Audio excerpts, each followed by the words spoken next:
exactly what Christ consciousness truly is and how to cultivate this into your life so you can live a better life, create the things that benefit yourself and humanity, and ultimately to bring heaven on earth.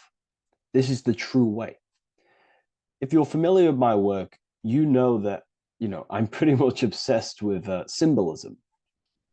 Symbolism is such a massive topic, and it unlocks profound ancient wisdom that is hidden behind these layers of symbolism of the ancient paintings, symbols, and texts. So I was going through some Christian artwork and I came across this painting. It's a well-known painting called The Sacred Heart of Jesus. And it just blew my mind. What this is revealing about human consciousness and Christ consciousness, which is what Jesus represents. If you're not familiar with Christ consciousness, you should definitely do a bit of research on that. But I'm going to explain it today in detail. So when we look at this painting, we are looking at symbolism. We're looking at consciousness, a state of being, a state of living, a way of thinking, a way of feeling, and a way of acting in the world. As I've said this many times, we're all creators. We all create and generate reality. And you don't just have your personal reality, you have a collective reality. Your reality is affected by the collective consciousness. Depending on the collective consciousness's understanding of reality will also affect your life. We have a collective life and a collective experience. So Jesus in this depiction here is in a way showing us instructions to reach Christ consciousness, whether you see it yet or not. But I'm going to decode this for you. And your mind might be blown after watching this. Okay, so so what is the meaning of Christ consciousness? What's the whole purpose of this? Very simple. Like I mentioned before, we have a collective experience on this world. And Christ consciousness is the natural consciousness that we all need to be functioning on to generate peace, love, and unity on the earth in this experience we call life. That's what Christ consciousness truly is. It's a state of being that we need to cultivate within our own self, within myself, others, and everyone in this life and experience, so that we can all live in peace and heaven on earth, what they like to call it, so that we can generate the best experience possible together on this thing we call earth, on this material world, this material dimension. The material dimension is simply just a physical dimension of thought. It's a physical outcome of thought, but that's a whole of a lecture. So please leave a like, leave a comment if you have any topics to talk about that you wish for me to cover, and definitely leave a subscribe if you like my content and channel. So to go deeper into this, right, we've explained what Christ consciousness is and what it actually, will do to the earth and what it will do to reality and our collective experience. And it's also representing a profound understanding of self, a deep understanding of the true nature of self, the true source of self, what the self is, pure consciousness, pure God. We are all Jesus. Jesus is you, a physical manifestation of the divine made manifested physically. A physical manifestation of consciousness, okay, of spirit descended into matter. However, Jesus is a symbol that should not be worshipped, but something that we need to cultivate, maybe look up to, and cultivate within our own mind and hearts and actions. So he is someone that we should embody into our own very own being. We need to reach a level of intellect, the mind, a level of emotional understanding. And ultimately, this creates Christ consciousness. Okay, and now I know that was very, very vague what I just said, but I'm going to explain it a bit more. I don't want to give it fully away yet because you need some more information, more keys. So let's observe the top end of this painting. Jesus with this circular light emanating around his head is symbolic of the mind, of our thinking aspects of consciousness, the way we generate thoughts, ideas. The mind is also good at also ruling communication. It also rules what we give attention to. Okay, so this is symbolizing the mind of every human being. The mind is a very powerful center of consciousness located in the head, of course. This is why Jesus is the head at the top with the circle around it, representing the mind. Now, to reach Christ consciousness, we need to purify our minds. Purification of the subconscious mind. The subconscious mind is the hidden aspect of our mind with all of our memories, belief systems, and everything we've ever experienced is stored within there. We have traumas there. We have bad belief systems that hold us back. So it's about reprogramming the subconscious and aligning the subconscious with higher consciousness, with higher understanding of self, removing any mental blockages from the mind. Because in today's world, most people's minds, including myself, before I, purified myself, and I'm still continually purifying myself. That's not to say I'm perfect, because I'm definitely not. But what I was saying was purifying the mind so we can have a powerful mind. Because, like I was saying, most people's minds are not their own friend. They let their mind control them. They let their thoughts create negative influence on them, negative emotions. They let their mind destroy their confidence, destroy themselves. We do not want a mind like this. We need a mind that is our best friend, that receives powerful thoughts, that gives someone power. We do not want our mind taking away our power. Okay, so in this specific image here of Jesus, this represents a light mind, a powerful mind, enlightenment. The word enlightenment means light and ment coming from mental or mind, light in the ment. This means a powerful mind. Light is also symbolic of knowledge, information. When someone's very intelligent, you call them a bright person. It's a bright mind. It's knowledge of self. So the mind is conscious of self. That's another thing. We need to be conscious. A lot of people are not conscious, including myself before I did this, before I woke up. Most people are not conscious of their actions. They're not conscious when they're actually awake in the day. They do things unknowingly. Are we conscious of our thoughts, emotions, and actions, what we're giving attention to in our mind? Because ultimately this shapes our experience. There's a great quote, I think it's Julius Caesar or one of the Roman emperors, who says the quality of your life is dependent on the quality of your thoughts. Something along them lines. I don't know if I'm 100% correct there, but it's very true. Our thoughts dictate our happiness. So to cultivate Christ consciousness, we need to be conscious of our actions, conscious of our thoughts that we're giving attention to.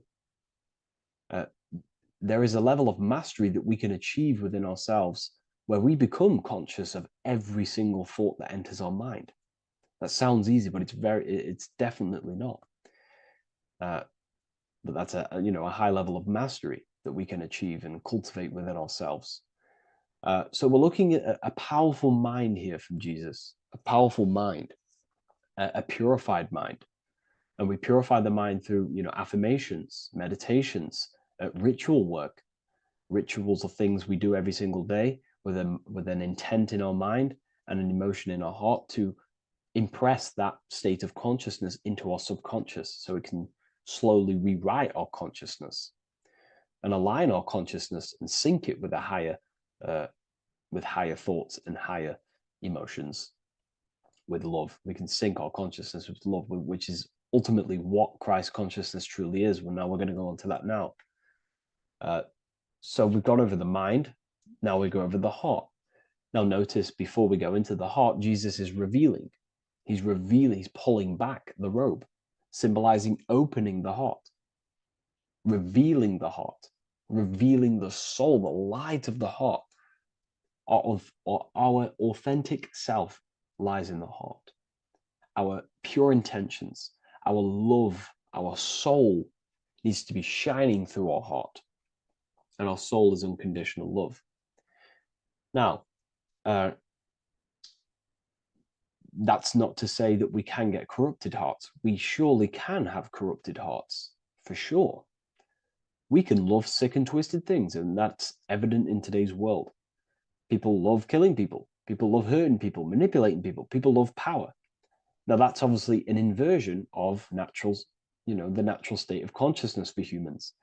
When we're born with a natural state of love, of unconditional love for the self, for everyone else, for animals, insects, the earth. We love everything as a child. And not only do we love everything, we actually act upon this. As a child, we do not act on anything we know is not good. And I'm talking early stages of being a child, before we're indoctrinated, before the mind and heart become corrupted. We are pure. This is symbolizing this. Light represents also purification and truth, because when you shine light on something, it's the truth. You see it. You shine it through the darkness. It reveals. So light, this is symbolizing revealing the light of the soul, of love consciousness, holding love in the heart, true love, not love for sick and twisted things, but true love for the self, the body, and for everyone else and all things.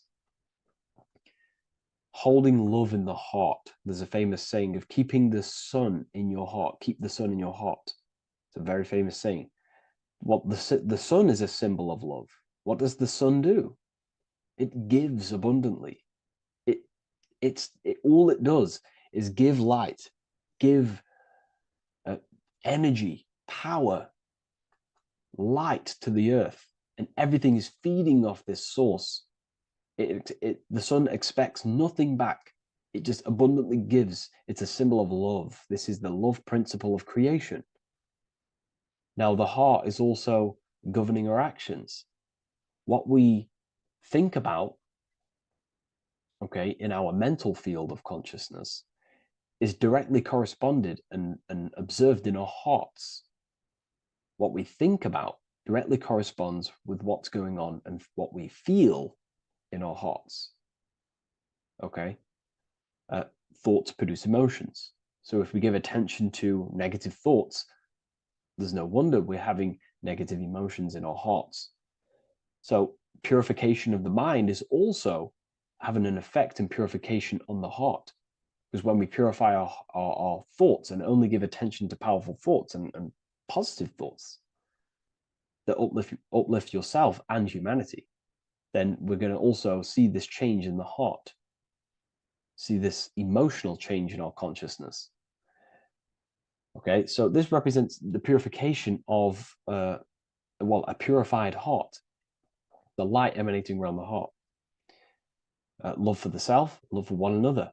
And you're revealing this, you're shining the heart on others. This represents, revealing your true self to everyone without suppressing aspects of self. Revealing the light, not holding back the light. Because people in darkness will look at people who are spiritual and say, oh, he's into the woo-woo stuff. It's about revealing that and not caring about others. Because when you shine a light, you're also planting seeds in other people. Now, I'm going to tie this together with the hand gesture. Now, what we're looking at here, we're looking at a hand gesture with two fingers up. We have the middle finger and the index finger upwards. And notice how they're crossed over. They're crossed. They're not separate. They're crossed, representing unification. Unification here. This is a unified two fingers. Two represents division. Crossed over represents oneness. It's the unification of the mind and the heart. A lot of people talk about this, but not many people go into detail about it because, for many reasons. But this is the unification of thought with emotion. This is how we truly reach Christ consciousness. And ultimately, when we do gain the love in our hearts and we do slow, it's a gradual process of cultivating love for the self and everyone else in the world, because we're so programmed to be divided, but it's a slow progress. But when we do cultivate love in our hearts for the self and one another, love is a very, very nurturing and growing force. Like I said, the sun earlier, that is pure love energy. It makes everything grow on the earth. While love in your heart grows connections with people. It grows care. You go out your way to do things to people and do give people things. It's a very nurturing and growing energetic force. And me personally, I think the whole universe is built upon love. The whole thing. Without love, without the love, there is nothing. Nothing is, love is the only true emotion that truly exists. Everything else is either an opposition of love or a different degree and branch of love. Love is the only true emotion, and everything is built upon that principle. Okay, love is what guides us to a higher consciousness. When we cultivate love in our hearts, we become a vessel for light, more energy, more vibration. Our electromagnetic field expands, or biofield, when we hold love in our hearts. It's a very powerful force. And when we do cultivate a strong spiritual compass within our heart, because that's what our heart truly is, it's a spiritual compass. It tells us, well, it doesn't tell us, it knows what is right at all times. If you think something, your heart tells you whether that is right or that is wrong, whether you should act upon it or whether you should not. The heart knows what's good and evil. No one told you this as a child. As a child, you already knew this. You came into the world, you knew what was right and wrong. You knew it was wrong to hurt people. So this unification that he's doing with his hand symbolizes thinking with the love of the heart. Represents thinking with love of the heart. Thinking with love of the heart for the self and the collective. Now, ultimately, what this does is give birth to perfect action. Why? Why does this give birth to perfect action? Think about it. Every time you've taken an action, why did you take the action? You would have thought about it, you had a feeling towards it, a care energy, and you took action. Why do we go to work? We care about paying the bills and stay in our house. We go to work to earn money. We think, we care, we act. Everything you see in front of your reality, on the screen that you're seeing right now, you called your eyes. Everything is in front of you because you care. It's the heart energy that leads the body. Okay? And that's even present in the body. Have a look at the body. We have the head, thought, then emotion, then our feet is at the bottom, and our feet take action. Thought, emotion, action. Thought, emotion, action. So even the body is basically a blueprint of how creation is manifested. So we receive thoughts from the divine planes, from the higher planes of consciousness. We receive them. That's another thing that I missed. If we purify our minds, we're basically attuning our mind to a higher part of the mental plane, and we will receive higher thoughts. We will receive thoughts that are more genius, what we like to call today, or better quality thoughts. We receive good ideas when we attune our mind to a higher consciousness. Okay, so we are like a radio. We receive thoughts based on what our mind is set to. That's why we call it a mindset. So, like I was saying, we receive thoughts through the head. We feel the emotion, then our feet take action. Thought, emotion, action. So the body's a blueprint of creation. It's beautiful when you really notice this. So this unification is about thinking with the love of the heart, which gives birth to perfect action in the world. And this is the state that we need to cultivate within myself and everyone in the world so we can give birth to heaven on earth through action. Because ultimately the world is molded through action, physical action. And them actions are molded from thoughts and emotions. Now,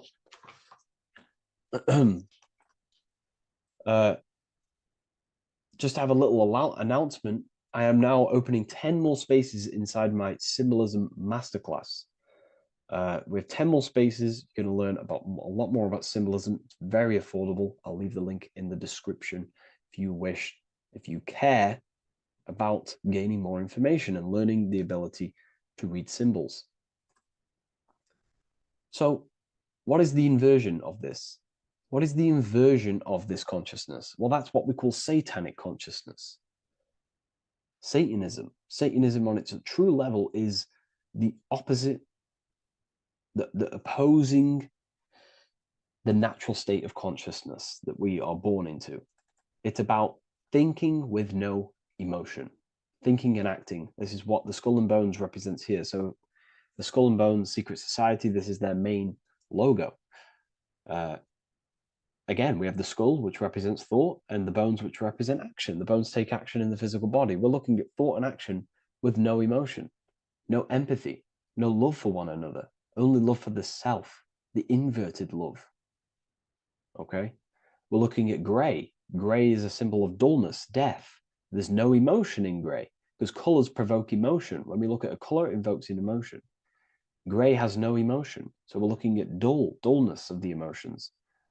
I'm not going to go too deep on this subject. I'm going to create a whole new lecture for that. In fact, I think we have a great lecture inside Ethereal University on Satanism. We're going very into depth of what Satanism is and what Satanism consciousness truly is. And again, it's just the cross inverted. Satanism is just it's the invertation of, I don't know if that's a word, but it's the inverse of natural law, natural consciousness, of love consciousness that we are born into. Okay, so ultimately, the message in this video was to create love in our minds, love in our hearts, think with the love of the heart, think with the care for one another, and that gives birth to perfect action. And when we align, when we do truly act out what our heart is telling us, and I know this from first-hand experience. I know this from first-hand experience. This is what happened to me. I woke up. I started to follow my inner guidance. I always took action on it. I was saying yes to it every single time. And it led me, this is, I'm getting goosebumps actually saying this.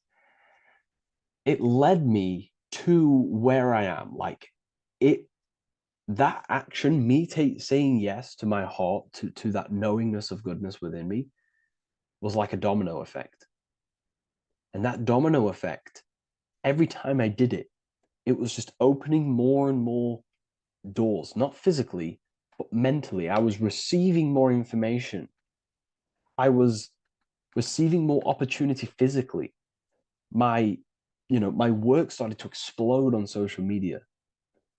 Like when you follow your heart and truly take action on what you know is good, it's like a domino effect that leads you step by step to where you're meant to be. And it's so profound and it's so, beautiful. And I'm telling you this from firsthand experience. This is ultimately how you kind of unlock your purpose in this physical world as well. So not only is it going to create a better world, it's also unlocking your true soul form and soul purpose while you're here. It's very beautiful. So I thank you, everyone. Please leave a like, comment, and share, and subscribe to the channel. And I'll see you all inside Ethereal University if you decide to take your studies to the next level. Take care.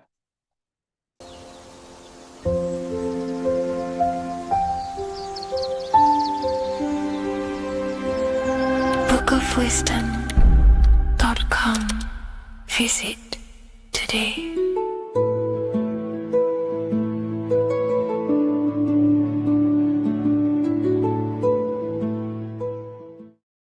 You're living in 4 planes of existence right now, but most people are only aware of one.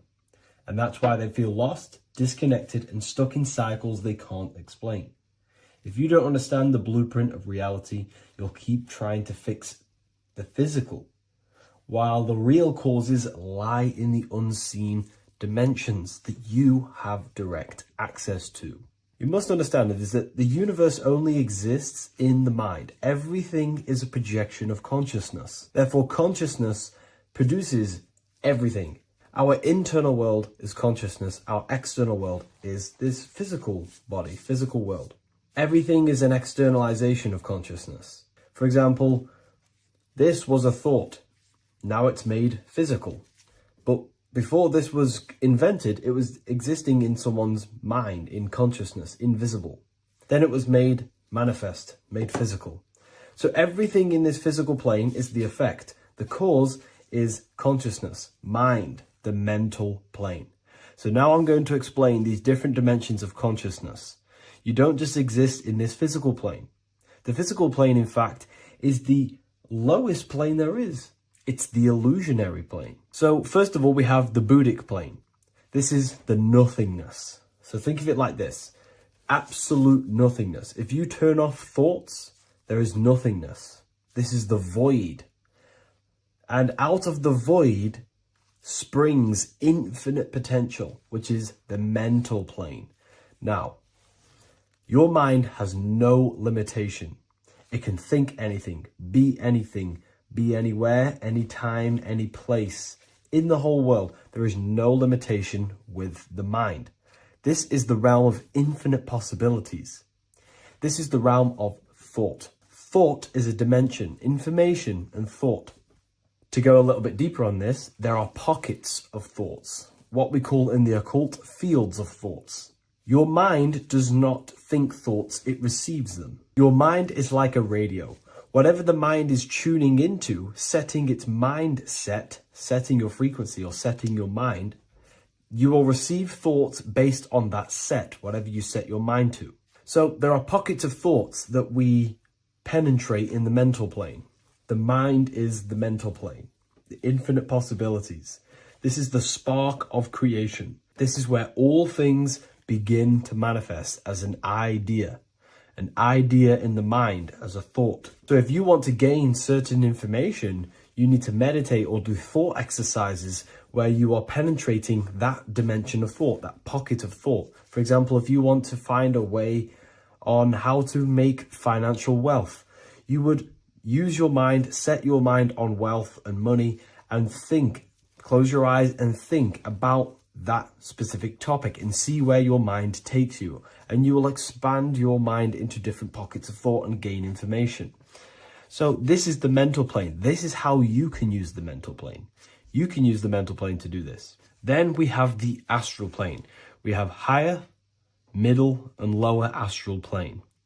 The astral plane is the body for thought. So every dimension, physical, etheric, astral, mental, Buddhic, is a body for a dimension above. Each dimension below is a product of the dimension above. So for example, the astral plane is imagination. This is the lucidic realm of imagination. This is where thoughts begin to manifest into some sort of form. It's not a physical form because this is physical, but imagination is a lucidic form. It's not really physical, but it's there. It's a projection of light. It's astral matter condensed by the willpower of the mind. So depending on the vibration of that thought, will depend whether it manifests in the higher astral plane, middle astral plane, and lower astral plane. If you think about more material things and visualize material things, this will manifest on the lower astral plane because material matter is low vibration. Now, that does not mean it's evil. That does not mean it's bad, okay? It just means low vibration just means more material. But if you think and imagine more spiritual things, this manifests on the higher astral plane. So the astral plane is the screen in your mind that allows you to vision an apple, that allows you to vision anything. It's that mental projection that's inside of your mind. Now, this is what we call the third eye. It's an eye because the eye is the mind, and the mind can see into the astral plane. It perceives this spiritual world, this lucidic realm that we have access to. This is where also infinite potential takes place. This is the realm of spirits, demons, jinns, whatever you want to call them. Spiritual entities exist in this because this is where thought forms manifest into form. This is where thoughts create bodies. Think of it like this. The mental plane is a thought of a chair. The astral plane is the imagination of that chair and all of the different possible chairs that could possibly be. The etheric plane is the energy double of that chair. And the physical plane is the physical chair. So as you can see, the higher we go up, the more formless and lucidic it is. The lower we go down planes, the more dense it becomes. This is formless and this is form. Everything manifests through this process. This highlighter is down here in the physical plane, but the idea began in the mental plane. Everything begins in consciousness before it creates a physical body. It goes through this process. Therefore, if you want to start to mold and create your own reality and create things in your world, you can use these planes to your advantage. You can use your mind to do mental thinking exercises by closing your eyes and expanding your mind into a different pocket of thought to gain wisdom, gain information, gain downloads. The way you do that is simply get into a meditative state, close your eyes, pick a topic that you want to think about and see where your mind takes you, but always remain centered on that topic. And you can do this for maybe an hour or two or half an hour, and your mind will take you places where you will unlock information. You can even use this to make decisions in your life. Think of the topic and see where your mind takes you. You'll gain information. This is how you use the mental plane for ideas. The astral plane is imagination. You have to reconnect with your imagination very vividly. Your imagination, your consciousness is infinite. It's not a three-dimensional plane. It's an infinite plane. You can think and make form anything in your consciousness, in your imagination. You can think anything and you can imagine anything in the most vast details. You just have to reconnect with your imagination. I have a free book on my website. I'll leave the link in the description. It's an ebook. It's called Activating the Inner Eye. This is going to help you reconnect with your imagination. It's a practical guide on how to imagine. So once you know how to use the mental plane and astral plane, thought and imagination, you pretty much need to use the physical plane to take physical action with this physical body that you have and start to manifest these desires you have in the higher planes. Now, it's very important that we master the mind because the mind is the very fabric of reality. We become what we think about. Your life is a product of every thought you thought in the past. It is the mind that directs the flow of consciousness. And wherever this consciousness is flowing is what you will create in your life. Consciousness is the most potent force in the universe, and the mind is pretty much the universe in a microcosm form. It is infinite potential, and your mind will continue to expand into new realms of thought forever and ever and ever. You are eternal. You are not this physical body down here. You are consciousness, literally dreaming that you are in this physical body. So everything begins with the mind. We need to be conscious of the thoughts that enter our mental field of consciousness. There is a level of self-awareness that you can reach where you can become conscious of pretty much every single thought that enters your mental field.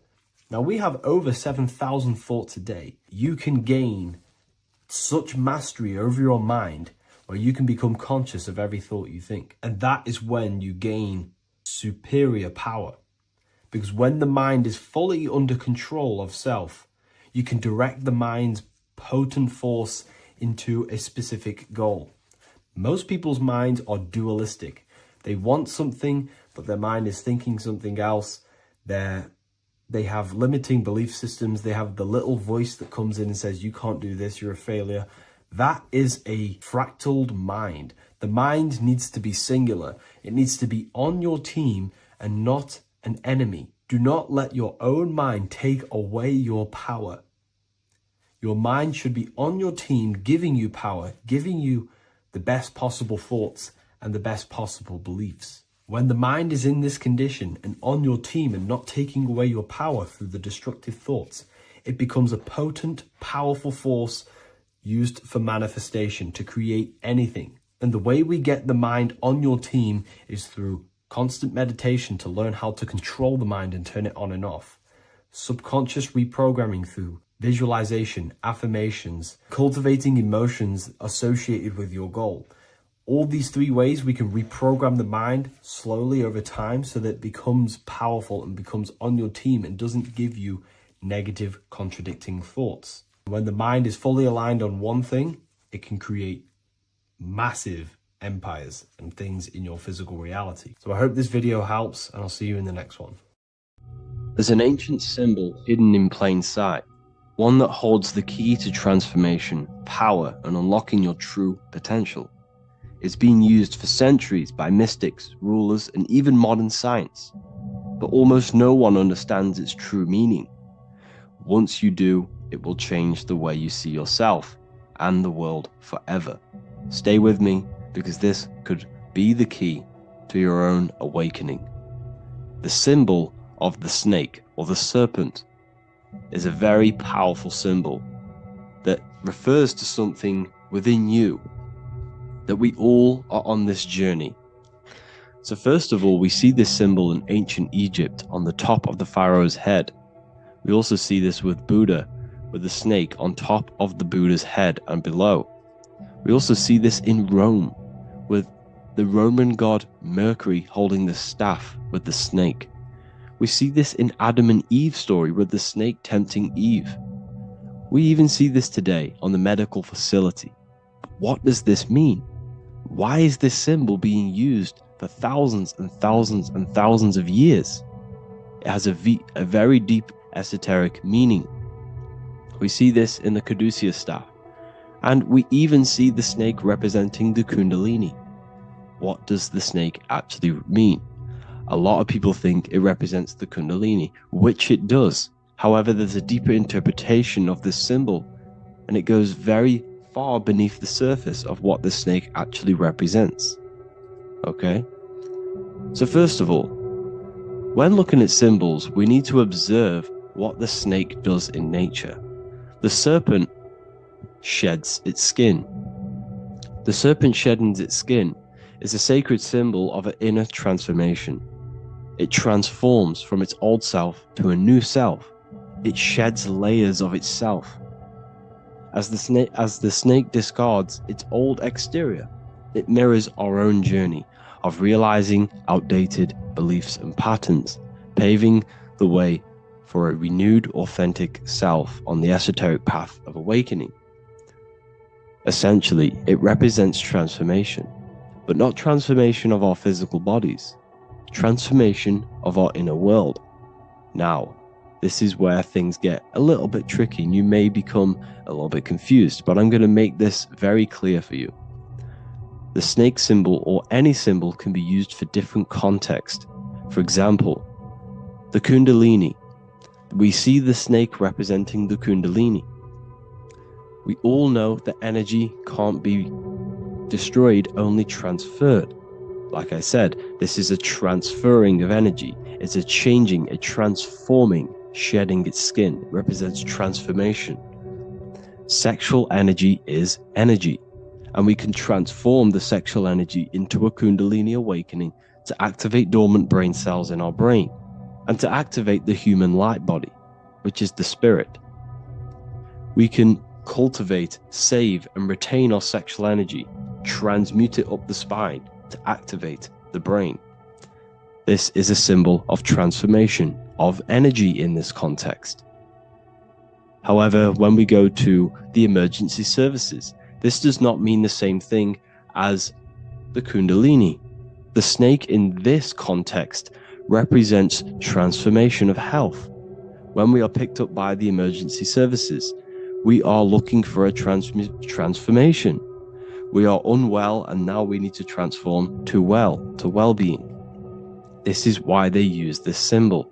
It represents transformation, especially with the pole and the snake climbing. It's climbing, it's transforming from the bottom to the top, shedding its skin, shedding old layers, transformation. We see this in the Bible with the snake tempting Eve to eat the apple of the tree of knowledge of good and evil. Well, what does this mean? Where's the transformation in this? Well, this is a very hidden one. The transformation takes place in Adam and Eve's consciousness and their mind. They go from a pure, whole state of consciousness, from being tempted by the snake, and they eat it and they transform into knowing the good and evil, into the dualistic ways of thinking and the dualistic meaning of this world. Let me rephrase that. They understand the dualism of this world, and they now understand the two good and bad ways of thinking. They know the knowledge of good and evil, of duality. They shifted from a whole state of consciousness into their consciousness being split into good and evil. This represents the journey of every single soul that incarnates into this world, including yourself. When you were a child, you were whole. You had no understanding of good and evil. But as you grew older, you eaten the fruit. You grew to understand the knowledge of good and evil. Your consciousness split from a whole into a separate and divided way of thinking and divided understanding of the world. We suppressed aspects of ourselves to fit in with society norms. And we just limited ourselves with limiting belief systems. We knew the knowledge of good and evil. Our consciousness split from a whole state. This is what Adam and Eve is symbolic of.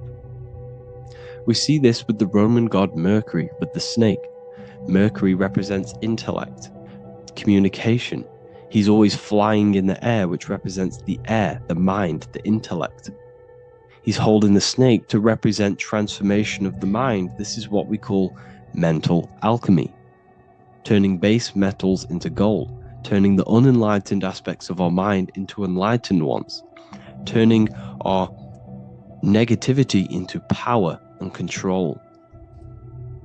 We see this with Buddha, and Buddha is all to do with transformation of the inner world, transformation of the mind and the soul and the emotions. And it also represents the Kundalini. We see this in ancient Egypt. We always see the snake on the head, representing the place where the third eye is, representing the intellect or the mind's eye, the third eye, whatever you want to call it. This is the place of the invisible intelligence within us. This is our mind or intellect. And this is the transmutation of the mind. This is why the snake is on the head, representing the transformation of the mind, going from the unenlightened into the enlightened, going from the uncontrolled to the controlled mind, so that we can control the very fabric of reality. I've kind of just given that away. Why is this important? Humans are creators. We're the architects of creation, endowed with the divine power to channel the fourth dimension, which is the imagination, into reality. Each thought and intention is a seed. When nurtured with focus and clarity, transforms the unseen into the tangible experience. This creative process bridges the gap between the ethereal and the material. Humans are creators. It's impossible for you not to create. Whether you're doing this consciously or subconsciously, you've been creating your whole life, turning non-physical thought into physical reality. We are creators.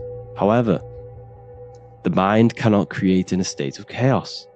The mind cannot create with limiting beliefs. The mind cannot create with with thoughts that come and destruct our minds. The mind cannot create consciously and effectively if there are impulses within our mind and we have no control over the mind. So this is where self-transformation comes from within. This is where the snake comes in. The snake represents the transmutation of our mind from the uncontrolled to the controlled. In this context of the Egyptians with the snake on their head. It's all to do with mental alchemy. In the occult tradition, the mind is seen as a delicate instrument that demands constant vigilance. Left unchecked, it reverts to archaic and destructive thinking patterns. Like a finely honed blade, it must be continually sharpened through discipline and self-refinement. In this unending process of unveiling and mastery, we learn to shape reality, harnessing the power of our thoughts to manifest the highest potential. It's all to do with mental alchemy, and this is how the snake is connected to you. And what the snake represents to you, it represents the transmutation, the changing of ourselves, of our consciousness, so we can gain control in this 3D world. If we lack control, then we'll constantly be manifesting chaos. Now, there are 3 ways that we can transform our world, and we can slowly transform our mind. Now, this is not an overnight process. It takes periods of time of purification. And number 1 is affirmation. Let's say we have this dirty cup of water and we have a tap of water. And in this tap, it's pouring in more water, clear water. Over time, if I keep pouring clear water into this cup, it's going to slowly purify this cup. And then in the end, it will look like the cup on the right. It's the same with your mind. The cup represents the limiting beliefs, the negative thoughts, the negative mind, the uncontrolled mind. But if we keep repeating affirmations over and over and over again, such as I am disciplined, I am powerful, I am limitless, over time this can purify our subconscious and we can gain control over the mind, and we will become conscious of the thoughts that we are giving attention to. The second way is meditation. Meditation allows one to develop an off switch for the mind, providing a sense of control over it. Over time, we gain the ability to filter our thoughts and become more conscious of the ones we choose to engage with. Meditation, over a period of time, will give you this button that allows you to filter out negative thoughts. If you have a negative thought in your mind, you'll be able to become conscious of this and redirect your mind's attention. This is all about self-control, because remember, we become what we think about. The snake represents the transmutation of the self. And another way is visualization. Visualization allows your subconscious mind to experience the reality you desire, accepting it as truth. As the subconscious becomes more immersed in this imagined reality, it works to manifest it into your conscious experience. Your visual eye, visual eye. You're using the mind's eye to see and mold your future. That's what imagination is for, to create in your future. You can become your future now in your imagination. And this can slowly purify your consciousness, slowly purify your mind, which will then, if you do all 3 of these over periods of time, you will see great transformation from the inside out. And your outer world will start to mirror your inner transformation, because it's as within, so without. You change your inner world of consciousness, of thought and emotion, you'll change your external reality and your circumstances. So I hope this lesson has gave you a great understanding of what the snake actually represents. And now that you see it, you will see this everywhere. Every time you see a snake, you know it represents the transformation. So please, if you can, leave a like, comment, and subscribe, and turn on the alerts to make sure you never miss a video. And if you have any video suggestions, feel free to make a comment and I can make a lecture on it. I appreciate you all watching this video today, and I'll see you all inside my university if you're inside, and I'll see you all in my Telegram if you join, and I'll see you in the next video, of course. Thank you, and take care.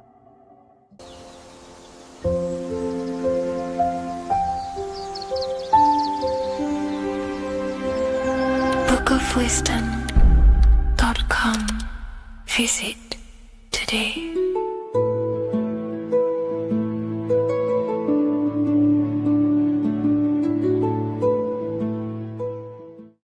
There is a massive mystery around the Freemasonic G, and in this video we're going to be discussing it. Some people call it geometry, God, gnosis, genesis, generation, but in fact it's all of these things, and all of these things relate back to one concept that links them all. And in this video, you will be discovering this secret force, which pretty much creates everything in your reality, in your life, and has done unconsciously, whether you are aware of it or not. The Freemasonic G is the 7th letter in the English alphabet. This is important because the number 7 has many mysteries inside the esoteric and occult traditions. Some people say the number 7 represents the 7 colors of light, the 7 major planets, or the 7 musical tones, 7 days of creation. The number 7 is a massive mystery. But what we have to understand is that in the context of Masonry, Freemasonry is all about building the self. Every day we wake up, we are either building our prison of our mind or freedom of our mind. Everything inside of esoteric Freemasonry is about building the self and reconstructing our consciousness, our inner dialogue, the inner voice. We're transforming the mind from low awareness to high awareness. This is why Freemasonry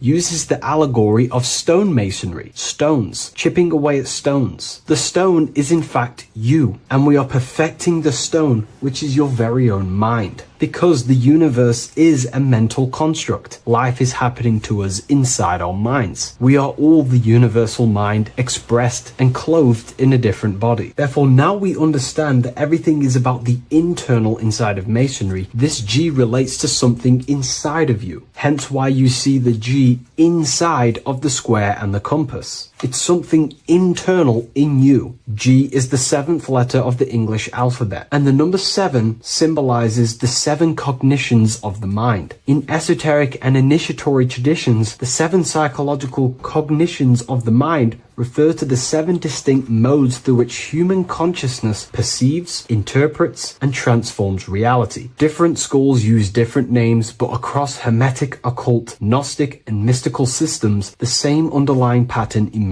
The mind has 7 functional powers, each representing a layer of awareness and a stage of inner development. Number 1 would be perception. The first cognition is the raw reception of sensory and subtle impressions. It is the gateway where the outer world enters the inner world of our minds. Perception involves learning to see without distortion, to notice the symbolic dimension behind ordinary appearances in an occult interpretation of perception. The second one is interpretation. After perception comes the act of making meaning. The mind organizes impressions into patterns, beliefs, and judgments. Esoterically, this cognition determines whether a person interprets life through the ego or through the higher insight of their higher consciousness. The goal is to purify interpretations so that the intuition can speak through it, to clear our minds of the clutter, master it, and let our higher consciousness shine through it. Number 3 is the imagination. This is the creative faculty that produces images, symbols, and visions in the mind's eye. This is associated with the astral plane. We live in a mental universe of thought. Thought wraps itself inside of imagination. The thought alone has no true form, but then the thought wraps itself in a vehicle of consciousness, what we call imagination, and we give form to the thought. Imagination becomes active. Imagination becomes active imagination, the foundation for rituals, alchemy, meditation, and visionary insights inside of occult traditions. Working on your imagination is a key part on developing your consciousness, as it is literally the sight into the astral plane, your internal vision of the mind. The fourth cognition of the mind is emotion.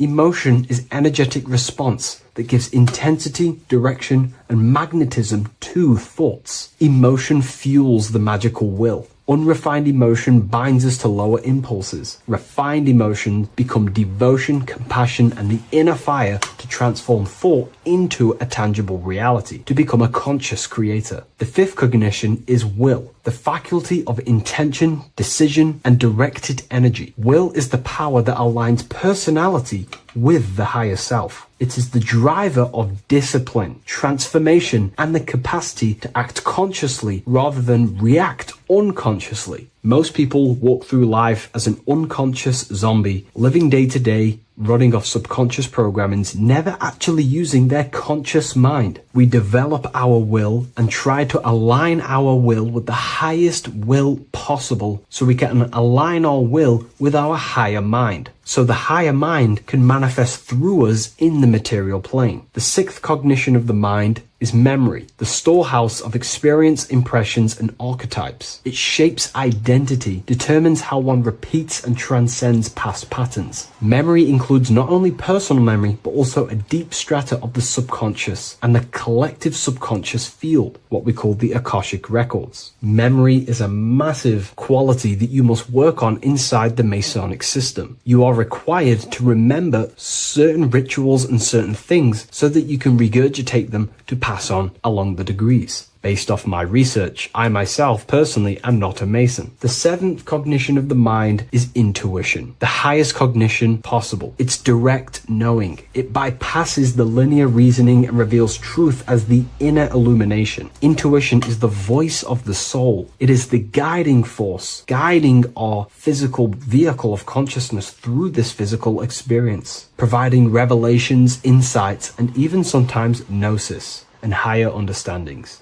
They are the seven principles and cognitions of the mind that we should work on. Sometimes they're symbolized as seven luminary planets, because lumen is light. The planets are light. Light is consciousness. Consciousness is light. Now moving on to the true understanding of the G, the higher understanding of the G, as I mentioned previously. This is what we call the generative principle, the care principle, the human heart principle, the female aspect of consciousness within yourself. All creation is built upon a care. All action is built upon a care. You only act on what you care about. You care about paying the bills and staying inside your house and looking after your family, for example. Therefore, you take the action to generate the reality and generate money to pay the bills. Them actions are driven by the force of care. If you care about a plant, you take the action to water the plant and it grows. If you care about your partner or relationship, you give them attention and care and love, and you grow the relationship. As soon as you stop providing care, watch the relationship crumble and the reality destroys itself. Care is the generative force of reality. This is the generative principle that generates your experience in this world. We are in a continual state of becoming. Each cause gives birth to an effect, and that effect gives birth to a new cause. The G is the generative principle that drives creation in the present moment. Reality is creating, unfolding in the present moment, and the G is the force inside of you that generates your experience. You're watching this YouTube video right now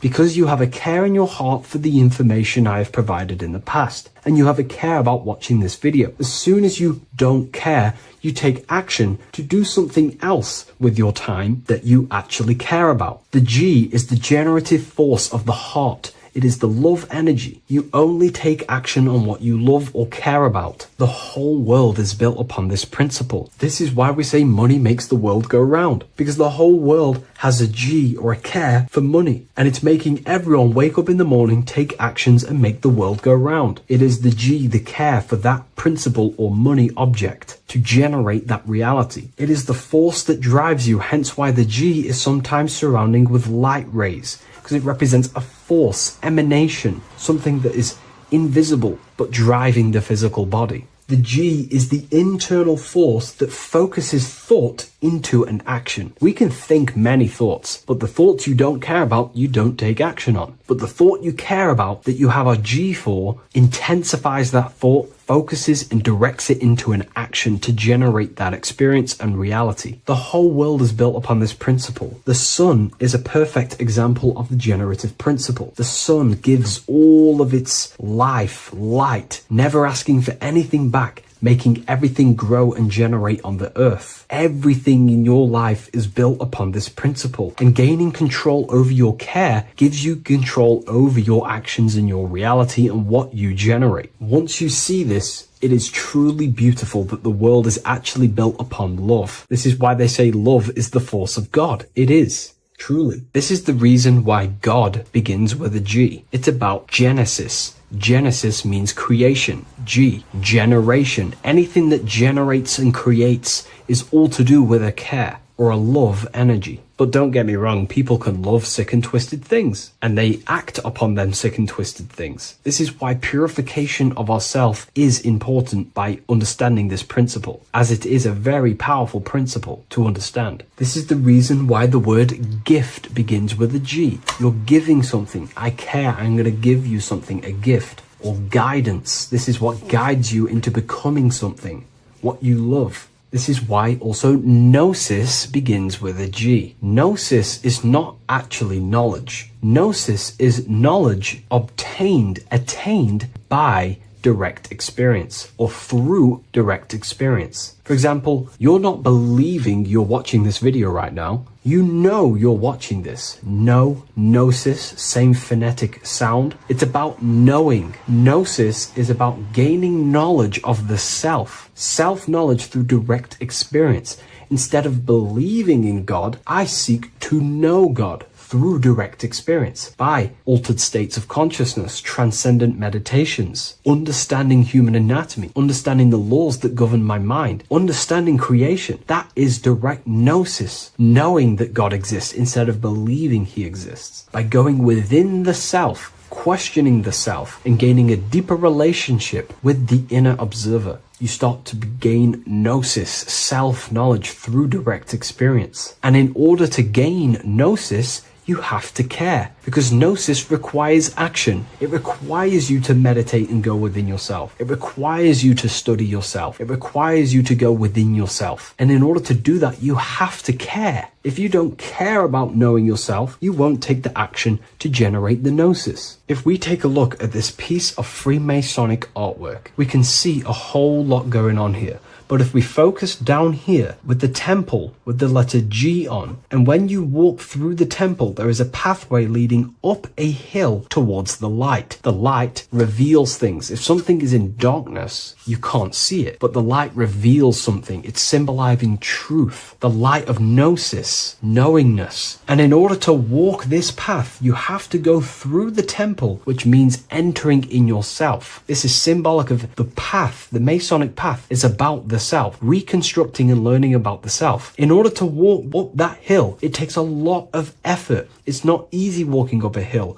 You're going to be tired. It's not easy. It's horrible. Who likes walking up a hill? I know I don't, but people like hiking and stuff. I understand that, but it's symbolizing this is hard work working on yourself, because the labor of working on your mind is the hardest labor you will ever do. It's called the great work or the Masonic work. And in order to climb that mountain, you go through the G. You have to have the care. If you do not have the care, you will not walk up that mountain. You will not generate the gnosis. You will not get close to the light. You have to have the G to walk that path of self-mastery and working on your mind. This is very, very important. If you want to gain the light, you have to have the G inside of you. You have to have the care to generate a higher consciousness. If you want to earn more money, you have to have the care, or else you will not take the action necessary to generate that reality. This is why we have to master ourselves and write down everything you love. It could be even the bad things. It could be lust. It could be anything you're wasting your care energy on. Try and remove them one by one. Master them and become disciplined. And then you'll have more G energy, care energy to direct towards something else in your life to generate and grow that experience or reality. Again, the word grow, G. It is a growing force. What you place your love and care into grows and expands. What you have a G for is what you spend your time and attention on, your two spiritual currencies. So this is the Masonic G, and I hope you gain a deeper understanding of this. So that is pretty much everything about the Masonic G that you need to know, and hopefully this has helped you. If you wish to learn more and gain guidance through your life and understand yourself on a deeper level, the book I've used today is called The Book of Symbolism. I'll leave a link in the description. Creation demands destruction. Every time you release your sexual fluids, you're destroying a part of yourself to create an extension of yourself. For example, if you want to create a business, you have to destroy your time, attention, and energy in order to create the effect of the business. All creation demands some sort of sacrifice or destruction. This falls under the law of polarity in the universe. It's the same with your sexual fluids. Your sexual fluids, especially as a man, contains minerals, all the minerals in your body. It contains your vitality. It contains your DNA. It contains the blueprint of you, and it can create a whole new human being. You are literally playing with the power of creation if you are releasing your sexual fluids too much. Sexual fluids also extend beyond the physical plane. They contain astral forces because all physical creation is a mental creation. We live in a mental universe. Everything begins as a thought in the mind, then the thought takes the form and the body of imagination, which is an astral force. Imagination turns into etheric emotional energy. Then the etheric emotional energy turns into the physical action and the physical manifestation. We live in a mental universe. Therefore, these dimensions do not exist separately. They are permeating and mixing in with all. Your physical body has an astral body. Everything physical has astral forces behind it. Semen is known as the astral fluid of the soul. It feeds nerves, the channels of life force and consciousness within the body. And every time you release it, you're destroying a part of your vitality, your brain, your nerves, your energy levels, your creativity, and your DNA to create an extension of you. Therefore, it is a sacred fluid within your body and not something to be played with and to be released too much. Think about it. This is a very creative energy, your sexual fluids. It can create a whole new human being. This is how powerful it actually is. It is the power of creation, and the misuse of this power can destroy your own vitality and your life of your body, because that life you are giving in order to create an extension or a child is the same life you could keep inside of you and not waste to recycle and regenerate the body. Sexual energy has been for thousands of years associated with regenerating the body, longevity of life, and maintaining youth. Not only that, every time you release your sexual energy, it floods the brain with dopamine. Dopamine is the brain's reward system, created within the middle of the brain. It releases every time you've achieved something. However, sex or an orgasm is the most powerful feeling you can feel. It's the most amazing, intense feeling and release of dopamine you can possibly feel as a human. Therefore, if you flood your brain with this high amount of dopamine every single day, you are getting the epitome of human feelings every single day. Therefore, you will become numb to everything else in reality. You won't be able to enjoy the small things in life. And I know this firsthand because I experienced this myself. As soon as I stopped, this is when I started to enjoy the little things in life, seeing family, and I actually gained more energy, more ideas. We'll get into this a bit later. It is a creative energy. It creates a whole new human being. Therefore, if we maintain this energy, we can maintain our creative power within us, because that's what we are. We are all creative beings, moving energy from higher dimensions of consciousness, the mind, into lower dimensions of consciousness, the physical world. You hold the power to create. You are not in a world. The world is working through you. You do not possess a life. Life is working through you. You are not in a universe. You are the universe. It's moving through you. There is no past, present, and future. The present moment is you. When we release every single day or frequently throughout the week, like I said, we're triggering the brain's reward system, dopamine, which makes you feel as if you have already achieved something. And if your brain is telling you you have already achieved something by overusing your sexual fluids, then you will not have the motivation to achieve other things in your life. I know this firsthand. I became very lazy. I didn't want to work. I didn't want to do anything because subconsciously my brain felt as if I've already achieved. If we look at the symbol of the Baphomet, we notice the Baphomet has horns and a goat head. Now we look at the word horny. When you become sexually aroused, it's known as horny, which is the horns, representing the lower mind. The lower mind is the mind we use for our animal instincts. We have two parts of our mind. A higher mind, which is contained of higher thought, which chases spiritual things such as love, wisdom, knowledge, and God. Then we have a lower mind, which chases the things of the material world closely associated with the ego, chases validation, material gain, status, and physical sensation, physical pleasures. It is these physical pleasures that can keep you in an endless loop, making you feeling empty inside, because nothing material can ever satisfy our internal world. Nothing. You can achieve millions of dollars. You can achieve your dream house, your dream car, your dream watch. And if that is the only thing you are chasing, you will feel empty inside when you achieve it, because nothing of this material plane can satisfy you. Nothing of the lower mind can ever satisfy you. This is why we must sacrifice the lower mind and overcome the lower mind and the lower instincts. One thing I found amazing when I mastered my sexual urges and my lust is that my mind became a lot more clear. The thoughts and the time and the attention that I used in my mind to go towards lust, sex, and chasing these things was taking up a lot of mental space, time, and energy. But as soon as I removed it and mastered it, my mind became an open vessel for higher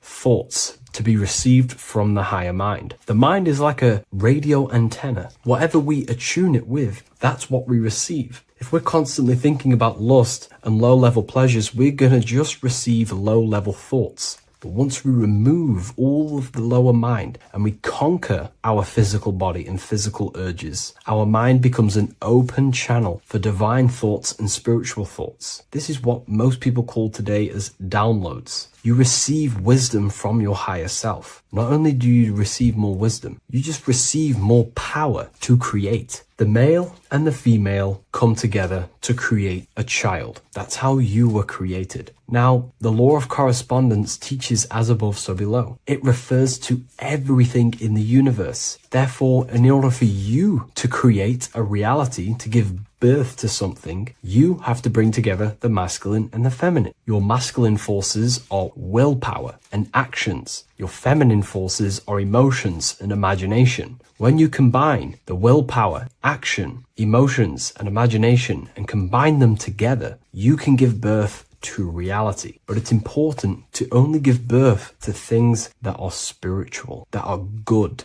that are for the benefit of yourself and humanity, and not for the ego and the lower mind. Killing our lower mind is essential for spiritual ascension when we die. The thoughts that we give the most attention and energy to when we die are pretty much the same thoughts that we're going to think when we die. When you die, your physical body and external world is stripped and you're left with your internal world of consciousness, more than likely be resonating within the lower astral plane before you move on to any higher dimensions of the astral. It's important that we kill any addictions such as sex, food attachments, emotional attachments to people, any desire for material things before we physically die. The Hindus taught this, Buddhism taught this, the ancient Egyptians taught this. We have to remove the desires in our heart for material and things before we physically die, because when we die, we cannot fulfill physical pleasure. Therefore, we will create our own suffering within the astral dimension. So sex is the biggest part of this. We have to remove the desire for sex or releasing any of our sexual fluids before we physically die to master ourselves. And not only that, it's going to benefit the way you feel, the way you think, the way you act towards people once you have mastered this. Porn psychologically damages you. You are quite literally the person in the corner of a room watching two other people give pleasure to each other. Psychologically, that is not good. And what happens in darkness is always revealed in light. What you do in your alone times will show in your confidence, in your eye contact, in your presence, in your aura, your energy. You cannot hide things that you do in the dark, because they always reveal themselves in a subconscious way, whether physically or through an energetic spiritual way. Sex can be known as sacred energy exchange. You are exchanging energy, bioelectrical energy. It's a scientific fact that when you hold hands with another person, your brain waves of each individual become synced. Your emotions sync.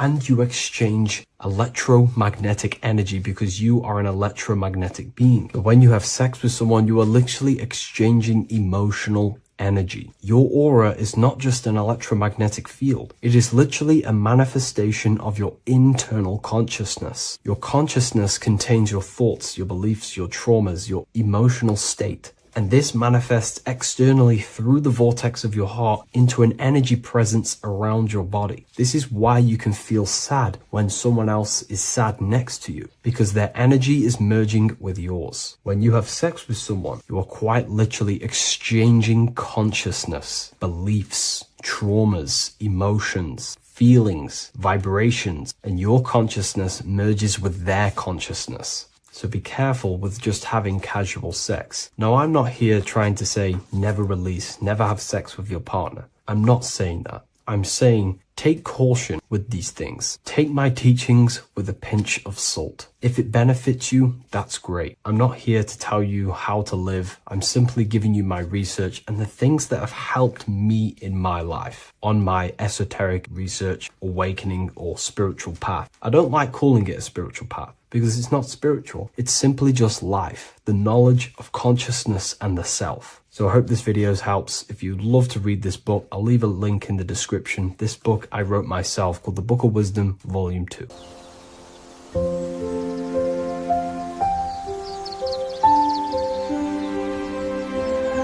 bookofwisdom.com. Visit today.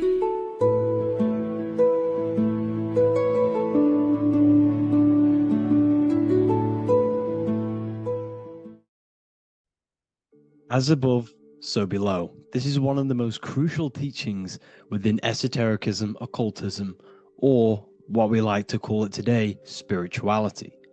I don't like calling it spirituality because it's not spirituality. I teach human consciousness. I teach the science of you and your consciousness alone and your being. And in order to fully understand you and this world around you, you must understand this number one principle of as above, so below. There is many misconceptions of this, and there is many simple teachings of this, but I'm going to break it down today from the most simplest to the most complex, and you will see the connections between all things. This is the most important lesson you could ever learn, and I'm going to teach it you today. So what you must understand is with the term as above, so below, it applies with everything you see in this world and about yourself.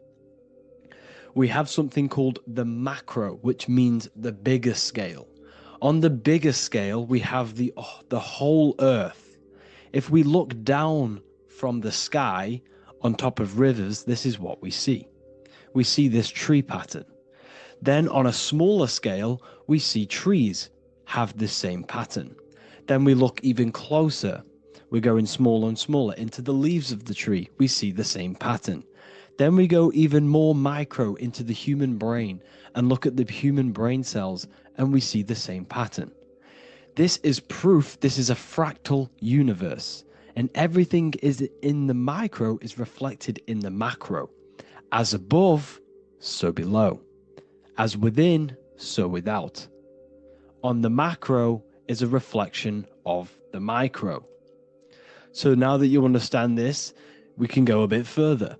A yearly cycle of spring, summer, fall, winter is a macro. A micro is a daily cycle. So a day is a mini year. The summer is the midday, autumn is the evening, night is the winter, and spring is the morning. This is a macro, a reflection. We have a miniature cycle of the zodiac every single day. And this cycle is also reflecting the cycle of life and death. We live, we are born, which is the spring. We live, which is the summer. We then age, which is the autumn. And then we die, which is the winter. And then we are reborn again. This is the cycle of life and death. And you do this every single day. You see, death is a macrocosm of sleep.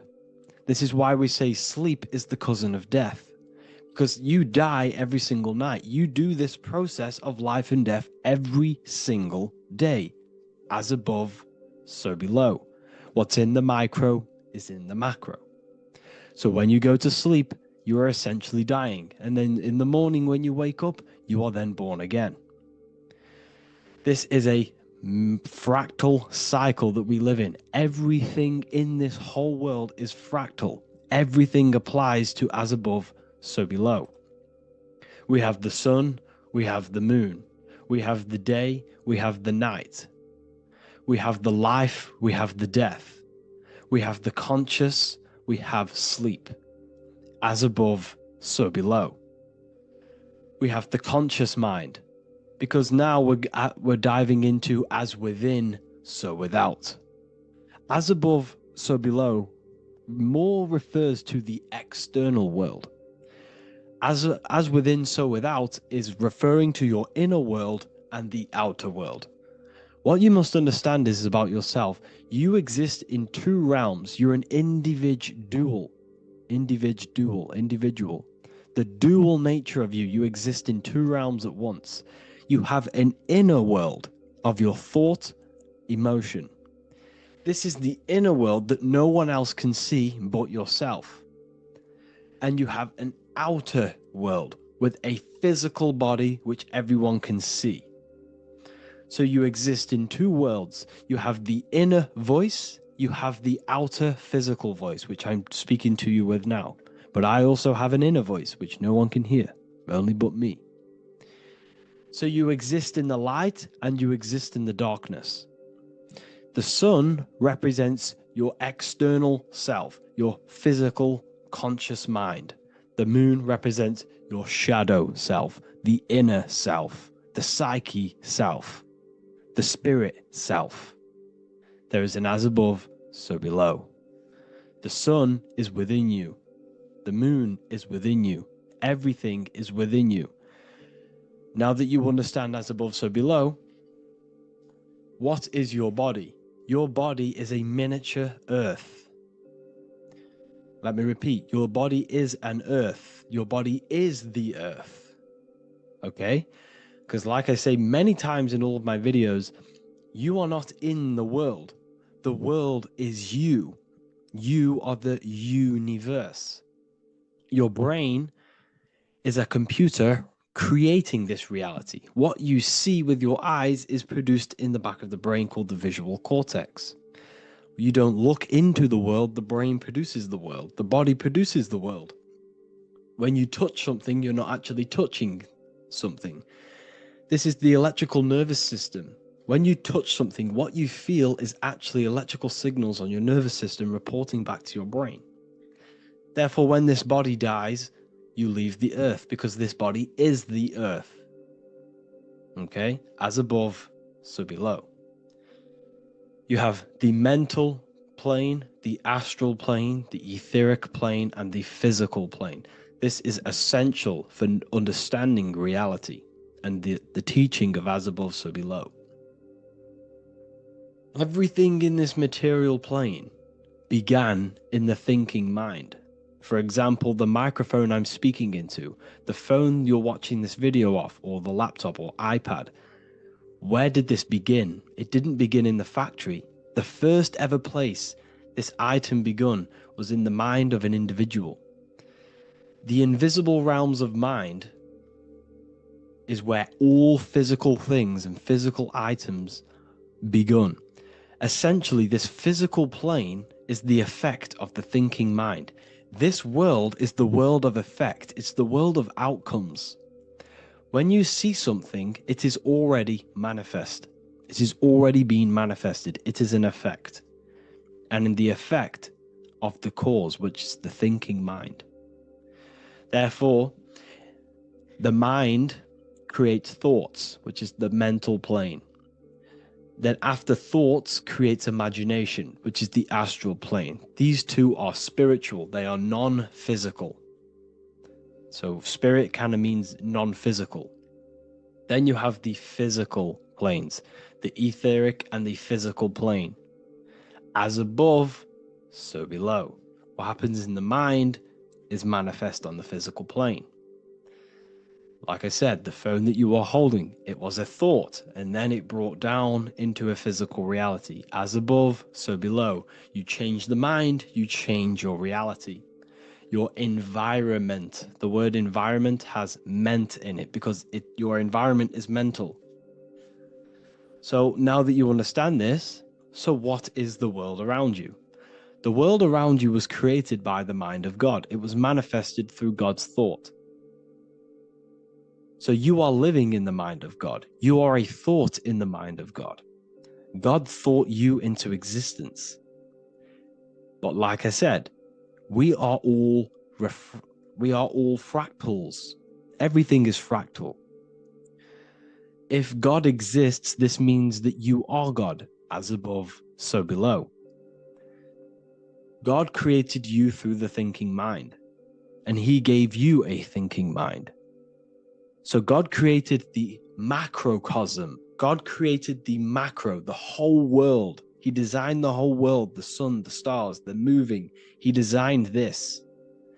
But then he gave you the thinking mind to design your own life and create your own life in his world. You are a microcosm of God's macrocosm.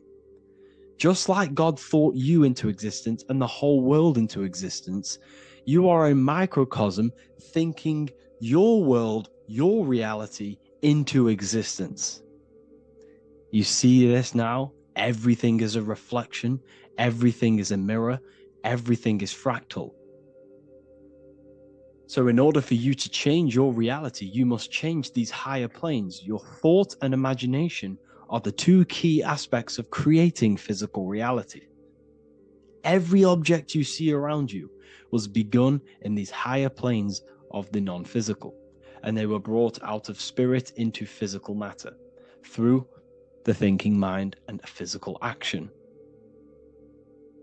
So now we're going to get a bit deeper. The brain is not the mind. Now that you understand, we have spirit and matter. As above, so below. You have a non-physical side of reality and a physical side of reality. The mind is the spiritual brain. The brain is a physical manifestation, a physical effect of the mind. The mind uses the brain to operate in the physical world, and it's the same with the heart. The soul manifests itself physically through the heart. The heart is a physical manifestation of the soul, of the emotion, thought and emotion, the mind and the soul, the brain and the heart, heaven and earth. So you have the inner world and the outer world, the spiritual, non-physical, and the physical. So we are all on this process of awakening, an expansion of our minds into new fields of thought, into new fields of awakening ourselves. Because essentially we are born into this world, but you are born many, many times. You can be born physically and you can be born spiritually. Like I said, everything is fractal. So just like when the baby finds out that there is a world outside of its mother, what does the baby do? The baby seeks a way out of its mother, and then the baby is now born into a new world, a world outside of its mother's womb. It's the same with you and your spiritual process. As your mind becomes aware that there are other realities beyond your physical body, it then seeks a way out. And this is why you are probably watching my YouTube, because you are now on the path. Something within you has guided you to this path of knowledge, truth, enlightenment, and expanding your consciousness. And it is your soul who brought you here. Your soul speaks through emotion, like guidance. Emotion is the language of the soul. When you feel very bad, this is your soul telling you you're not in the right place. You're doing the wrong things. Because the soul is always unfolding its purpose, which is expansion and learning. That is it. The mastery of the self and the learning of the mind is the only thing that counts in the end after this life. So you are on a journey of expansion, of learning, creating, and spiritual rebirth. As above, so below. What does this body tell you? When I see someone overweight, I don't see the overweight. I don't see the body. I see the mind. I see an undisciplined mind. I see a mind that lacks self-control. I see a mind that seeks external validation. That's what I see when I see an overweight person. I don't see his body. I see the result of his mind. Because what does the Bible tell you? You shall know them by their fruits. It's the same saying as above, so below. You shall know them by their fruit. The fruit is their manifestation. Your body is a direct correlation and manifestation of your mind. Your inner world projects your outer world. As within, so without. As above, so below. Now, what do you see when you see this man's body? I see discipline. I see strength. Mental strength, not physical strength. I see mental resilience of pain. Because all of this man's mental energy has been manifested physically within his muscle. This body is a direct manifestation of this man's mind's pain and suffering. And it shows discipline. This is why people instantly respect you if you are in shape. You walk into a room and you are in shape, people will instantly give you respect because they know that you are mentally disciplined. The body is a reflection of your inner world, and it's the same with your friends, your family, your connections with people. If you think about yourself very negatively all the time, and you don't have a good connection with yourself, you don't have a connection with your true self, this will manifest into every single relationship you have in your life. If you don't have a good relationship with your inner self, you don't have a good relationship with the people and the friends around you.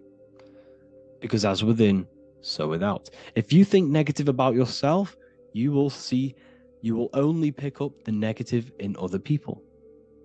If I think very highly of myself and I think very happy and good things about myself, I will then see the good things in other people. Because it's as above, so below. As the inner world is, so is the outer world.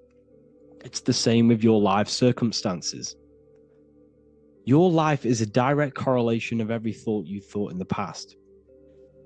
If you possess millions of pounds, millions of dollars, this is because you have thought this into physical reality. You live the life you are deserved. You live the life that you manifest through your thoughts. If you live a very poor life, this is a reflection of your mind. This is a reflection of what you have thought into physical existence. Because like I said, everything begins in the mind. As above, so below. And this is even present within the body. So where is the head? The head is at the very top of the body. And where does all manifestation begin? In the mind. That's where the mind is, in the head. And then the thoughts we think travel down the body into the heart, which is the emotion. Every thought we think is in the emotion. Every thought we think creates an emotion. This emotion then drives the action. Where does the action come from? The feet, because the feet move our body. We move with our feet to take action. Our hands.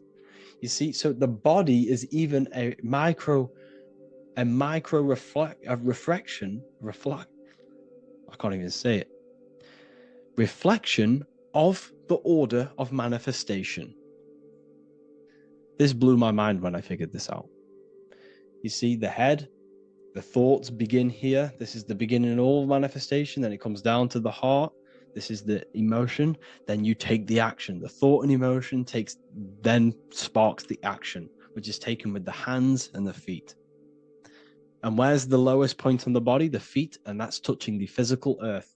So the head is where the thought is, the non-physical, and the lowest point on the body, which is touching the physical earth. So the head represents spirit, the feet represent matter, spirit and matter.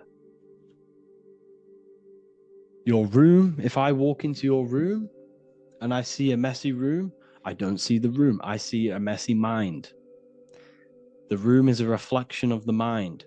If you have a messy room, this is your mind. It's an externalization of your unsorted mind, undisciplined mind. So like I said, we are all God, and we must find the God self within us. And I teach all of this inside the Book of Wisdom, Volume 2. This is not just a book, this is a revolution.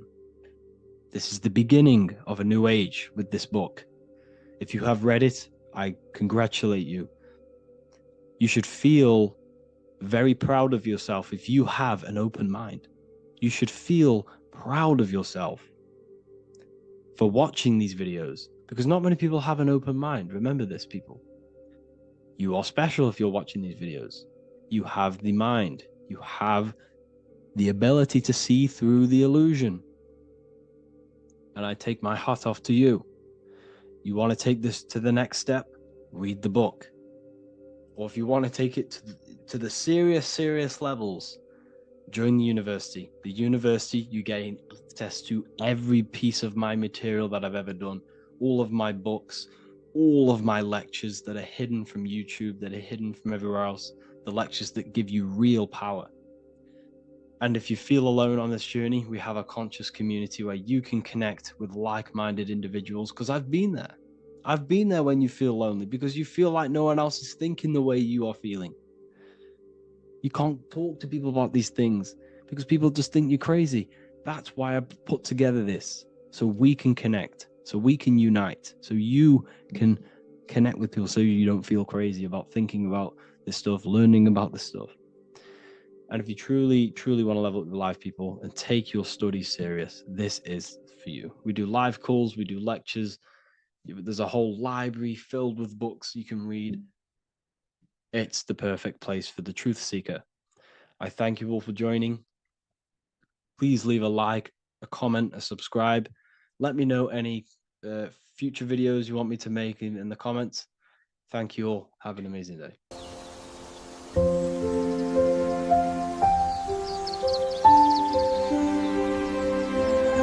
bookofwisdom.com.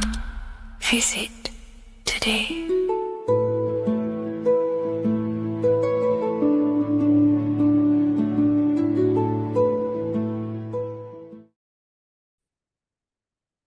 Hello and welcome to another video and another lecture from Ethereal University.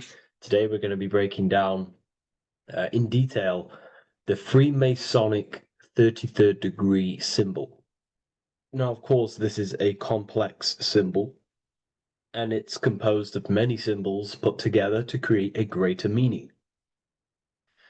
So, as you should know from my previous videos, a bit of context behind Freemasonry, what it particularly is, and I will give you a brief overview before we go into this.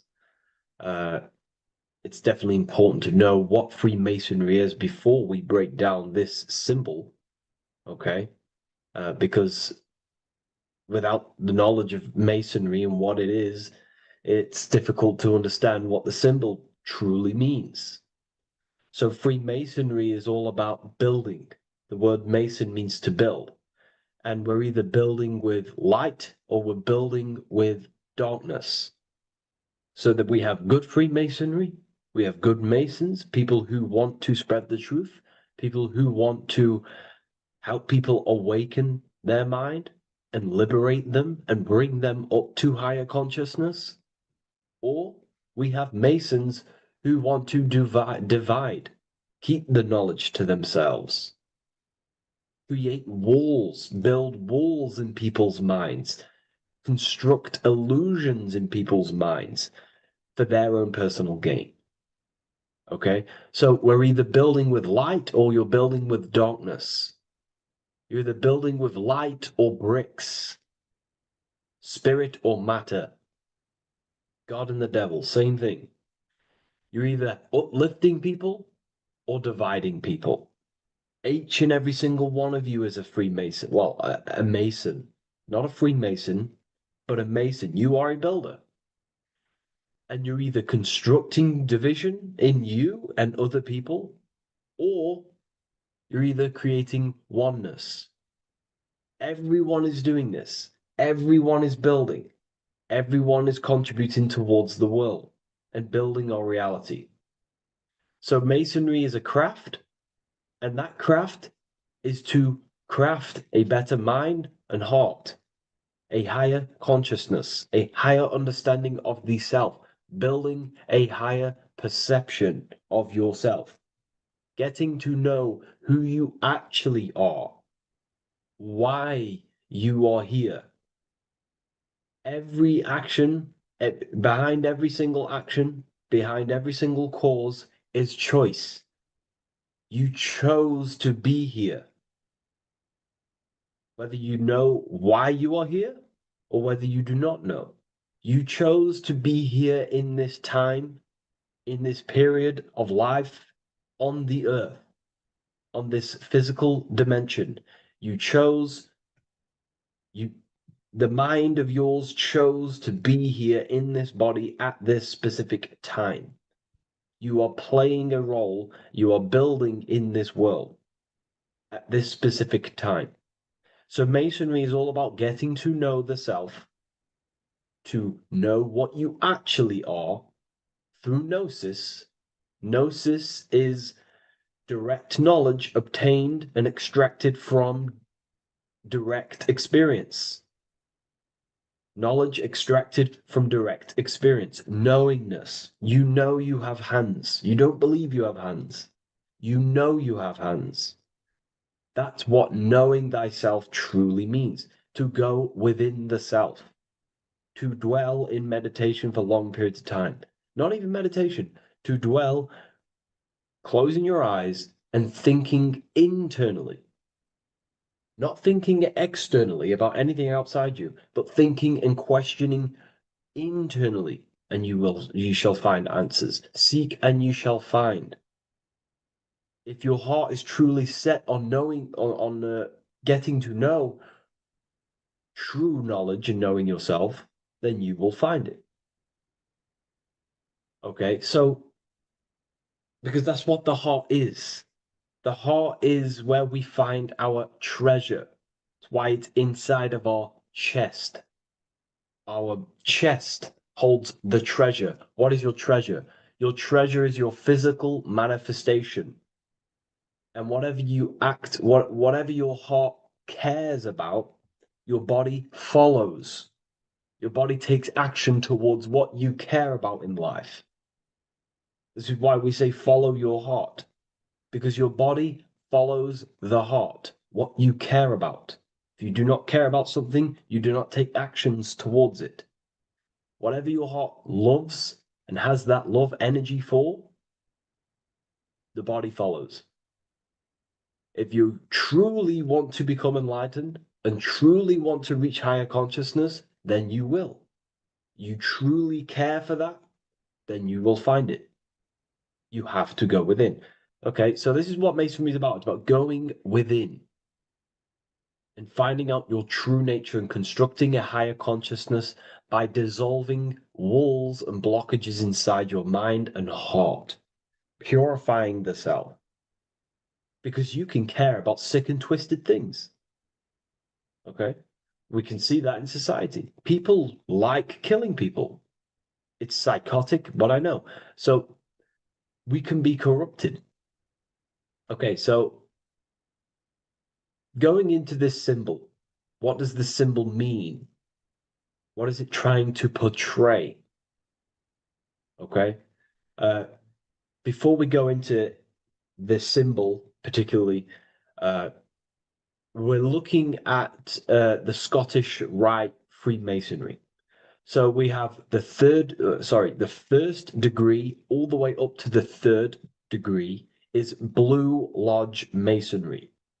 Then from the fourth degree of Freemasonry to the 32nd degree is what we call Red Lodge Freemasonry, the Red Lodge degrees.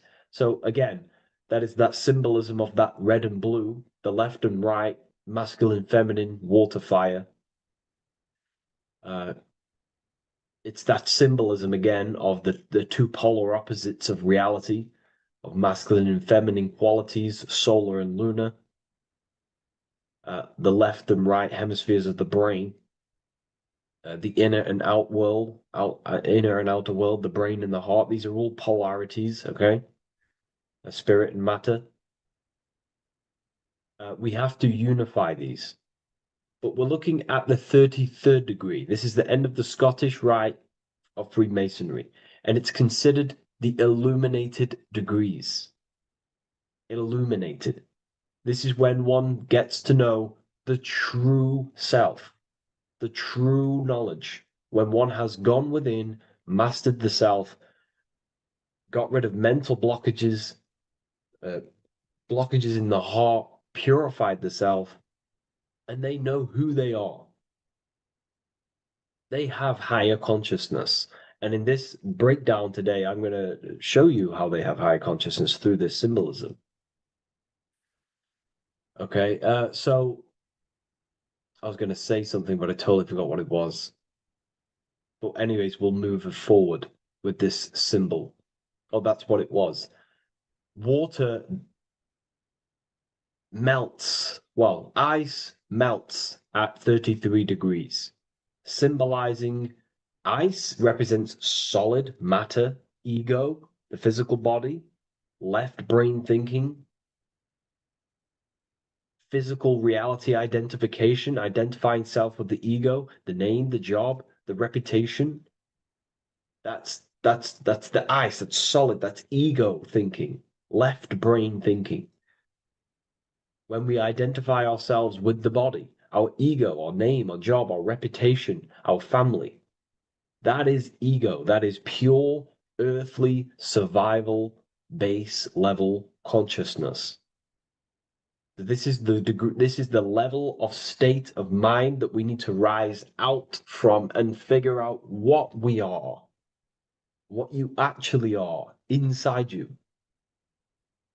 When you turn off your thoughts, what are you then? If you do not think, you are not your name, your job, your reputation, your family, your beliefs. Because when the mind is turned off, there is still something left. That is you. And that is the substance that we have to get to know through gnosis, through going within and thinking internally and dwelling within. Okay. So Freemasonry is all about learning about the psyche, the true nature of consciousness, how it functions, the mechanics of consciousness, how we can integrate universal law with consciousness. We're going to be going into that. Natural law. How we can become one with God's law. We can become one with the universe and integrate universal consciousness into yourself. Okay, so the first thing I'm going to say about this symbol, straight away, the first thing you probably notice about the symbol is the eagle. The eagle is a bird. Okay, what do birds do? They are high in the air. They are above the earth. which represents rising, rising consciousness, rising the mind out of the lower mind, earth-based survival, impulsive, reactive, egotistical mind. And we're pulling us up, we're rising from that. The earth represents that lower base survival consciousness, ego-driven thoughts. And we're rising up. The bird is free. It's free from the earth. Okay? It's free. It's elevated. It looks down upon the earth.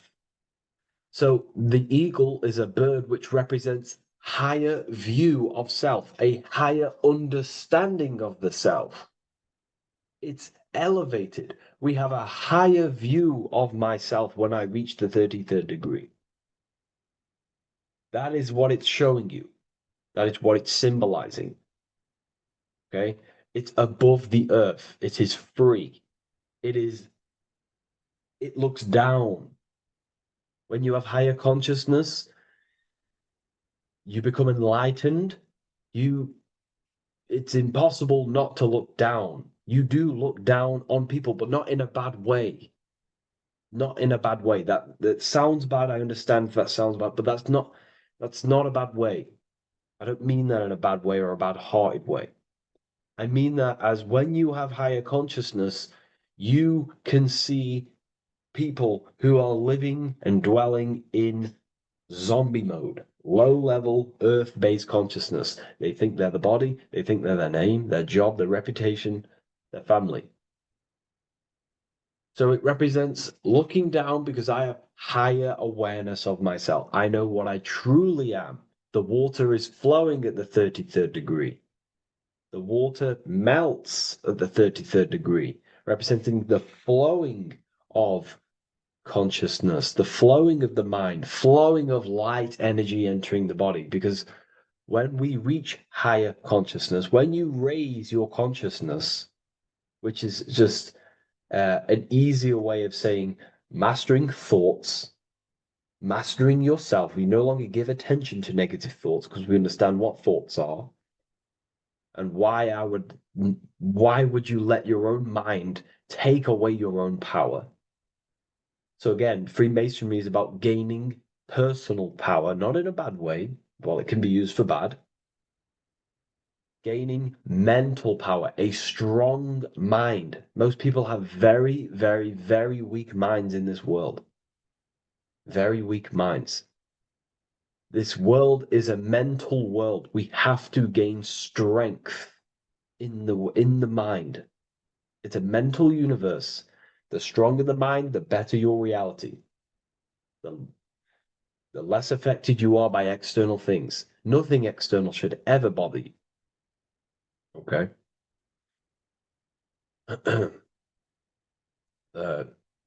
So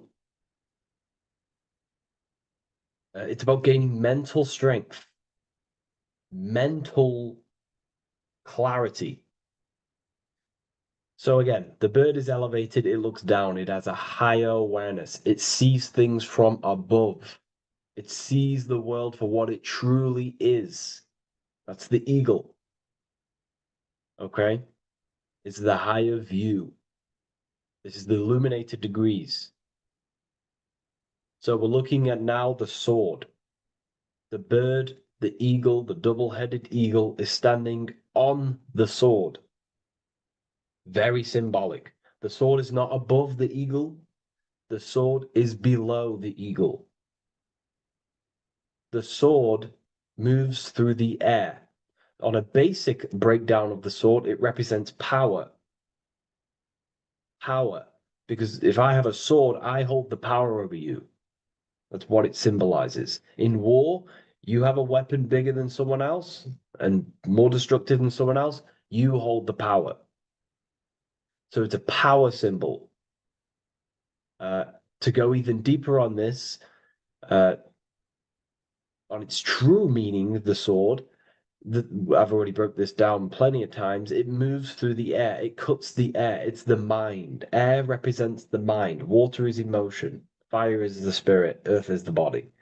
So we're looking at the mind, the power of the mind. And the eagle is standing on top of this, representing, I am conquering my own mind.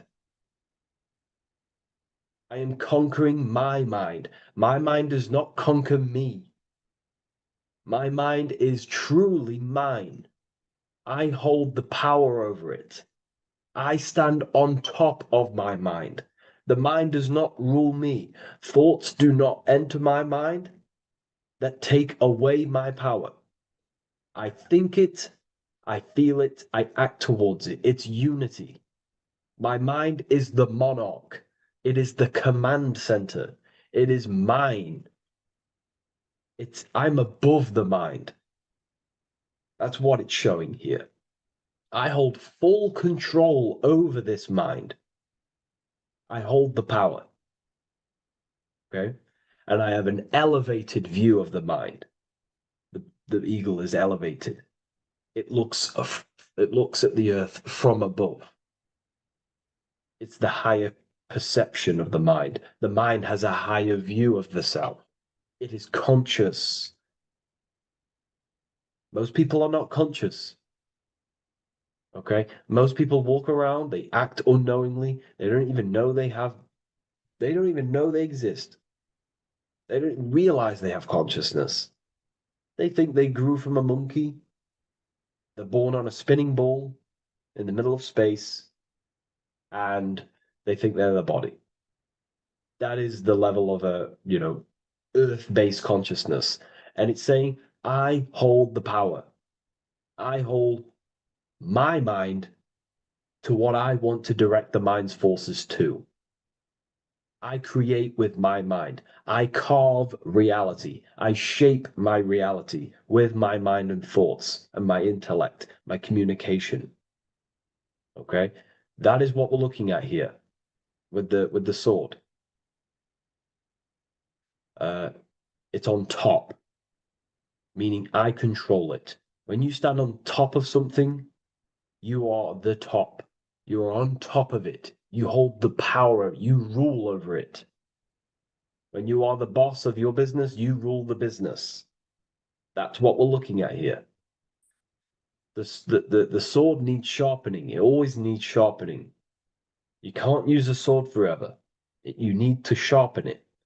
The mind will not stay powerful and strong and and aligned with what you actually want unless you continuously refine the sword. The mind needs to be refined or reminded. If you stop doing affirmations, the mind will fall back to old ways of thinking. If you constantly meditate, you constantly implant the messages into your subconscious mind, you constantly visualize, you are keeping the mind sharpened with what you want in life, what you are trying to create. And the mind will continue to think with that power, with them words, with them visualizations. If you fall off, if you stop meditating, you will lose control of your own mind. Okay? This is symbolizing you have to keep on top of the mind. You have to keep control. This is what the world is. The world is like Minecraft. You ever played Minecraft? You're a builder. Okay? What do? You control the man in the world. That's what you are. You need to control this body in the world. It's all about control. You are in a game. It's like Grand Theft Auto. You don't know how to use the buttons. You're going to create chaos, and you're not going to have that much fun in the world in GTA if you don't know how to work the buttons. Same with this world. You are in a world, and you need to learn the buttons of the body, the mind, the soul, the heart. How will these things function so you can actually live a better life and create what you want in the world? Aligned with natural law, of course, unless you want to walk down the path of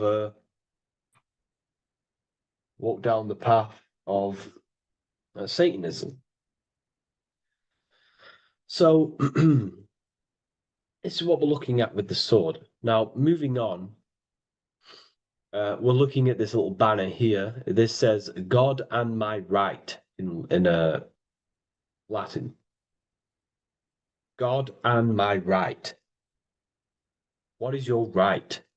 Natural law is your right.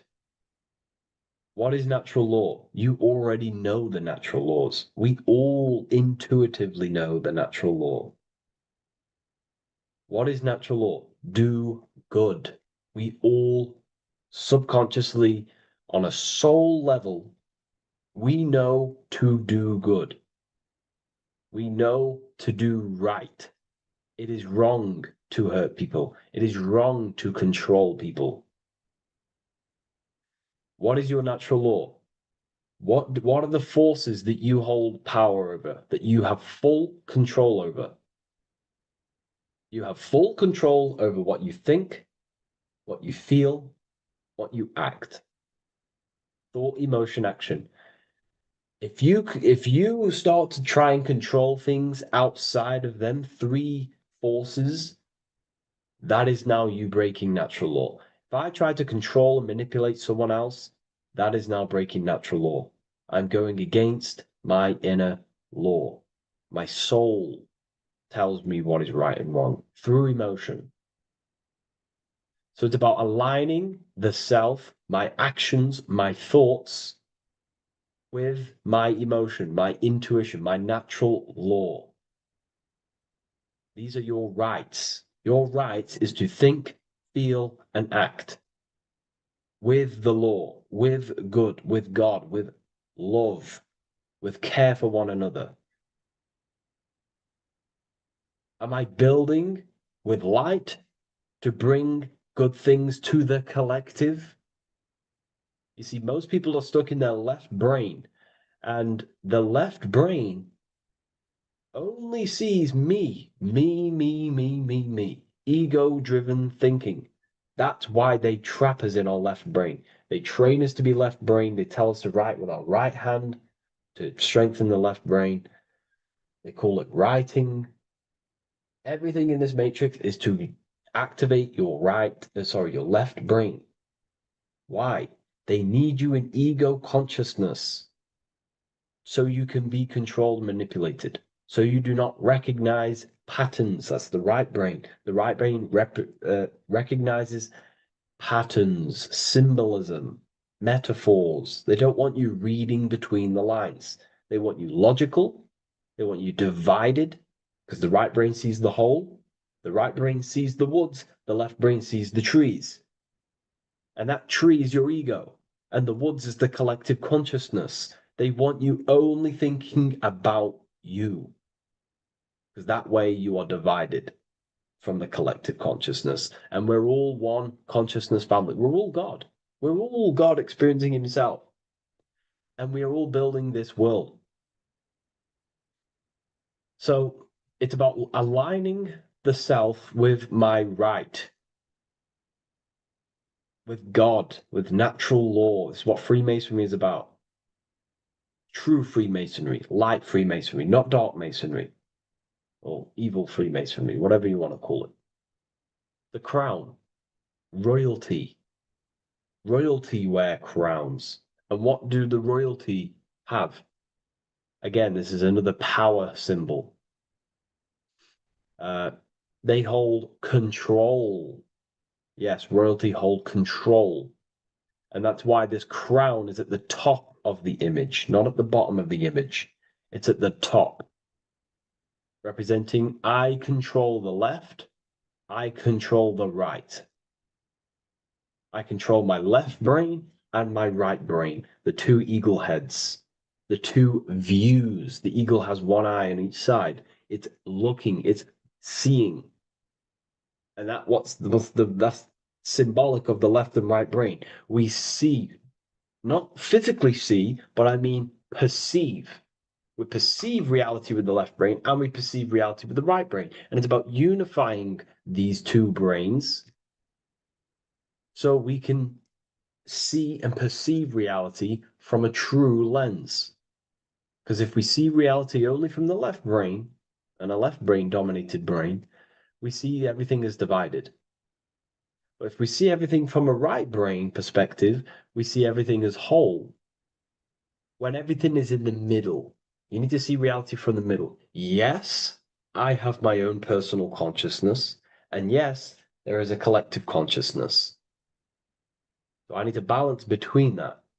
I need to see reality between the line, between the left and right brain, and align this worldview, and align my thoughts, align my actions with this.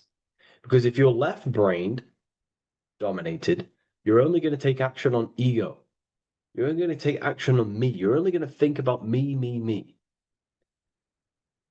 But if you're right hemisphere brained, you're only going to take action for the collective, which is, yes, that's good, but you also need to think about yourself. Why did you come here? Your life has a meaning as well. It's not just about the collective, it's about you as well. But we need to balance this. You see?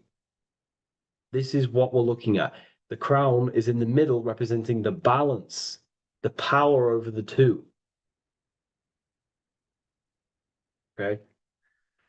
It's the balance, it's mastery, it's control. Royalty hold control over society, royal families. So it's about controlling the self. It's control over the ego, control over the sword, over the mind. It's about personal power we're looking at here. Self-control. Now we're looking at a upright triangle, which represents the element of fire, which is masculine. Masculine is all to do with action. Action, the physical body. We're looking at fire, which represents spirit or transformation. Fire is a very transformative element. It transforms things. Okay, so we're looking at self-transformation through action. This is what we're looking at here. Fire is a very, very masculine force, a very penetrating and transformative force. So we're looking at transforming the self, not through knowledge, but through action. We have transformed the self, 33rd degree. I've reached the 33rd degree and I have now fully transformed. Now, there are higher degrees than 33rd degree, but we're just breaking down the symbol. That's a whole of a lecture. But this represents full transformation. 3, another, if you watch my video on numerology, you know 3 is all about what? Transformation. Thoughts, emotions, actions. These are the transformative forces that turn and create reality. Jesus dies and dies and resurrects after 3 days. Transformation from dead to the awakened. Brahma, Vishnu, Shiva. God is threefold. 3, 3, 3, 3, 3, 3. Electricity, magnetism, dielectricity. The 3 forces that pretty much create physical matter. Transformation is 3. So we're looking at transformation through action. Action is a very transformative force. There's no point learning this knowledge if you're not going to act upon the knowledge. A lot of people join the university, they learn a lot, but they leave because they don't want to take the action. They don't want to do the hard part. They don't want to act towards higher consciousness. They want to dwell in their lower mind. That's fine. That's your path. That's their path. But if you truly want to raise your consciousness, you have to act upon it. You have to actively not take the action. It's about what you do and do not do, because not doing something is also an action. If you are not participating in the low-level pleasures like sex, casual sex, masturbation, going out and getting blind drunk. These are low-level pleasures. It's going to keep you on a low-level frequency and a low-level consciousness. That is also an action, not doing that. It's about what you not do as well, which is very important.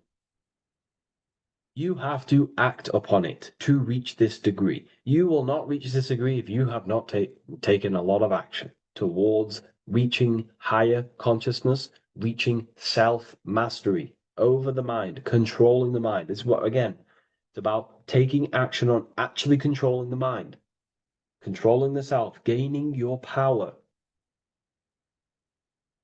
Okay? Okay.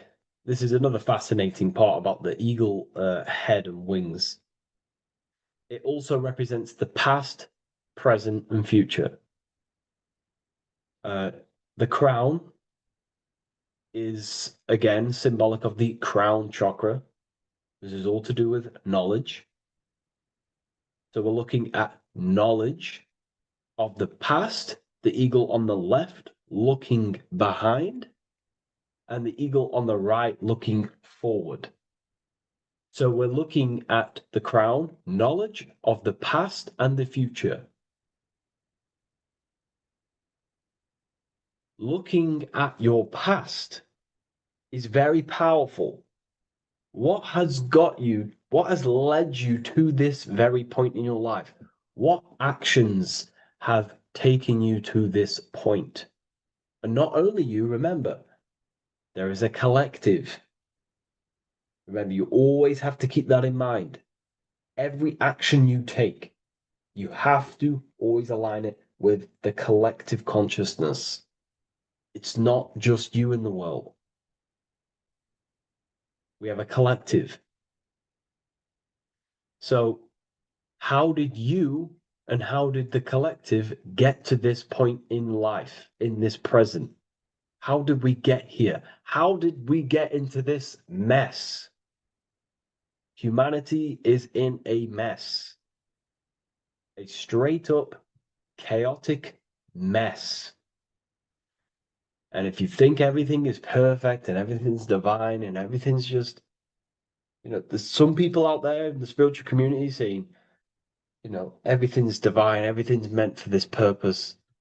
No, there are people actively manipulating and using mind control methods to control this reality. How have we got into this mess? So we have to look into the past to analyze patterns so we can take action now in the present to change the future of the collective and your personal life. That's what we're looking at here. So the eagle looking left is looking in the past, representing analyzing the past, analyzing the actions in my life and the collective life. The actions that led to this mess now, to this state now. And what can I do now with my knowledge to change the future to a better future aligned with, again, natural law, aligned with goodness, aligned with God, aligned with care and love for one another and the self. So it's all about knowledge of the past and knowledge of the future. And what I can do now to take action, the triangle pointing at the middle, which is the present, what can I do now to change the future? To create a better future, to transform the world. 33, transformation. To transform the future. Okay, this is what we're looking at here with the two double-headed eagles as well. Again, this is more art. This is a lot more complex symbolism here. But again, we have the Earth hemisphere here. And what? The eagle above. It is raised above the earth, above material pleasures, above the material thinking self, above the ego. Not to say get rid of the ego. We need the ego, but balancing, control, power over the ego, power over the two hemispheres of the brain, power over my past and my future, power over time. What am I using my time towards? Time is your spiritual currency. Okay? It's elevated. It sees things from a higher perspective. It is higher consciousness. We're also looking at the astral body. Birds on a deeper level represent the astral body. So symbols have layers of meaning. The deeper you get into the occult, so when you join the first degree, you get a good interpretation, and the higher degree you go, the more deeper the symbol reveals, as the more deeper you know yourself. So we're looking also at the astral body, the light. What is the light? Light is a massive symbol in Freemasonry. It's knowledge, gnosis. When you're very intelligent, you call someone, they're a bright child. They have enlightenment, light in the mind. Looking at light, a lot of knowledge, a lot of self-knowledge of the self, of the psyche, how I function, what I am, knowledge of the astral body, rising above the earth, astral projection, exploring your true nature, exploring consciousness. This is what we're looking at here. And in order to explore your astral body and explore the astral realm, you have to control the sword, the mind. And you can then explore. You are free like a bird to fly. This is all symbolic of rising consciousness. All symbolic. So I hope this video has gained a bit more clarity on this symbol and given you some insights. And I will see you in the next one. Thank you for tuning in today.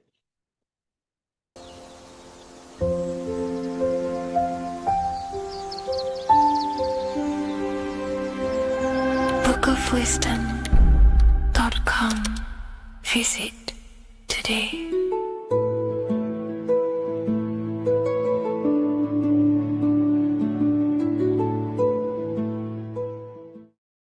Hello, Seeker. Welcome to Revival of Symbolism, a channel devoted to the language of esoteric symbolism, guiding you to discover yourself and expand your consciousness into deeper realms of thought.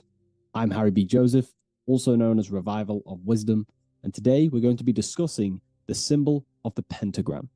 The pentagram is a well-known symbol inside the occult, used by pretty much every ancient tradition: Freemasonry, Rosicrucianism, Hermeticism, all the occult schools of thought.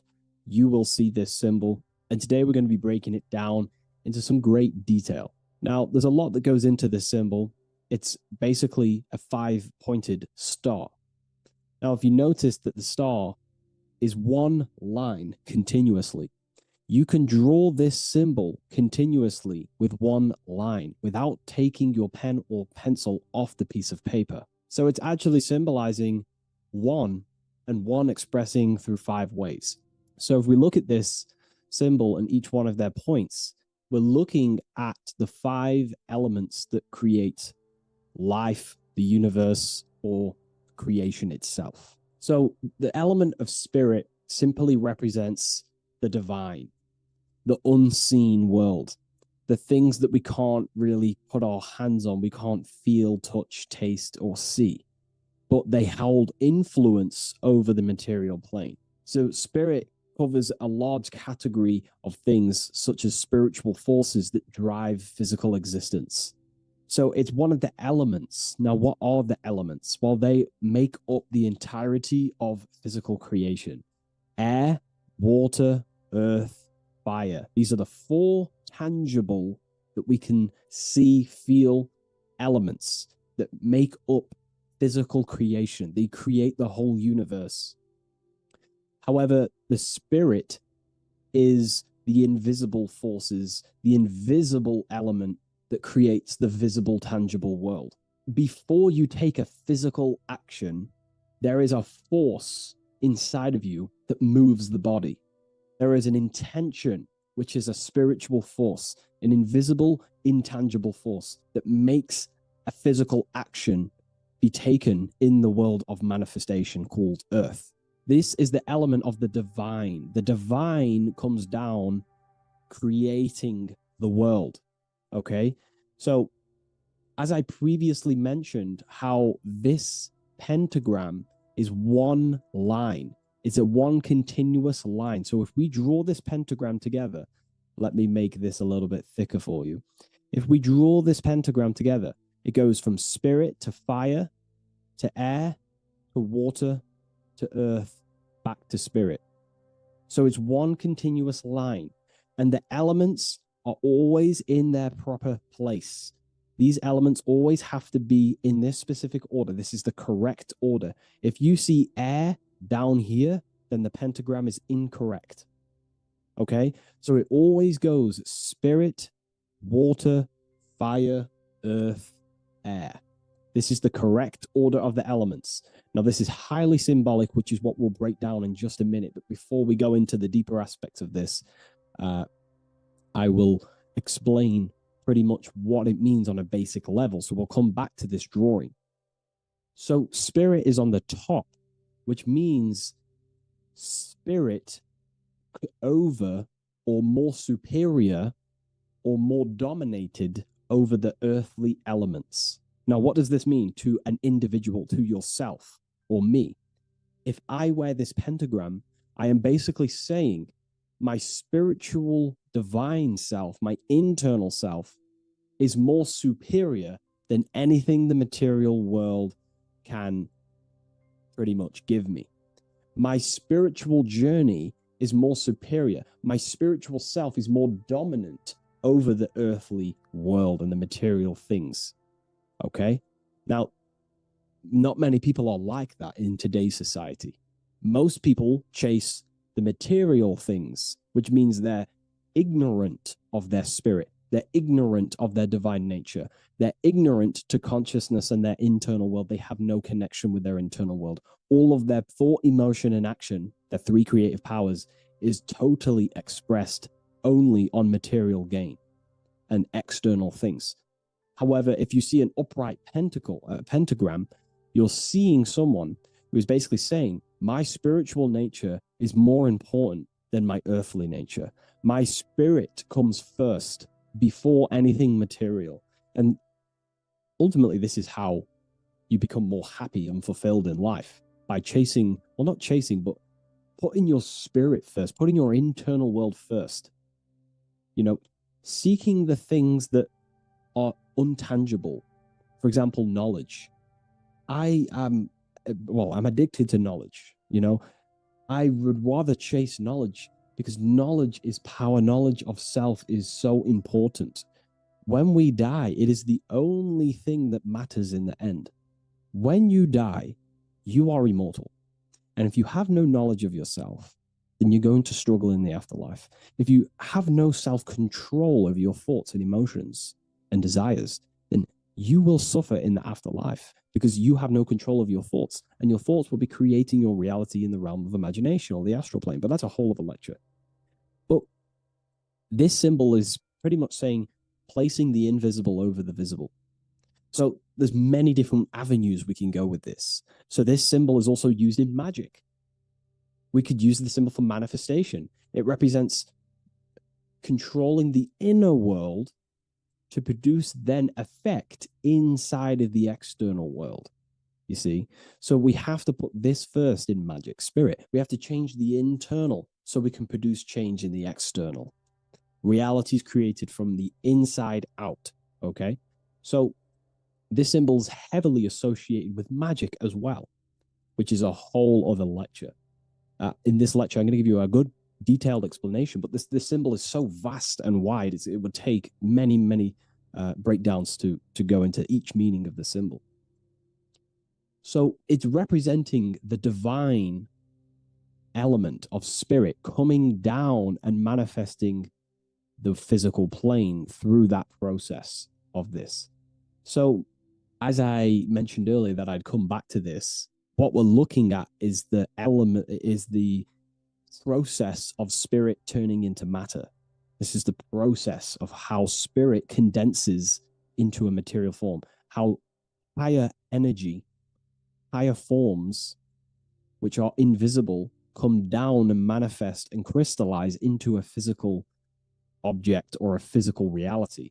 So this pentagram's explaining the process of creation. So it comes from the higher realm, spirit, the source, the emanation. An emanation is a thought or an emotion or a desire, which comes down to fire first. Fire represents the will. This is the willpower. This is the willpower. It's still kind of more of an invisible force, but fire is the closest element that represents spirit. This is why we light candles in magic and rituals, because it's literally opening a doorway to spirit. It's the closest element to spirit. So this is why sometimes in alchemical artworks, they use fire to represent spirit. Because, it's quite difficult to use a symbol for spirit because it's totally invisible. So it goes down to fire first, the will.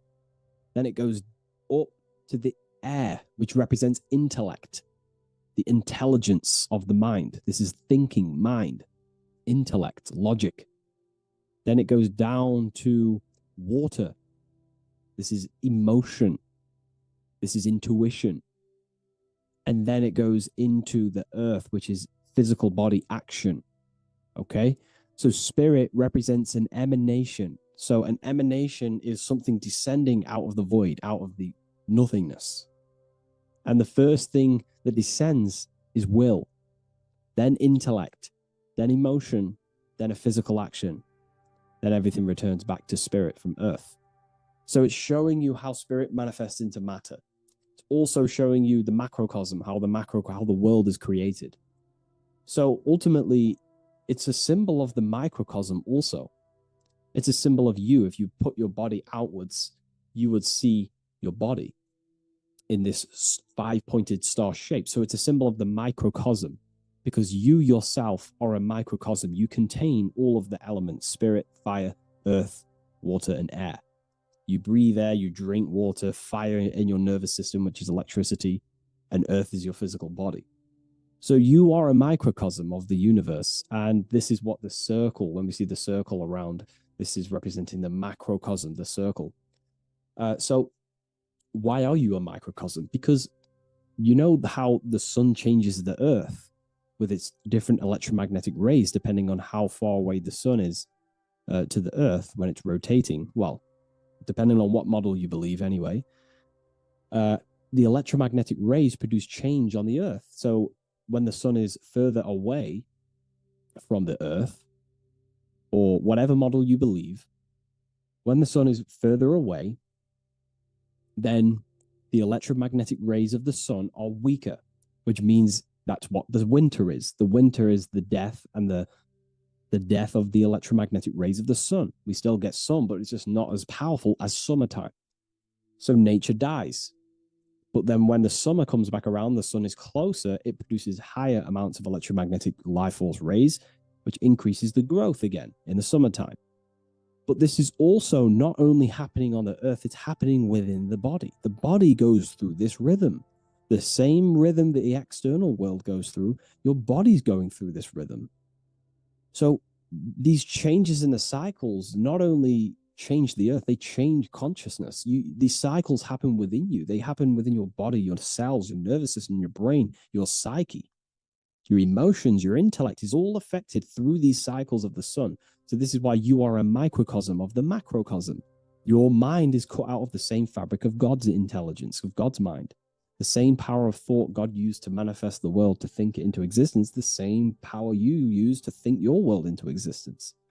You are truly a microcosm containing all the 5 elements, all the same powers of God, but just in a smaller version. It's a symbol of the microcosm. It's a symbol of the macrocosm also. It's a symbol of how spirit manifests into form.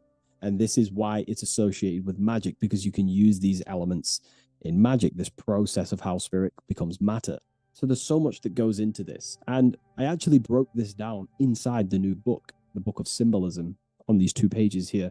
I will do another one on the inverted pentagram. This book, I've basically gone over every Freemasonic symbol, alchemical symbols, You know, every occult society symbols is pretty much in this new book of symbolism. But again, it's not a book on symbolism. These symbols are representing forces within yourself. They represent you, and these symbols are designed to awaken aspects of yourself. So this is not a book on symbolism. This is a book on you. Each symbol will awaken different aspects of yourself to help you understand yourself. So anyways, it's a big book. It's going to be very, very soon. I'll leave a waiting list in the description. You can join the waiting list, or I'll just give you an email when it's ready. And I will see you in the next video. Please leave a like, comment, and share. And I'll see you in the next one.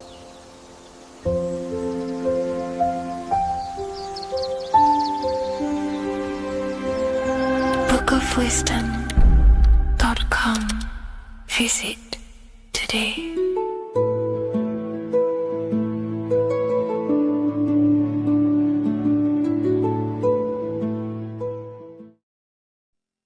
What is good, people? How are we all doing? Today we're going to be talking about the different planes of existence, the occult side of the world, the things they don't teach you in school. And of course, you can only find that on this channel, so welcome.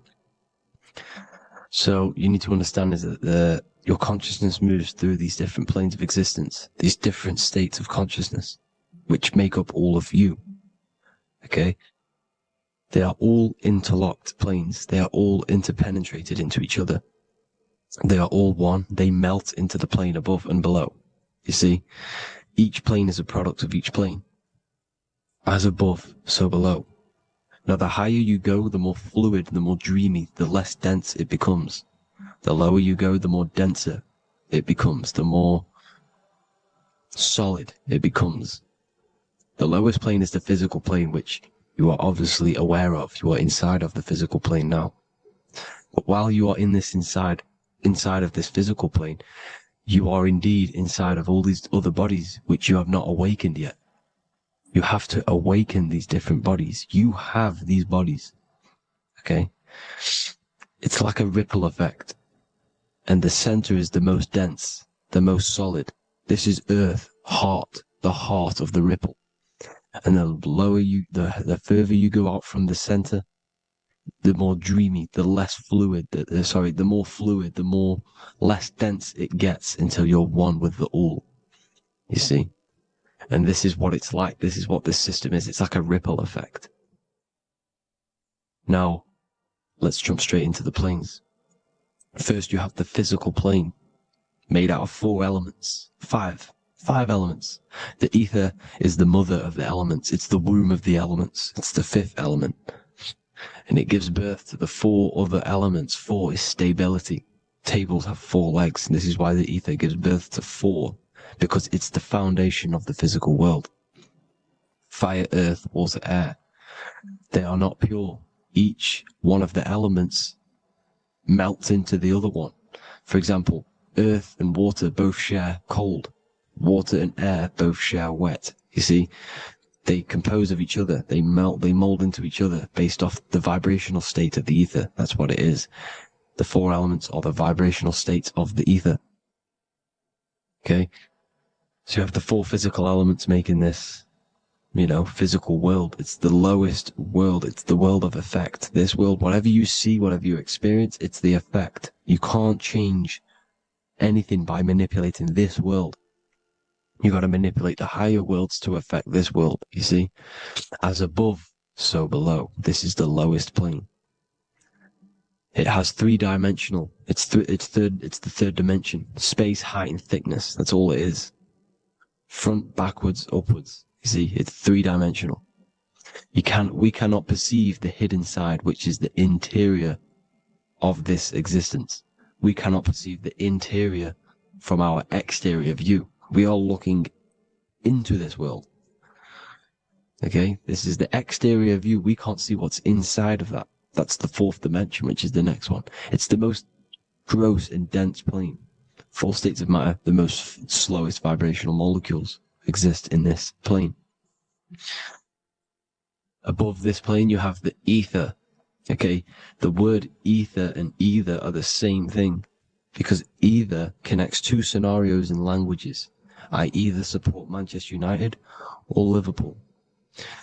Either is connecting them 2 scenarios. The ether is doing the exact same, as you can see here on the planes of existence. It connects the astral world, which is very important, to the physical world. It's connecting these two worlds. So it's the ether. It's the ether. The ether is pure potential. Energy flows through the ether. It is pure energy, pure potential. Okay? The physical body is an exact copy of the etheric counterpart body. So every physical object has an etheric energy double. It's like a blueprint of that object. Every single object has an energy double, and that's the etheric double. Okay? The etheric body determines the shape of our physical body through its lines of force. All through life, it rebuilds and restores the physical body. Physical problems show up first in the etheric body because as above, so below. You manipulate the higher planes, it will manipulate this plane. And this is why sorcery works. You know, contact with astral plane entities. We'll get into that a bit later. So the reason why we can't see this plane, this energy world, which is all around us, which we are inside of right now as we speak, is that the molecules that compose it are further apart than those of the physical plane, making it invisible to the two eyes. That we can't perceive it. Our eyes cannot physically suck in that sort of information, and our brain cannot decode it.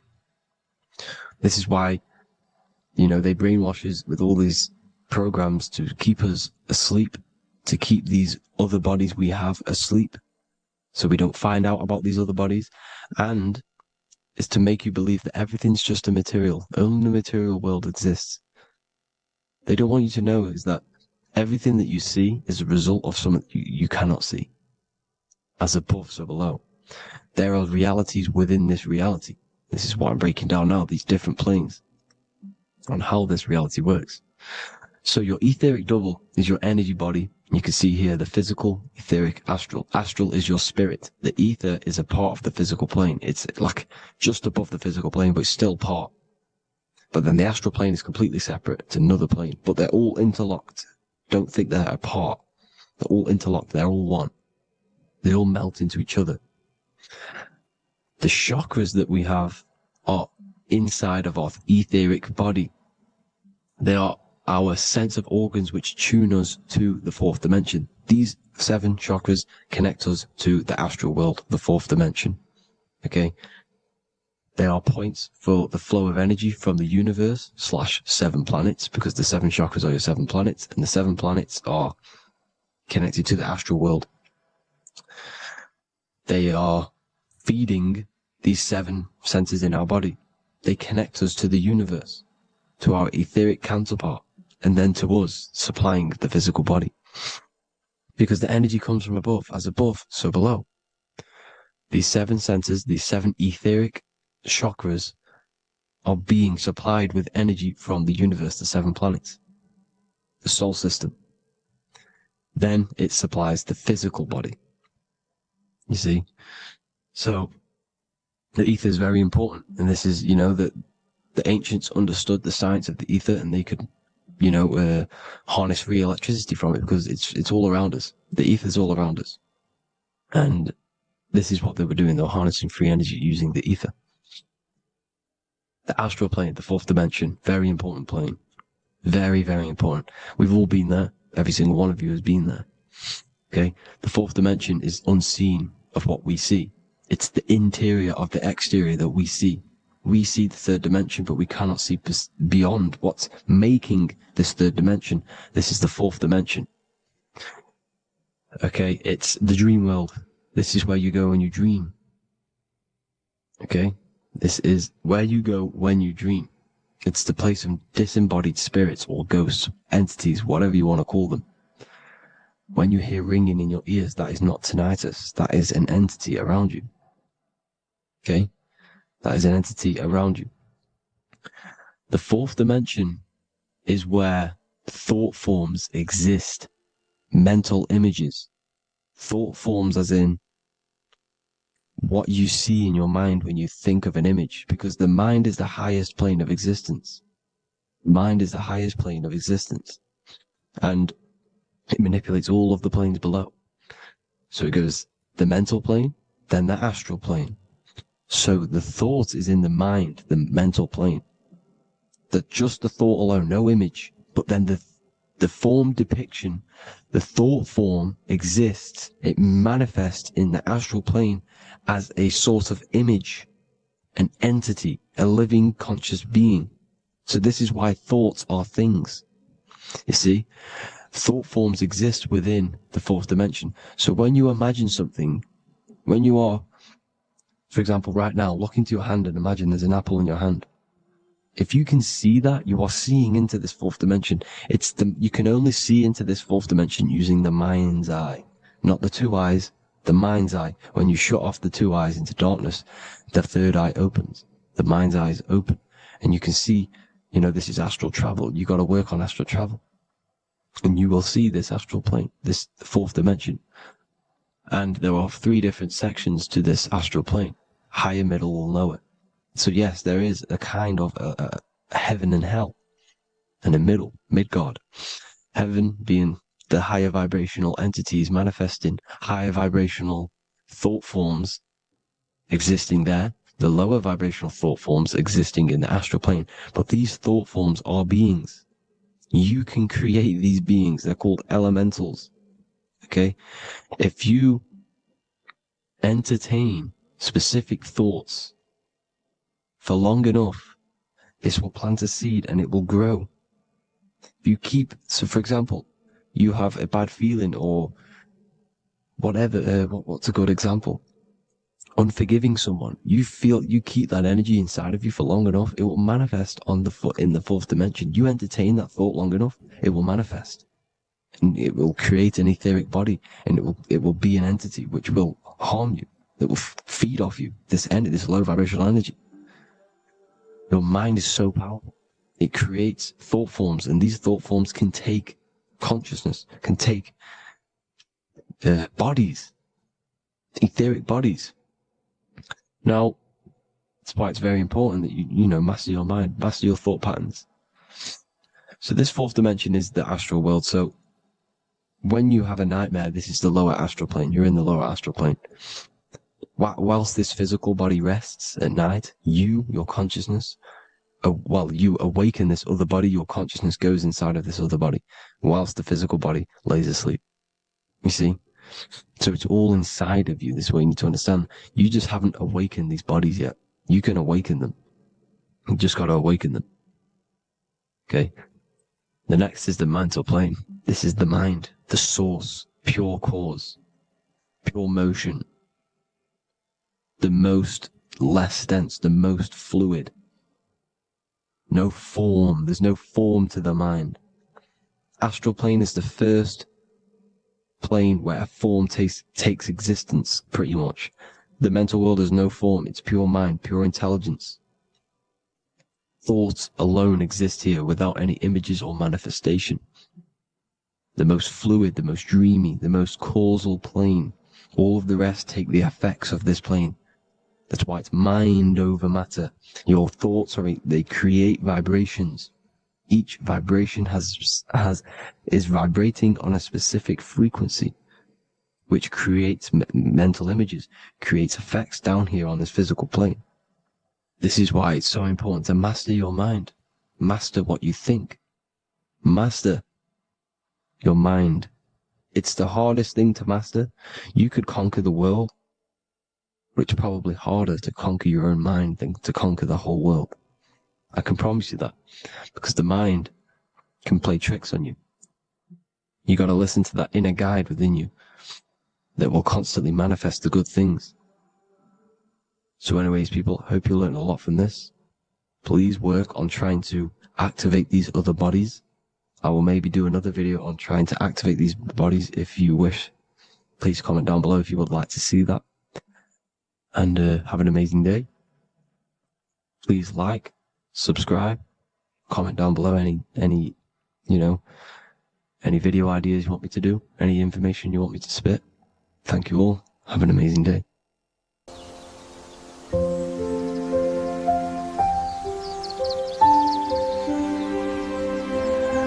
bookofwisdom.com. Visit today.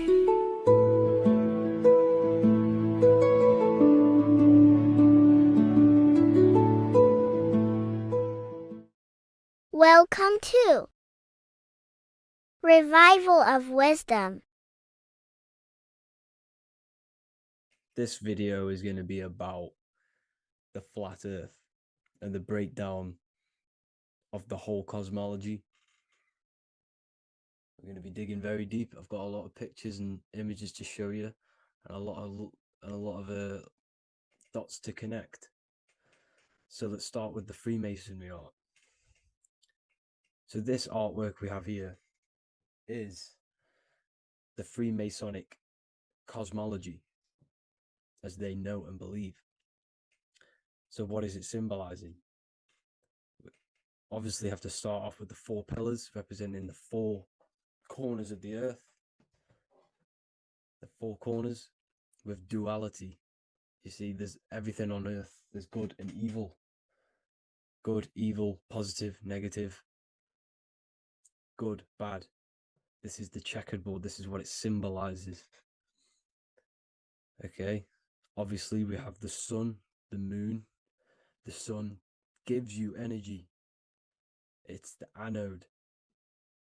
The moon is the cathode. It's the opposite. It takes your energy. So therefore, you become sleepy when the moon comes out. You see, everything on Earth, everything in the universe is balanced.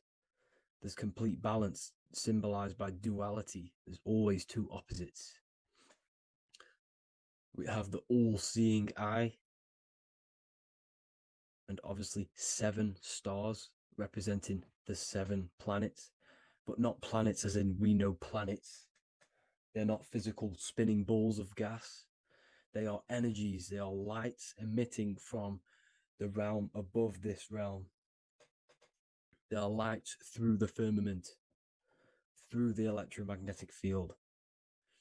So let's go through that again. The 4 corners, duality, positive and negative, cold, dry.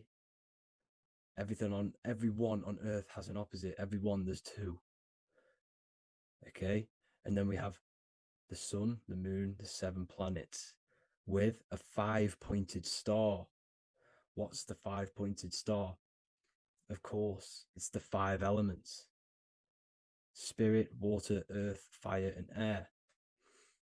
Okay, that's what the 5-pointed stars symbolizing, the 5 elements of Earth. And then, most importantly, we have the compass. The compass is very, very important, hence why it's in the center. The compass is symbolizing many, many things. And one of the most important things, but we'll get into that after. We have a boat with water outside of the earth. So we have a boat on water, symbolizing the waters separated by the firmament, the waters above, separated by the firmament from the waters within the firmament, the earth. So this is what it's symbolizing. So the compass, what's the compass? This is where the compass comes from. The Polaris, the most important star there is, because it's in the center of Earth, the sun, the moon, and the black hole, black sun. Because all creation comes from center, the seed center. Okay, but we'll get into this after. But also, this is a very important Masonic symbol because they use this symbol a lot. This is one of their main symbols, hence why Neil Armstrong has the Masonic ring with the compass on it. The people who supposedly went to the moon, which obviously they faked to push this globe model, because the globe model is based upon fear. Because the globe model, if they can sell you the globe model, they can sell you anything then. You don't know where you actually are. The globe model is to push fear upon the masses, because the globe model means there's not enough resources. There's also risks of asteroids hitting the planet. There's also risks of space extraterrestrial invasions, global warming, asteroids. You see, this is all the fear that they can gain off selling you the globe model. Okay, because they don't want you to know that this is an intelligent design. And also, they're hiding God, the creator, the source. This is why they are satanic. They are opposites. They are lefty, Lucifer, right, righteous, godly. Hence why they do the symbolism on their eyes. 666. This is another famous, what's it called? Sorry, famous astrologer, astronaut. This is another famous astronaut doing 666, showing that he's in the alliance of the occult. But even look at their 10th anniversary stamps. They have a Masonic compass on there. Also, the Order Out of Chaos. Order Out of Chaos, double-headed eagle. Okay, the Order Out of Chaos ring, which they wear. So all of these astronauts are in the occult. They are lying to you. They are in with this order, this Masonic New World Order, whatever you want to call it. So let's break this compass down a lot more. Because as I showed you here, the center, okay, this is what the compass is symbolizing. Let's go into the North Pole map. This is from 1595. This is a rough estimate of where this map came from. It's from around the 1500s to the 1600s, maybe 1400s. There's not an actual set date on this map because obviously our history has been tampered with. But let's break down this map and the symbolism that they use towards this map, because this map is the map of the North Pole. Okay, so in the center, we have the black rock symbolizing the tower, the pole, North Pole. And what's on top of the North Pole? Obviously, it's Polaris. North Pole and Polaris. Okay, with the 4 islands around the center. Okay, 4 islands around the center. And this is what blew my mind, right? They say that Santa sounds similar. And if you look at this pole that's pointing to the North Pole, you see this line here. So this is obviously from the 1600s. What color is Santa? He's red and white. Just like this map pointing to the center is red and white, and Santa comes from the North Pole. So it's not a coincidence that they use red and white. They're mocking this map because obviously they took over after the 1500s, 1600s. They took over around the 1800s. So they're mocking this map with Santa coming from the North Pole with this red and white line to the North Pole. Notice the 4 islands. Okay. Like windows, their symbol, they obviously in the occult, they're part of the New World Order, is symbolizing these 4 islands with the blue behind it for the water. Okay, so this is another occult logo. They're symbolizing this center because the center is so important. Okay, we'll get into that. Also, we have the Mayan cosmology. This is the Mayan cosmology. This is what they created. This is their artwork, with also 4 major lands around the center. You see this 4 with green in between them all. 4 major lands with the underworld. You see this underworld is also symbolized by the Masons with the coffin of the skull and bones, the deceased, the dead. Okay, so this is also mentioned in the book of Enoch. Okay, and it's called Sheol. Sheol, the underworld. Okay, and in the book of Enoch, it says all spirits of the dead go to these hollow places, that they are wait until their appointed time of judgment. And it also says in the book of Enoch, there are 4 hollow places underneath. 4 as above, so below, representing the 4 islands. As above, so below. That's where that could link in. Okay. The book of Enoch is very important because it was found in a cave thousands of years ago, and has a lot of truths about this realm and about this world we live in. So let's go back to the Mayan cosmology.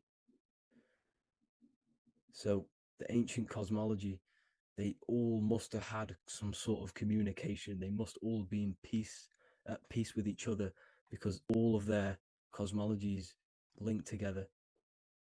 See, the Greek, Babylonian, Indian, the Celtic, okay, they're all linked in together. They all knew that they were in an enclosed system with an underworld and obviously a firmament. Okay, so this is what they all knew. They all must have had some sort of communication. They were a lot more advanced than us. They knew the center of the realm. Okay, and obviously the United Nations flag also symbolizes their center. You see how it has like a grid with a circle around the center. It's symbolizing that center of the realm, because that center of Earth is so important. The United Nations flag, all have it. See, some different ones all have that circle around the center, because the center is the seed. All things come from a center. So the torus field is so important because it is the spark of life. It's the building blocks of the universe, this creation, because all things have a torus field. Just like an apple with what's in the center of an apple, a seed, because the center is where the energies hold, is where the energies meet, and it creates that spark of life. Just like your heart is the center of your body, and it has an electromagnetic field, because the center, all things come from the center. So this is why the North Pole is so important, because this is why it's so important, because this is where the creation sparked from, the center. This is where the most electromagnetic energy is stored. So this is why the northern lights come from the center. It's electromagnetic energy. This is what the northern lights are. It's being emitted from this black hole in the center. Okay? And obviously, what else is on the center? Polaris. Polaris is the center star. Okay? So the center star is what sits on top of this North Pole, Polaris, because it's a pole of electromagnetic energy, symbolized as a black rock, a black hole, pole. You see, because all creation comes from void. Light is born from darkness. Without light, darkness can't be born from light. You see, but light can be born from darkness. This is why darkness is so important. And this is why there's a black hole in the center of our realm, like the black sun. The black sun, the Polaris star, the North Star. You see, so this is this North Pole, Polaris. This is what they're talking about. And this is why compasses are an 8-pointed star, because Polaris is symbolized as an 8-pointed star. This is where a compass will point you to. It will point you to that center. So notice how a compass has this black hole in the middle, you see, and it will point you to this meeting point, the north, because in the center is the center of the torus field of the Earth. This is where the most electromagnetic energy is. You see, everything gets sucked into the black hole. Okay, this whole reality is being projected from that center point, just like your eyes suck in light. It's a black hole. Your eyes suck in the light of this light being emitted from this center place, this electromagnetic energy at the center, which is the seed of everything, of everyone. You see, just like an apple has the seed in the center in darkness, because in the center of the apple, it's dark. It's black. It's pitch black. But that's where the seeds are. That's where the life is. But Polaris is so important because it's that center star which lines up. It is the pole, it's the top of the pole of the torus field. So Polaris would be here at the very, very top. And this is where the compasses point you to. And this is why the Star of Ishtar, the 8-pointed star of the Sumerians, also talked about this 8-pointed star, and it's called the Star of Ishtar. Okay, and who is Ishtar? Ishtar is the goddess. Okay, so she's not a male, she's a female, because every creation is brought through a female, a womb. Every single human on earth is brought through the womb, the sacred feminine energy. And the womb is pure darkness. There's no light in a womb, just like the center of our realm. It's a black hole. Okay, and guess what? She's the god of fertility and sexuality. She is responsible for all life.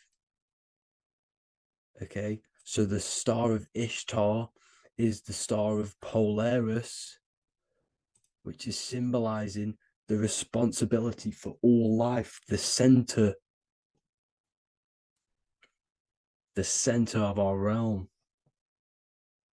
the black sun, the black hole. Okay, so this is what that god of Ishtar of the Sumerians is talking about, the goddess, the womb, the seed of creation. So this would be the portal, more than likely the portal in and out of our realm, because it's the top of the torus field. And what's above this realm is the heavens. So this is where you get sucked in from the heavens. Your soul gets sucked in and brought onto this plane of existence called Earth. These are some space NASA symbols. Look how much Polaris symbolism there is. And notice how it's at the center. You see this circle? This is like a half circle. And at the center is an 8-pointed star of Ishtar. It's the same thing. It's Polaris. It's at the center. And notice on some of these, look, this one is a bear holding the key and an arrow pointing to the Polaris star, so that they hold the key to Polaris. Another one with like a demon holding a key to the what? Polaris on top of him. Also an eagle, which is a Masonic symbol. The eagle holding a key on top of the center. You see, and notice how there's an arrow going up to the Polaris and an arrow down, as above, so below, to Earth. So you can go out of Earth and into Earth through Polaris, and the eagle holds the key. You see? The eagle holds the key, just like this. This demon dragon holds the key to Polaris. And look at this one, Earth, with an arrow up to Polaris, the 8-pointed star. So Polaris is more than likely that portal which the Anunnaki used, the Sumerian gods used, because the Anunnaki symbol is also an 8-pointed star.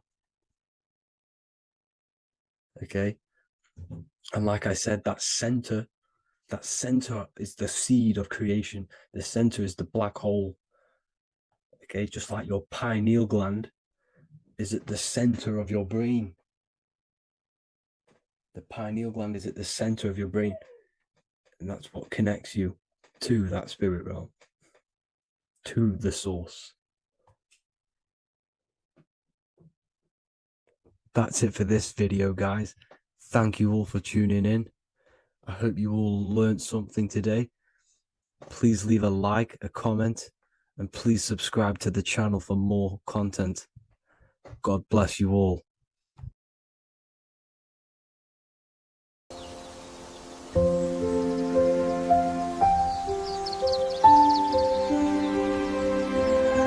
bookofwisdom.com. Visit today.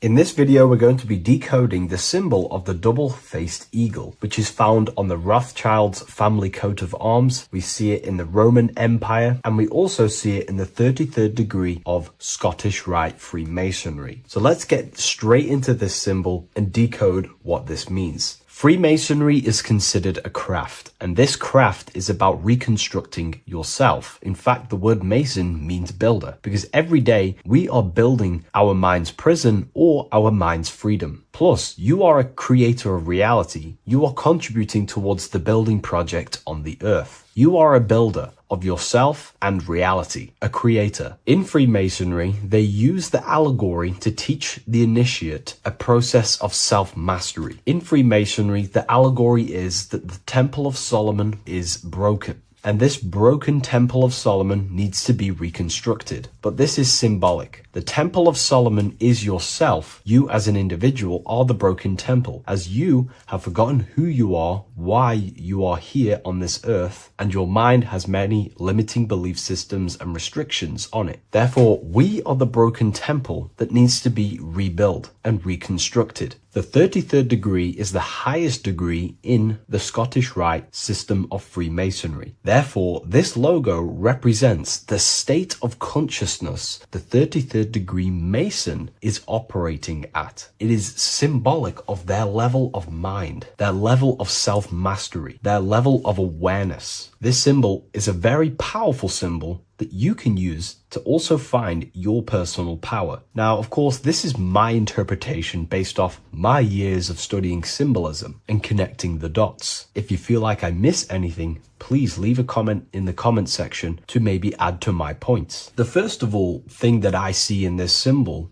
that reveals a great power of mind is the eagle. The eagle itself is a bird, and a bird can go on the ground and in the sky. In a symbolic sense, this represents the body and the spirit, the ability to transform from this earth body and then also access astral projection and the spirit. The bird sees things from a higher perspective while it's flying in the sky. If you're only in the physical body, your perception of reality is limited to the ground. We do not see much from the ground. This is all symbolic to a level of mind. The bird can see things from above. It sees the earth from a top-down view and sees the whole, sees things from a higher perspective, symbolic of the mind of a 33rd degree Mason who understands who they are, what reality is, what consciousness is, and the human psyche. Their level of intelligence allows them to see reality from a higher perspective, and they also have the mindset of seeing things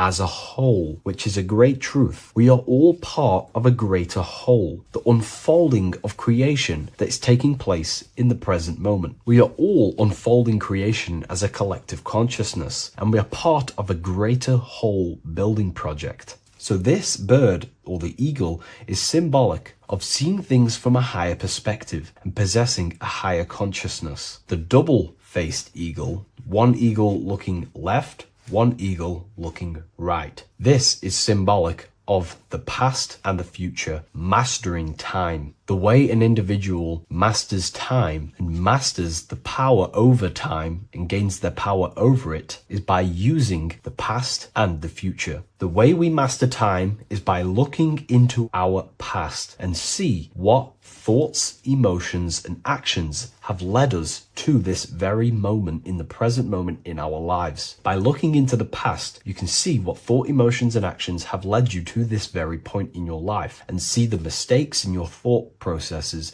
the mistakes in your emotions, and the mistakes in your actions. You can extract wisdom from the past of your past and apply that wisdom in the present moment to then change your future to a better future for yourself and the collective consciousness and your contribution towards the creation taking place on the earth. That is how an individual masters time. You can do this through memory work. Every time you go to sleep, go through your day backwards. Follow the events backwards. What this does is literally create new neural pathways in your brain and allows you to strengthen your memory so you can remember more. Memory work is massive in Freemasonry based off my research. They make you do rituals, memorize rituals, because they're trying to develop these different aspects and cognitions of the human mind. We see that the double-headed eagle is looking left and right, but then joins. This is symbolic of unity of duality, unifying duality. And the only way you can do that is by connecting with pure awareness without distortion of the mind and body. If you turn off your body, it goes to sleep. If you turn off your mind, you go to sleep. But if you can turn off your mind and body, then who are you truly? When you turn off your mind, you're no longer your belief systems, your name, your job, your reputation, your status. You are this pure awareness who's observing the mind. So in meditation, you realize you are not the mind. You are the awareness, and the awareness is singular, and the mind thinks in dualism. So this is symbolic of unifying and seeing things through the lens of the awareness and not the mind, because the mind can produce illusions. So this is symbolic of a state of consciousness of the 33rd degree who sees everything as oneness. We are all one witnessing consciousness experiencing itself. However, this witnessing consciousness is molded differently through the mind. My mind has gone through memories, traumas, events, and belief systems, which makes my mind unique to you. But when we all turn off the mind and connect with pure consciousness, the pure awareness,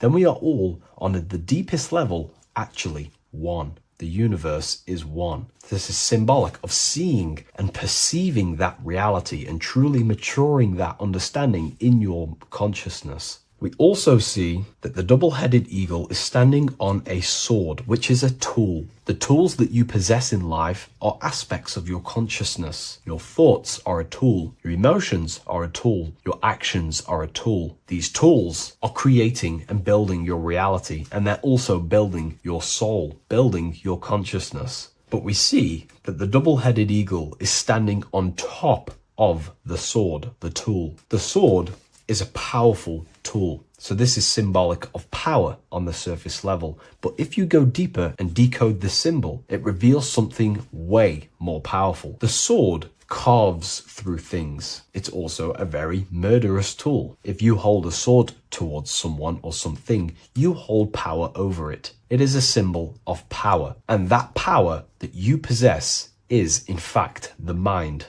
The mind is the powerhouse of control over reality. The mind is the most radiant force in the universe, as all things respond to the mind. The emotions, the body, and physical reality itself responds to the mind. The mind holds power. Matter is a physical manifestation of mind. The reason why the sword is the mind is because it's associated with the air element. When you swing a sword, you're moving this through the air. And if you've read the Book of Wisdom Volume 2, you understand that each element is corresponding to a different body of consciousness. Air is associated with the mind, the mental body of consciousness. Water is associated with the emotional body of consciousness. Earth is associated with the physical body of consciousness. Fire is associated with the spiritual willpower body of consciousness. Therefore, what we're looking at is the intellect. We're looking at gaining control over the intellect, the mind, thought, banishing all negative thought power from the mind. Think of it like this. You are tapped into a live stream of consciousness, and this live stream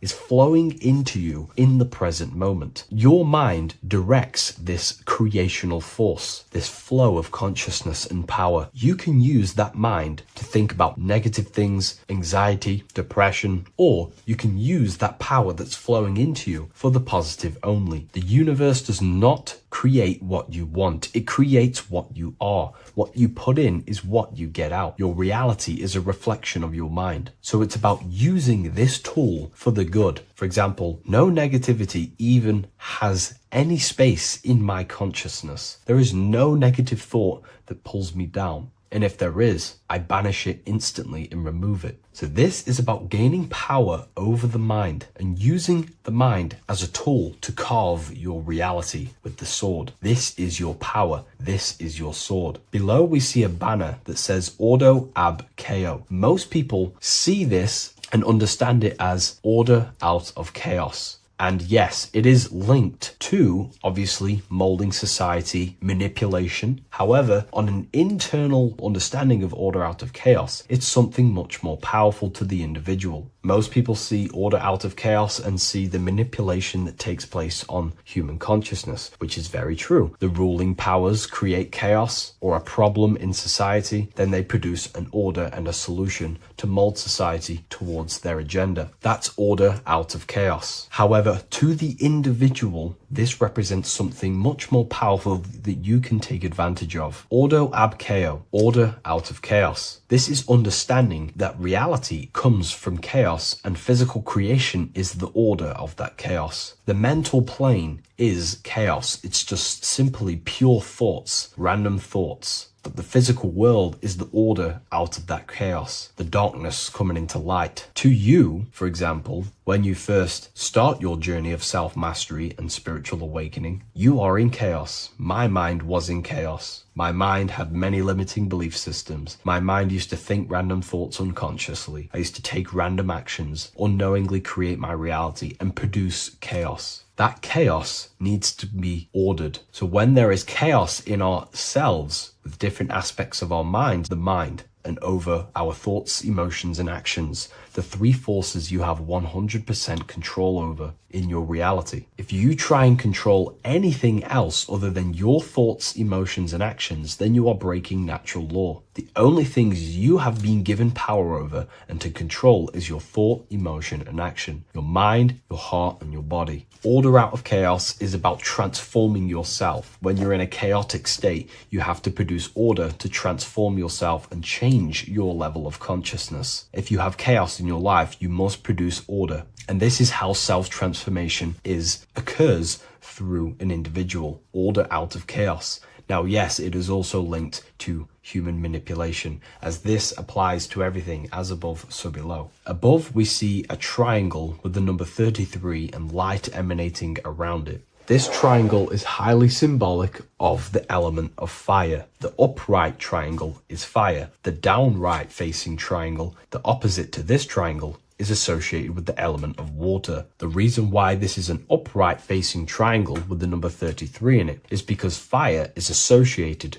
with dissolving. If I place this pencil in fire, it will burn this material into its raw form. Fire is about removing the illusions in our mind to gain power over it. It's about dissolving all the illusions in ourself, the false belief systems, the negative subconscious programs and thought patterns. This is about destroying them and producing order out of them. It's about removing the veils of consciousness so you can figure out who you truly are. If I burn this down, it will reveal its raw essence. It's the same with consciousness. If you want to figure out who you truly are beyond your mind, emotions, body, then you have to remove the veils of consciousness. You have to dissolve the mind by meditation and stillness. You have to dissolve the nervous system by keeping very, very still. And you will connect with pure awareness and can connect with lucid dreams and out-of-body experiences. It's like finding a needle in a haystack. If you want to find a needle in a haystack, you don't go looking through the haystack to find the needle. You burn the haystack and the needle reveals itself. That's how you truly connect with who you truly are. And this is why it's associated with the number 33 also, because the number 33 is the symbol of rebirth. Jesus dies at 33 and ascends to heaven. The human mind is fully developed at the age 33. Ice melts into water at 33 degrees.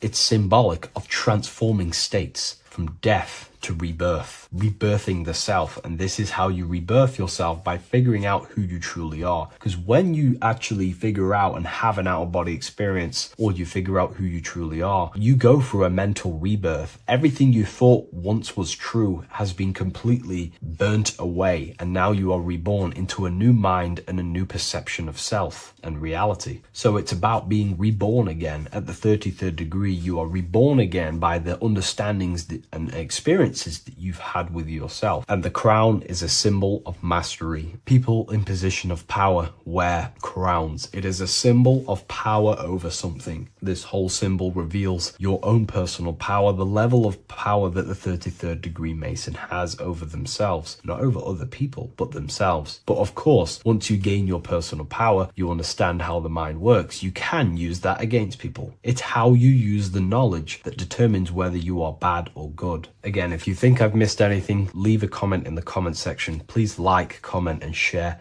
if you love this content. I'll see you in the next one. And if you wish to get your hands on this book, I'll leave an Amazon link in the description. In this video, we're going to be talking about the evolution of consciousness. You are born human, however, you possess consciousness, which is the awareness behind your being, the awareness behind your thoughts, the experiencer behind your five senses, the experiencer, the observer behind your thought, emotions, and senses. You are an eye, an invisible consciousness looking through a lens, which is your body. Your body produces this physical world that you experience. Your brain produces this world. Your brain and body is a technological computer. However, you are an infinite, ever-expanding consciousness behind this physical body. And there is an evolution of a consciousness, a cosmic journey of expansion. And this is why we see so much pyramid symbolism in the occult and esoteric world, and especially within Freemasonry. Because the pyramid represents climbing, an evolution, a raising state of consciousness, a journey. Steps symbolize a journey upwards. This is the raising and the evolution of consciousness, our inner world, the transmutation of our inner selves, of our souls and consciousness and our minds. So when we see this pyramid, we're seeing a evolution, a way up to source consciousness. And the eye in the pyramid represents your source consciousness. It represents illumination. It represents divine guidance through this evolution of consciousness. This is why we see the ladder. Consciousness is ever expanding on an infinite journey of evolution. Each individual is a part of this cosmic process, contributing towards the ongoing expansion of both mind and awareness. As we evolve, we collectively explore deeper levels of existence, expanding the boundaries of thought and consciousness. The mind has the ability to expand infinitely into new realms of thought, into new dimensions of mind. The mind cannot be filled up. It is not a physical substance. The body can be filled up, because it is a physical thing, but you cannot fill the mind. Therefore, the mind is constantly expanding, ever expanding into new fields of thought. So what we see in Freemasonry, the ladder, is again a journey, an elevation of consciousness. When we are born with an infant consciousness, and as we gain older, we gain an adult consciousness. Our inner world, our inner mind, and our emotional intellect changes and evolves. We are significantly different from when we were very young as an infant. It's because our consciousness evolutes, it changes, it alters like water. So, just like this evolution of your own consciousness as growing up, there is consciousness of beings existing in cycles beyond our own. And their consciousness is unimaginably different from ours. They operate on a higher level of understanding and knowing, experiencing reality in ways that transcend our current comprehension. Our minds right now cannot comprehend the highest states of consciousness. There are entities, there are beings beyond our own, existing in higher dimensions of consciousness that we cannot comprehend because they have expanded. They are on a further way up the ladder of consciousness. However, we are all on this same journey. None of us can take the same journey. There is one ultimate goal, reaching source consciousness. However, this is always ever expanding. However, we are all on a different journey. There is one truth, one source, one goal. However, there are billions in different ways of reaching it, and we are all on these different paths to source consciousness, to this ladder, this evolution of universal evolution. Okay? Their awareness is attuned to new dimensions of existence, reflecting a more advanced stage in the cosmic journey of consciousness evolution. So when you take DMT, you are shot into these higher realms of consciousness where you meet these beings who look similar to these images. They are not speaking to you physically. They don't speak to you three-dimensionally through vibration and words. They speak to you mentally. If you have done DMT, then you know this. And if you have met these beings, then you know this. You might have even met some of these types of beings on mushrooms or any psychedelic drugs. Because ultimately, when you take these mind-altering substances, it's altering your consciousness. It's merging your consciousness with the spirit of that substance. And you are essentially attuning your mind to higher dimensions of consciousness. That's why we say we're getting high when we take these substances. Therefore, when you meet these beings on DMT, you are essentially meeting beings who are attuned to higher dimensions of consciousness, and they speak to you mentally. They speak to you telepathically through thought, because the universe is mental. Everything exists within the mind. The way you are now, your physical existence, is a state of mind. Mind, thought creates matter. Spirit and matter are two opposing ways of thinking. If we have a very spiritual mind, we have an expanded mind, we are a spiritual person through the mind. However, if we have a very low state of consciousness where we think about food, sex, lust, and all physical things, then we have a physical consciousness. Matter and spirit are two opposing forces, two ways of thinking. The mind attunes itself to different levels of understanding in different dimensions. So, essentially, this is what we're looking at. The body is a vessel for the fluidic, formless consciousness, a temple that houses the essence of our awareness. While the five senses are limited to perceiving only the physical plane, the mind transcends these limitations, capable of perceiving the full scope of reality. It is through the mind that we access deeper truths beyond the material, tapping into boundless nature of existence. Physical existence is a thin band, a thin layer of reality.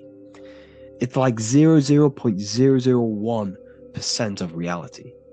And your five senses are only tuned into this layer of reality. But the five senses are by design only allowed to perceive physicality. But the mind has the power to expand beyond this physical five sense state. The mind has the power to expand and evolute. It is a conscious decision whether you want to take this path or not. You can stay in a three-dimensional way of thinking, or you can expand your consciousness from within. It's not an external journey. There is no God going to save you. You must save yourself. Therefore, behind every single one of these eyes is the same source consciousness. However, we are all different cells in a different journey. The organs in your body, the cells in your body are all alive. They all possess same consciousness, universal consciousness. However, we are all on a different journey of evolution. As above, so below. As the baby is in the mother's womb, when the baby becomes conscious, there is a world outside of its mother. What does it do? It presses and seeks a way out to be born in the other world outside of its mother. It is the same with your consciousness, your mind. When your mind becomes aware that there is realities beyond the immediate surroundings, it seeks a way out. And this is exactly what I'm doing to you now. I am now expanding your mind and telling you there is other ways of reality. There is other dimensions of consciousness which you can access through inner transmutation, through different ways of thinking, spiritualism, and meditating and connecting with yourself and detaching from external things. We can upgrade our consciousness. Your body is a womb. Why Jesus says you must be born again to see the kingdom of God, because you are born physically and then you must be born again spiritually, awakening your inner consciousness. So like I said, as the baby is in the womb, it's the same principle. As above, so below. You were a baby, you were in your mother's womb, and you figured out there is a world outside of your mother, so you seek to way out your mother to be born in another world. It's the same now. You must do this now. This is your spiritual evolution. This is the evolution of consciousness. It's ever expanding. When you die, this is a transition. You must learn to not fear death. This is another part of your spiritual journey. You must master death. Therefore, like I said before, the mind has limitless capacity to expand into new realms of thought, continuously exploring uncharted ideas and concepts without boundaries. The mind can ever expand. It can never be filled. It can never ever know everything. There is infinite fields of knowledge, infinite fields of thought. Your current state is just one stage on an infinite pathway. You won't remain human forever. The human experience is a crucial phase where we learn to balance polarities, master the fundamental laws of the cosmos. It is a period of growth and transformation, preparing us for the next stages in our cosmic evolution. The goal is to strive for perfection, yet the true perfection is unattainable. It's like a tunnel, and there is a light at the end of the tunnel. And as you walk through this tunnel, the light is ever moving backwards. You should forever seek to meet that light, but you will never meet that light because consciousness is ever expanding. You should strive for perfection, yet knowing that perfection is forever unattainable. The journey is endless, with each step revealing deeper layers of understanding and experience. The pursuit of growth and expansion is itself the essence of our evolution. You can find all of this knowledge in the amazing book that I have read for years. I have read this book, The Emerald Tablets of Thoth, the Atlantean, by M. Dorial, translated by M. Dorial.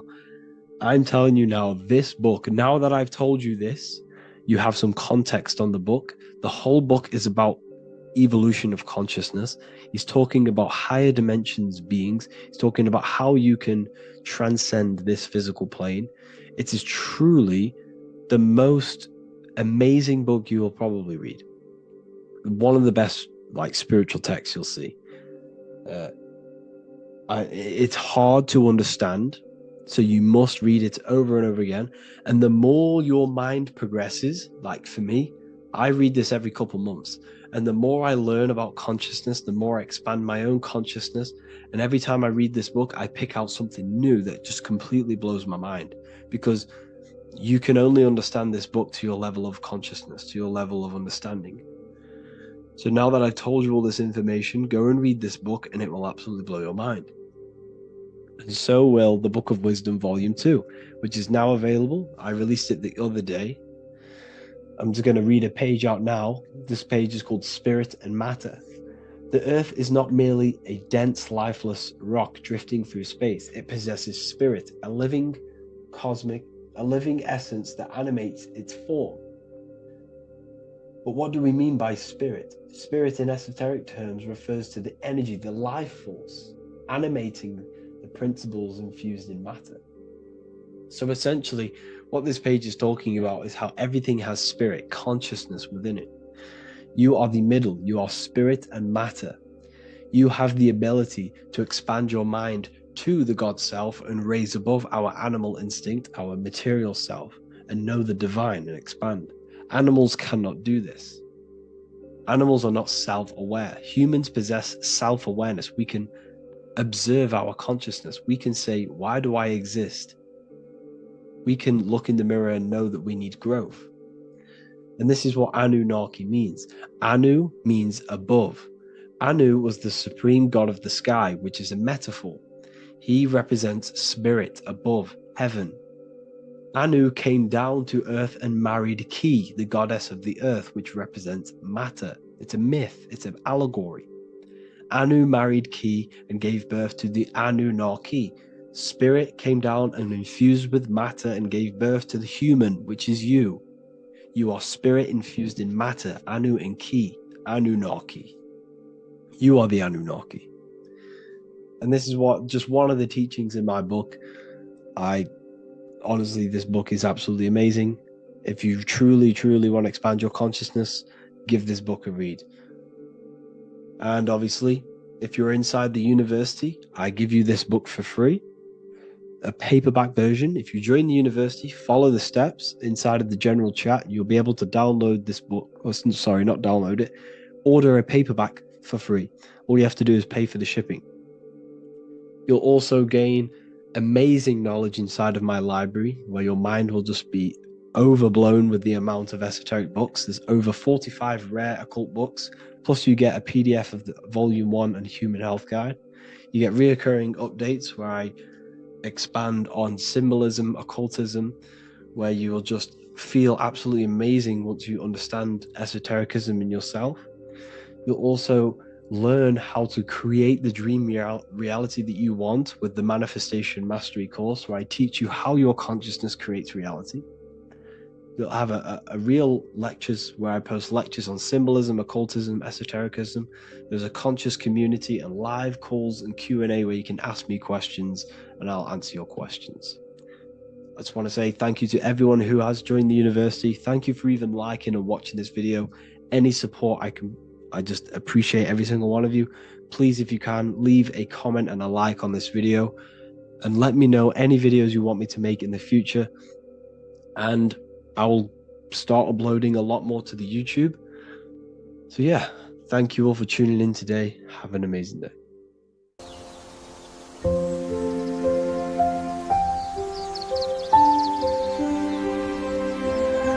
bookofwisdom.com. Visit today.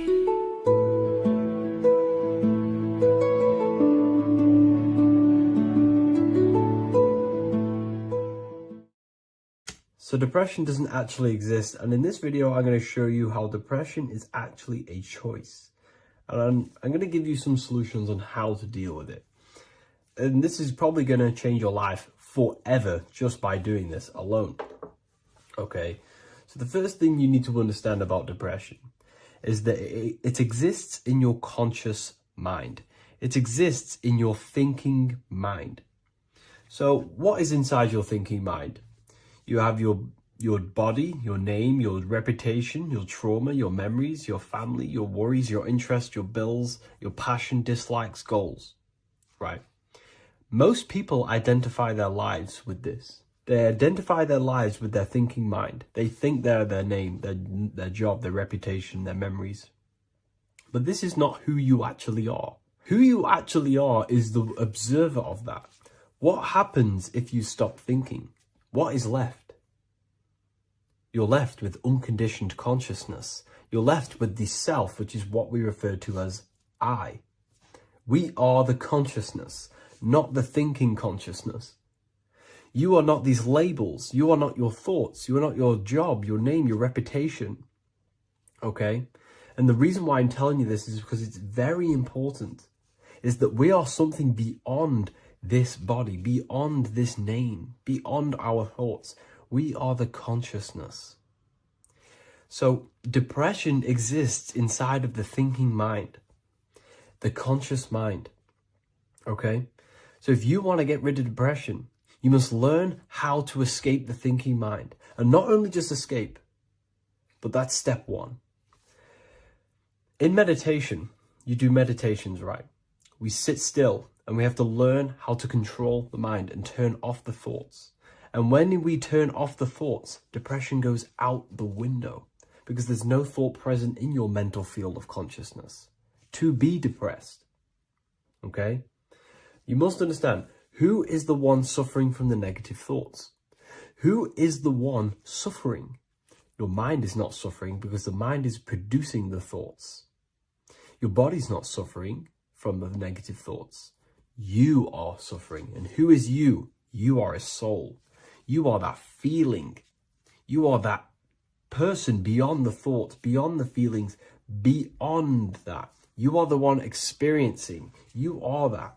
Meditation gives us the ability to turn off the thinking mind.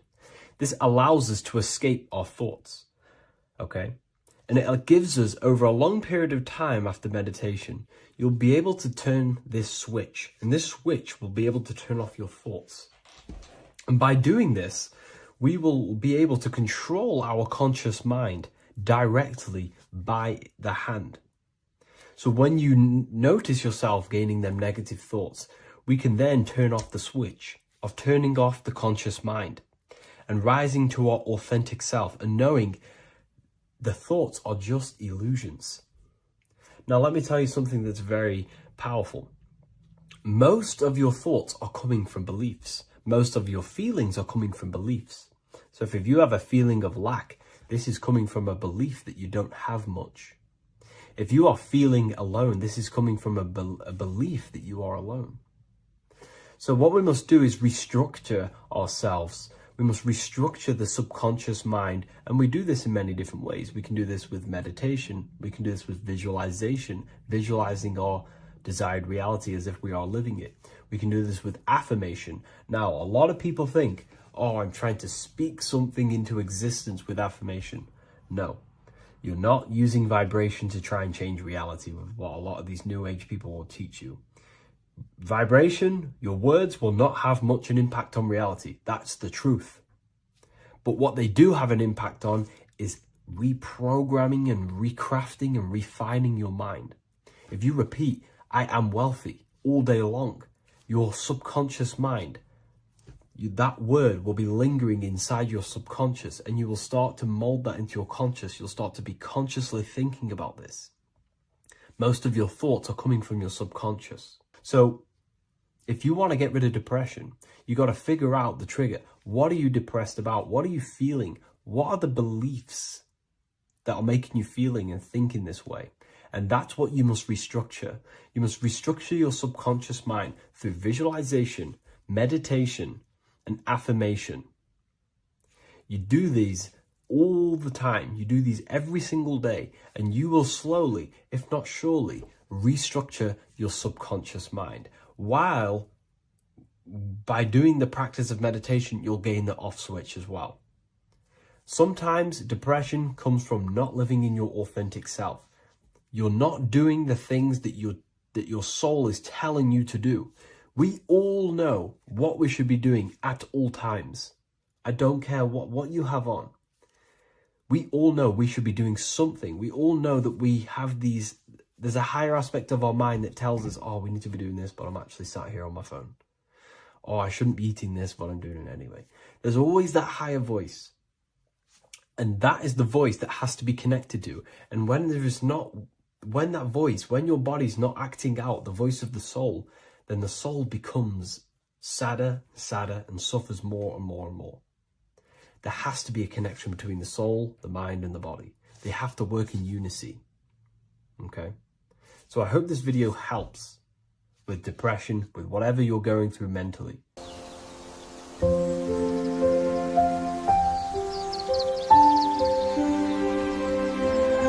bookofwisdom.com. Visit today.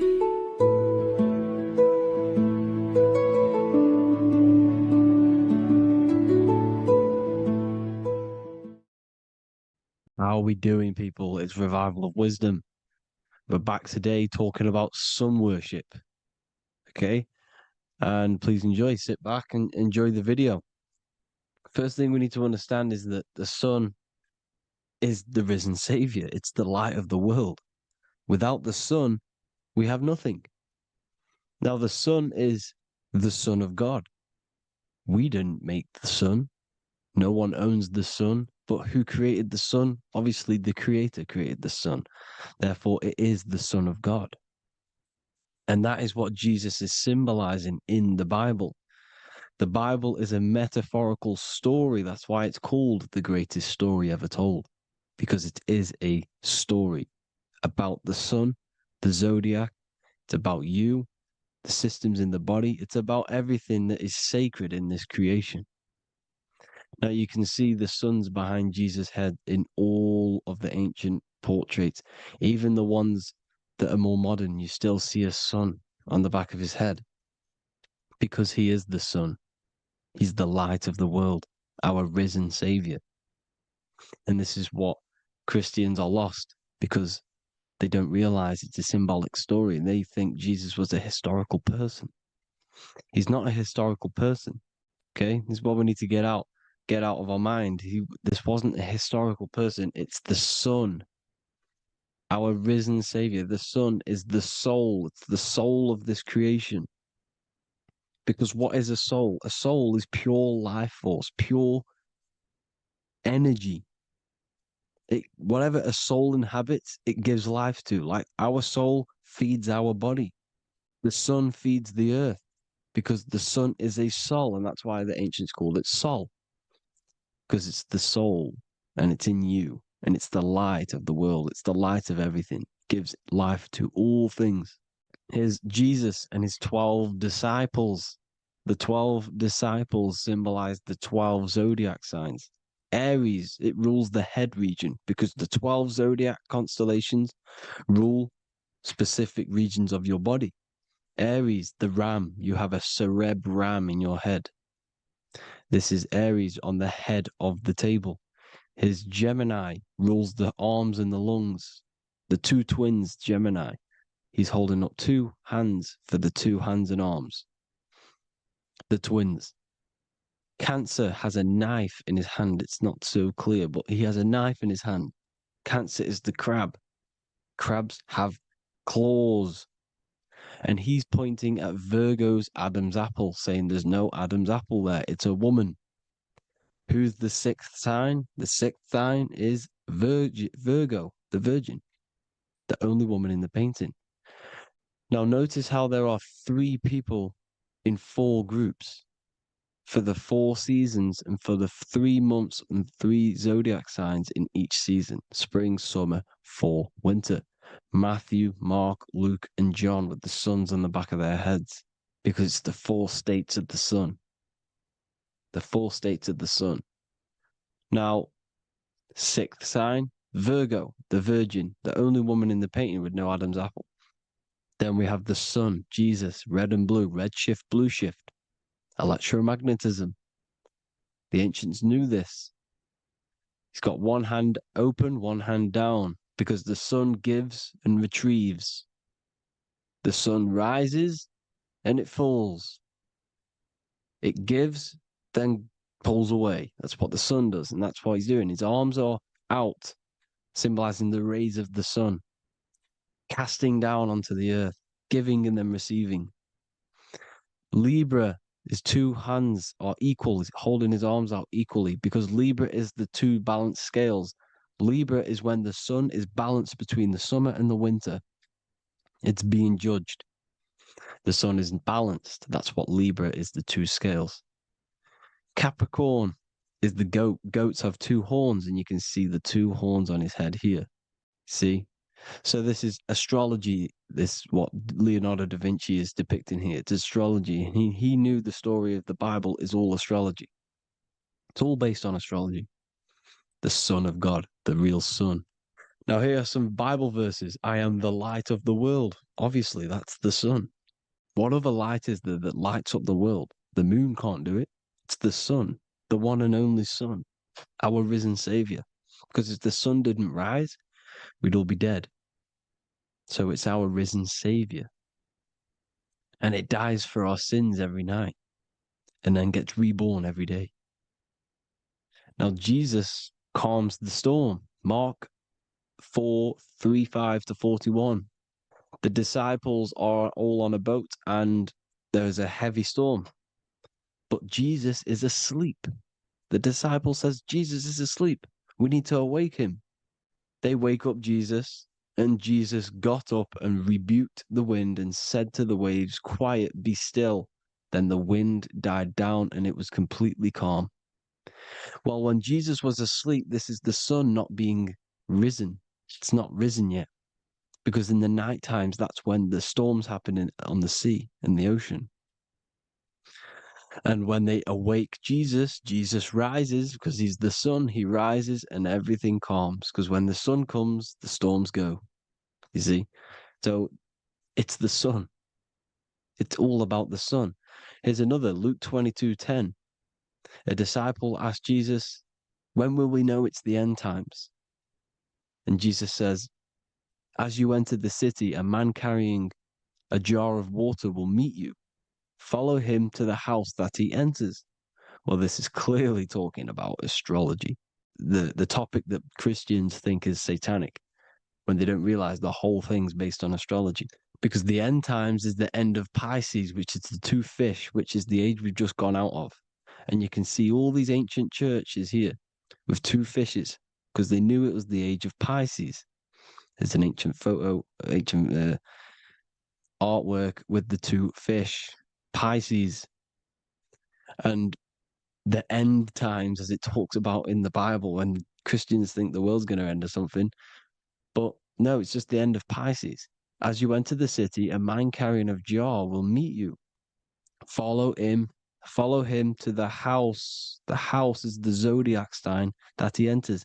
And the zodiac sign is Aquarius, because that's what it is, a man carrying the water. We know this is astrology because a woman, that is a woman's job in the ancient times. In the ancient times, the woman used to get the water. You would never see a man collecting water back then. That was the woman's job, whilst the man builds the houses, for example. You see, so we know it's talking about astrology because astrology is the man holding the bucket of water. It's the end of Pisces. Now we are in Aquarius. And of course, Luke 24:36, the risen Savior, the Son. Now, the Son is also born on the 25th of December, a virgin, just like Horus, Mithra, Buddha, Krishna, Hermes, and thousands of other gods, all born on the 25th of December. Well, it's because the sun moves 1 degree northward on the 25th of December. And on the 22nd to the 24th, it stays in the same degree because it's moving south. But then on the 22nd, it stays in the same degree on the Southern Crux constellation. And the ancients called this the sun dies on a cross, because the cross is the Crux constellation, the Southern Cross. And it stays on that same degree for 3 days on the cross. The sun dies on a cross, and then on the 25th, moves 1 degree northward, bringing back the summer, the light, the warmth, the growth of crops.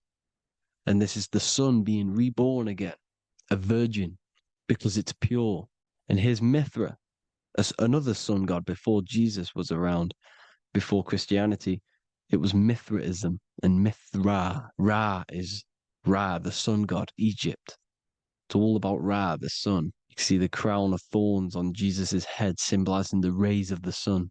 And here are the rays of the sun on the back of Mithra's head. Krishna, the sun. Buddha, the sun. Horus, horizon. All born virgins, all did miracles, all resurrected.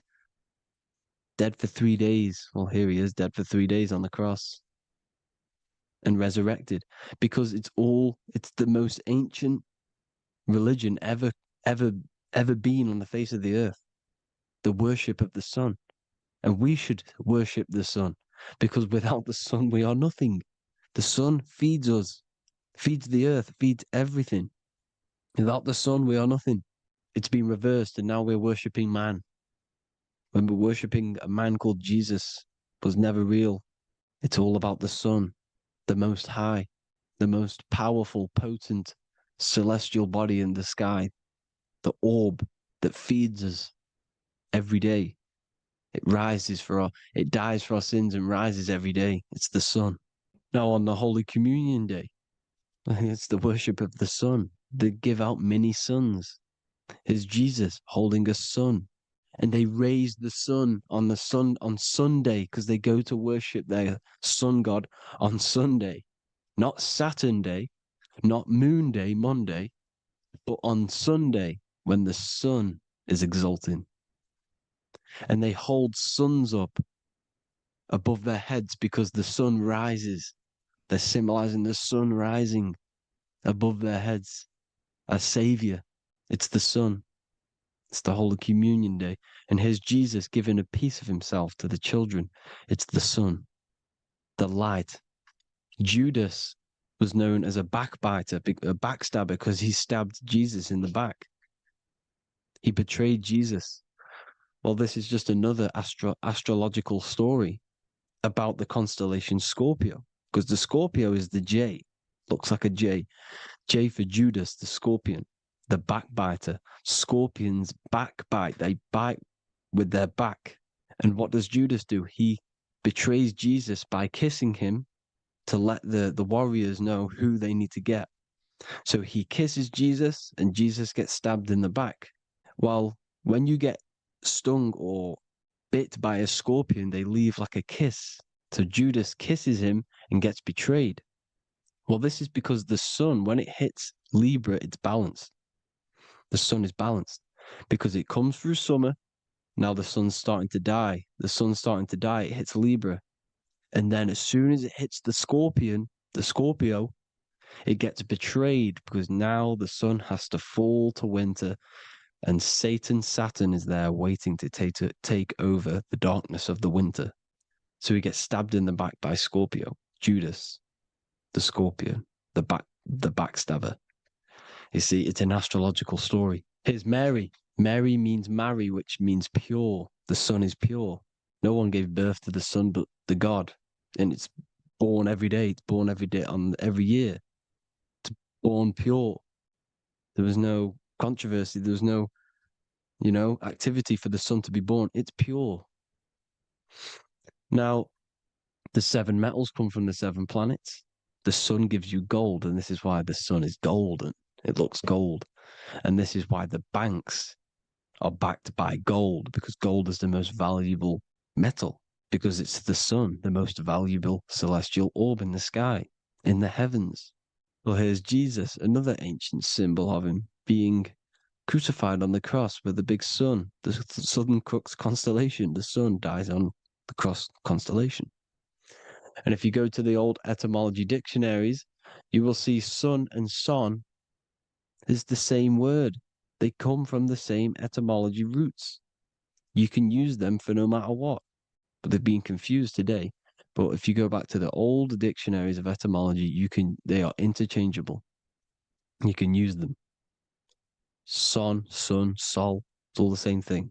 The 12 disciples, 12 brothers of Joseph, 12 tribes of Israel, 12 breastplates on the stones, because it's all the 12 astrological signs. They could have used any other number, but there's 12.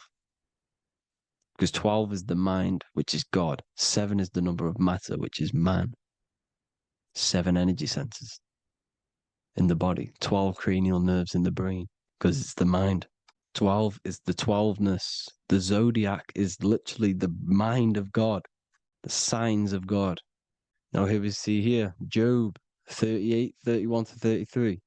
Can you lead forth a constellation in the season? He's asking you, can you read the sky? Can you read the heavens? Canst thou bring forth the Mazaroth in its season? Mazaroth means 12 signs, the zodiac. Why did they translated every single Hebrew word in the Bible into English, but they decided to leave out Mazaroth? Why? It's because if that said zodiac, Christians would have a different view on the Bible, but they leave that out.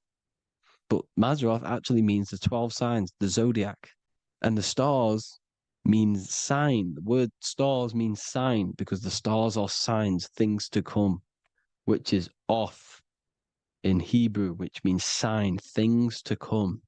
You see a sign on the road, it's something coming. But God is saying, no, what does he say? To qualify as a director, a judge of man's life on earth, one must be able to govern the heavenly bodies that rule the earth. It's telling you to read the heavens. We need to read the heavens. Astrology, the 12 zodiac signs, the mind of God. It's telling you, read the Mazaroth, read the zodiac, because they are things to come in your life. They are signs. It's not satanic, it's made by God. God said, let there be lights in the firmament of the heavens to divide the day from the night, and let them be for signs. Signs are things to come. The 12 zodiac signs. It's all about astrology.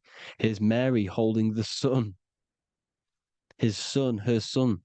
It's the sun in the sky. The one and only, the most high. The soul, the solo because it's on its own. The most powerful, Ra, radiance. Here's the Pope holding the sun. All three popes holding the sun because they're sun worshippers and they know the true meaning and origins behind Christianity. Sun worship. Here's the Vatican is a sundial. Yes, this is literally a clock. Your watch is a sundial. It's got 12 sections on it for the 12 zodiac signs. 12 hours, 12 Horuses. Now here you see Jesus walking on water. Well, it's the sun, and here's the beard of the sun. Here's the pyramid of the sun, the illuminated one, the all-seeing eye, the sun. Here's the Ankh. The sun creates these symbols. The ancients knew this. Now, when you see these headdresses, these are actually the days of precession of the sun. Aries, Cancer, Libra. It's all about the sun. Here's some more sun worship going back to Egypt. Ra, Horus, Osiris, and Set. Jesus and Satan is Horus and Set. The sun and Saturn. Saturn rules the winter, Satan. Jesus, the sun, the light of the world, rules the summer, rules the day. Satan's the night, Saturn's the night, the sun is the day. The evil brother, Satan. Well, Horus this is where we get the word hours from. There are 12 Horuses. The sun moves in 12 Horuses, 12 hours. Where's Horus? What hour is it? Where's Horus? His Ra, 12 noon, Ra, radiates, powerful, the most high sun. That's why he has a sun on the top of his head. These are the 4 states of the sun. Set, sunset. This is why we say sunset, because the sun is setting. His sunset, his Horus, horizon. The Horus is rising, Ra radiating, and the sunset. Then midnight is Osiris. Here's another ancient symbol for the sun, the scarab. Ra, the sun, scarab. It's got the word Ra in it because it's the sun. And here's the sun on top of the scarab with the wings. Because scarabs roll dung up hills and then they'll let it fall down the hill to gain more matter. To gain more bigger, like a snowball effect. And this is the ancients saw this as a process of the sun, because the sun climbs up the hill and then it falls. So they used the scarab to symbolize the process of the sun. The sun climbs and falls. Here's an ancient Egyptian cat cutting off the head of the serpent. Well, the cat is cutting off the head of the serpent, symbolizes the sun cutting off the nighttime. When the sun rises, it cuts off the nighttime. It cuts off the serpent. The serpents represent darkness or evil. Oh, there's some more symbology of the sun and the heavens, the arch, the royal arch, the firmament, the sun inside the firmament. These are all ancient churches, and they all depict the firmament with the sun inside. Is the ancient cosmology, you see, because it's all about the sun. Everything's about the sun, because the sun is our orb made for us to sustain life and this inside of this creation, inside of this firmament, the royal arch of heaven. Here's the Freemasons depicting it. Here's the Masonic royal arch, but you can even see the zodiac signs. Here's Cancer, the checkered board. It's the royal arch of the firmament. Obviously, they don't want to tell you that. You live in space, apparently. Some more sun worship. Here's the beard of the sun on the water. They all have this long beard. And why do they say amen? Amen at the end of every prayer. Amen is a sun god, a creator god. It's all about the sun. So thank you all, people. Hope you all enjoyed. Hope you all gained some knowledge and insight. Please give me a follow, drop a comment, drop a like. Have a good day. Love you all.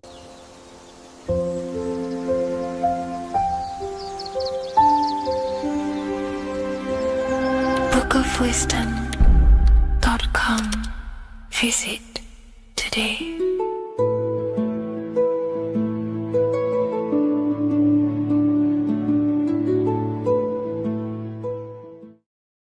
People, how are you all doing? It's Revival of Wisdom, and today we're going to be talking about your birth certificates and how we are slaves to a system and how they have trapped us into this system. Okay, so the first thing you need to understand about this system is there are two types of laws. You have the law of water, which is admiralty law, and the law of the land. So the admiralty law is the law of water, and this is what money is. Money is water. This is why we say liquidity, currency, the current. A current is water, something moving through something. Cash flow. And this is why banks are called banks, because a river bank is on either side of the water and it directs the currency. You see? So money is water. And as you can see here, Ripple, the cryptocurrency, Ripple, water Ripple, and they're building a bridge over water, overseas, international banking with cryptocurrency. So money is water. And this has specific laws about water, but water is the same everywhere, you see. What the difference is with the law of the land is that you can have different laws in different lands. I can't do certain things in the UK that people can do in America, for example. You see, that's the law of the land, but the law of water is the same because water is everywhere. Now, this is very important to understand when it comes to, these birth certificates. So, Pope Gregory, this is where we're going to start off. Pope Gregory in 1582 took the Orthodox Eastern sunrise calendar and changed it to his own Gregorian timeline, not a calendar, a timeline.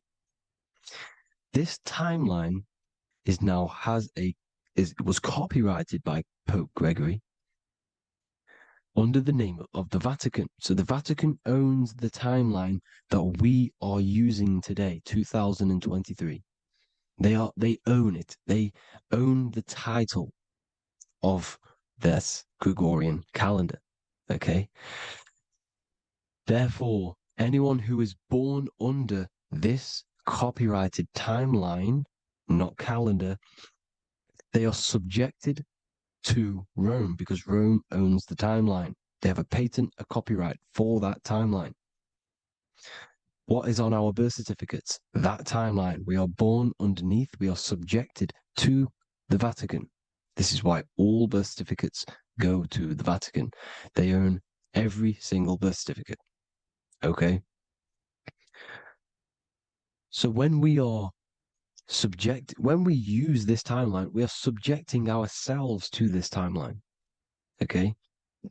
Which the Vatican has a claim over.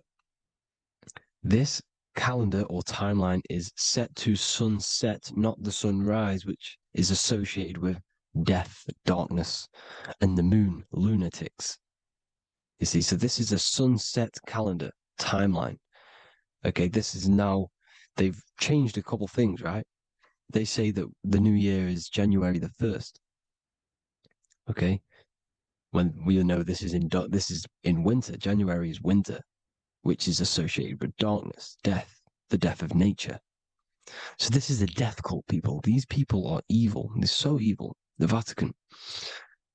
And this is why we use April Fool's Day, because April is in Aries, and Aries is always the start of the zodiac. This is why Aries rules the head region. 12 zodiacs, 12 systems of the body. Each zodiac is associated with each part of the body, and this is why Aries is the head, cerebrum. But we're not going to talk about in this video. But yes, that is what April Fool's Day is. They're putting it in your face. April Fool's Day is the real start of the year, when the sun starts to rise again, when the risen Savior is resurrected, when it's born again. This is when the Jews celebrate the Passover. This is when the Christians celebrate the resurrection of Jesus, and they eat lamb. The Jews eat lamb because we're in Aries, the new year. The sun is now born again, our risen Savior, the light of the world. So yes, this is what April Fool's Day is. It's the first day of the year, which they changed. Pope Gregory changed. So you need to understand is that you are in the womb. You are inside of a ship, because every ship, literally a ship, every ship is female. This is why they say she delivers the product, because she does deliver the product, you, the baby. Same thing with a ship, they deliver products. They are a she. And when they pull up to the bay, like you can see on this picture, they're pulling up to the bay. This is now called the birth canal. The ship is now in birth on paper. Okay, this is law. And when they pull up, they tie up to the bay, and now they get a certificate of manifest certifying all of the products which are on the ship and what they are bringing into that nation. Okay, so you're bringing in this many of that, everything's on the certificate of manifest. And this certificate of manifest is also your birth certificate, because you are traveling through water when you are in the birth canal of your mother, because you are in water when you are in the womb, and you travel through the birth canal. And when you arrive, you get a certificate of manifest with the name, how many, the quantity, that's your birth certificate. Okay. And this is what it is. We are a we're not a corporation, but we represent a corporation, which is your name in full capital letters. That is your corporation. You cannot physically tax a body, but you can tax a corporation. This is why we get charged. This is why we get taxed, because it all goes down to the corporation which our name represents, which we are subjecting ourselves to. We are my name. I am subjecting myself to this name, and that name has a corporation which I represent, which I subject myself to. You see, this is how we are attached to this straw man, this character that they have built on paper. So it's a character which is on paper. This is what we represent. So when the woman gives birth, she delivers the baby, and then she has another substance. Now I'm going to break down how they attach this name to us, how they do it. Okay. Our mother is carrying us the product in the womb, the water. And it goes, for example, it goes from the United Kingdom into a state-owned, corporate, federal-owned hospital, which is government-owned. She does not declare the package when she enters the building. Aha, so keep that in mind. When she delivers the package in the federal territory, she does not declare the package either when she leaves. Therefore, there is no evidence that we exist when we arrive. On paper. On paper, there is no evidence that we came into the building or left the building. We have not been declared. So we do not exist on paper at this point. When the woman gives birth, she delivers the baby, and then she has another substance, which is called the afterbirth material. Okay? This afterbirth material has the same DNA as our physical body with the body, mind, and spirit. Okay? This is how they get this cooperation. Hold on. The afterbirth material does not get claimed by the mother nor anyone. Therefore, they salvage that substance because we are under the Vatican. Every state is all Catholic. Your birth certificate is Catholic. No matter what religion you think you are, every single birth certificate is Catholic because we are subjected to Rome. All roads lead to Rome. Rome runs all of this. Okay? We're still under the Roman Empire. Okay? So Rome are Catholic and they believe in salvation. This is how religion comes into this. This is how they use religion to get this. So they salvage the afterbirth material and they claim it and they salvage it and give it and charge it to Rome. And they give it a name. Here's the legal term, born alive. Here's what it says. Each product of such birth is considered live, born, and fully recognized as a human person. So each product of such birth, so that could be anything, the afterbirth, the person who actually comes out, the baby. So your afterbirth, which we do not take with us, we take the baby with us, they keep that in the hospital, they collect the afterbirth, and they salvage it, and they give it the name, which, it is us, we are a representative to that afterbirth material, which they put the name on, they claimed, which is subject to Rome. So we are walking around our whole lives as a representative to that claimed salvaged afterbirth material, which the federal state have. Okay? We are under the Catholic Church, Vatican, therefore the afterbirth material is a child of God. See? On paper, therefore they believe in salvation and salvage the afterbirth material. This material has no mother or father. The state pick it up, it becomes a war to the courts and gets charged to the state. So we are a representative to that character they salvaged because it is the exact same DNA as you. Subject is the name or the title, and the matter is the physical aspect left behind in the hospital, which represents us. You see? So now we're moving on to Unum Sanctum. Unum Sanctum was in 1302, a very, very important year. Very important year. Unum Sanctum says this is basically how they claim everyone in the world. So the Vatican had all this power, all this gold, all these people under them. They need to get a claim for them so then they can rule over them and make them slaves. So what they did, they created Unum Sanctum. Pope Boniface VIII did this. And it says, the spiritual man judges of all things and he himself is judged by no man. The spiritual man, keep that in mind, unless he invent like Manichaeus, two beginnings, which is false, and judged by hereticals, since according to the testimony of Moses, it is not in the beginnings, but in the beginning that God created heaven and earth. Furthermore, we declare, we proclaim, we define that it is absolutely necessary for salvation that every human creature to be subjected to the Roman pontiff. So they are claiming us in unum sanctum, and it's in the vaults in the Vatican. They will put a spell on it because they are sorcerers, they are magicians. They put a spell on it, they lock it up, and whatever goes on that piece of paper goes. And this unum sanctum is claiming all of us. So what does it say in the beginning? The spiritual man judges of all things, and he himself is judged by no man.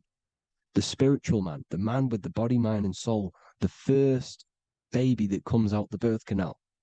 That's you, your body, you, body, mind, and soul. You have the Christ, which is I am, which is grace. Grace means here now, in the present. You have the Christ, which means I am. Therefore, you have a soul. If you can say I am, you have the Christ. You have a soul. But a creature can be anything with no soul. You see, so no man can judge the man with the soul. However, as it says in the second part, we proclaim, we define that it's absolutely necessary for salvation that every human creature to be subject to the Roman pontiff. So they are subjecting the afterbirth, not the man with the body, mind, and soul, but the afterbirth to the Roman pontiff, to the Roman Catholic Church. We are the ones who are claiming to be the afterbirth material, which is our birth certificate, which is our representative. We represent that because it is our DNA. This is how we are stuck. We are stuck because we represent this DNA, which is on paper, recorded. You see? So we, being untaught, uneducated in these subjects, we are subjecting ourselves to this system, to this slavery, because we just want to live. We just want to live happily, just peaceful. Think about it. Where's all this coming from? Where's all this war, all this killing, deaths coming from? We just want to live. It's coming from the Catholic Church, these evil death cult, which has subjected us, which has used us as slaves, and we are still slaves, and it's just going to get worse and worse and worse. So this is how we have subjected ourselves to be the slaves to this system. It's a lot to take in, and there's a lot more deeper stuff which goes into this. I'm just going over the surface. I'm going quite deep, but there is little details that I still need to learn myself. But this is the general how that we've been stuck to this slave system. So we are batteries, okay? This is why we get charged. When you go in a court, you get charged, okay? Because you're a biological battery. This is why cities look like motherboards, because we are feeding energy to this matrix. Okay, when we look outside of ourselves, when we give power to so-called Jesus Christ, worshipping idols outside of ourselves, where attention goes, energy flows. We are feeding the matrix with energy. By looking within, placing your attention within yourself, you are taking back your power. Because the I am is Christ. The you, the soul, is Christ. It's God. The awareness is God. Okay? However, we are subjecting ourselves to this system. We're subjecting ourselves to this system and the feeding of our energy. So what we need to look for the future is that, think about it, with the end goal is to change our DNA, is to literally make us robots, transhumanism, slaves. This is why we have smart cars. smartphones, smart watches, smart meters, smart cities. And all of this is going to be connected by the smart grid, which is 5G. This is why 5G is rolling out. 5G is going to connect all of these technologies to one. It's like a big net system. And you know why they're doing this? It's because all of this is going to be connected through AI, through this 5G, and that 5G is going to be controlled by the elites. So you say anything wrong, you do something wrong, you say the wrong thing online, they'll turn off your car, they'll turn off your phone, they'll turn off your smartwatch, they'll turn off your TV, because it's all going to be connected and controlled by the smart grid.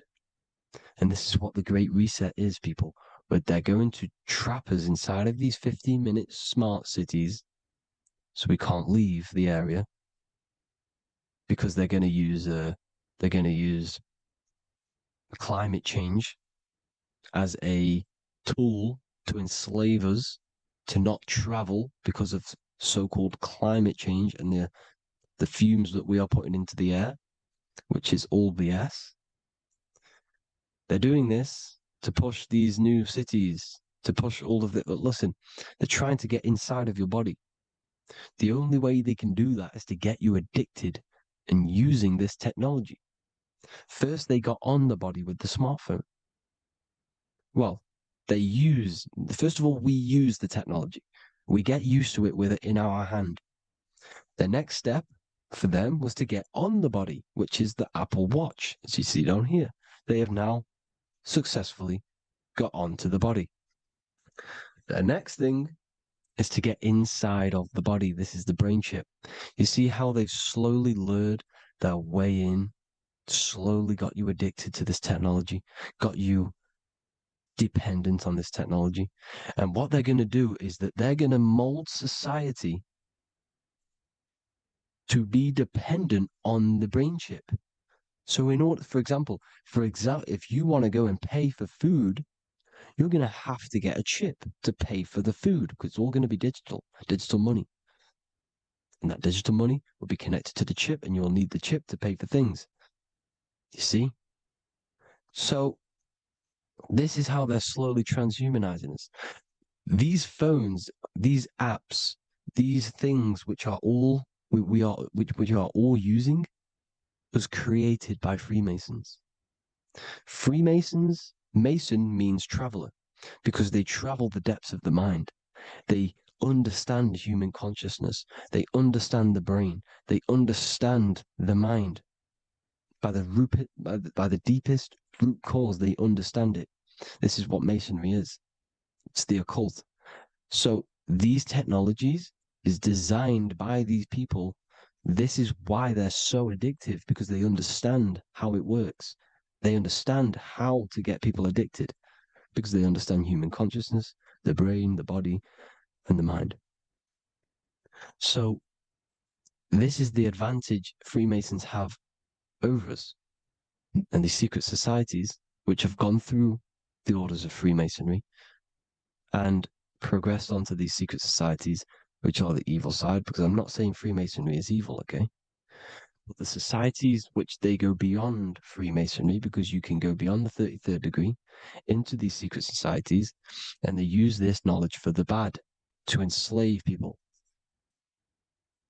And this is what's going to happen. Transhumanism.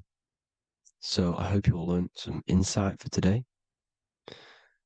Please do a bit more research on, the birth certificate and stuff like that, the straw man. And have an amazing day, people. Please like, comment, and subscribe. Peace.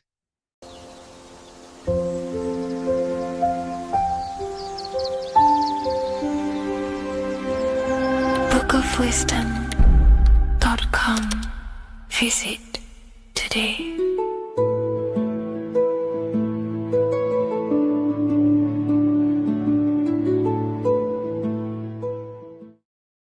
What is up, people? How are we all doing?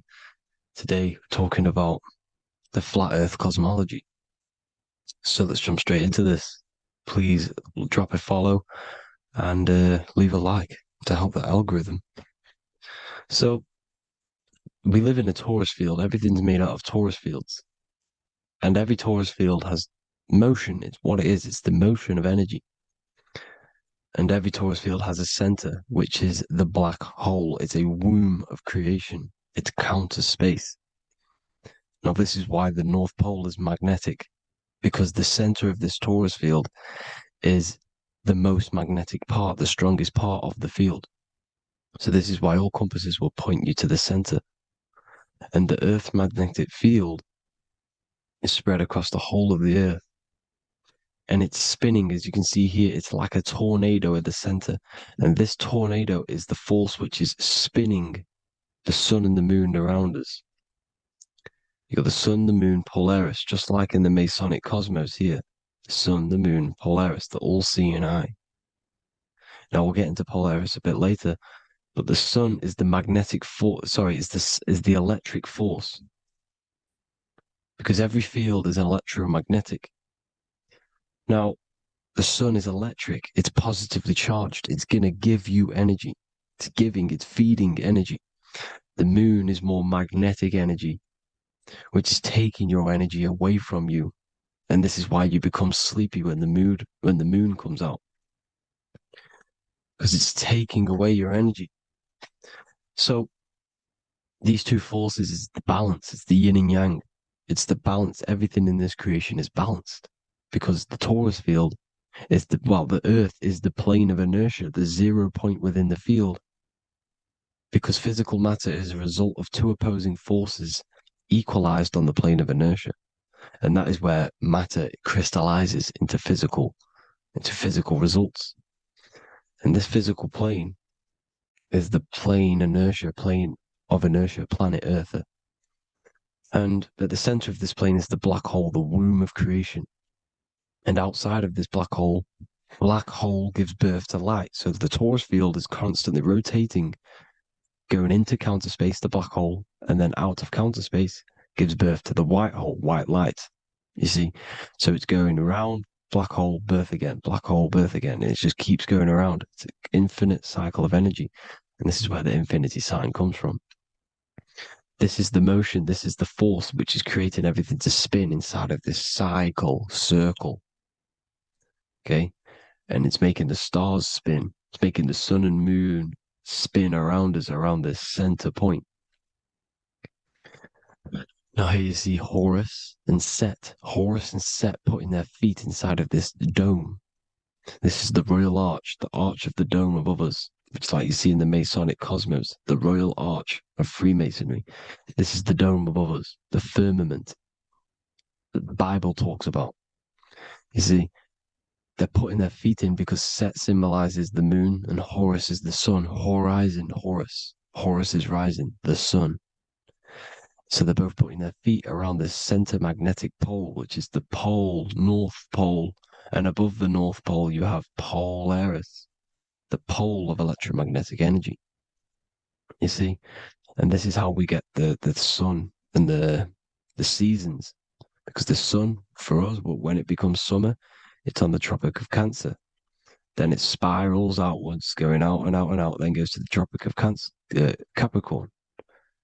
That's winter for us. Then it comes back in and creates summer again. So it's constantly spiraling around this center magnetic North Pole. You see? So this roof above our heads is the firmament. And this is what they've taken off of us.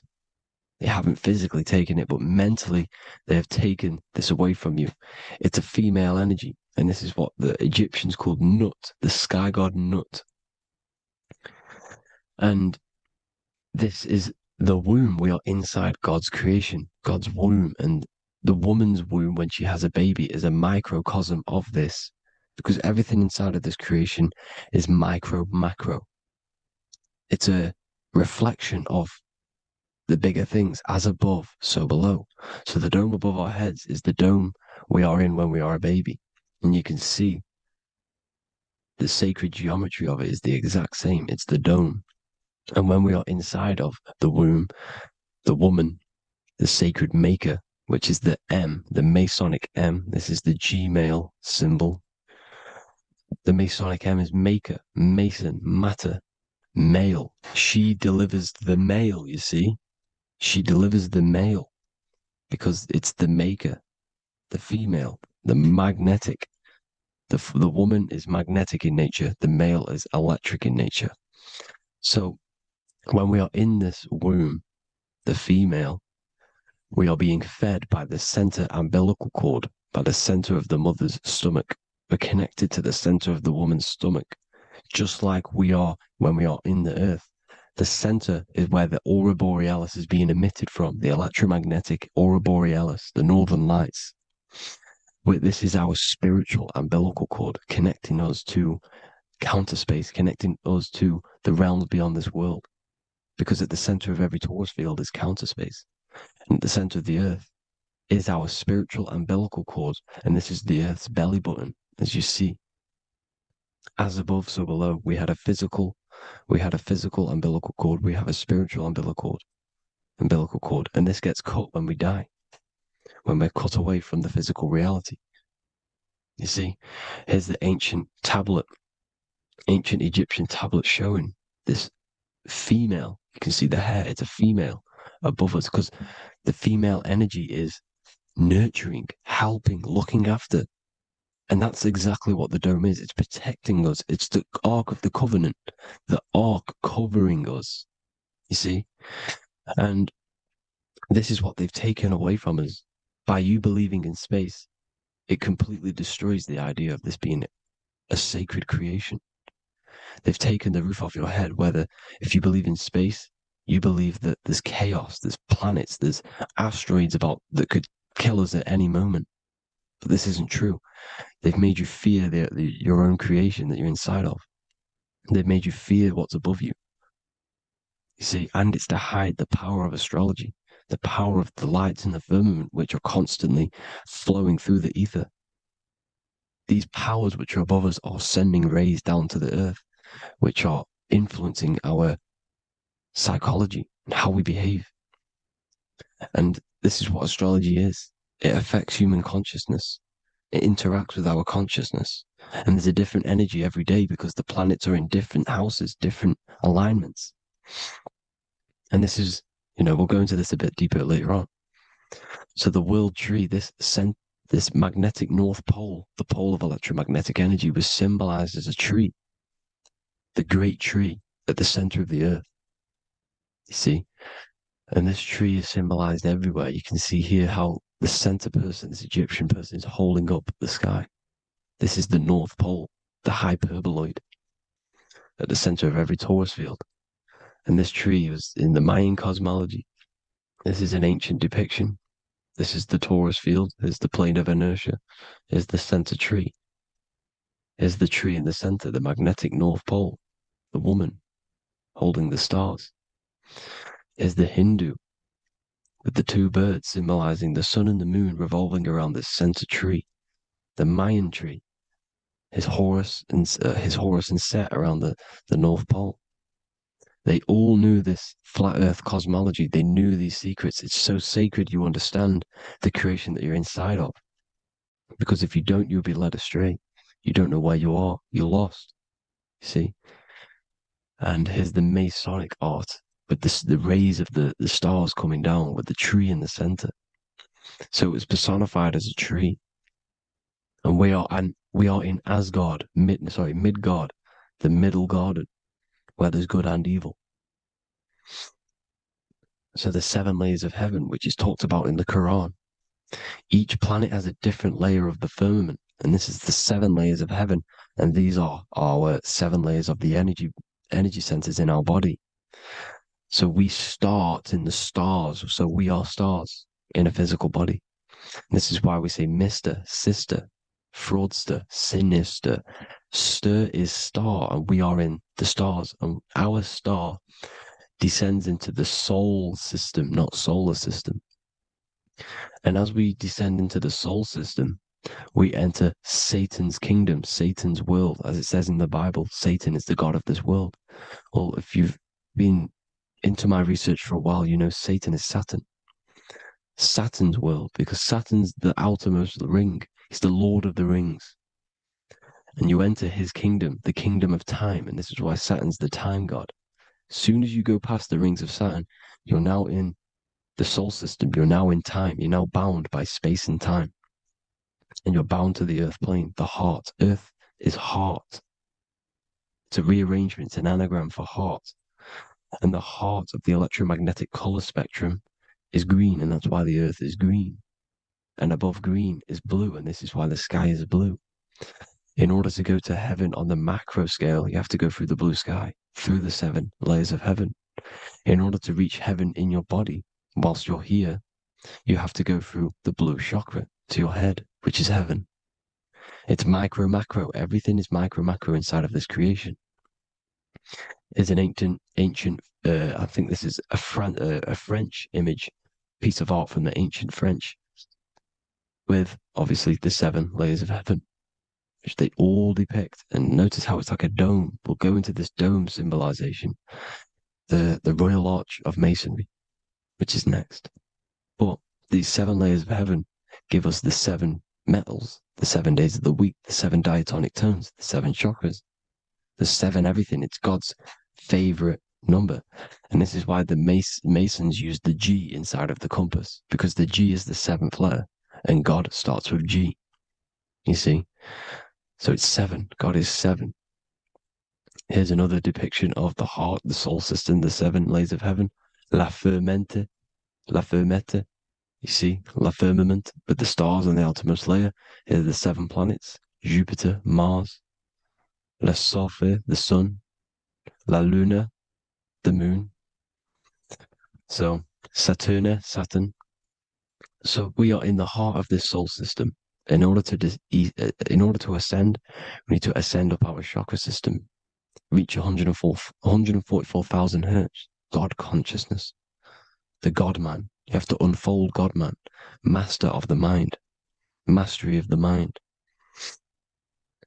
So what are the stars? The stars make everything unique. The stars are constantly rotating around the center, magnetic North Pole, the tornado at the center, which is stirring everything. It's stirring the ether. The center is the ether, and the 4 elements are born out of this ether. There's 5 elements: ether, spirit, water, air, and earth. The ether gives birth to the 4 other physical elements, which the whole of creation are made out of. About them 4 elements. 4 is the number of stability. You know, a chair, a table has 4 legs. It's stable things. It's a foundation, and these 4 elements are the foundation of this creation. You see, and this magnetic North Pole is stirring this, and the 4 vibrational states of the ether are the 4 elements. Now let me get back to the stars. I just wanted to give you that. The stars are being stirred around this center point, center. It's stirring everything, and they're always in different alignments. Every millisecond, they're moving in different placements of the stars. And the planets are called the 7 wanderers because they're not fixed. The stars are fixed, but the planets are called the 7 wanderers, the 7 layers of heaven, because they move faster and slower than each other. Each planet is slower and faster, has a different rate of speed it's moving. So these alignments are mixing in with the energies of the different 12 constellations. And this is why you have a unique characteristic. You have a unique look, a unique energy, a unique personality. This is because when you were born and you took your first breath, that energy which was in the ether, because the ether is all around you, and energy travels through the ether. The energy that the stars were casting down and the energy that the planets was mixing in with the 12 constellations was in the ether. So when you came out of the womb and your first breath, because breath is spirit, okay? So that first breath you took, that is the energy that is imprinted within your DNA, your soul. And you reflect that energy, you emit that energy. That's the energy that is with you forever until you die. Till this physical body dies off. And that's what the stars are. The stars are giving a unique energy, characteristic, personality to every living thing. Every dog, every cat, every animal has a unique personality. because it was born at a different time and place in the sky. Okay, the stars are your destiny. Now, the stars are constantly changing as well. If you look at stars through a telescope, they're constantly changing and forming different forms. You can see here, it looks like water. It looks like light through water because it's the ether above us, a sea of ether. And this light is being emitted through it, and it's just constantly changing, giving different energies, each star. So this is why this is what the zodiac is. It's the expression of energy. It's the expression of the stars. And each constellation has many different personality, different energies, different traits. Each planet has different traits, depending where your planets are, depending what energies you hold. No two person have the same energy. There's no one. It could be similar, but no one's the exact same. It's because of the stars. The stars are never in the exact same split place. The planets are always in different houses. So here's some Royal Arch symbolism. Here's the Royal Arch of Masonry, as it says here. The sun and the moon, the constellations. Here's Cancer, the 7 planets, the 7 stars. Here's the Royal Arch. This is the firmament. Here's the duality. Black and white, duality, good and evil, rest and motion, dielectricity, magnetism. See? So this is what the Royal Arch is. It's symbolizing the cosmic dome above us. The womb we're in. We're inside God's womb. And here's George Washington, the Freemason, inside of the Royal Arch. You see? With the G, the Masonic G, God, 7.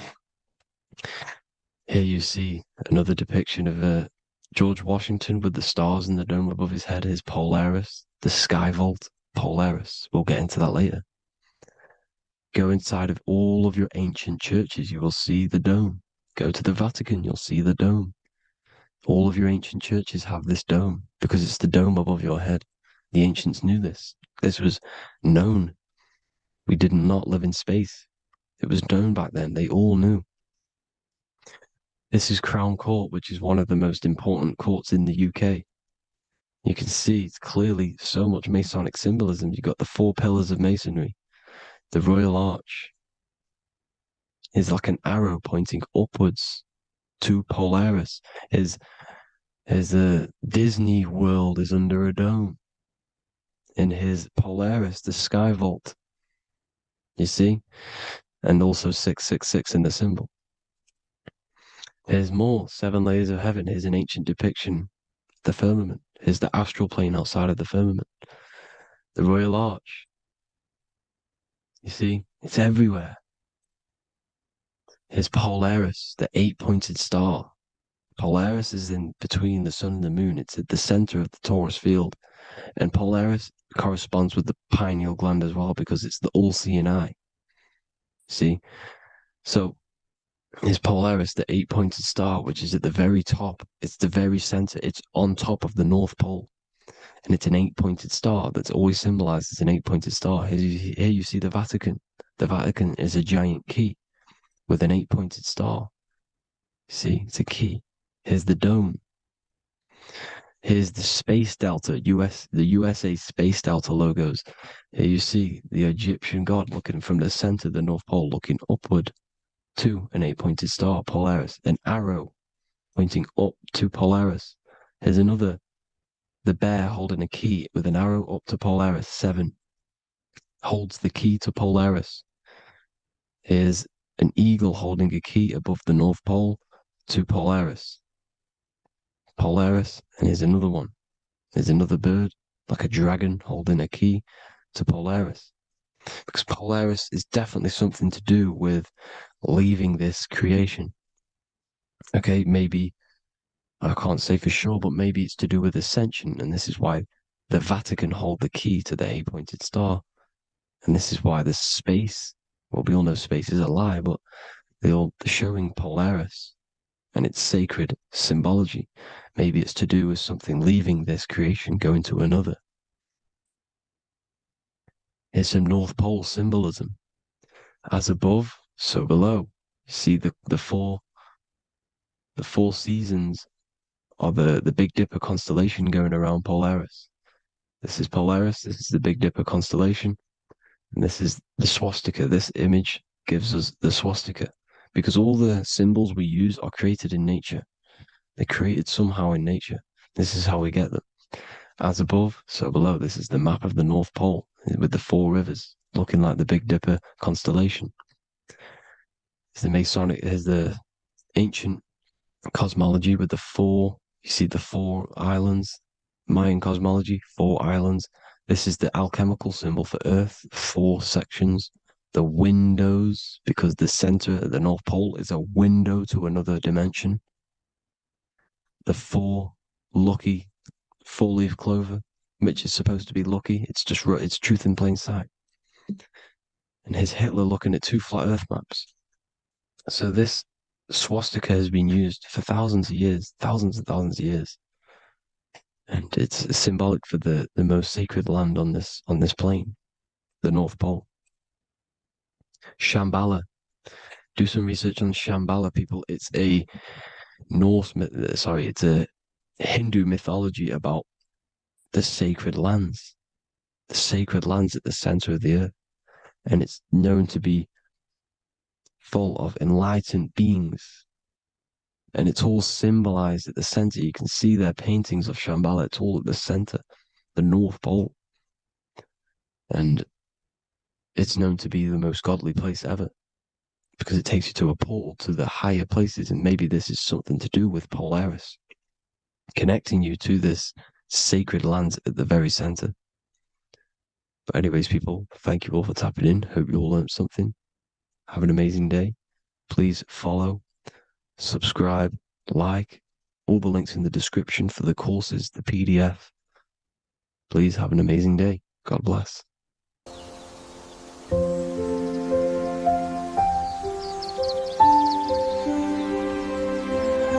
bookofwisdom.com.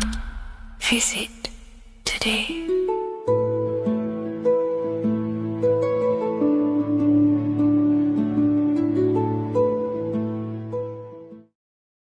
What are we all doing, people? Survival wisdom. Today we're going to be breaking down the Bible and its real, true metaphysical meaning. All of these slides within this video is taken from my book, The Book of Wisdom. So you can get all of these slides. So the Temple of Solomon, you are body, mind, and soul, which is the Holy Trinity. The moon, sun, and earth. The sun is your soul because the sun is its infinite source of energy. It is its own source of energy. And that is what your soul is. It's its own source of energy. The moon is mind. This is why you call people a lunatic. You're a lunatic. Luna means the moon. And inside of your mind, you have a specific mood. Mood is moon. And mind in German is Mond. And the word Mond means moon. And earth is your physical body because your body contains of the four elements, the four physical elements.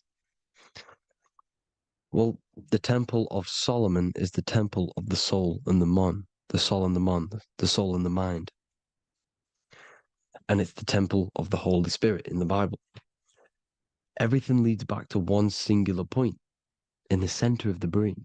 The brain is not the mind. It's mind over matter. Okay? The brain is the physical manifestation of the mind. The brain is the electrical computer which decodes the light waves given to it by the mind. This is why everything in the body leads back to one singular point. And we'll go over this in a minute. But this is controlling the physical body. This is the within. If you rearrange within, it spells high twin because within you is your twin, your true self. And it's just an entity in the center of the mind. And if you shut your eyes, you can feel it. Your awareness is in the center of the brain. So there's just an empty chamber in the center of the two cherubs, the two brains. They are two separate brains. They're two hemispheres. And the empty chamber, when scientists chop it up and see it's just an empty chamber, well, because you can't see in that plane of reality. You cannot see the mind.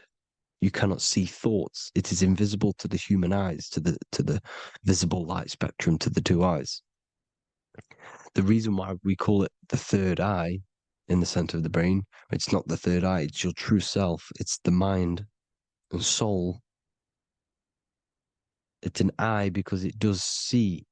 It's the all-seeing eye that you always see here. There's some Masonic artwork showing the two pillars, the two cherubs, the two hemispheres of the brain, and the inner eye. This is the eye that sees all things. What do I mean by seeing all things? Not physically. It sees the mind. It's what, because your soul is watching the mind. You can observe the mind. You are not the mind, and if you meditate deeply enough, you can go beyond the mind. It's the all-seeing eye. It sees the mind. It sees what emotions you're feeling. It sees what you're thinking. It sees what you're seeing with the two eyes. It's the all-seeing eye. It sees all things. It's omnipresent. It's everywhere. Because the mind can be anywhere. The mind can switch itself into any place it wants. There is no limitations with the mind. So there is two hemispheres in the brain.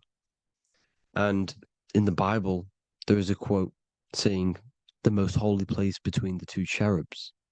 The two cherubs is the two hemispheres of the brain, and the most holy place is between them, which is what the Masonic artwork is showing.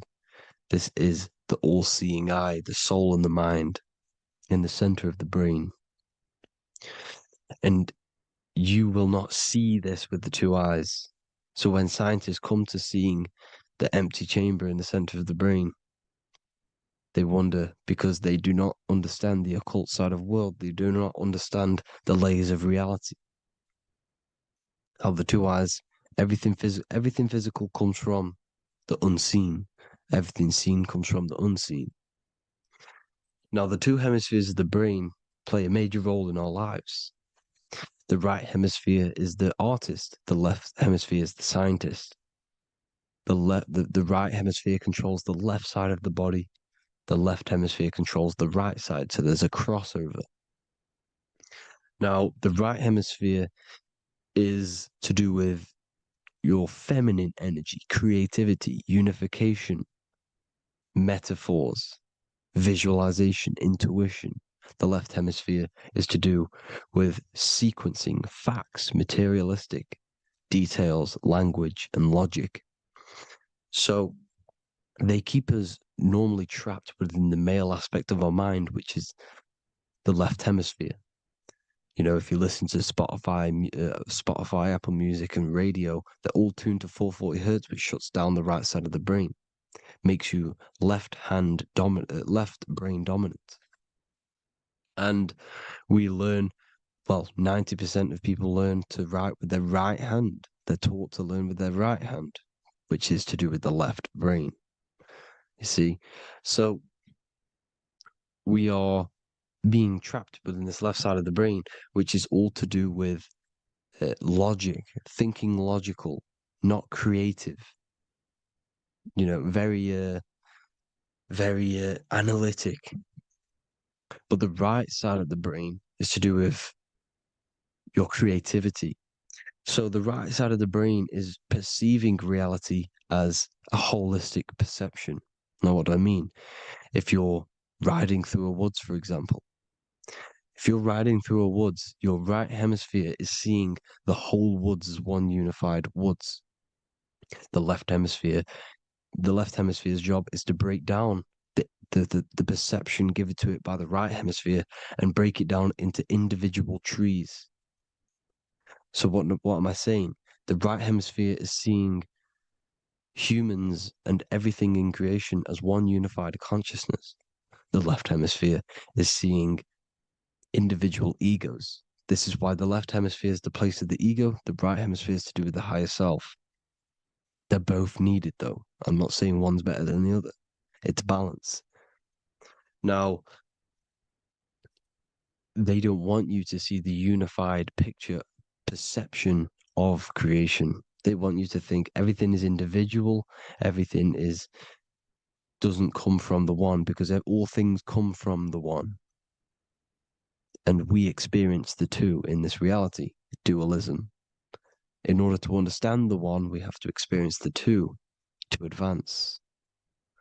So, anyways, let's get away from the two hemispheres. The right hemisphere, like I said, is to do with the higher self. And this is why in John 21:6, it says, cast the net onto the right-hand side of the boat and you will find fish.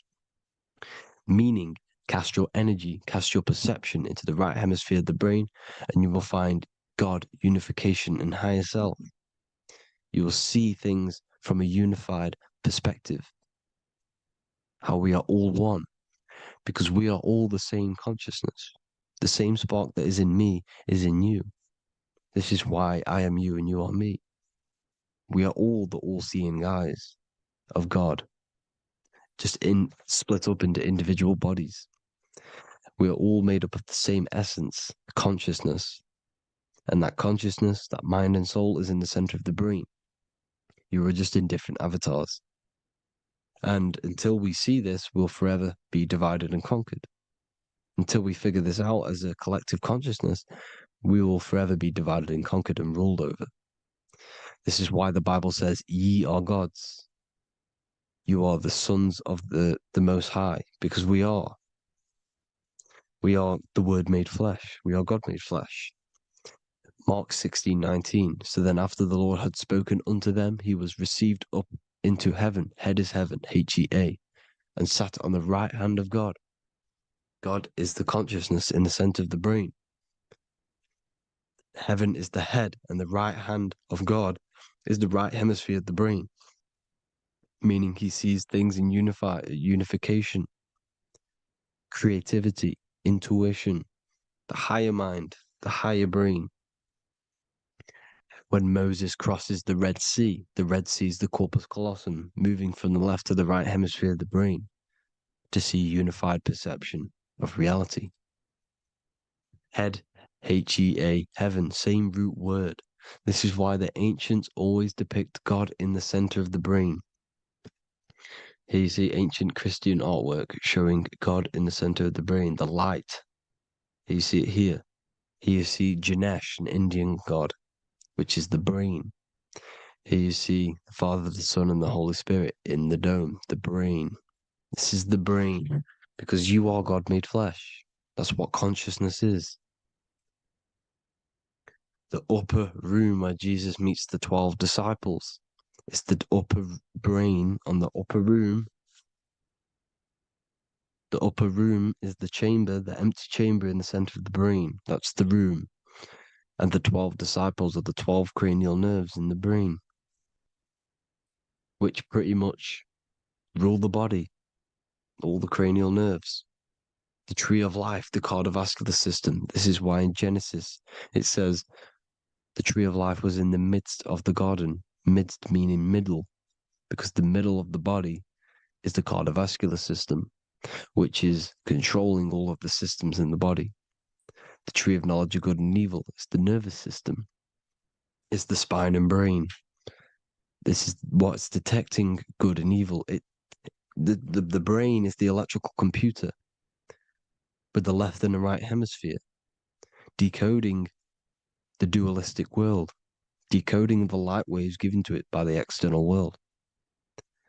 It is an electromagnetic computer. It is artificial intelligence. It is very intelligent, the brain and the nervous system, the human body as a whole. But the tree of knowledge of good and evil is the nervous system, because it is the tree that detects good and evil, makes you learn good and evil in this dualistic reality. Here you see Adam and Eve around the tree of knowledge of good and evil. Adam and Eve, male and female energies, but the serpent in the tree, and the tree of knowledge of good and evil. Well, this is the spine, the brain, and the serpent is the kundalini of the spine. The serpent is the S. That's why S, serpent, S, the letter S is the serpent. Sex and serpents make an S noise. You know, the Bible cursed the serpent. So we don't figure out the true religion. The true religion is raising the Kundalini and becoming God-man and reaching our higher states, our true God self. Because once the Kundalini is saved and hits the pineal gland, it activates 100% of the brain when we're only using around 20 to 10% as of right now without the Kundalini awakening. So when you use it, you're activating 100% of the brain. You're activating all the dormant brain cells. You're regenerating the body. And this is the serpent in the tree of knowledge of good and evil. This is the spine, brain. This is Adam, Eve, the male and female energies. The light of the body is the eye. Therefore, if thine eye be single, thy whole body should be full of light. Matthew 6:22. This is the single eye in the center of the brain. It is not the pineal gland. It is what's inside the pineal gland. You have to go beyond the physical world, and there are no words to describe things that are not physical, metaphysics. And the whole body should be full of light. Well, this light is the same pyramid that you see. You are the pyramid with the all-seeing eye on top. This is why the ancients built the pyramids with the stairs in the middle symbolizing the spine, because once you open all the chakras and balance them and raise the Kundalini, you activate all of the brain, which gives enlightenment. The word enlight in ment. Ment means mind, light in the mind. Enlighten the mind. And this is enlightenment. We are the temple. And Jacob called the name of the place. Within you is the God self, which you need to manifest into the external world. And he's seen God in pineal, the consciousness. He's seen his true self, consciousness in the pineal gland. Genesis 28:10, Jacob's ladder. Jacob, he took a rock there and laid his head on it to sleep. Jacob had a dream. He dreamed there was a ladder that was on the ground and reached up into heaven. Head is heaven.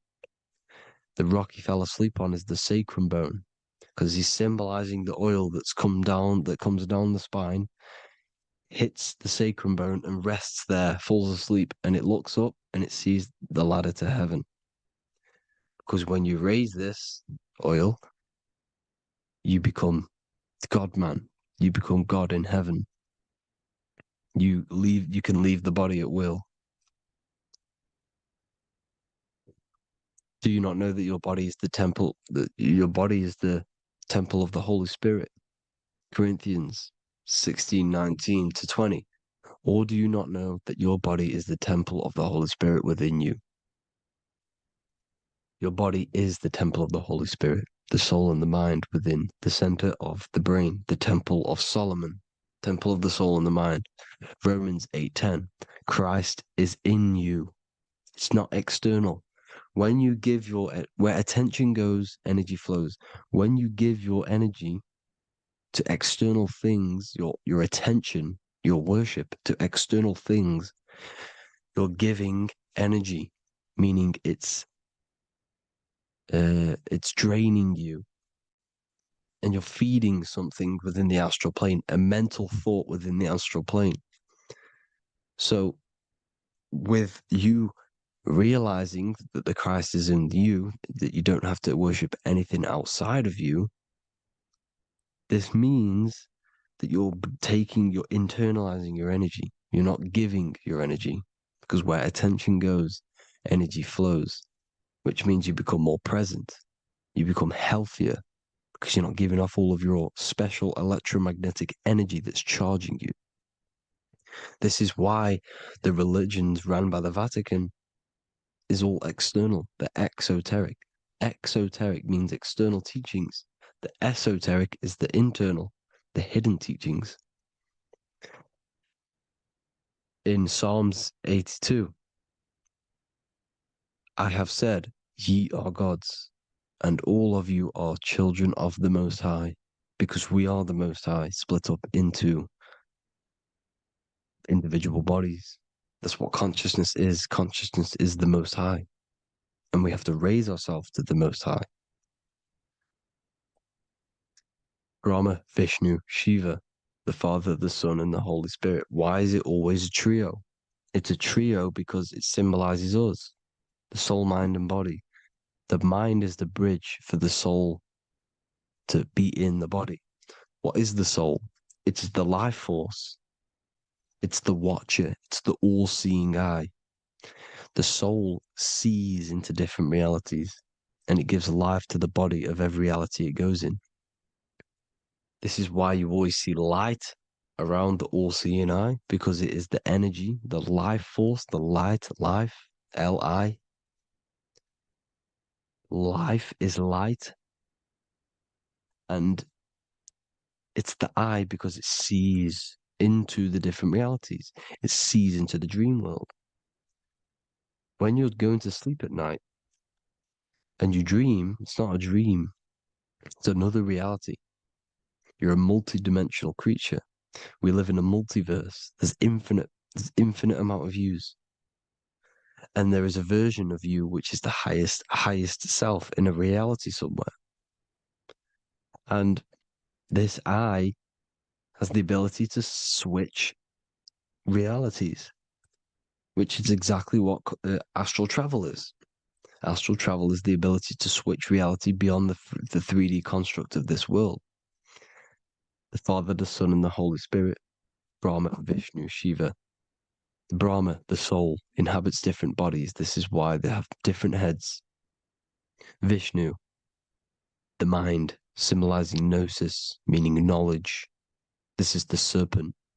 The serpent symbolized knowledge. Shiva, the body. Father, the Son, and the Holy Spirit. The bird, the soul, because the bird symbolizes the soul. This is why you have here the Egyptians showing you the soul leaving the body.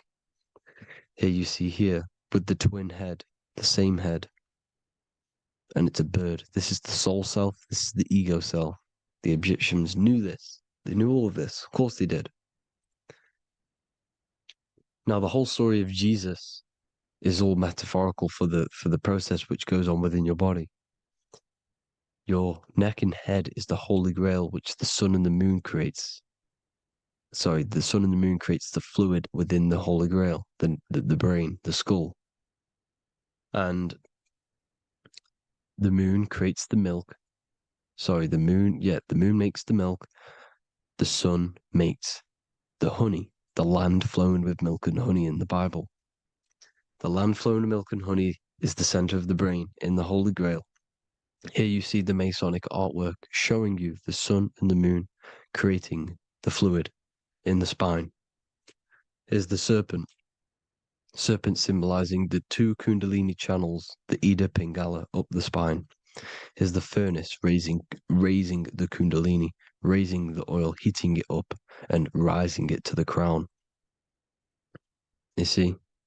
So here you see more Masonic art, seeing the sun and the moon creating the holy fluid in the brain, in the cup, filling the cup. This is why it's a cup, because it's the Holy Grail. This is the holy oil in the center of the brain that gets released down the spine, which is Jesus coming down from heaven. It comes down the spine, down the River Jordan in the Bible. This is when Jesus goes from Nazareth to Jerusalem. He comes down the River Jordan, and Joseph and Mary are in Nazareth, waiting for Jesus' return. Joseph and Mary symbolize the pineal and pituitary gland, which produce the two oils created by the sun and the moon. And he returns. When he returns, he gets crucified at 33, because there's 33 vertebrae at the back of the spine, and it crosses the vagus nerve. The crucifixion of the oil past 33 vertebrae creates God-man, and it creates your higher self, and it activates 100% of the brain. And you turn into spirit, you turn to your spirit self. This is why Jesus dies. He didn't physically die. metaphorically dies and becomes his higher self. The ego self is left behind. It's the same with the whole story of Jesus. Jesus comes down from heaven, which is the oil. He dies in a cave for 3 days, which is the oil hitting the cave. Here's the cave. And resurrects after 3 days. If you resurrect the oil, comes up and gets crucified at 33 in Golgotha. Golgotha translates to a place in the skull. The 3 wise men from the east. Well, if you look at the Masonic artwork, they'll always show you a ladder up to the east. Okay? Here you see north, south, west. This would be east. Here you see east here. East here. The ladder up to the east. The east is the top, up.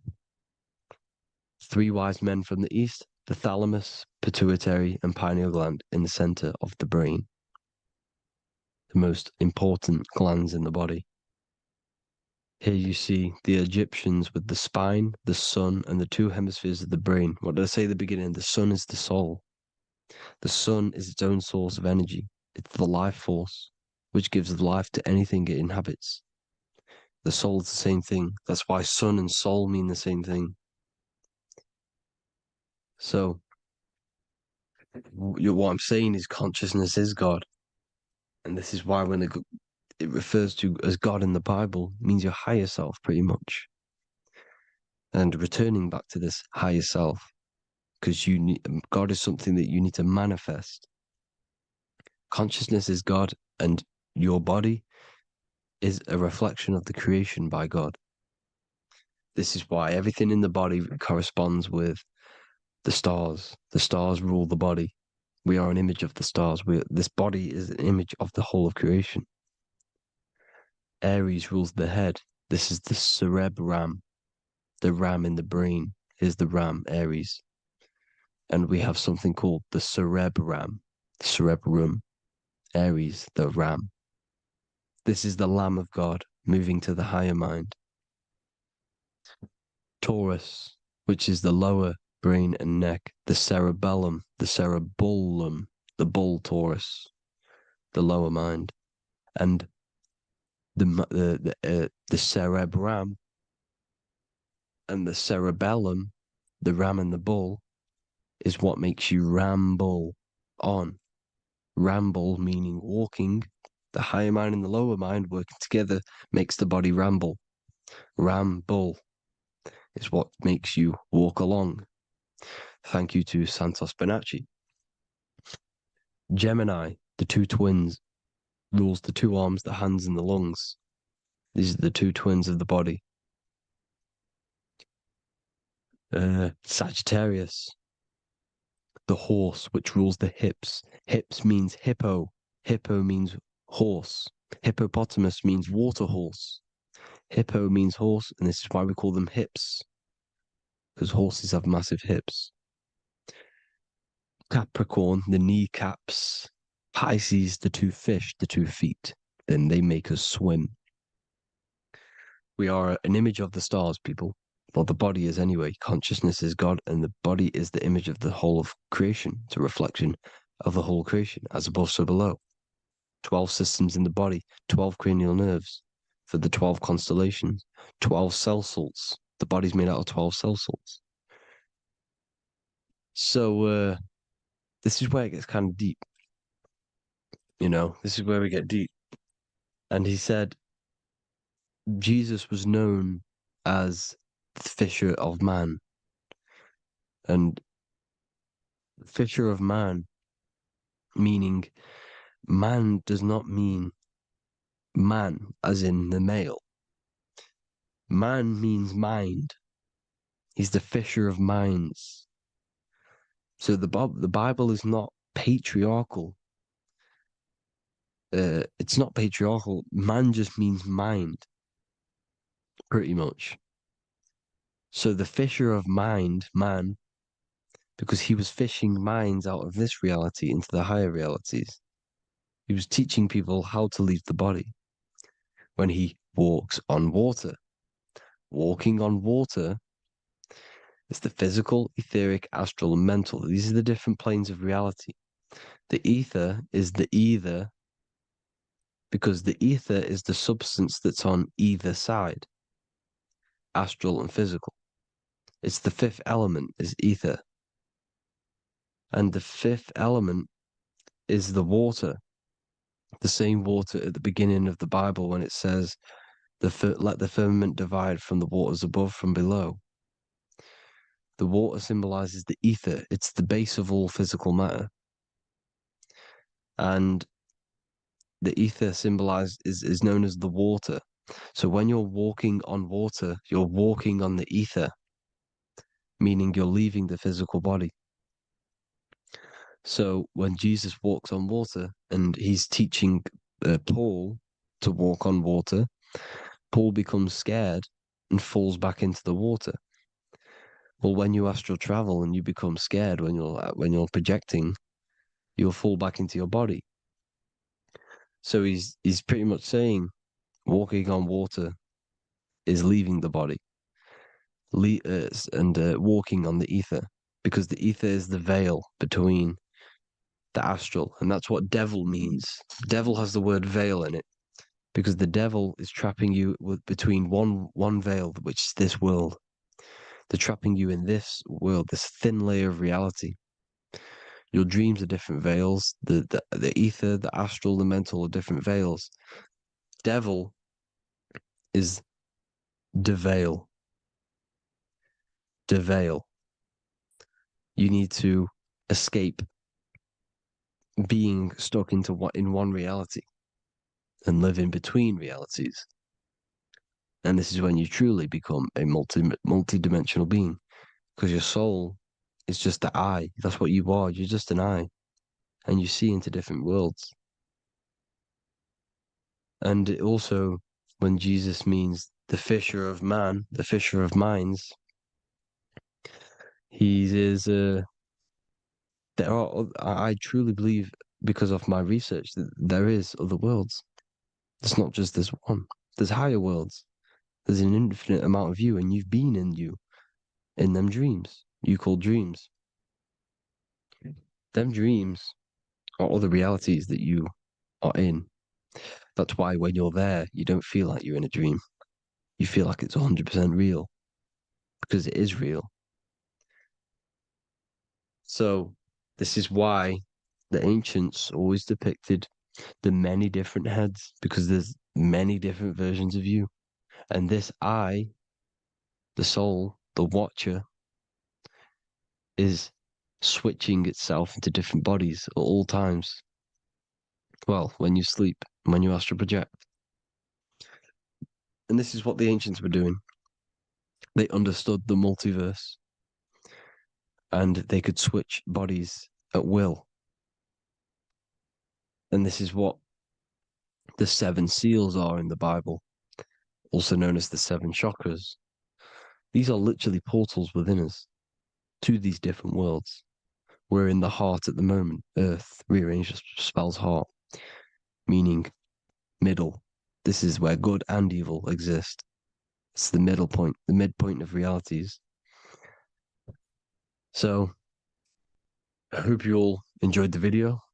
All of this knowledge that I've give you in this video is inside of my book, the Book of Wisdom. The Book of Wisdom gets updated every single month with new pages. It's a one-time payment for a lifetime worth of research and knowledge by me. So if you do want to get it, the link will be in the description. But I hope you will gain some amazing insight. Please like, comment, and share to help the algorithm, and drop a subscription. And for more lectures, every 2 days, I drop lectures and knowledge within the Patreon. If you want to support the channel, join the Patreon. Everything's in the description, because we are not monetized on YouTube. Thank you all. Have an amazing day.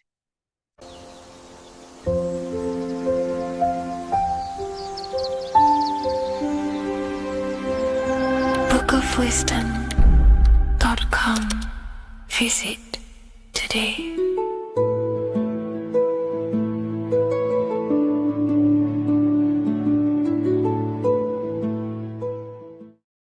Welcome to Revival of Wisdom.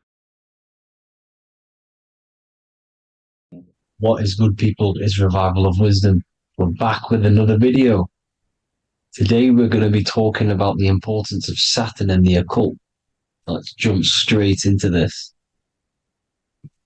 So Saturn is the god of the earth, right? It's the time of God, change, destruction, physical matter. He creates and destroys because the energy of Saturn is the key to crystallization. It wraps things in physical matter, right? He creates everything, all life forms, and he takes things back because the day that you're born, that's the day that your expiry date is coming. The time is ticking until Saturn takes your life. This is why he's known as the Reaper. Okay? As he's personified as eating his child here in this ancient Roman painting. As you can see, he's eating the child. We are all children of Saturn, right? He creates physical matter, our physical bodies, right? He's the god of time because he's the slowest moving celestial body. He's the Lord of the Rings, as you can see here. He's the last one on the ring. He's the slowest one moving, okay? So he is the Lord of time, destruction and creation, okay? This is why his name is Satan. He's the devil, okay? But I'm not saying Saturn's evil, guys. It's a part of life. Everything lives and dies, right? He's the key to crystallization. Now, as we have the clock here, our god Saturn, or Chronos in Greek, just means time. He's also the god of time, as I've already said. 60 seconds in a minute, 60 minutes in an hour, 24 hours in a day. Add 2 plus 4 equals 6. 60 seconds, 60 minutes, 2 plus 4 equals 6. That's 666, okay?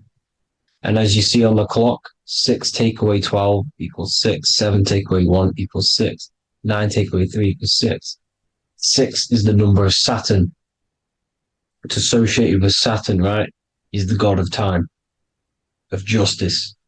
Everything goes back to the Reaper in the end. Everything lives and dies. Now, the artwork of him, he's always got the Reaper staff. You see, it's personifying death. Now, when you see this, the Romans were not saying Saturn was a real person, a real god in human form. No, this is personified, just like the Bible.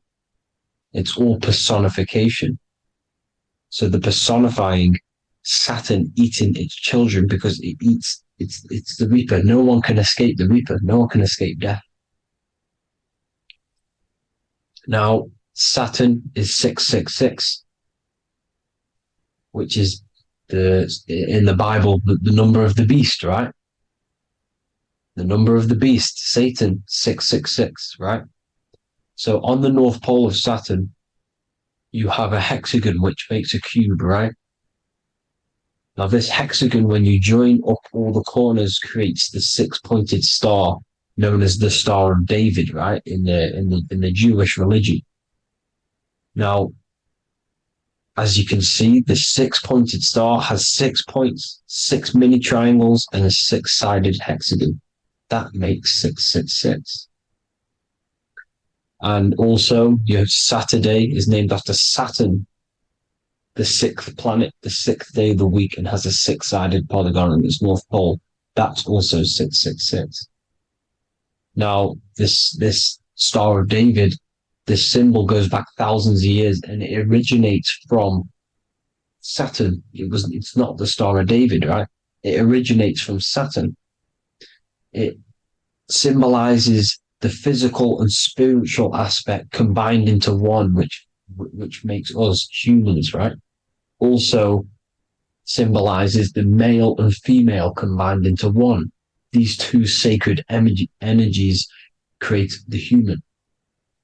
We consist of both male and female energy. also known as the Seal of Solomon. And we all know if Solomon was a real person, he talks about communicating with 72 demons. He could apparently, in the text, he could communicate with 72 demons, and this is sorcery. This is black magic. Now, this symbol is associated with hexing people. When you place a hex on someone, that is a form of witchcraft, which a hex is just a curse. When you're cursing someone, this is black magic. Now, the black magician would stand in the middle of the symbol and cast his spells onto other people. Now, this symbol is obviously on the $1 bill, twice on the $1 bill. And it's very, very ancient symbol. And it originates from Saturn. And let's keep going. So the cube. So I've just said how you see the cube on the North Pole of Saturn, right?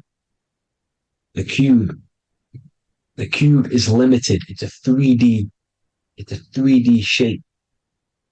It symbolizes limitations to the physical 3D dimension, the third dimension, the physical realm which we are in. Now, as you can see, the color associated with Saturn is black, right? Black is infinite potential. Black is the creation of all things before there was light. Light is born out of blackness, darkness, okay? Now, black is physical matter. And as you can see, the black cube, black symbolizing physical matter, the cube being limited, as the physical realm that we are in is limited. It's not like the fourth dimension where everything can exist in a thought. The third dimension is limited, right? And this is what Saturn is. It limits you to the 3D 666. Your body limits you to your physical body. Now, these black cubes are placed everywhere. As you can see, Australia, Denmark, Manhattan. There's one in New York. As you can see, the Apple have a cube. The Nintendo GameCube. Trump Tower is a black cube. This is worshipping the energy of Saturn, the god Saturn. Okay, it's not a god, it's a celestial energy. However, it rules over Earth because it pretty much created the physical realm. Now, as you see, when you go to a funeral, you wear black, a black suit symbolizing Saturn, which is the color associated, black. And as you see in Mecca, they walk around the black cube in rings. As you can see here, they're stood around in rings, like the Saturn, the rings of Saturn. The Mercedes symbol. You probably wouldn't notice that, but yes, it's Saturn. And when you graduate from university, you wear a black cube on your head. This is all symbolizing Saturn. Okay. Now, as you can see, the Jews here have a black cube on their third eye whilst they pray. Notice how he's shutting his eyes into blackness, darkness, and he's wrapped around a black strap around his arm. This is symbolizing the wrapping of physical matter, of how physical matter wraps things into existence. And as we all know, the Star of David is a Jewish symbol. So he has the black cube and the Star of David, right? So all of these religions are secretly worshipping Saturn. Okay, this is all Saturn worship, Kronos, the god of time and destruction, the physical reality. Now, as you can see, it's symbolized everywhere in all major corporations. Pepsi, internet, that's obvious. NASA, of course, NASA. NASA means to deceive in Hebrew. Universal, Walkers, that one's so obvious. Nike, Toyota, so many different ways they symbolize it. You either see the rings of Saturn or the black cube, as I just showed you here, the Nintendo and the Mercedes, right? It's absolutely everywhere. Now, they also use 666 to symbolize it, as I've just broken it down to you. 666, the World Economic Forum. We all know how they're trying to enslave us into this new world agenda. Google Chrome, CERN, Disney, Coca-Cola, Cadbury's, all of these have 666. Now, every UPS barcode has 666. And even www. Is Hebrew for 666, as you can see here. Monster. It's the same Hebrew letter that means 666. Drake, 6 God. That's his God, Saturn. Why? Because they love physical realm. They love the physical dimension, the third dimension. Because they can rule here through riches. They can build an empire here. It's not like the fourth dimension. They don't want to ascend. They want to stay down here in the physical realm. Okay? Now, this is why they're cloning. They can move their consciousness into other clones to live forever. This technology exists. This is why they love the third dimension. As you can see, all of these sellouts here, Drake, Leonardo DiCaprio, you know, all of these people doing 666 because this is their God. This is their God. They love the physical realm. They sold their souls for wealth and fame in this physical realm. So why would they leave? You see? Now, this isn't all just evil, okay? So you have 7 chakras, right? You have 7 days of the week, 7 solfeggio scale notes. These are frequencies, the solfeggio scale. Now, it's called the Saturn moon matrix because the moon symbolizes your mind, because you're created out of the Holy Trinity, which is body, mind, and spirit, right? That's the triangle, the equal triangle, body, mind, and spirit. Now, the 3 main celestial bodies are Earth, Moon, and Sun. The Earth being your physical body, the Moon being your mind, and the Sun is your soul, hence why it's called solar. It's a solar soul. Now, these symbols are alchemical symbols. So when you're doing alchemy, you use these symbols to obviously symbolize what we're talking about. Now, as you can see, these are all the symbols of the planets. Of Saturn is created out of the moon on top, the moon on the bottom and the earth on top, as you can see here. You see? And this creates the number 5.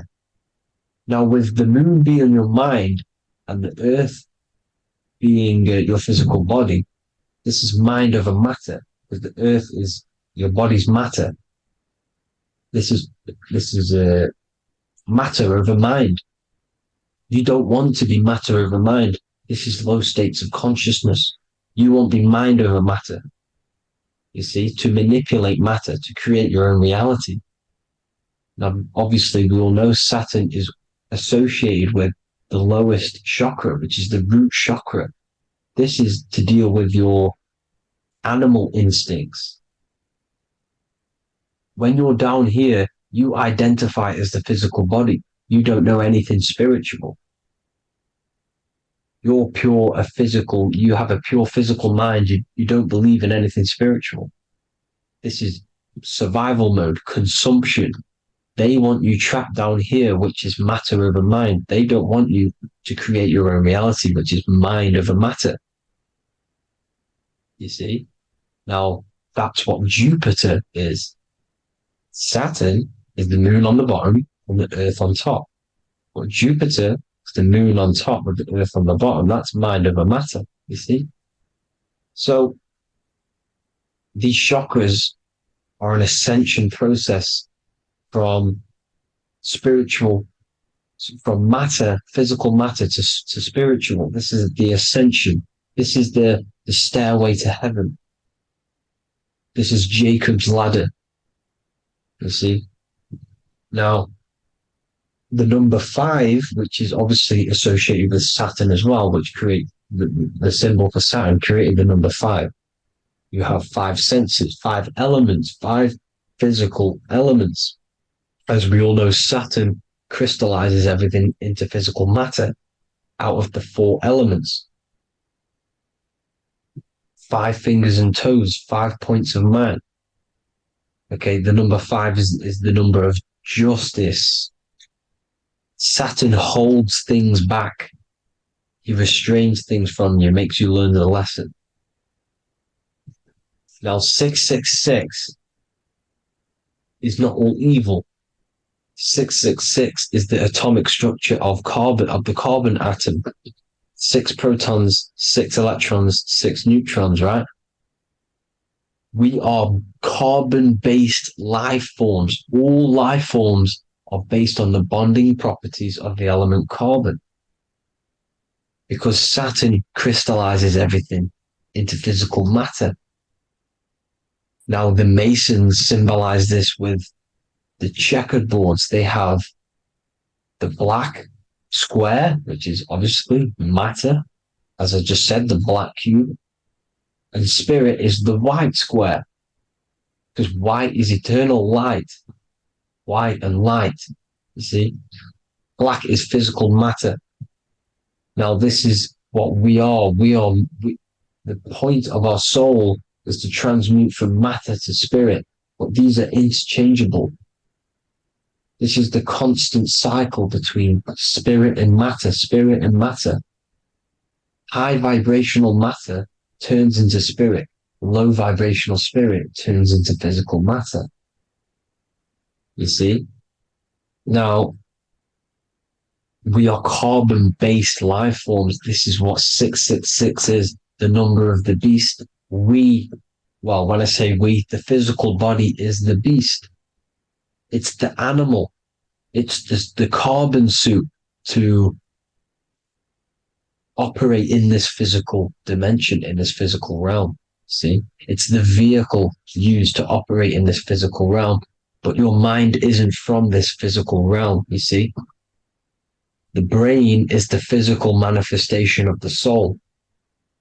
Okay? So, as you can see here, the spine is an extension of the brain.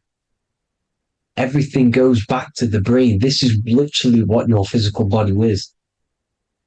You see, this is the nervous system, and everything reports back to the brain, and everything's controlled from this control center. And this spinal column, at the top of the spinal column, is your third eye, which is known as the pineal gland. And this is the seat of consciousness. It's the center of consciousness. That is your true self, pure consciousness. This body is just a physical body. This body is mortal. This body runs out, but your consciousness lives forever. They don't want you knowing this. This is why they keep you down here in your lower chakra. They want you to believe everything is just physical. They don't want you to believe in the spiritual side of reality. Because this way they can manipulate you, right? They want you matter over mind because they know your mind creates reality. They know your mind is the root cause of reality. You manifest your own reality from the inside out. So this is why they control your perception of reality. They control your information in order to manifest their new world order.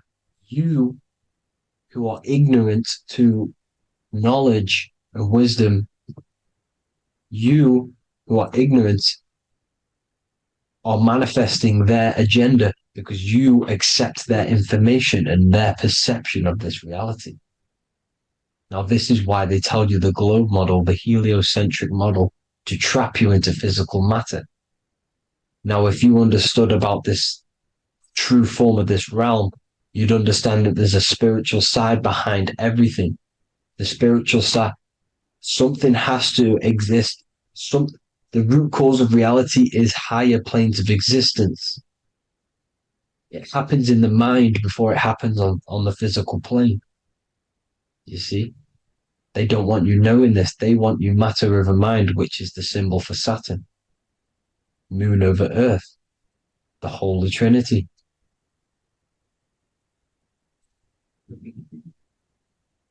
Now, as you can see, the cube also makes IXXI. This is Roman numerals. And when it's translated from 911. Yes, 911. This is the secret code of the One World Order. The two twin towers, when the two become one. Okay, when the two become one, this is how you reach the higher states of consciousness, the physical and spiritual. Now, as you can see, the 9/11 memorial are two black cubes. It's two black cubes. This is all Saturn worship. Now, I'm not saying that Saturn is an evil celestial body, right? No, everything has a good side and a bad side, right? It's duality. The spirits of Saturn on the dark side are the most evil demonic spirits. Now, these are the spirits that these are invoking through these rituals, right? Yes, 9/11 was a massive ritual. It's a satanic ritual, okay? Now, we all know Elon Musk. Elon Musk is coming with the mark of the beast. In English gematria, this equals 666, right? 666, as I said, is the number of the beast. You are the beast, your physical body. You see how the Bible twisted things up to make things more confusing, right? But it's there. You just have to have the knowledge to be able to read the Bible properly. As we all know, we had this virus. I'm not going to say the name because I'll get flagged. This virus adds up to 666 because this is all part of the New World Order. It's all part of keeping you in this physical dimension. Okay? Now, as you can see here, Novus Ordo Seclorum on the back of his shirt, on Elon Musk's shirt, this is also on the $1 bill, Novus Ordo Seclorum. This means New World Order. Yes, New World Order. This is on the back of Elon Musk's shirt. And as you can see here, he owns Neuralink, which is the brain chip which they're going to be putting into implanting this onto your brain. This is the New World Order to connect you and merge your consciousness with AI. Neuralink and Meta, he owns Meta as well, which is the metaverse. These are going to be linked in, hence why they have the same symbol, but just in a different format. It's the infinity symbol. And the infinity symbol comes from the torus field, as you can see here, your electromagnetic field from around your body. Now, the end goal is for this New World Order is to trap your consciousness inside of an alternative reality being projected from the metaverse. Because the metaverse will be the reality. Neuralink will be the brain chip inside of your brain, projecting your consciousness into an alternative reality while they harness your energy of your physical 666 body. Now, this stuff gets real deep, people. Now, this is the end goal of the New World Order, is to connect you with AI. This is why they're trapping you and keeping you in these lower states of consciousness in the Saturn-associated root chakra. so you don't find out about the spiritual side of reality. Because if you knew the truth of this reality, you wouldn't connect to AI. You see, you have the power within you to travel to other worlds, the astral plane, for example. You travel to different worlds when you are sleeping. Okay? They want you to know it's just a dream. However, their end goal is to trap your consciousness and feed off your energy, spiritually and physically. Okay? I don't know why these people are just pure evil.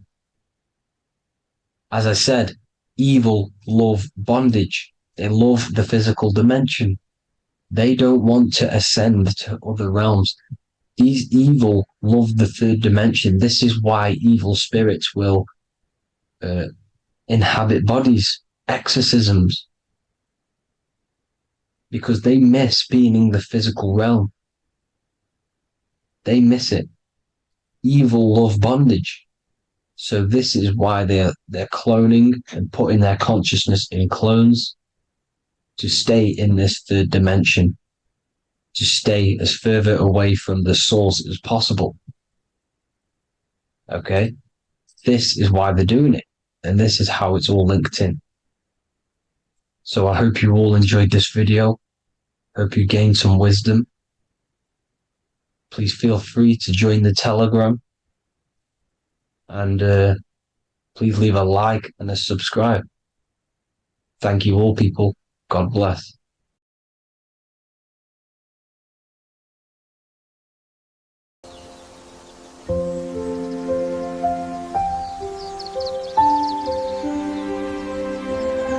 bookofwisdom.com. Visit today.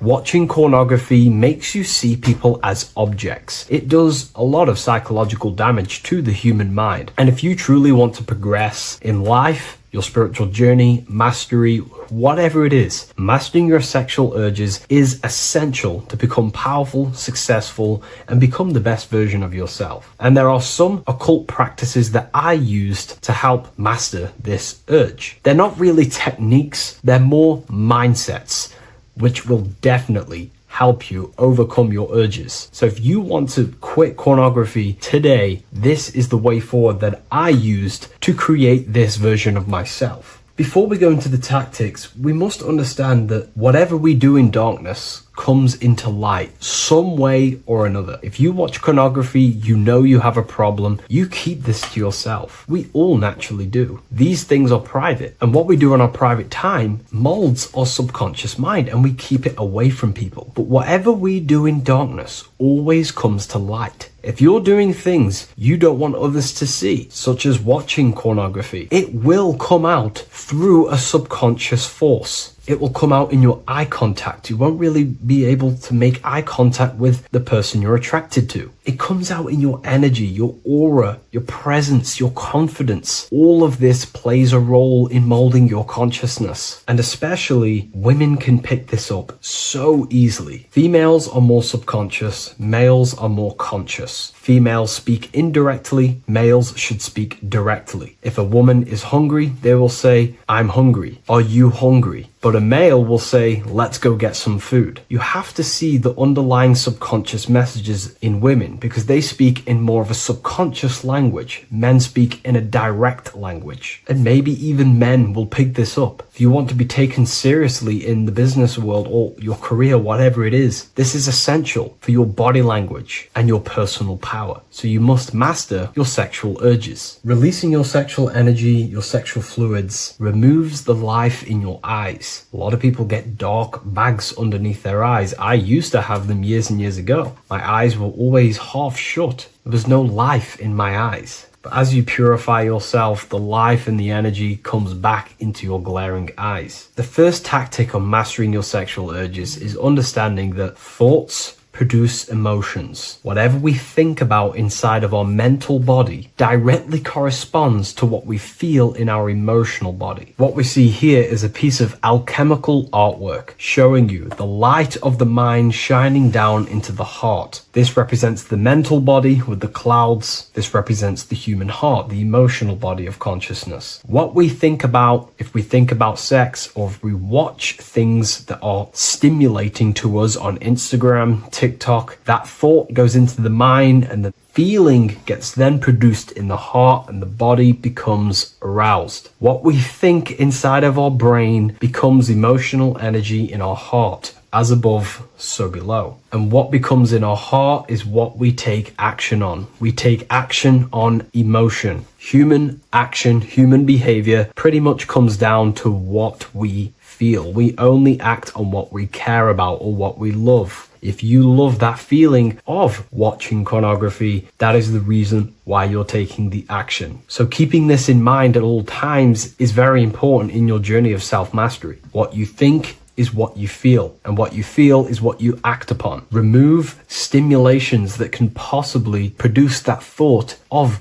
watching pornography. Unfollow the people. Purify your environment so these thoughts do not enter your mind. And if you do become stimulated, remember, thoughts produce emotions. Change your thoughts. Think about something else instantly. The more you think about it, the more you feel, and the easier it is to take action upon it. And the second tactic that I say to myself is that it's all mental. World, the universe, life is all mental. For example, unfortunately, my brother passed away recently. I've never gone through something like this in my life. It's tough. It's horrible. It's not nice losing a loved one. However, if I sit around and focus just on the negative side of that, yes, of course, I'm going to have my moments. But if I just sit there and focus on the negative, it will destroy my life. It will pull me down. The only thing that I can do to benefit from this situation is to become a better family person out of this. Become more loving. Spend more time with the people who mean a lot to you. You can always change and transmute the mindset of every situation in your reality. There's a famous saying I like to say, if you can change it, change it. But if you cannot change it, change the mental attitude towards it. Never just sit there focusing on the negative side of reality. This helped me with mastering myself watching pornography. It's all mental. You hold the power over the mind. And the next tactic is probably the best one ever. And I still use this today in everything in my life. Before I make any decision in life, I always say to myself, what is the effect of this cause? Is that effect going to push me towards who I want to be? Or is that effect going to pull me away of who I want to be and become and where I want to go in life? If the effect is not pushing me towards who I want to be, I will not take the action which is the cause. Consciousness cannot escape the law of cause and effect. It is an immutable,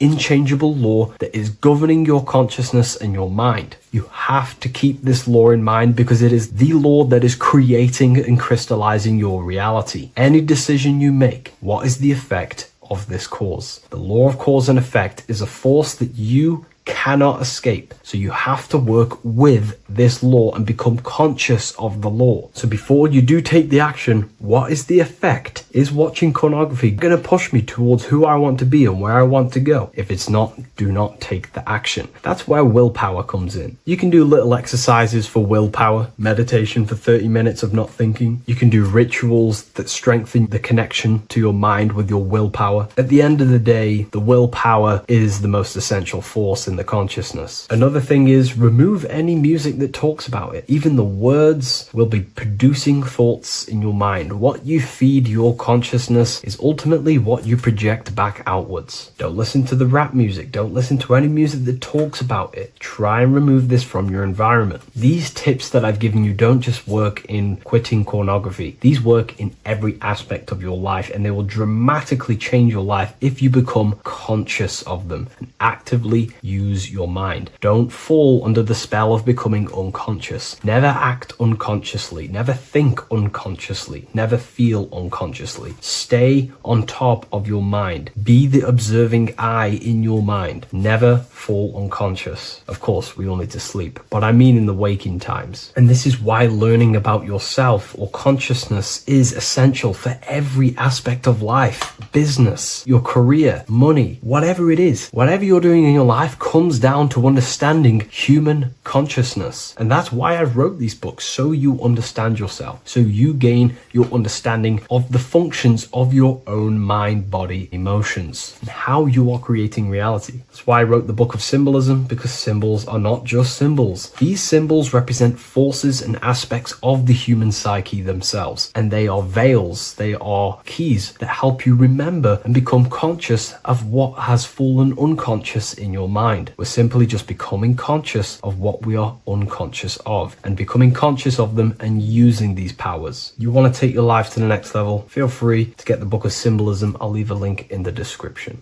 Take care, everyone. Hello, Seeker. Welcome to Revival of Symbolism, a channel devoted to the language of esoteric symbolism, guiding you to discover yourself and expand your consciousness into deeper realms of thought. I'm Harry B. Joseph, also known as Revival of Wisdom, and today we're going to be discussing the symbol of an eye inside of a triangle. So the first thing we need to understand about symbolism is that symbolism is a subconscious language. We don't just look at these symbols and get a basic understanding. Like a word, for example, if I wrote the word hello here, you look at this and you have an instant understanding of this word in your mind. It has no deeper meaning, or veil, what we like to call it. There's no deeper meaning of this beyond a veil. It's simply just a very logical thing to do and understand. But symbolism, on the other hand, goes deep within the subconscious mind. It forces the individual to go inward on themselves. This is why symbolism is so powerful. It makes you turn inward. When you look at this eye in a triangle, you're not just looking at a word, you're looking at a picture. And this forces you to go inward so you can start to try and figure out what this symbol means. You start to think critically. You also start to follow the chains of thought. This is very important inside the occult. Symbols have many layers and veils of meaning. They don't just have one layer or meaning. On the surface level, it has a surface level understanding. But then as you follow the deeper chains of thought, you start to unveil and unravel its deeper meaning. As you awaken in your journey, the deeper levels of consciousness you access, the higher levels of understanding you access, the deeper meanings of these symbols start to reveal themselves. So studying yourself and studying symbolism go hand in hand. So when you're studying symbolism, you're actually studying consciousness. This is what we need to understand, is that these symbols represent forces of consciousness and aspects of consciousness. So what we need to do is to follow the chain of thoughts. And what do I mean by the chain of thoughts? If I think of a triangle, it instantly in my mind, I get the number 3. Then if that number 3 leads to another thought, for example, father, mother, child, father, mother, and child. Father, mother, and child then leads to another thought, then another thought, then another thought. So this is the chain of thought that we have to follow. This is why symbols must be meditated upon. We meditate upon symbols to unravel the deeper meanings of these, so we can unlock deeper levels of awareness. Okay, so we're diving straight into the subconscious mind with the language of symbolism. It's why it's so powerful, because it forces the individual to go inward and actually use their mind. Symbols train you to think critically. They train you to think in a subconscious way, unlike words. So these symbols represent thought vibrations or thought forms within the individual's mind. So let's jump straight into this symbol of the eye in the triangle, and let's go, very surface level, and then towards the end we'll go deeper into the deeper mysteries of this symbol. On this channel, I don't give spiritual fluff. I give very deep esoteric teachings. Okay, so it would be amazing if you could show some support. Simply just leave a like, comment, and a share on the video. Share this video to a friend. So, first of all, let's look at the number 3, because this triangle symbolizes the number 3, okay? 3 We have a father, we have a mother, and together they unify to create a child. So that's a triangle. So what does this actually represent? Father, mother, child. In order for creation, it takes 3 steps. We are born, we grow, we die. So this is how creation unfolds in a 3-step process. In order for you to have a child, you must have 2 people and then give birth to another. Number 3. Then when you are given birth, you give birth, you grow, you die, then you return back to your original state. So the number 3 symbolizes this transformation or creation itself, how creation is a 3-fold. We see this in Brahma, Vishnu, and Shiva. Brahma, the creator, you have the creator god, the preserver god, and the destroyer god. This is symbolizing the number 3. And inside the Christian tradition, we have Father, Son, and Holy Spirit. We're going to dive deep into that as well. But it simply just represents the 3-fold of creation, how creation is a 3-fold process. Okay? So let's go a little bit deeper now. That's more exoteric. That's an external teaching. I've just taught you something that's very external. But what does this represent to the internal, to the esoteric? The number 3 is the 3 forces of the soul. The 3 forces of the soul. The soul thinks. It thinks. We have a mental field. We have a mind. All around us is a field of mind. We don't just have a mind. All around you is a field of thought and a field of mind. Okay, this is what we have to understand. A lot of people just think they have a mind. Your mind is attuned to the mental plane, and the mental plane is surrounding you. There are thought forms surrounding you. There are ideas. There are, all of these things in the mind that exist in an infinite field made of mental matter. Mental matter. So the soul thinks. The soul feels. It has feeling. We have emotion. And the soul takes actions. So the soul has 3 ways it expresses itself. Consciousness expresses itself through mentalism, through emotionalism, and through actions. This is how the soul is creating, through 3 different dimensions. Before you take a physical action, you don't just take the action. You first think, you feel, then you act. You only take action on what you feel, what you have a love towards, what you have a care towards. This is what the Freemasons call the generative principle. It's about, this is what generates your reality, your feeling. Because you can think infinite thoughts, but if you don't care about them, you don't take action on them. As soon as you have a care about a specific character of thought, your body then takes an action. Okay? So this is representing the 3 expressions of the soul. Now, the number 3 is actually the number 1. Because this is all one line, remember. This is all interconnected. And here we have the number 1 in the middle, one eye. We'll go deeper into that. So the number 1 is symbolized by the eye because there is one eye. So pretty much what this symbol is the number 1 and the number 1, 2, and 3. So it's 1 and 3. The 1 is expressed in 3 ways, which is the soul expressing itself and creating reality through 3 ways. Thought, emotion, actions. Okay? These are all actually one force. These are all one force. When we think, we feel, we act. When we act, this gives birth to a new thought and feeling. They're all one. They're all interconnected. So if I take an action, that can lead to a different thought. Or if I think, if I start to feel something, I don't know, hate, that then gives birth to a different thought or a different action. So you can see how each body of consciousness is actually affecting each of them. If we have an unhealthy mind, this will affect having an unhealthy emotional state and an unhealthy body. Because what we think, the mind holds power over the body. Every single thought commands 50 trillion cells in your body. Think of that for a second. You are governing 50 trillion cells, and these cells religiously obey every single command you give. You are governing a whole universe. 50 trillion living conscious cells. Okay? Think of that for a second. 50 trillion cells, and you are commanding them, and they religiously obey you. This is what we mean by you are a microcosm of God. Your body is literally a whole universe. There is living beings in your body that you are commanding and controlling, and they religiously obey you. Very, very powerful. This is how powerful you are. So each thought you command to the body is either destroying the life of the body or uplifting the life of the body, good and evil. So you're either creating more life or destroying your life of the body, of the health, of the body, of the cells. It's a whole civilization inside of your body, and you're governing it. You're the government. You are the master. This is why in the occult they say you are the master. Everyone is a master of their own being, their own microcosmic universe that they govern. You govern a whole reality, don't forget that. But we've lost this knowingness and understanding, and we're now giving our power to the external government, man-made government.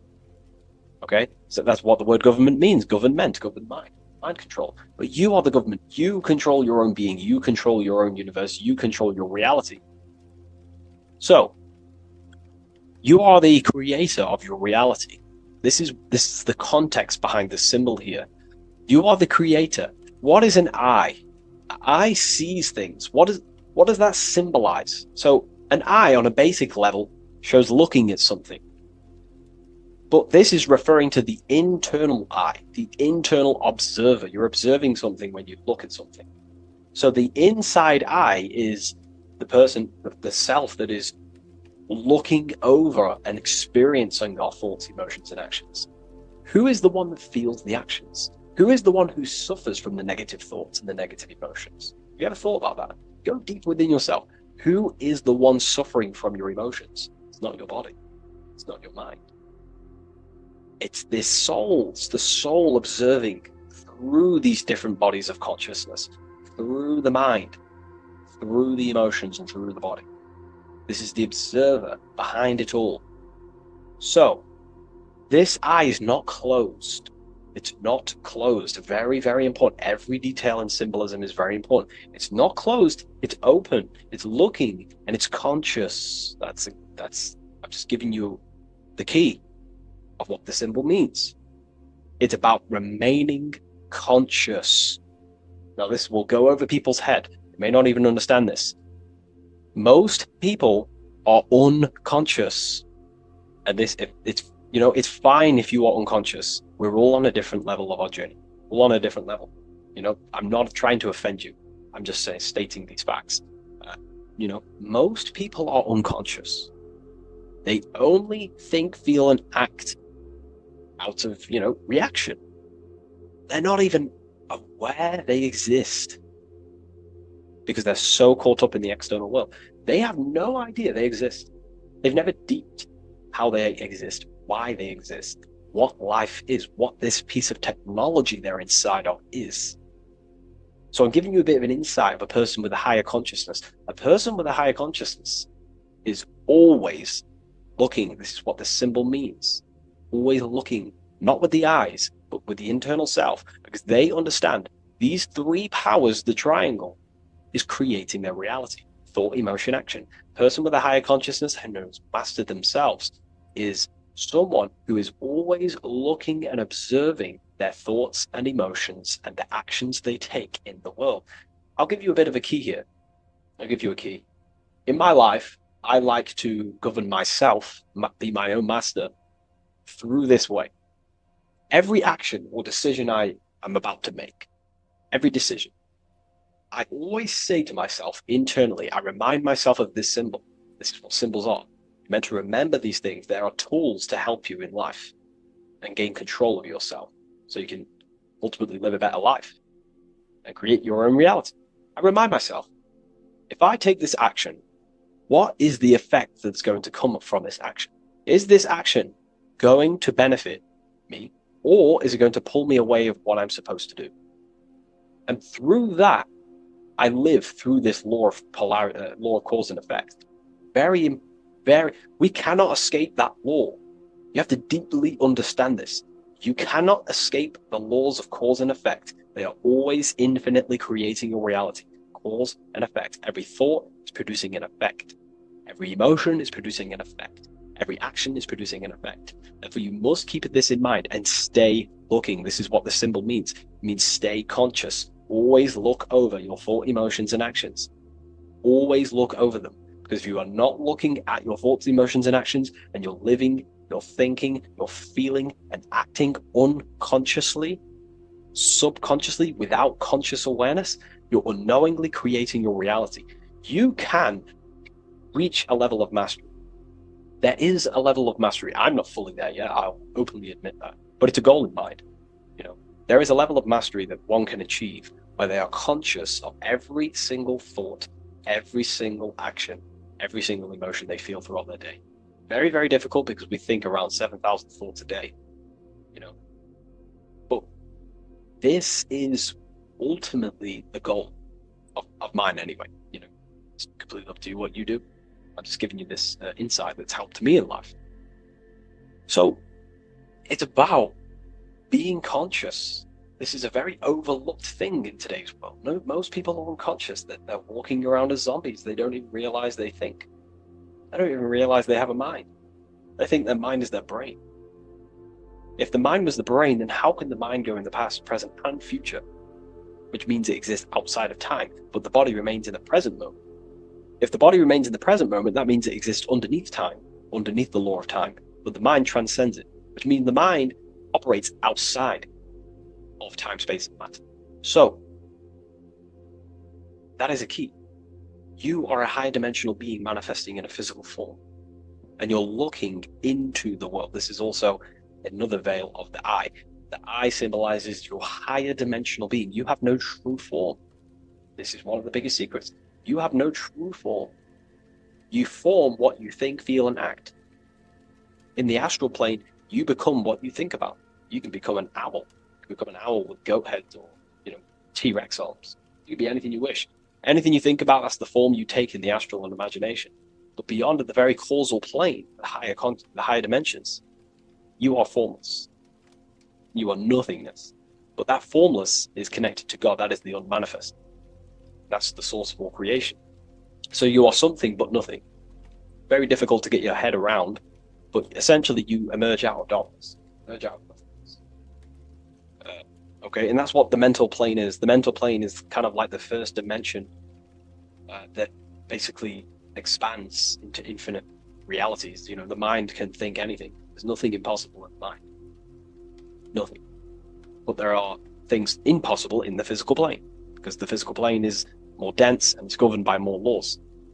So, again, this is symbolizing staying conscious of your thought, emotions, and actions. Now, another veil, if we go deeper on this symbol now, another veil, another chain that's connected to this symbol, a chain of thought, is that this symbol represents unity consciousness.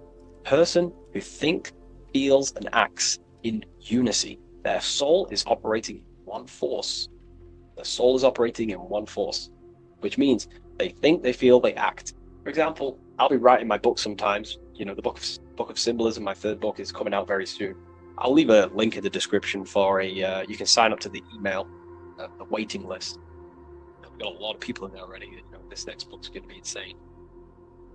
But yeah, you can get notified when that comes out. I'll put a link in the description. When I'm writing my book, I'll get an idea to, go play Call of Duty or go play the Xbox. But then I instantly remember this symbol, thought, emotion, action. Instantly, I then unify my consciousness, my three powers to create reality. These are your powers. These are your rights. These are your things that you have full control over. These are the biggest gifts in life. This is so overlooked. So overlooked because people are so unconscious. These three things are your biggest gifts. They're so beautiful. You have been given the gift of creation. You can mold a whole world. Your own world. You govern it. You can think infinite thoughts. No impossibilities. No limitations. You can feel. Feeling is a life essence. Without feeling, you'd be an AI robot. And you can act. These are your three gifts. These are your three creational powers. You hold the power of creation. You hold the power to kill another life, or you hold the power to spread love in the world, to spread the light. So this is why you see the light emerging out of this eye. This is the light of the soul. That's what consciousness is. It's light. And this is creation unfolding from this through these three powers. Light emerging and crystallizing your reality through thought, emotion, and action.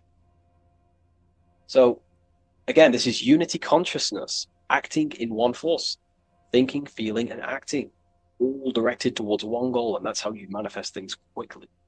Speed. You know, if your thought is, if you think about, I don't know, playing the Xbox and then you feel like eating and then you take action scrolling on TikTok, that's divided consciousness. You're wasting time, energy, and you're scattering your creative powers throughout these three forms. But once you unify them, which is the I, the number one, you unify thought, emotion, and action. You direct your thought, emotion, and action all towards one goal. You quickly create these goals. You know, so this ties in with time and attention. These are your two spiritual currencies. You spend time and you pay attention. These are your two spiritual currencies that pretty much create your reality, your experience. Thought, emotion, action. And this is what the Holy Trinity is on the deepest level. You know, this may trigger some people, but you know, if you believe in religion, then maybe this account, this YouTube isn't for you. But religion is an esoteric. It's esoteric. It's not meant to be taken literally. The Bible is an encrypted allegorical text talking about human consciousness. Jesus is a person and a master of consciousness that we should achieve within ourselves. We should aim to become like Jesus, not worship Jesus, because we are all God. We're all governing the microcosm. So, also, this symbol represents the movement of the spirit, the movement of the soul. The soul goes through this triangular process, and the soul always remains, returns back to its original state. The soul is given birth into physical reality. We live, and then, we grow, then we die. Then it moves in this three triad form. The soul, wakes up in the morning. It grows throughout its day. Then it dies at nighttime to return back to its original state, to its spiritual state. And everything goes through this process. Birth, growth, decay. Birth, growth, and death. And everything returns back to its original state. So, ultimately, this is what this symbol represents. Okay? If you want to go deeper on this, we have an amazing community. We have hundreds of hours of lectures, practical lectures, where you can gain mastery of yourself. The occult goes deeper than you could possibly imagine. So I hope you gained some insight from this video. Please leave a like, comment, and subscribe to the channel if you're new. And let me know any symbols you want me to break down in the comments section, and I'll hopefully get them broken down for you so you can understand them, deeper, on a deeper level, and you can understand yourself on a deeper level. So yeah, all the links in the description for everything that I mentioned, the community, and the Book of Symbolism waiting list. And I'll see you in the next video. Take care of yourself, everyone.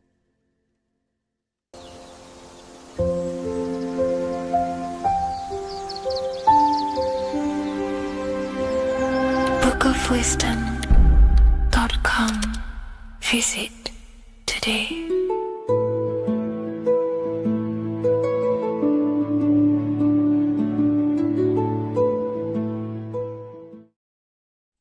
Today's topic is the binary code behind the universe. You will learn the fundamentals of the binary code, deeper understanding of reality, which will give you more of a connection to the universe, evidence supporting the existence of this code, and how to use the binary code to shape your reality.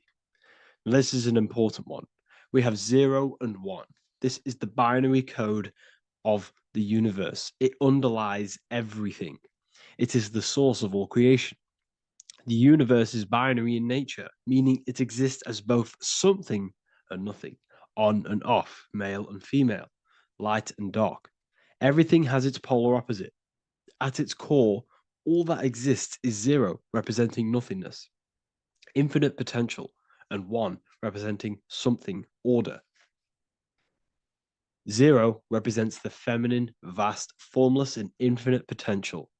It is the space from which all things emerge, the womb of creation, the receptive and expansive force. 1 represents the masculine, structure, form, and order. It is the active principle, the initiator, the force that defines and shapes reality. Together, they create the fundamental duality that underlines existence, the balance between chaos and order, the void and creation, yin and yang. We see this in the masculine and feminine bodies. This is deeply encoded into the fabric of reality. And once you see this, you will never unsee this. So please leave a like on this video if you love my content and you love the wisdom that I share with the world. So we see this with the masculine genital areas. Remember, this is the genital area. This is all to do with creation.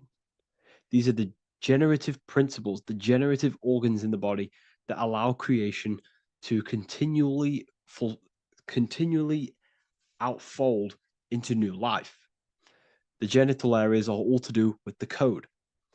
The male is the one, the action. He's the initiator.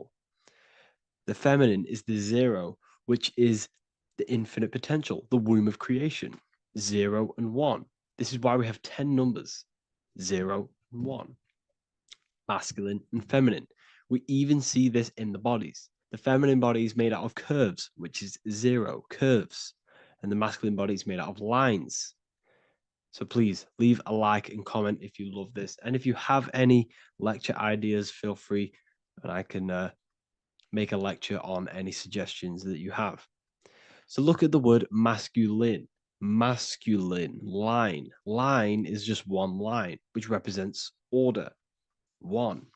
Feminine. 9. 1 and 9 equals 10. 0 and 1. The binary code of all creation.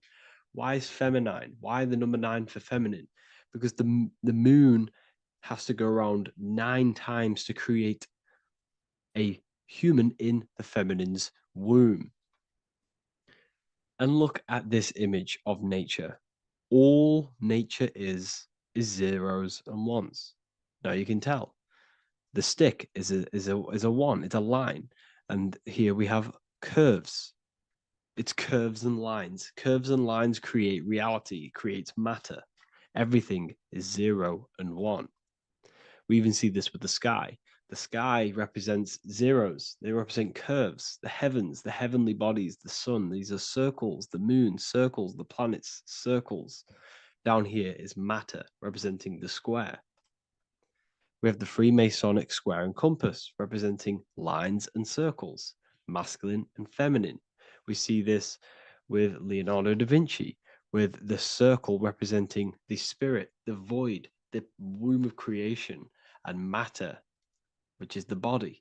This is the soul in matter, infinite potential in matter. This represents spirit over matter. This represents the architect of reality, zeros and ones, spirit and matter. This is all the same thing. Understanding this binary nature of the universe, where 0, feminine, represents the infinite potential and 1, masculine, symbolizes order and structure, can benefit you in several ways. Manifestation and creation is the first way it can benefit you. Now that you understand this, you understand that everything comes out of infinite potential. 0, infinite potential. 1, action, equals manifestation, equals creation. So you must pull things out of infinite potential.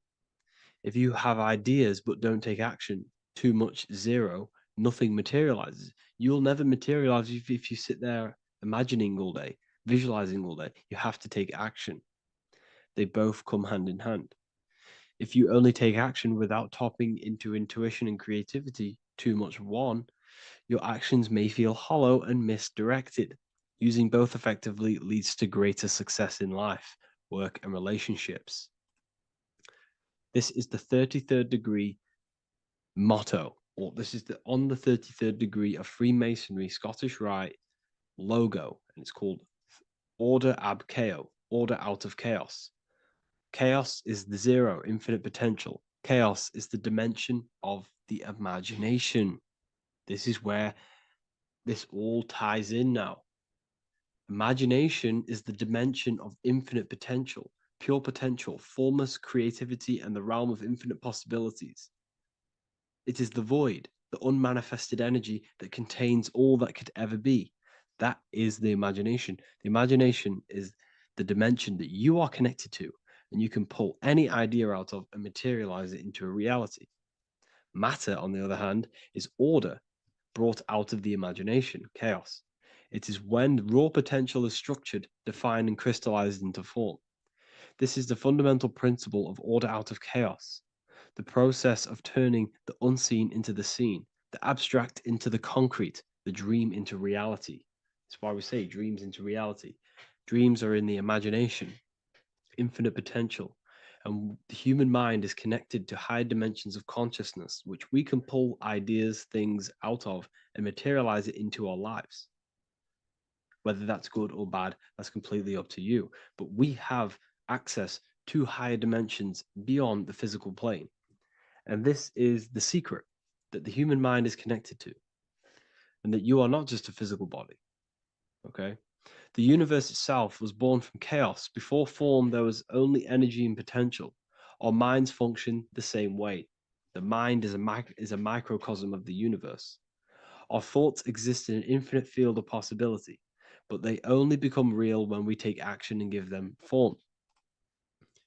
If your inner world is filled with chaotic thoughts and impulsive emotions and negativity, then creating order within is essential for balance, clarity, and growth. What do I mean? Order out of chaos, 0 and 1. All creation comes out of infinite potential. The mind, the imagination, is the infinite potential. The material world is the order. It's the effect.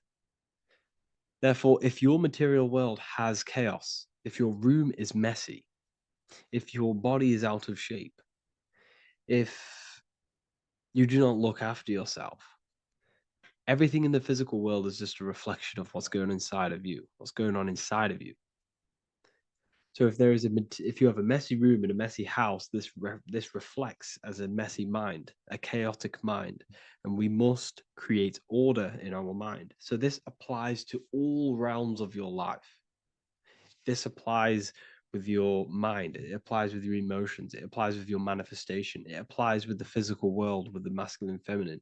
0 and 1 is heaven and earth. It's everything. It's duality.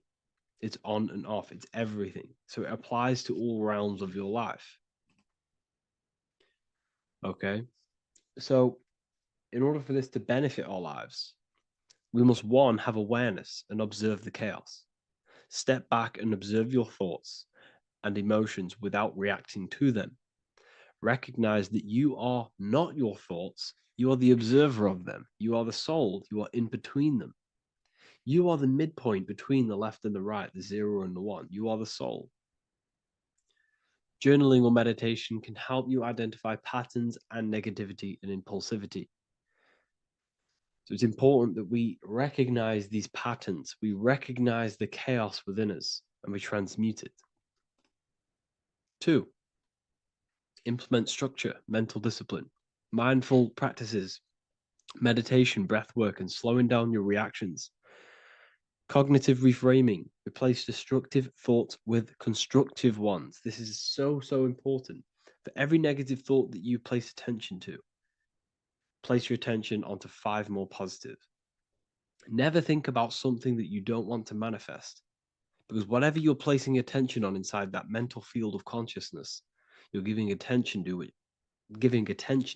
which then can manifest into your action, and that will materialize into your world.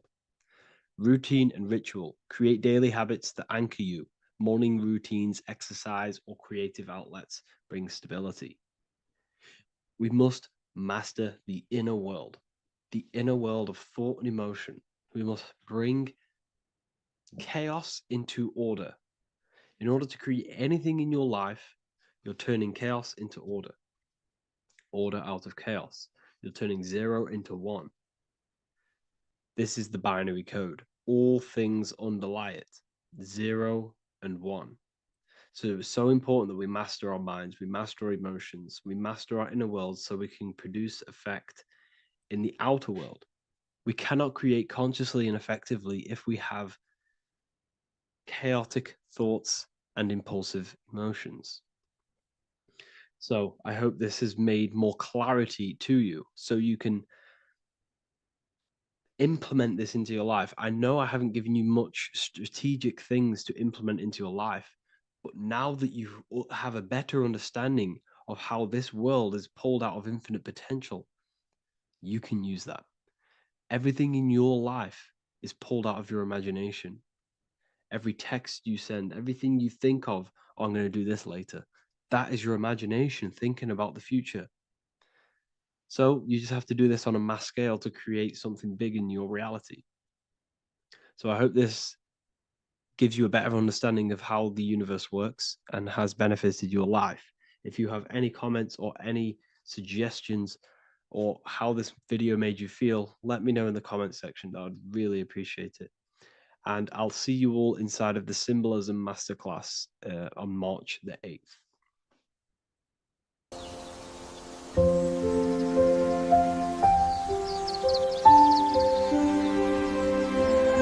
bookofwisdom.com. Visit today.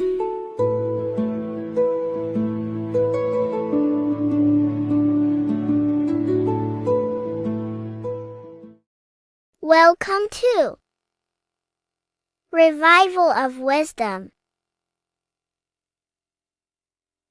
Welcome people, we're back with another video. Please make sure to hit the like, the subscribe button, and turn on notifications to never miss a video. The Vatican is a giant key from a bird's eye view, and it also contains an 8-pointed star. The Anunnaki Sumerian gods also depicted this 8-pointed star.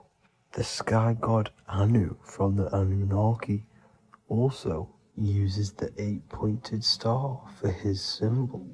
And even Freemasons depict an 8-pointed luminary with a ladder and a key.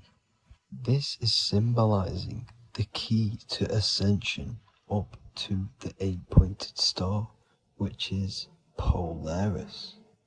Polaris is always depicted as an 8-pointed star.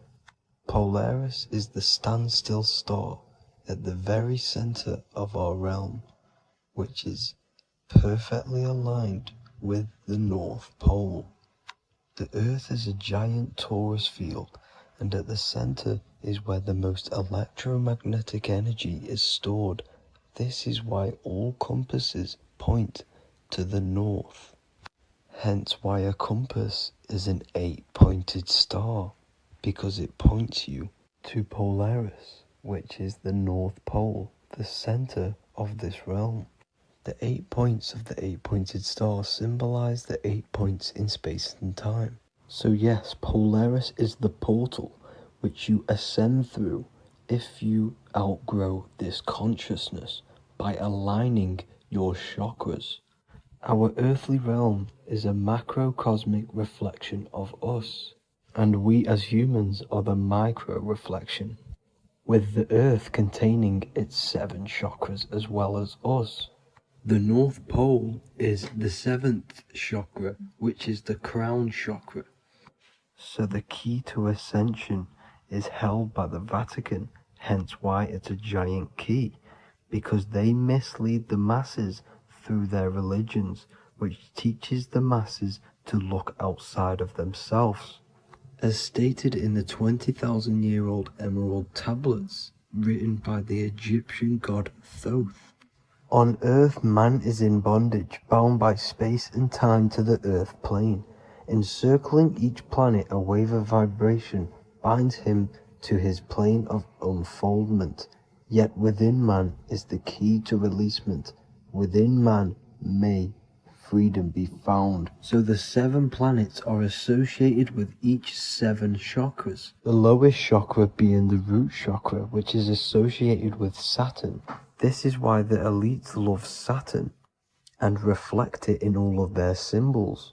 Because the chakras are an ascension of spiritual principles, starting from the material and ascending up to the spiritual, the crown chakra.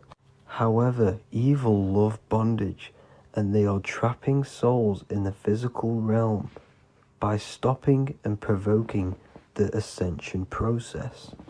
They do this by abusing the energy of Saturn, and Saturn is associated with the lowest chakra. The lower three chakras are associated with survival mode, which keeps the consciousness in a constant state of fear and only aware of its surroundings. Once you start to ascend up your chakras, you become more consciously aware of spiritual deeds. And this is the process of returning back to your true spiritual form. Going back to Polaris and its connection to ascension, Kanye West symbolizes this on his music video 24. As you see him rise up into the sky, you see an 8-pointed shape around him, which symbolizes the 8-pointed star, as you see the beam of light.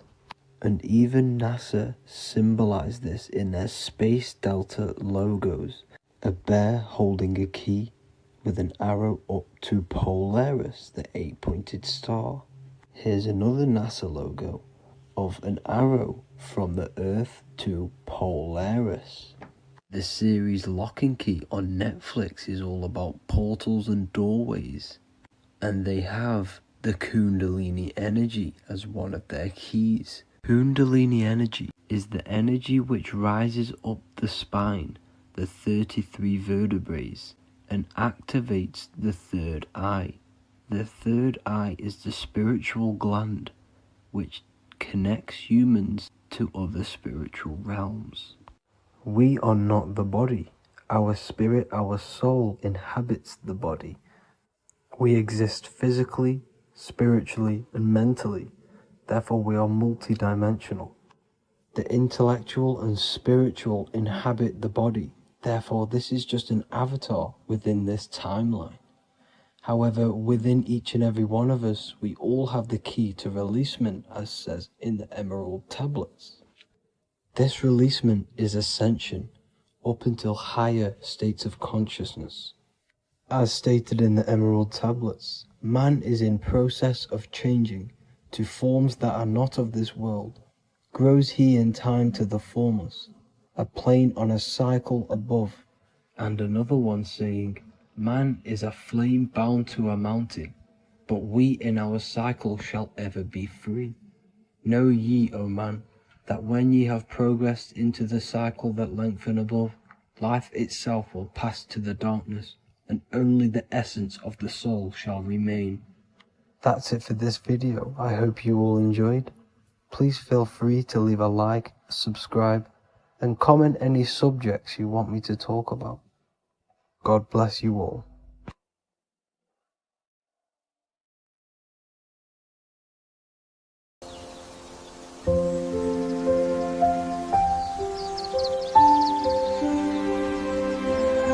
bookofwisdom.com. Visit today.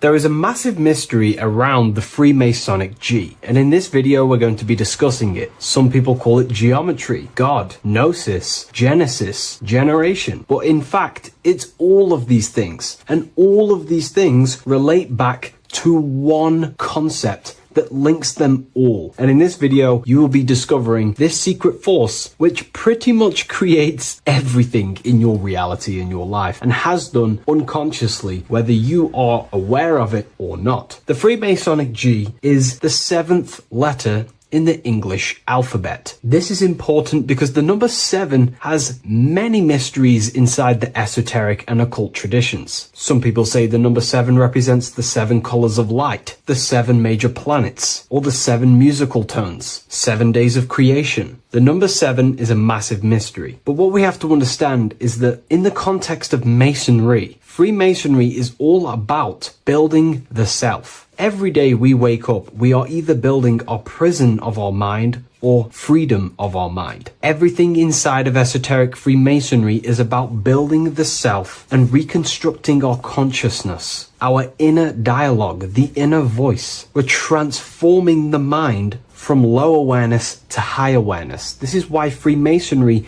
uses the allegory of stonemasonry, stones, chipping away at stones. The stone is in fact you, and we are perfecting the stone, which is your very own mind. Because the universe is a mental construct. Life is happening to us inside our minds. We are all the universal mind expressed and clothed in a different body. Therefore, now we understand that everything is about the internal inside of Masonry. This G relates to something inside of you. Hence why you see the G inside of the square and the compass. It's something internal in you. G is the 7th letter of the English alphabet, and the number 7 symbolizes the 7 cognitions of the mind. In esoteric and initiatory traditions, the 7 psychological cognitions of the mind refer to the 7 distinct modes through which human consciousness perceives, interprets, and transforms reality. Different schools use different names, but across Hermetic, occult, Gnostic, and mystical systems, the same underlying pattern emerges. The mind has 7 functional powers, each representing a layer of awareness and a stage of inner development. Number 1 would be perception. The first cognition is the raw reception of sensory and subtle impressions. It is the gateway where the outer world enters the inner world of our minds. Perception involves learning to see without distortion, to notice the symbolic dimension behind ordinary appearances in an occult interpretation of perception. The second one is interpretation. After perception comes the act of making meaning. The mind organizes impressions into patterns, beliefs, and judgments. Esoterically, this cognition determines whether a person interprets life through the ego or through the higher insight of their higher consciousness. The goal is to purify interpretations so that the intuition can speak through it, to clear our minds of the clutter, master it, and let our higher consciousness shine through it. Number 3 is the imagination. This is the creative faculty that produces images, symbols, and visions in the mind's eye. This is associated with the astral plane. We live in a mental universe of thought. Thought wraps itself inside of imagination. The thought alone has no true form, but then the thought wraps itself in a vehicle of consciousness, what we call imagination, and we give form to the thought. Imagination becomes active. Imagination becomes active imagination, the foundation for rituals, alchemy, meditation, and visionary insights inside of occult traditions. Working on your imagination is a key part on developing your consciousness, as it is literally the sight into the astral plane, your internal vision of the mind. The fourth cognition of the mind is emotion. Emotion is energetic response that gives intensity, direction, and magnetism to thoughts. Emotion fuels the magical will. Unrefined emotion binds us to lower impulses. Refined emotions become devotion, compassion, and the inner fire to transform thought into a tangible reality, to become a conscious creator. The fifth cognition is will, the faculty of intention, decision, and directed energy. Will is the power that aligns personality with the higher self. It is the driver of discipline, transformation, and the capacity to act consciously rather than react unconsciously. Most people walk through life as an unconscious zombie, living day to day, running off subconscious programmings, never actually using their conscious mind. We develop our will and try to align our will with the highest will possible so we can align our will with our higher mind. So the higher mind can manifest through us in the material plane. The sixth cognition of the mind is memory, the storehouse of experience, impressions, and archetypes. It shapes identity, determines how one repeats and transcends past patterns. Memory includes not only personal memory, but also a deep strata of the subconscious and the collective subconscious field, what we call the Akashic records. Memory is a massive quality that you must work on inside the Masonic system. You are required to remember certain rituals and certain things so that you can regurgitate them to pass on along the degrees. Based off my research, I myself personally am not a Mason. The seventh cognition of the mind is intuition, the highest cognition possible. It's direct knowing. It bypasses the linear reasoning and reveals truth as the inner illumination. Intuition is the voice of the soul. It is the guiding force, guiding our physical vehicle of consciousness through this physical experience, providing revelations, insights, and even sometimes gnosis and higher understandings. They are the seven principles and cognitions of the mind that we should work on. Sometimes they're symbolized as seven luminary planets, because lumen is light. The planets are light. Light is consciousness. Consciousness is light. Now moving on to the true understanding of the G, the higher understanding of the G, as I mentioned previously. This is what we call the generative principle, the care principle, the human heart principle, the female aspect of consciousness within yourself. All creation is built upon a care. All action is built upon a care. You only act on what you care about. You care about paying the bills and staying inside your house and looking after your family, for example. Therefore, you take the action to generate the reality and generate money to pay the bills. Them actions are driven by the force of care. If you care about a plant, you take the action to water the plant and it grows. If you care about your partner or relationship,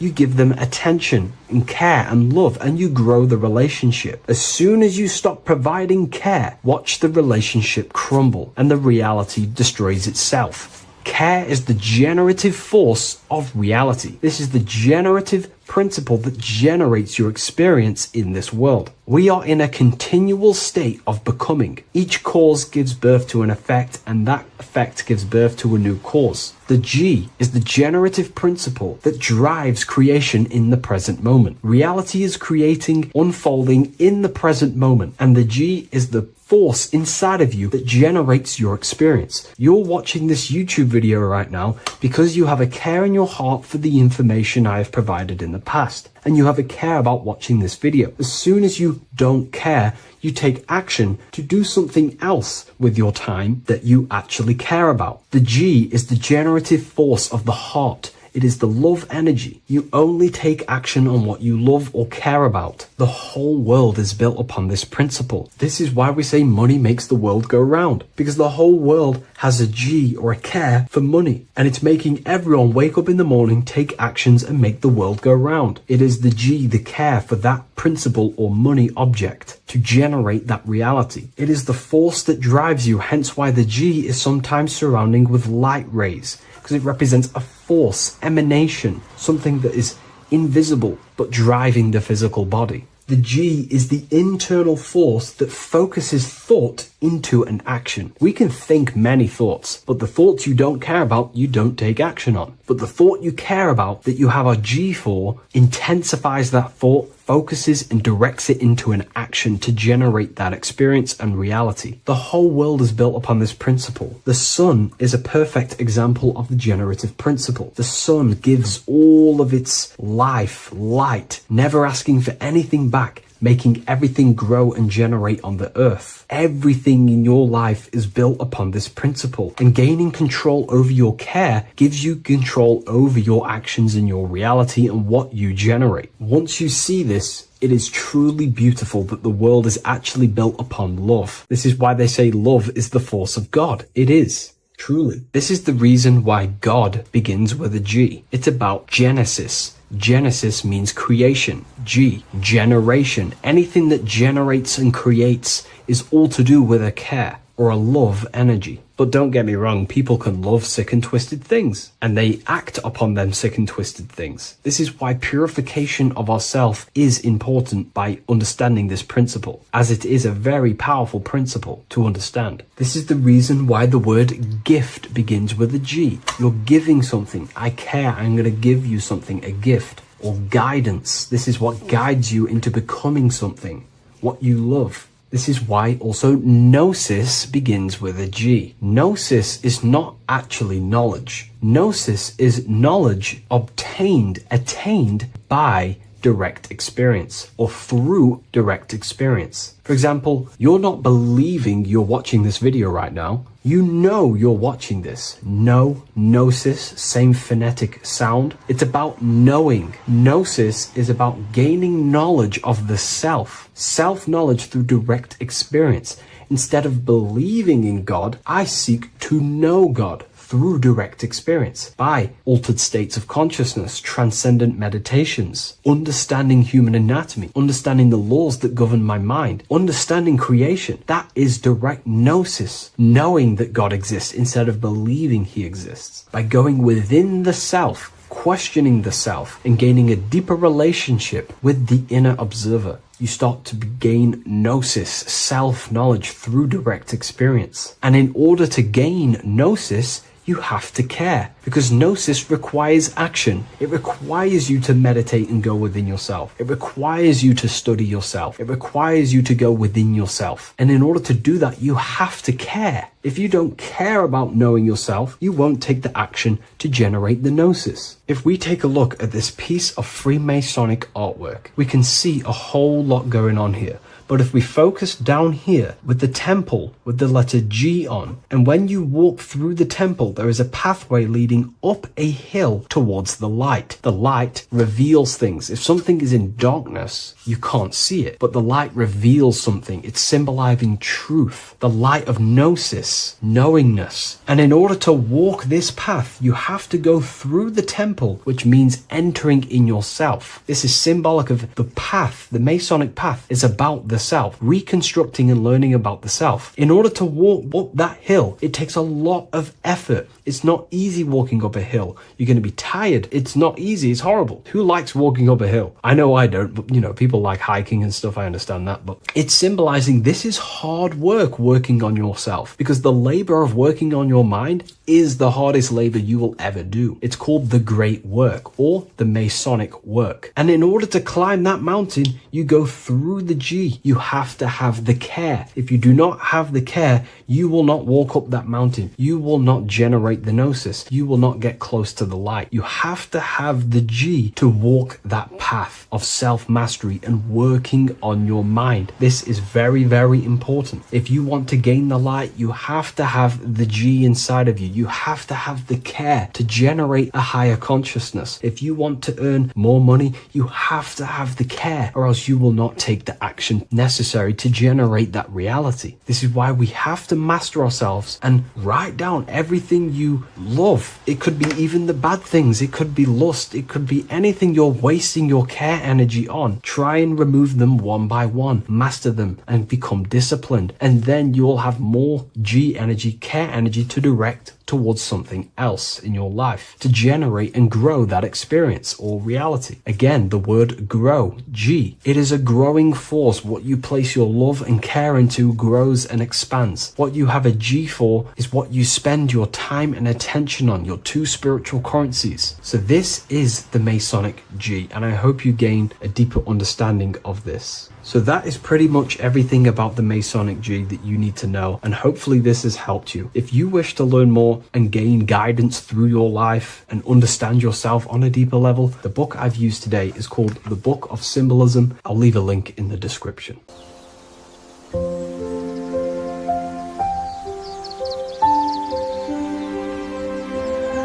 bookofwisdom.com. Visit today.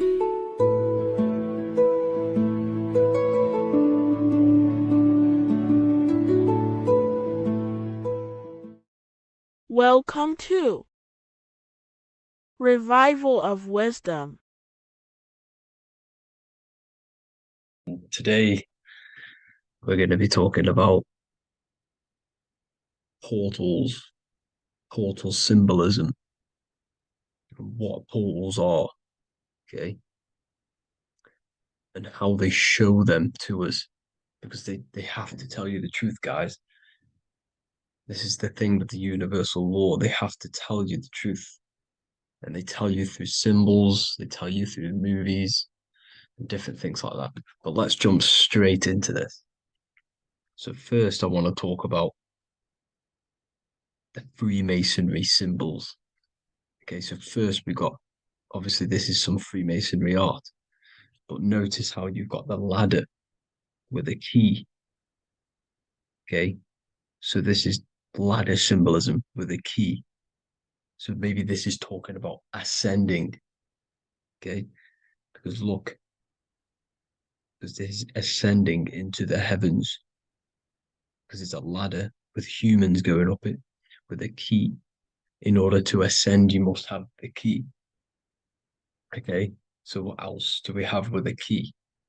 Well, the Netflix show Lock and Key, which is all about portals and keys. Because what the keys do, they open doors, gateways. Okay. So what's interesting about this is that they've got this key here, which represents the Kundalini energy rising up the spine. Okay, but we'll come back to this. But it's that same portal key symbolism.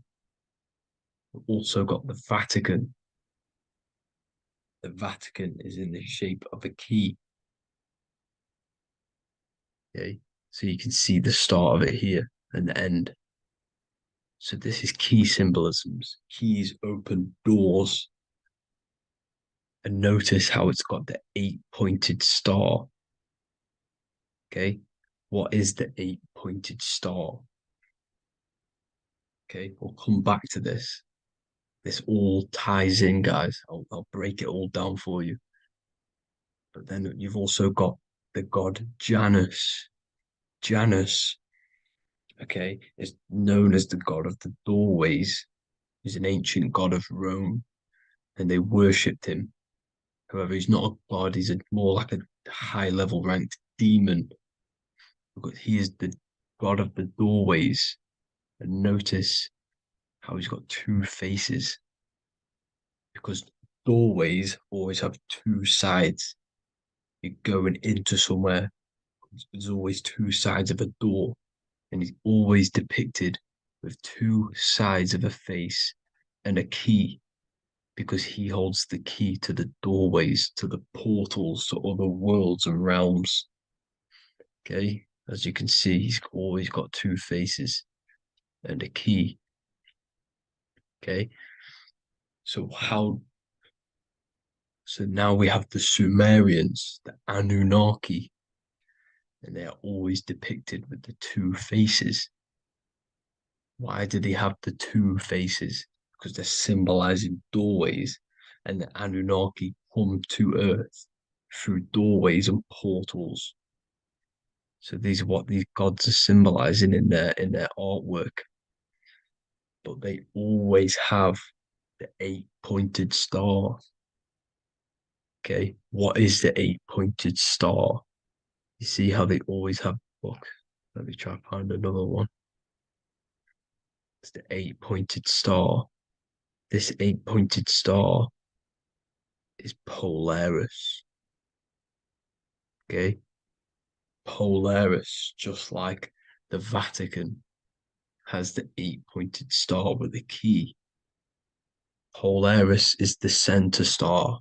Polaris is a fixed star, it doesn't move. Okay, so the Anunnaki symbol is also the 8-pointed star. So this is symbolizing the portals and doorways that they come through in order to get to the earth. But Polaris is that center star which does not move. It's always symbolized with the 8-pointed star, just like a compass. Why is a compass the 8-pointed star? Because at the center of our realm is where the most electromagnetic energy is stored. As you can see, we have an aura field, an electromagnetic aura field. So does the earth. And in the center, so like our heart, for example, is where the most energy is stored. And like the center of the earth, this is why all compasses point to the center, because this is where the most electromagnetic energy is stored.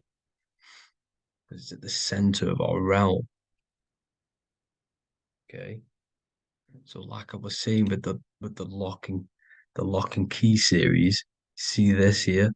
The Kundalini energy rising up the spine, just like your Kundalini energy rising up the spine. Let me try. I can't zoom in. But you know what I'm trying to say here. Let's go back to Polaris. Because at the center is where pole. Can you see the pole of electromagnetic energy? Polaris, the North Pole. It's symbolized. The truth is in the words. It's like a pole of electromagnetic energy. And this is where the aurora borealis comes from.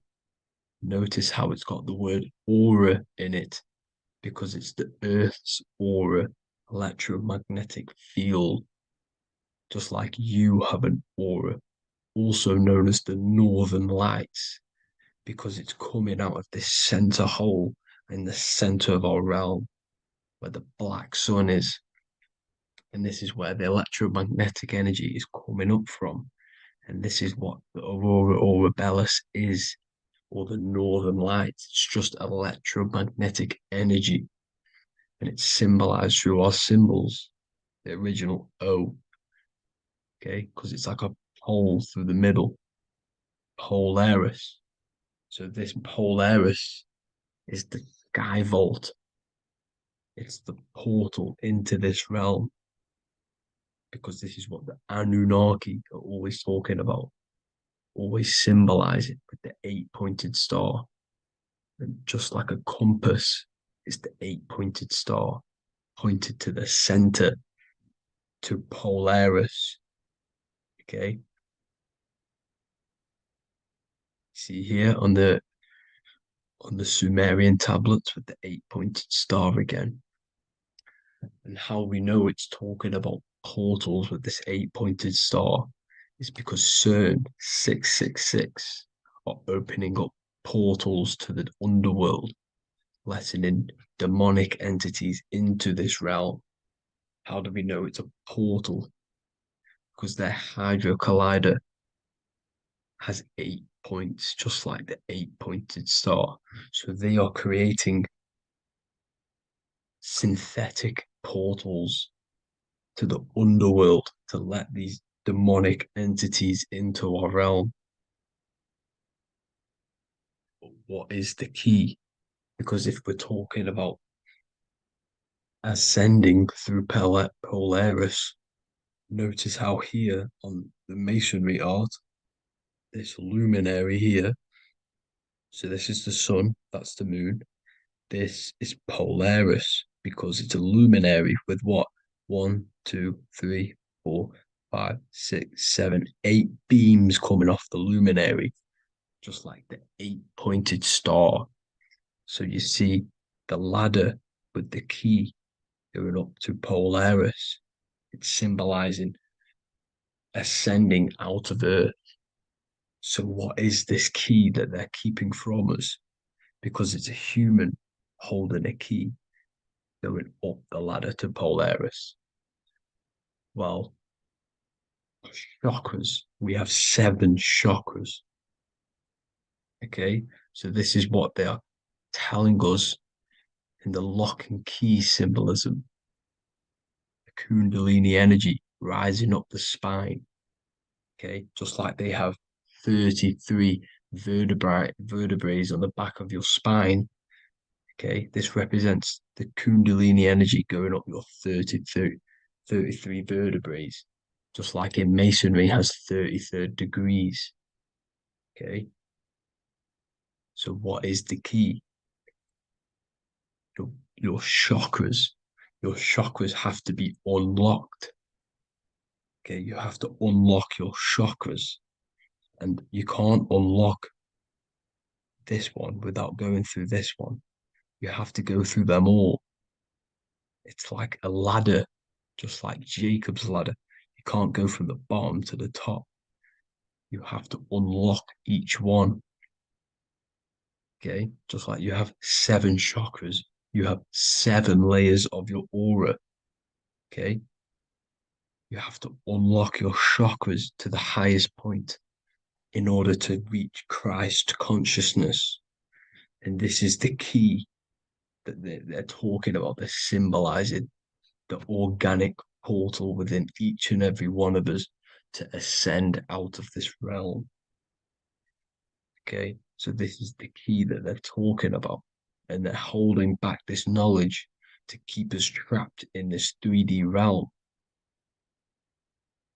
Okay, so like I was saying with the 33 vertebrae and the Kundalini energy coming up the spine, 33 vertebrae, you can see this sort of symbolism going up to the light, because it's the light you see here.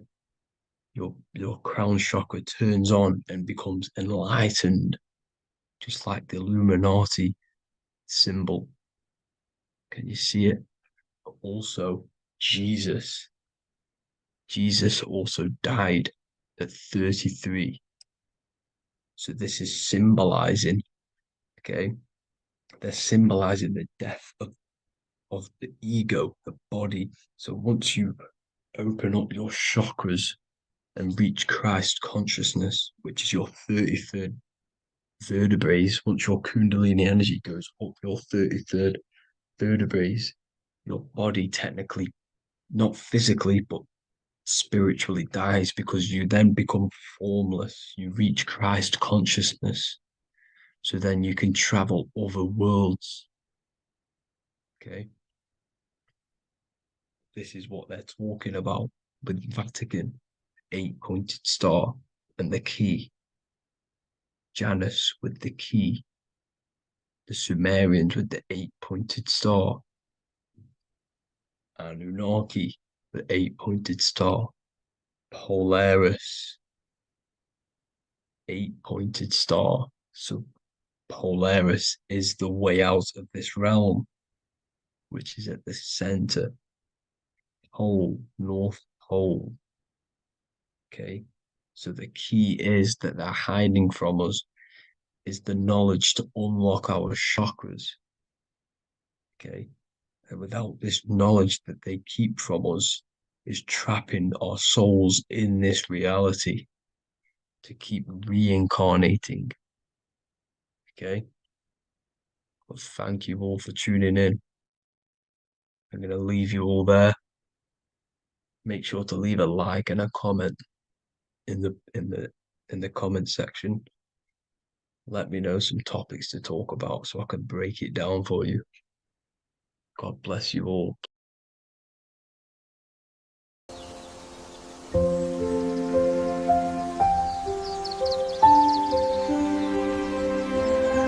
bookofwisdom.com. Visit today.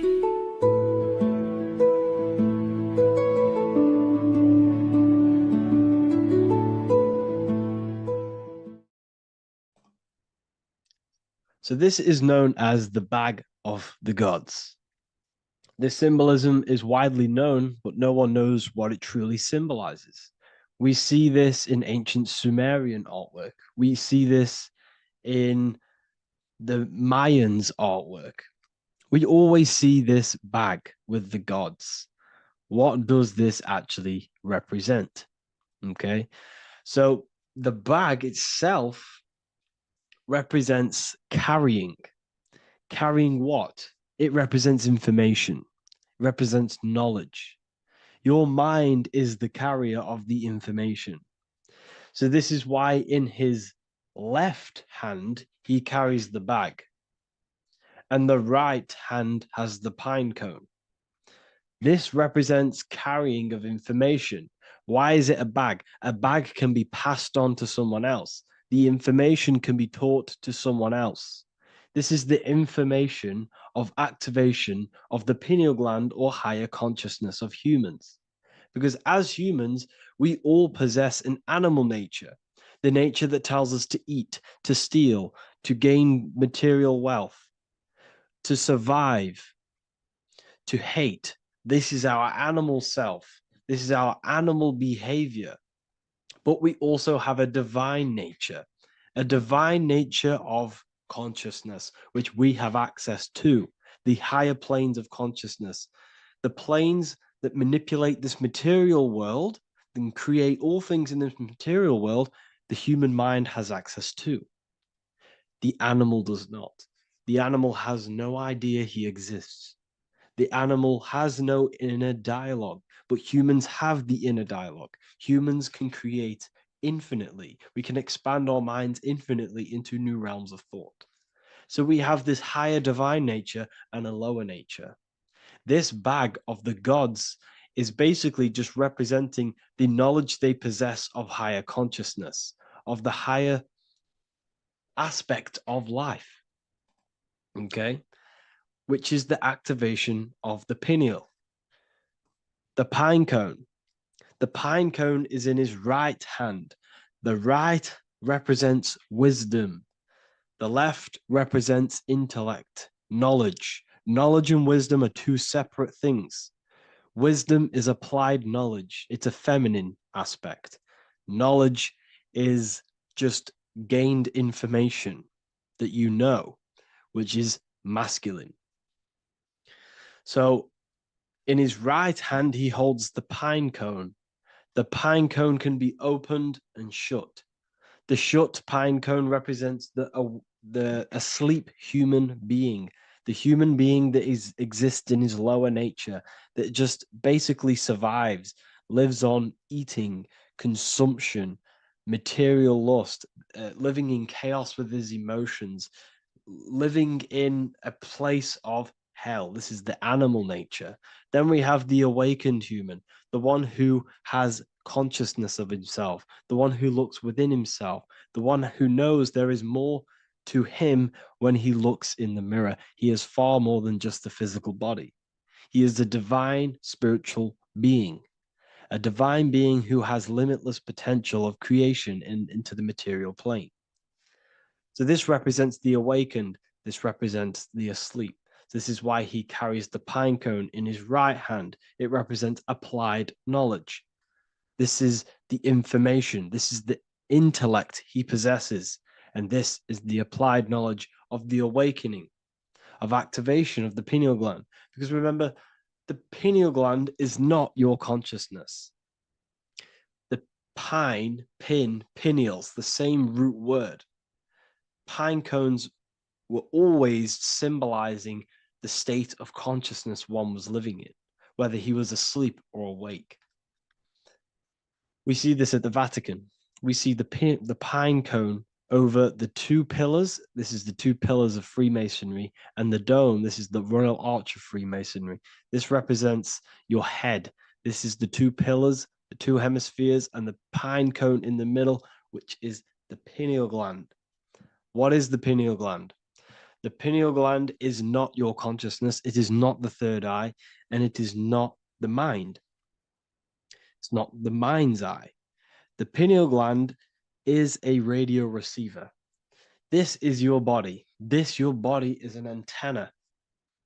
Most people think they are this body. This body is nothing but a receiver and a downloader of consciousness. Your brain does not produce consciousness. You are not this brain in your head. This brain is a downloader of consciousness. Consciousness comes from a way higher divine plane, which is what this image is showing here with the clouds. The mind is light. Consciousness is light. And this light is coming down into the material plane, and your body is basically a crystal antenna which is receiving and downloading this consciousness. So you can experience a three-dimensional reality. So God can experience himself in a divided, separate state. This is what this represents. Now, the pineal gland can be activated, okay, and stimulated, because the pineal gland has phytoluminescent crystallized jagged-shaped cells on it. And obviously, these are crystals. Crystals are on your pineal gland. And what do crystals do? Radios use crystals. Your phone uses crystals. They tell you that crystals are woo-woo and pseudoscience because they don't want you to know the power of crystals. Your body is basically a giant crystal. Your pineal gland is a radio receiver for your consciousness. So if they can ruin your pineal gland and damage it, this will damage your connection to the divine, to your true self, to consciousness, to God, whatever you want to call it, the source. There is all one source consciousness, and we're all collectively connected to it. And this is our connection. This is our antenna. So what a radio does, a radio has an antenna, and the frequencies are all around us because all the radios are playing in your ear right now. But what the antenna of a radio does is tune into a specific frequency to pick up that frequency and play that frequency. It's the same with your consciousness. You're all a fraction of God's consciousness. So that is essentially what we are looking at here. We're seeing knowledge, intellect in the left hand, and applied knowledge, activation of waking up to higher consciousness, to the higher human form. Because we can reach beyond our physical form. We can turn our animal self into a divine being, into one of these so-called gods. These gods are nothing but human beings. The Anunnaki were not gods. They didn't come from the sky. These are normal, regular human beings who activated their higher consciousness. This is what we have here. This represents spirit. Birds represent spirit. So do we have any questions? I'll take some questions now. That was just a short lecture on what that symbol truly means. Okay. So if we have any questions, feel free to go ahead and ask some questions. Anything that you don't understand, anything that you want to know. Okay.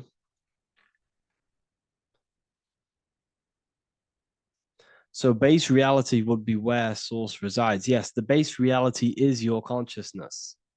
Are these lectures available in the university? There's a whole section, basically inside the university, there's a whole section with like over 30 long form lectures like this. So the base reality is where the source resides. Yes, the base reality is your inner world, your consciousness. That is the only thing that exists. Your outer world is just an effect of your consciousness. Your consciousness, everything that has gone on within the mind and emotion is pushed outwards into your reality. You have thought and felt your way into your external circumstances. Your life is a direct correlation of every thought you thought in the past. Therefore, your inner world of consciousness is creating and molding your outer world.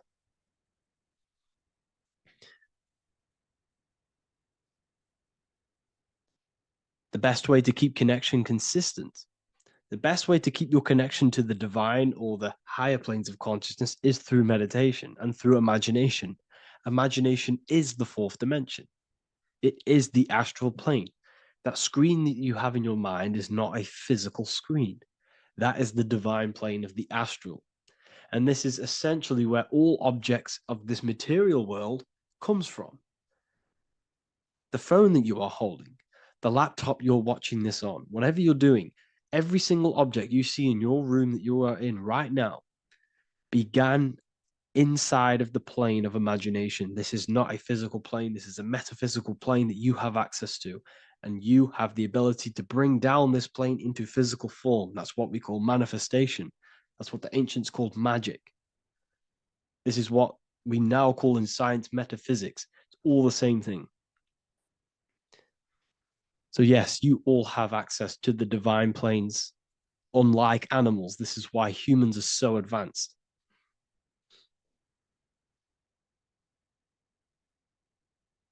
Okay. Is the pineal able to constantly activated, or is it just a temporary experience? I don't fully understand that question, unfortunately. Maybe you could word it in a different way. The real meditations on the university, legit, y'all, yes. In order to connect to consciousness, you need to sit in meditation and turn off your feelings, and the feeling of unity will come. Do I understand correctly? Yes, that is correct. So when you sit in silence and in stillness,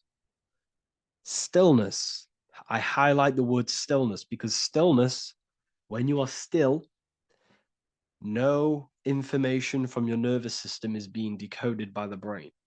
So when your body is still and does not move, your nervous system starts to relax and comes to a balanced state. Your brain starts to relax, it comes to a balanced state. The left and the right brain stop working, the nervous system stops working. Then, once the body, the material body is shut down, you then have access to consciousness. You can't access consciousness if the body's in such a busy state. If electricity is being fired every 2 seconds, your whole body's electrical. When you move your foot, that's electricity being fired from the brain to the foot instantly through the nervous system. Your brain, your whole body is a technological machine. So you must shut down the technological machine to access the divine that exists beyond the technological machine. Do you understand that? Did we create ourselves from the higher plane? When you say yes, you created yourself, you manifested yourself in this material form for a reason in this specific time and place. Wisdom books, are these available inside the university? Yes, they are. So anyone who joins the university, they all gain 50% off the store. So you can get anything off, anything you want inside the store for 50% off. Plus, you get the Book of Wisdom Volume 1 PDF for free. You get the Human Health Guide. Plus, you get all of the library books. There's a load of different books on occultism, symbolism, esotericism. Do you need to place your attention somewhere specific during meditation? You can do. Okay, you can do. So if you struggle, when you first start to meditate and you struggle to turn off the thoughts, think of the back of the brain, the back of your head. Don't think of it, place your attention on it. Okay, so when you place your attention on the back of the brain, this now shuts off thought because the back of the brain doesn't have any activation to do with thought. The front brain does, the neocortex. That's all to do with activation of thinking. So place your attention on either the back of the brain or your breath. What's more important, creating yourself or finding yourself? It's balance of both. So in order for you to create fully, you must have awareness of self and awareness of thought and control over the mental dialogue, the inner voice inside of you. Okay? When you control that inner voice, that is when you gain power. That inner voice is what brings commands into physical reality. Before you kick a football, there is a change in consciousness. There's a decision made in consciousness before the body takes the action. Therefore, every physical manifestation is a change of inner consciousness before it's a physical reality. You can have the reality you want through consciousness before physically having it. That's the secret to creating. But you must believe it like you know the sun is going to rise in the morning. That's how much you should know that you have that reality in consciousness through feeling and thought and imagination. And that's how you can truly create in your reality. Shrooms help with consciousness or ego. I can't really talk about that because I'm maybe uploading this to YouTube, unfortunately. But we need to clean our pineal gland first from calcification. Yes, definitely. You should go on a detox the body. Because you can't really connect with consciousness if your body is in such a dirty state. Because the brain is, your nervous system is in a state of fight or flight, trying to fight off all these toxins. So when you meditate, you're probably going to be having thoughts all the time because your brain's firing, your nervous system's being attacked through toxins. So you must detox to have a true connection with the divine. Your diet plays a big role in your spirituality and mentality. What is the most optimal food for pure consciousness? Fruits and vegetables. They possess consciousness. So when you place them inside of you, they're syncing with your consciousness. How to check the cleanliness of your body, your skin, your teeth, your tongue, your mouth. If your skin has spots, different colors on it, you're not clean, because your skin is a reflection of your inner organs. Coffee's not the best for you. Coffee gives you fake energy. Okay. So what coffee does, that buzz you get off coffee, is actually the toxic effect of the chemicals reacting with your body. If I'm inside the university and wanted to buy your book, you said it would be 50% off because we are your student. Is that automatic or we need to have a code? You will have a code. Yes, I'm going to releasing a code for all the students after this.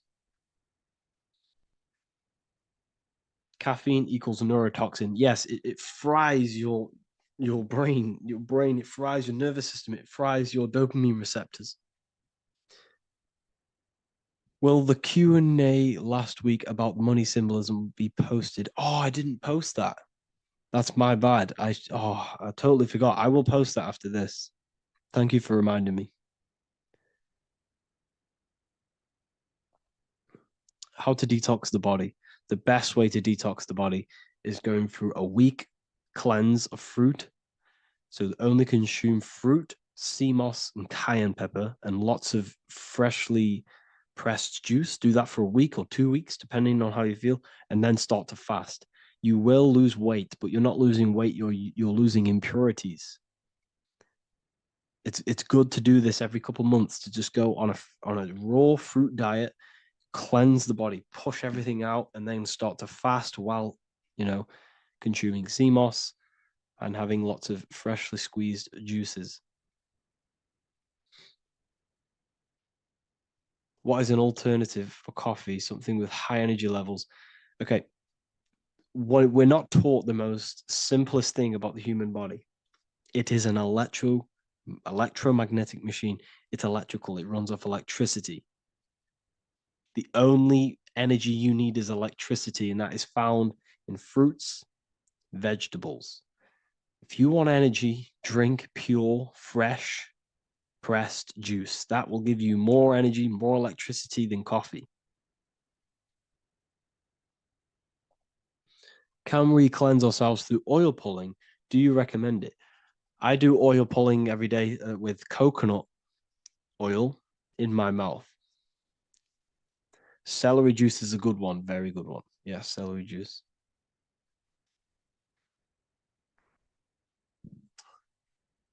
Any more questions? What kind of music do you listen to when lifting? For me, rap, hip hop push me work harder, but I know it's terrible for my subconscious. Yes, very. At least you're aware of it. You should be definitely try and stay away from the hip hop music.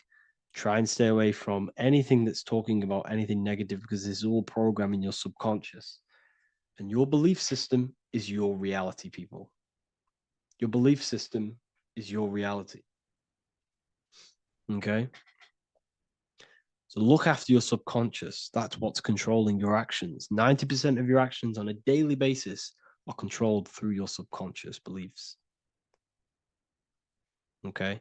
I listen to a lot of Pastel Ghost. I listen to a lot of let me get my playlist up. It's all like background music for TikTok. Do you know what I mean? Like Pastel Ghost. That's mainly what I listen to.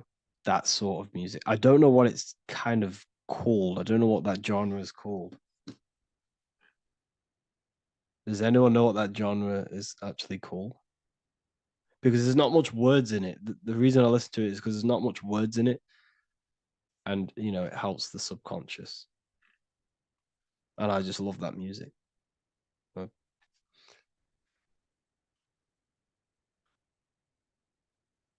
Like Lofi, yeah, a bit of Lofi. Uh, Most people won't even know this type of music.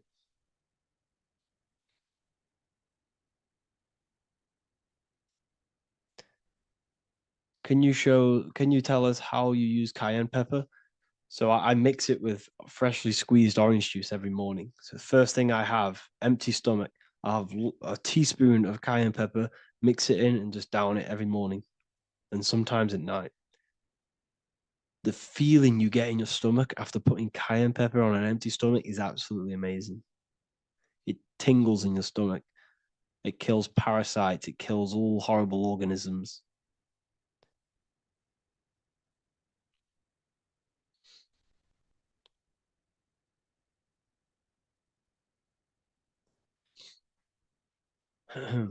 Mix it with hot water. Yes, hot water and key lime water. That I bet that's powerful. If you mixed warm water with key lime with cayenne pepper in first thing in the morning, I can imagine how powerful that is. I've never done that, but I'm going to try that. Do you use sea salt? I don't know what to think about sea salt, to be honest. I try and stay away from it. I don't know whether it's good, don't know whether it's bad. I'm kind of mixed on it. Mixed information. I've heard people have benefits. I've heard other people say stay away from it. So I don't know. I just stay away from it. I'm not too sure on it.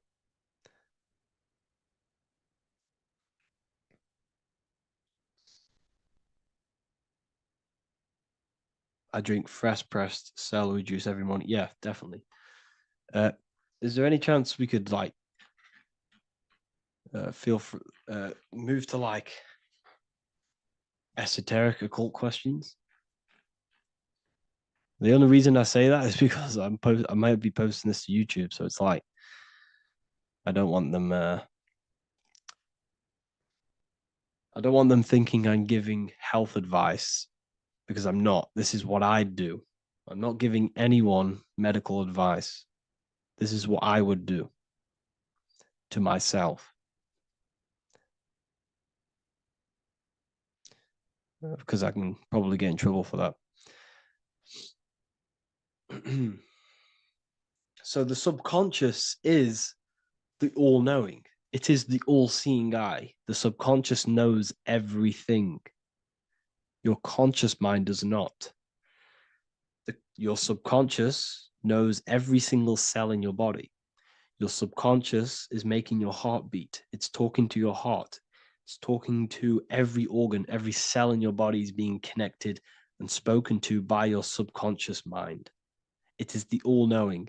The subconscious has access to the astral plane, imagination, the fourth dimension. It has access to the mental plane, thoughts. It has access to the ethereal plane, energy. And has access to your physical body. It's the door. It's the portal. The subconscious is the portal to the divine. You must go through the subconscious in order to access the divine. Any coupon codes for book 2? Yes, inside the university, there will be a 50% off coupon code. Speaking of ancient civilizations, why did they use symbols to give us true knowledge? This is a very, very good question. Very good question indeed. The reason they use symbols is because symbols are their keys. They hide meanings. They hide things. For example, if it was written down, if all of this sacred knowledge that I'm speaking now was written down, it can be easily taken. It can be easily misused. Someone can take it, read it, and steal it and misuse it and abuse the world and create horrible things. The reason they use symbols is because they're hidden. They hide the teachings. Only the ones who possess the key, that possess the knowledge, can read the symbol. So the symbols act as a guard towards this higher wisdom, this higher knowledge, which gives you power. All of the knowledge I teach you gives you power. And you can misuse it. You can misuse your imagination. You have no clue, unless you've put this into action, how powerful your inner consciousness is. You can become a Okay, listen. If you hate your job, it's not the job that you hate. Think about it. It's not the job that you hate. The hate is coming from your inner consciousness. It's the state of consciousness that you hate. So what does that tell you? You can change that inner consciousness to another reality, the feeling of another reality. You can become that consciousness within before you actually externally have it. And by becoming and knowing that reality, that's what produces effect on shaping your outer world. When you really, truly know that reality inside of you, of being free, of being wealthy, of having abundance, your outer world has no other choice but to rearrange itself to your new inner state of consciousness. That's what magic is. It's manipulating your inner state of consciousness. It's convincing yourself that you already have it, not believing it, knowing it. Okay?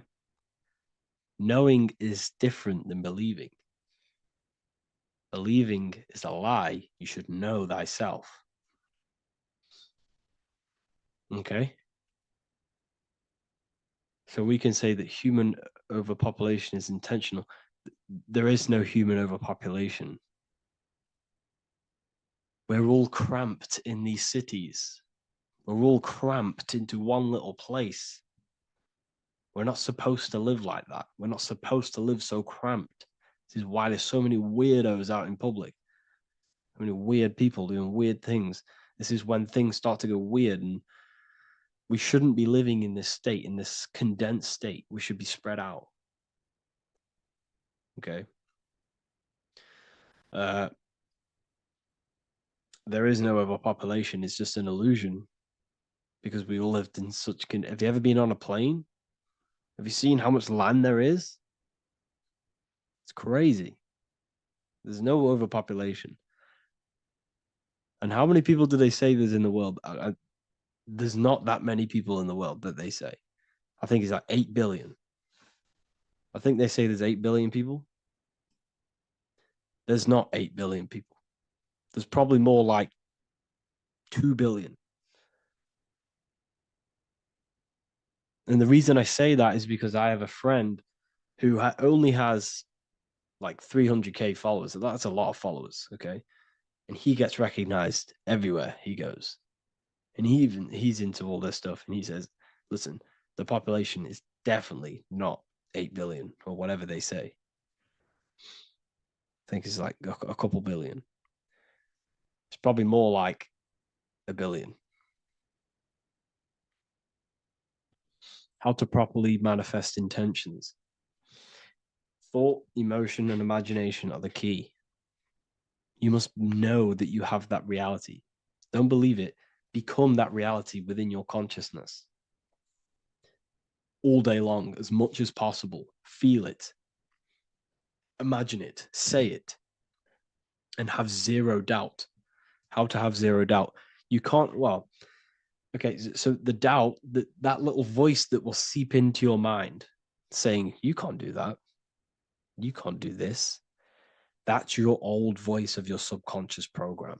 Listen, the reason why most people fail in life is because they have trained their subconscious that they will fail. They have told and believed that they will fail. The reason I will succeed for the rest of my life is because I have trained my subconscious to say, I will win, I will succeed, I will solve any problem. That's my belief system.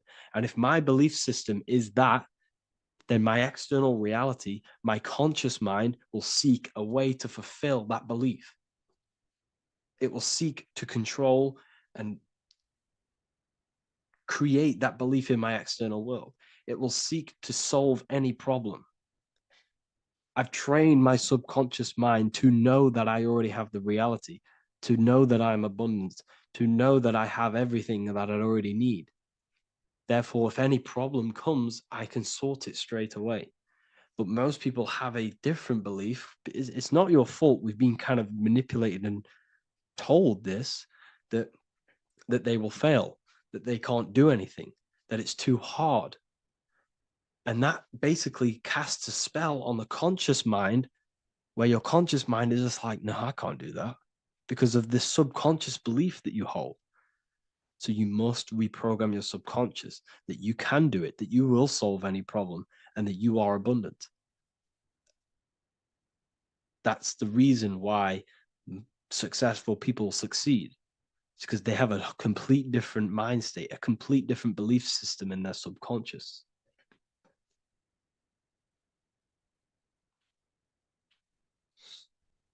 Do you offer mentoring? Yes, I do offer mentoring, but it's mainly for people who want to grow their online presence, and for the amount of value and transformation that I can place into your life, and the time that, well, the price of my time, it will be a higher price tag, but your life will completely change if you join my mentoring, because I will transmute your life. I will transmute your mind, and I will transmute your whole reality, because I could tell you exactly what you need to do. How to have super genius power pulling information from the source. Okay, so you can do this. I talked about this in Book of Wisdom, Volume 2, if you've read it. This is a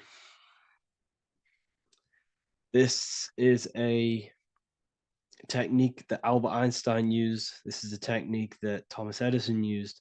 This is a technique that all of the ancient geniuses have used. So you get on a chair, you place metal below you or plates, and you hold a metal ball in your hand, and you fall asleep. And every time you fall asleep on the chair, you're going to drop the ball, because your body will become unconscious, and you will basically drop the ball, and it will wake you up because it's going to hit and make a loud bang on the plate. And every time you go to sleep, basically what this is actually doing is shifting your consciousness from conscious into the subconscious. So from physical into the astral. Your consciousness is shifting between these two planes. And as you do this, you can bring down great ideas from these higher planes. So when you fall asleep, have an intention. And when you fall asleep, you'll drop the ball. And when you wake back up, you'll have an idea, and you just got to write it down.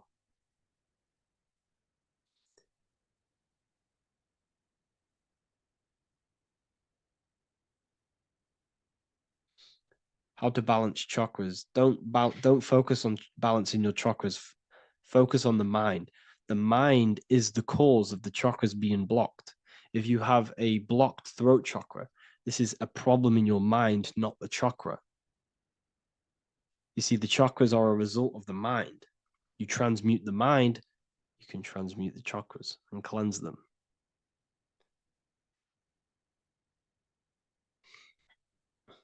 So was Jesus a real man that walked? Okay, so I'm going to tell you something. Like, some of the things that I say in my reels, they are to catch attention. So if I say the first thing on the reel, Jesus never existed, straight away, you see that, it's going to trigger you. It's going to trigger Christians. It's going to trigger people. So yes, I do say things to catch attention. The reason I do that is because I have to, in order to catch attention. Maybe there was a Jesus who walked. So in the past, I have said Jesus never existed. Yes, this is to catch attention, to boost the reels, views, and comments and stuff like that. Maybe there was a man who was called Jesus and walked the earth. But listen, he was not the Son of God. You are all the Son of God. Jesus represents an archetype. He represents morals. He represents a way of living that you should embody in your life, not to worship. We shouldn't be worshiping this man. We should be embodying his qualities into our lives so we can become Christ consciousness, so we can live in harmony with our mind, emotions, body, and spirit. Okay? He was not the Son of God. You are all the Son of God. We are all God experiencing himself in a three-dimensional divided form. God is oneness, and he created a divided world so he can experience himself. Why do you quote from the Freemasons oft times? I don't recall me looking at Freemason quotes and quote them. I just simply, when I post a quote, I literally just, whatever comes to my head, I just whack it into Telegram or Twitter. Are dreams tied to your subconscious, and how do you understand them? Okay. Dreams and astral projection are two different things. Astral projection is your soul leaving this plane into the collective consciousness, into the collective mind, the collective astral plane.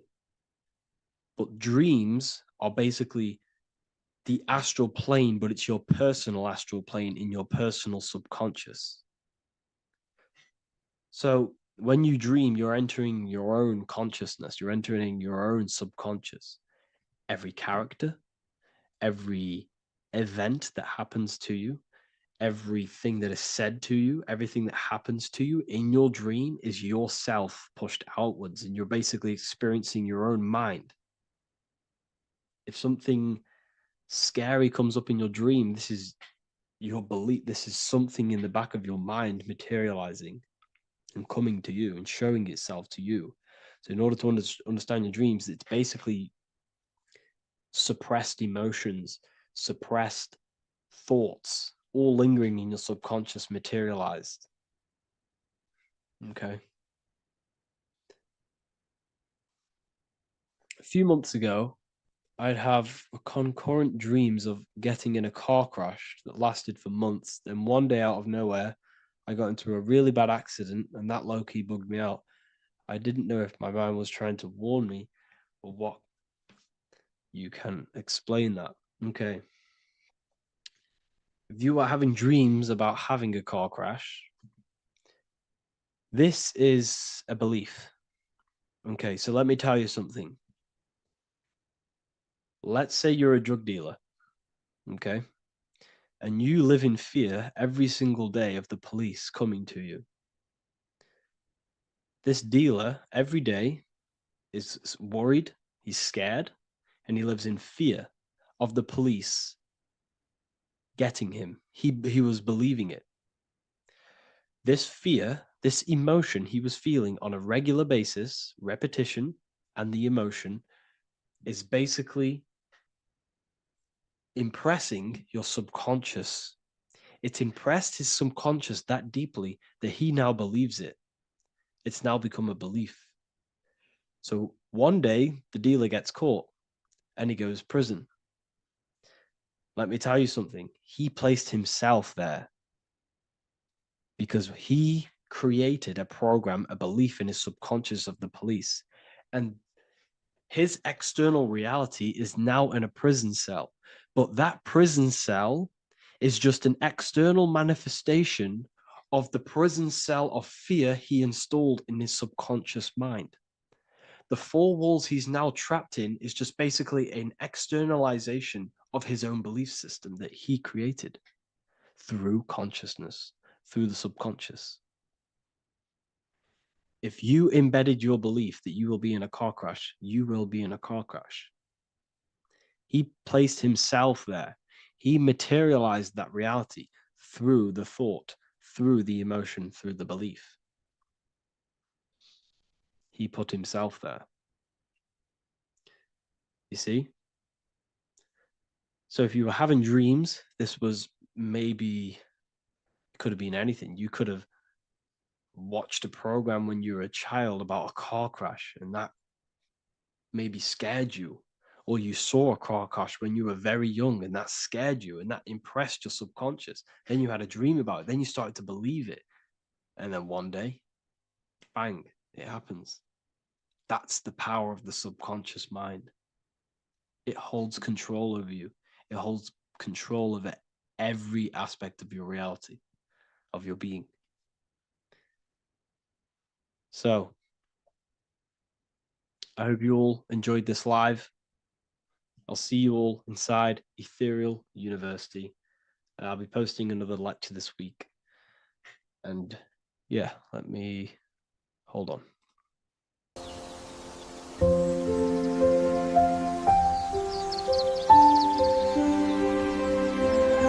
bookofwisdom.com.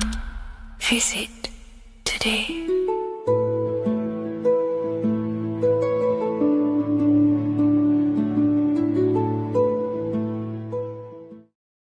This isn't just spiritual fluff. Your words are vibrational commands that teach your subconscious what to believe and what to create in your reality. Now, I'm not going to sit here and tell you how words are these vibrational things that create reality. In fact, they are. However, the power of words does not hold in the vibration of the word. Yes, it has a little effect on plants. Yes, every word is a vibration that speaks to every cell in your body. However, this is not the main power of words. The main power of words is restructuring your consciousness and invoking energy inside of your own consciousness. I'm going to go over these two in detail for you. Your life is an externalization of your consciousness. Your belief system, your internal world, are building blocks to create your external world. What you believe in is how you see reality. It is the filter that you see to see reality. If you want to change reality, you have to change your consciousness first. There's no point trying to create a change, a manipulation in the external world, because it won't last very long. You have to restructure your inner temple, your inside world of thought and emotion. For example, your external reality is an externalization of every thought you thought in the past. Your life circumstances are just a result of every thought you thought in the past. You become what you think about. So if we can control what we think about, we will control who we become. Words are a powerful way to restructure your subconscious mind, which will then restructure what you think about. For example, if I said the word chicken all day long, I'm going to be thinking about chicken all day long. The words we repeat enter our subconscious mind, and our subconscious mind molds our conscious mind of what we are consciously giving attention to and thinking about. And that becomes our emotion. Our emotion becomes the energy, the charge behind our action. And all of this creates who you are and your reality. If you want to create a change in your external world, you need to repeat the end result as in an affirmation. I am abundant. I am disciplined. For example, if you're trying to stop a certain addiction, don't say, I am going to stop smoking. Say, I am disciplined. By saying discipline, the subconscious mind accepts the word discipline and not the word smoking. If you repeat smoking, I am not smoking, your subconscious mind will just pick up smoking and then do more smoking. So if you are trying to create discipline in your life and trying to stop something, say, I am disciplined. The reason for this is powerful because you're conditioning your consciousness. You're conditioning your subconscious mind and filling it with the word discipline. And I'm not going to say do this a certain amount of times a day or do this in the mornings. I want you to do this as much as possible. I did this as much as possible. Whenever I had free time, whenever I had a free minute, I would say these words either physically or mentally, just to condition your consciousness. Words are the most powerful way to restructure your belief system and restructure your inner world, which will then mirror in your outer world. Words are also a powerful way to invoke energy. This is why when you see these magic occult rituals, you see people chanting and doing these things. It's because if you slowly chant a word, you can actually invoke the emotion. There are three aspects of creation: thought, emotion, action. Emotion is energy in motion. By repeating a word over and over again, you can actually begin to invoke that energy, that emotion inside your heart. And you can start to feel the reality as if you are already living it. And this is just another powerful way to condition your consciousness to become a certain thing before you have it. This is what magic is. Magic is all to do with reprogramming the subconscious mind, aligning the subconscious with a certain belief or reality, which will then produce an effect in our thoughts, our emotions, and our actions, which will then create that reality. So if you want to create something in your life, literally just repeat, I am something. I am is referring to your consciousness. I am is the highest aspect of you. It is the true self. Whatever you condition your consciousness will be mirrored in your external reality. I am abundant will condition your consciousness to feel and believe you are abundant, which will then seep into your thinking. And then you will start to act more on this because you are thinking about it, which will then change your external reality. Words are vibration, and vibration is powerful. However, if you truly want to change your reality, you have to change your inner world of consciousness. And words are the best way to invoke feelings to become the reality you want.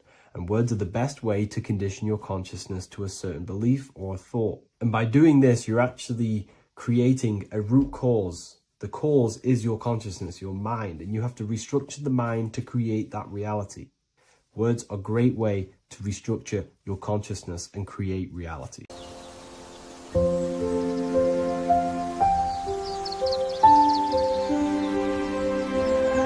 bookofwisdom.com. Visit today.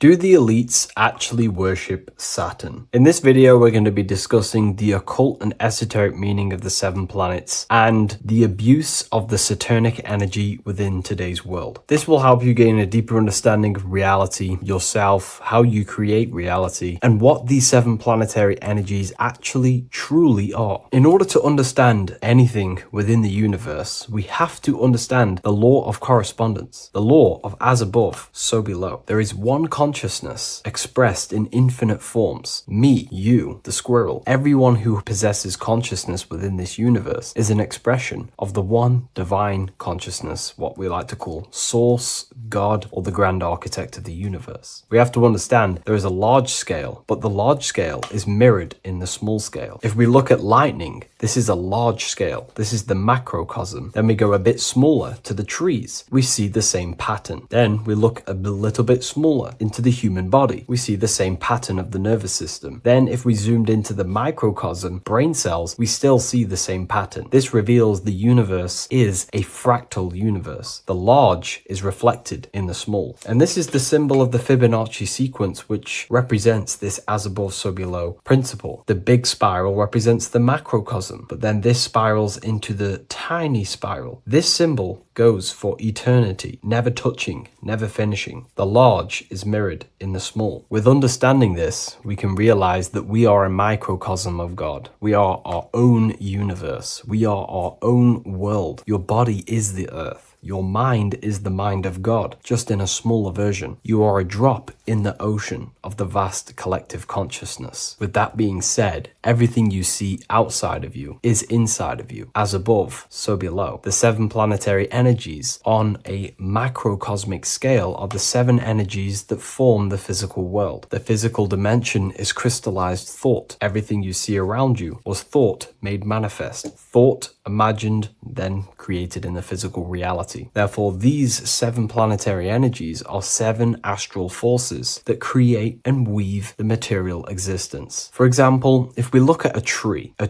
has 7 categories of consciousness, 7 creational forces that create the tree. This is the reason why we have 7 days of creation in the Bible. This is the reason why we have 7 days of the week for the 7 planetary energies. Monday is for the moon, Mars is for Tuesday, Mercury for Wednesday, Jupiter for Thursday, which is Thor. Thor is Jupiter. Venus for Friday, Saturn day for Saturn, Sunday for the sun. This is also the reason why we have 7 major energy centers within the body. The 7 life forces that flow through the body to give physical existence to the physical form. Man is a microcosm of the universe. With that being said, if we look at a tree is nature, and nature is the macrocosm, the creation of God's mind. And if we look at the tree, tree, we can see 7 creational categories that go into create the tree. For example, the stem of the tree, the trunk, represents the sun. The root system, the base of the tree, where the tree grows out of, is Saturn. If we look at the fruit of the tree, that represents Jupiter. The smell, the look, the colors of the tree, that's Venus. How the tree communicates with other trees through the root system is Mercury, the intellect, the intelligence, the communication. The leaves of the tree is the moon. The defense mechanism of the tree, how it defends itself from infections and other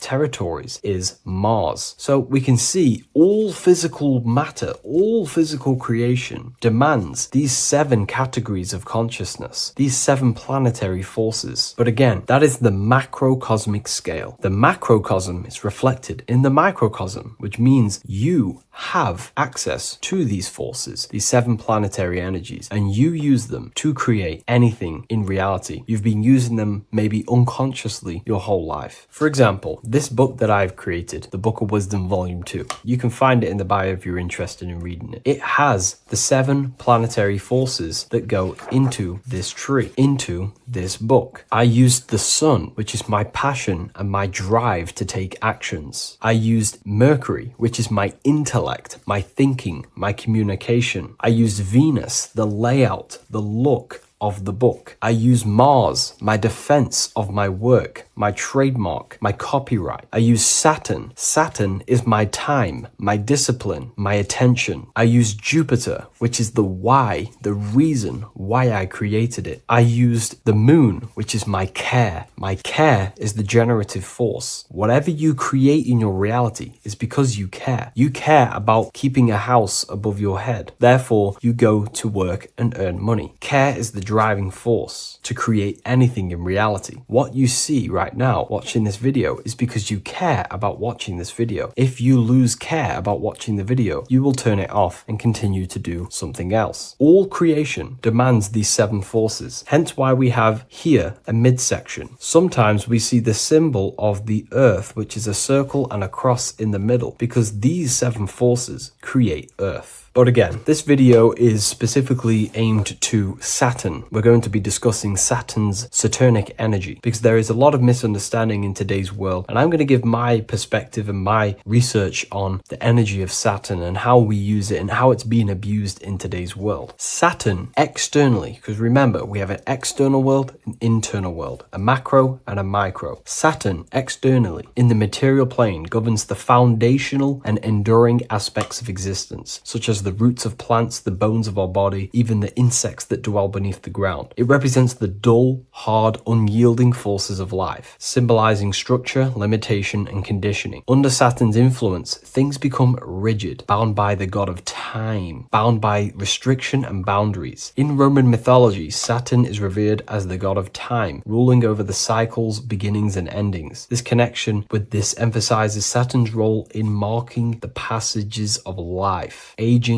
and inevitable constraints we all face. Internally, inside yourself, the microcosm. Internally, Saturn embodies the conditioning within our own consciousness. When Saturnian aspects of consciousness dominates, we become overly rigid, fixated, restricted in our thinking and actions. For example, Saturn's influence is strongly felt in today's world, where many people's minds are confined to societal norms and conditioned responses. The pervasive control Saturnian energy can lead to the sense of limitation, as people become trapped within structure imposed by society and power structures. However, we have to remember that limitation, there is dark and light. Limitation is not bad. This is why Saturn is connected to the god Satan. They are the same being. It's something that restricts, holds back, and keeps you limited, conditions and limits consciousness to its lower power. Saturn is a great teacher, guiding us through difficult life lessons that ultimately lead to growth and expansion and power. Although Saturn's energy is harsh and often challenging, it helps us to develop resilience, discipline, and wisdom. Yet in modern age, this energy has overpowered the minds of the masses, fostering excessive rigidity and limitation. Instead of being ruled by Saturn's constraints, we should seek to embrace more freedom, love, joy, balancing Saturn's lessons with openness and fluidity in our life. So like I said, Saturn rules law. Anything that is limiting or holding back, something that is a restriction or a wall. This is why we see judges wear black robes. The color black is associated with Saturn because Saturn rules over the nighttime and the winter time. Capricorn, they wear black robes. A graduate also wears a black robe with a black square cap on its head because black is associated with Saturn, restriction, limitation. University graduates wear this. Personally, not to offend anyone, these educational systems that we have in today's world are not here to give you power, to find you the power of consciousness or yourself. They are simply to restrict you, to keep the mind limited in a certain belief system. That's not to say the things in university are completely useless, but what I'm saying is it is a conditioning by the educational system. And if we actually look at the top of the hat, it's a square over a circle. And in Freemasonry, we see the compass on top of the square. In Freemasonry, we see the square underneath the compass on top of the square. The square creates squares and the compass creates circles. So this is symbolizing the square, which is matter, the circle, which is spirit, matter over spirit when it needs to be spirit over matter. This is a symbol of conditioning, limiting the mind into being locked in the five senses and base consciousness. Saturn's energy is keeping people restricted. This is why there is so much Saturn symbolism in today's world, because Saturn is anything to do with limitation, restriction, and time. All of the systems in place are to limit our minds, to keep us on base consciousness, only thinking in a limited box. Only thinking and aware of the five senses. In base consciousness, in animal nature, one only thinks according to their senses. When they have a sense, their mind thinks. This is an affect state of consciousness. They're living in the affect. We need to understand that in base consciousness, we have no true power to create. We're simply living in cycles of affect. Now, what do I mean? The physical world is the effect. It's already manifested and cannot be changed. Our consciousness needs to rise to become a cause instead of playing around and being lost in the effect, to become a co-creator. And this is what the system does not want you to do. It does not want you to become a conscious creator. So they keep you in base consciousness, not giving you the awareness that you are literally a god creating a world right now. You are a world and you are shaping the world. Our consciousness needs to be mastered, controlled, and then we can become a conscious creator instead of running around in the world of illusion and effect. As above, so below. What happens in the mind happens in reality. We do not want to be matter over spirit, which means the external world over the internal world. We need the internal world to rule over the external. Saturn's symbolism can be symbolized as a black cube. The cube symbolizes this physical world because everything has 6 sides. We can move forward, backward, left, right, up, and down. We are in this cube. This is why we say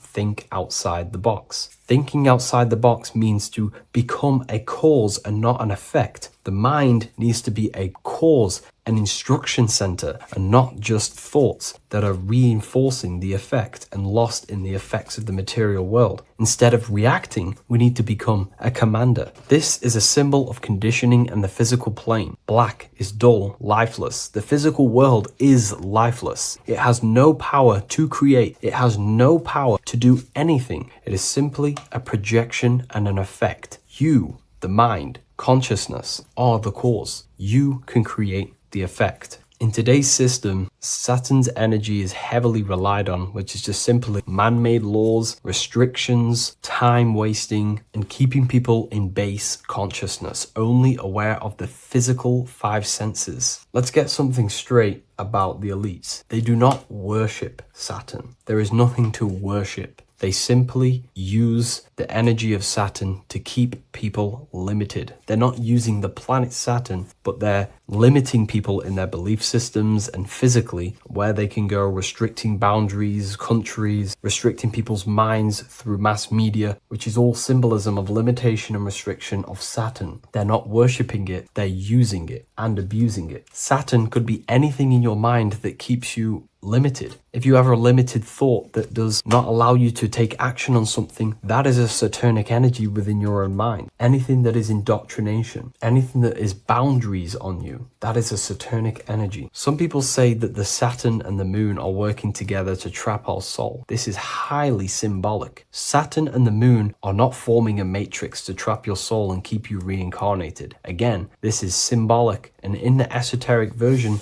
and understanding of this, we can see that they do have a relationship. The moon is our subconscious mind, and Saturn is restriction. If we have restrictions and belief systems in our subconscious mind that keep the soul locked and trapped only in these 5 bases, these 5 senses, then we will think and condition ourselves that we are only the physical body and never actually free ourselves from the material world and ascend. Saturn and the moon are not working together, but these are highly linked. By limiting the subconscious, we keep people stuck in base awareness, keeping them locked in the world of effect, never becoming a conscious creator. We have 2 spiritual currencies, time and attention. These are the 2 currencies that we spend. We spend time or pay attention. These are the 2 spiritual currencies that pretty much create our reality. And the system aims to hijack these 2 currencies from you, to limit you, to dominate you, so you do not become a conscious creator. So again, no one worships Saturn. It's simply just a symbol of limitation and restriction. Limitation has good and bad. Limitation can make us learn, overcome, become strong,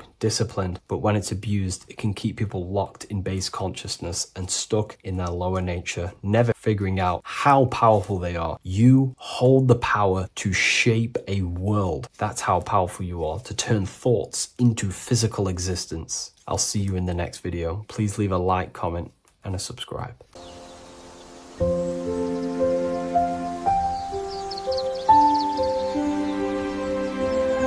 bookofwisdom.com.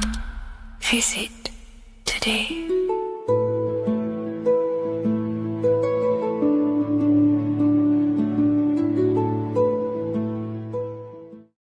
Welcome to Revival of Wisdom. Welcome people. We're back with another video. And this video is about Freemasonry and their connection to the Illuminati. Please, as always, to make sure to hit that like and the subscribe button and turn on the notifications to never miss a video. On May the 1st, 1776, the founder of the Illuminati, Adam Weishaupt, founded this secret organization, and this date can be found in Roman numerals underneath the all-seeing eye pyramid on the $1 bill. This $1 bill also says Anut Coptus Novus Ordo Secularum. This is Latin for announcing the birth of the New World Order. This New World Order will be headed by Lucifer, the all-seeing eye, and followed by the 13 layers of bricks for the 13 elite bloodlines. So your Orsini's, Rockefellers, Rothschilds, Soroses, and the other 9 elite families. So when Adam Weishaupt created the Illuminati, he made it consisting of high-level degree Masons, French and Latin philosophers, and many more powerful people to all become one society. So this is why you see Masons using this same symbol of the all-seeing eye inside the pyramid. But not all Freemasons are part of this Illuminati secret society. As the 33rd degree Freemason Manly P. Hall said in his book The Secret Teachings of All Ages, Freemasonry is a fraternity within a fraternity, an outer organization concealing an inner brotherhood of the elect. So what he's saying here is that Freemasons have to go up the degrees of Freemasonry, and once they hit the top, they either get elected or not into these secret societies like the Illuminati, Skull and Bones, and Knights Templar. So when you see celebrities doing this one-eye symbolism, either covering one eye, doing the triangle, or doing 666 over one eye, This is showing and reflecting the symbolism of Freemasonry. They have taken the oath to never speak on anything they learn about Freemasonry.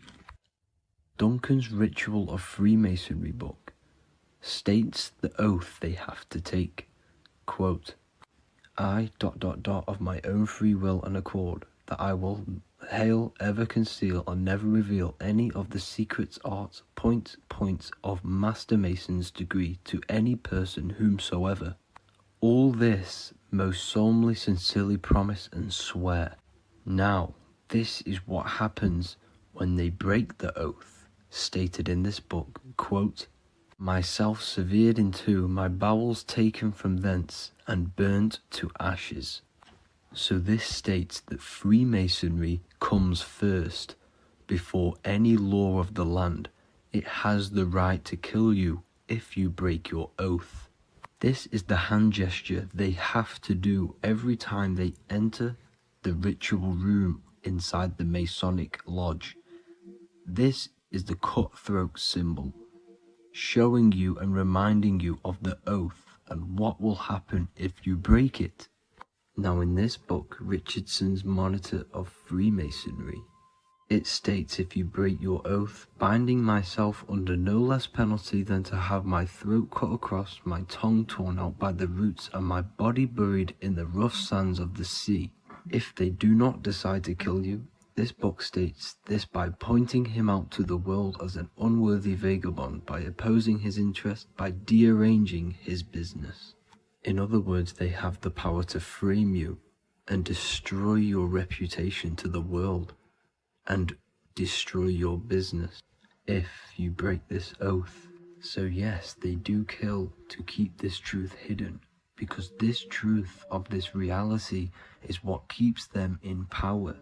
They have the ability to manipulate people because people do not know what manipulates them. This is why they call themselves the government. They govern the ment, which is the mentality, because the mind is the root cause of reality. They control what you perceive to control what you manifest. By knowing the truth, you are set free, and you no longer need no controller above you. So this is why they are willing to kill and do whatever it takes to keep the truth concealed within these high-level degrees of masonry and these secret societies. However, going back to Manly P. Hall's book, it states, part of the symbols are displayed here to the initiate, but he is intentionally misled by false interpretations. So this is saying even Freemasons are intentionally misled and told lies to conceal the truth, to make sure the truth is hidden in the high degrees of masonry. So that's it for this video, guys. Thank you all for tapping in. Please leave a like and a subscribe. God bless.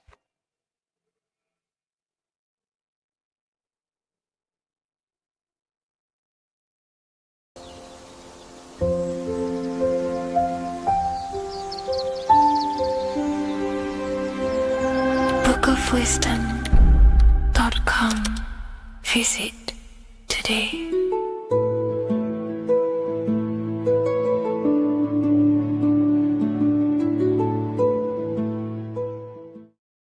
Welcome to Revival of Wisdom. Welcome people, we're back with another video.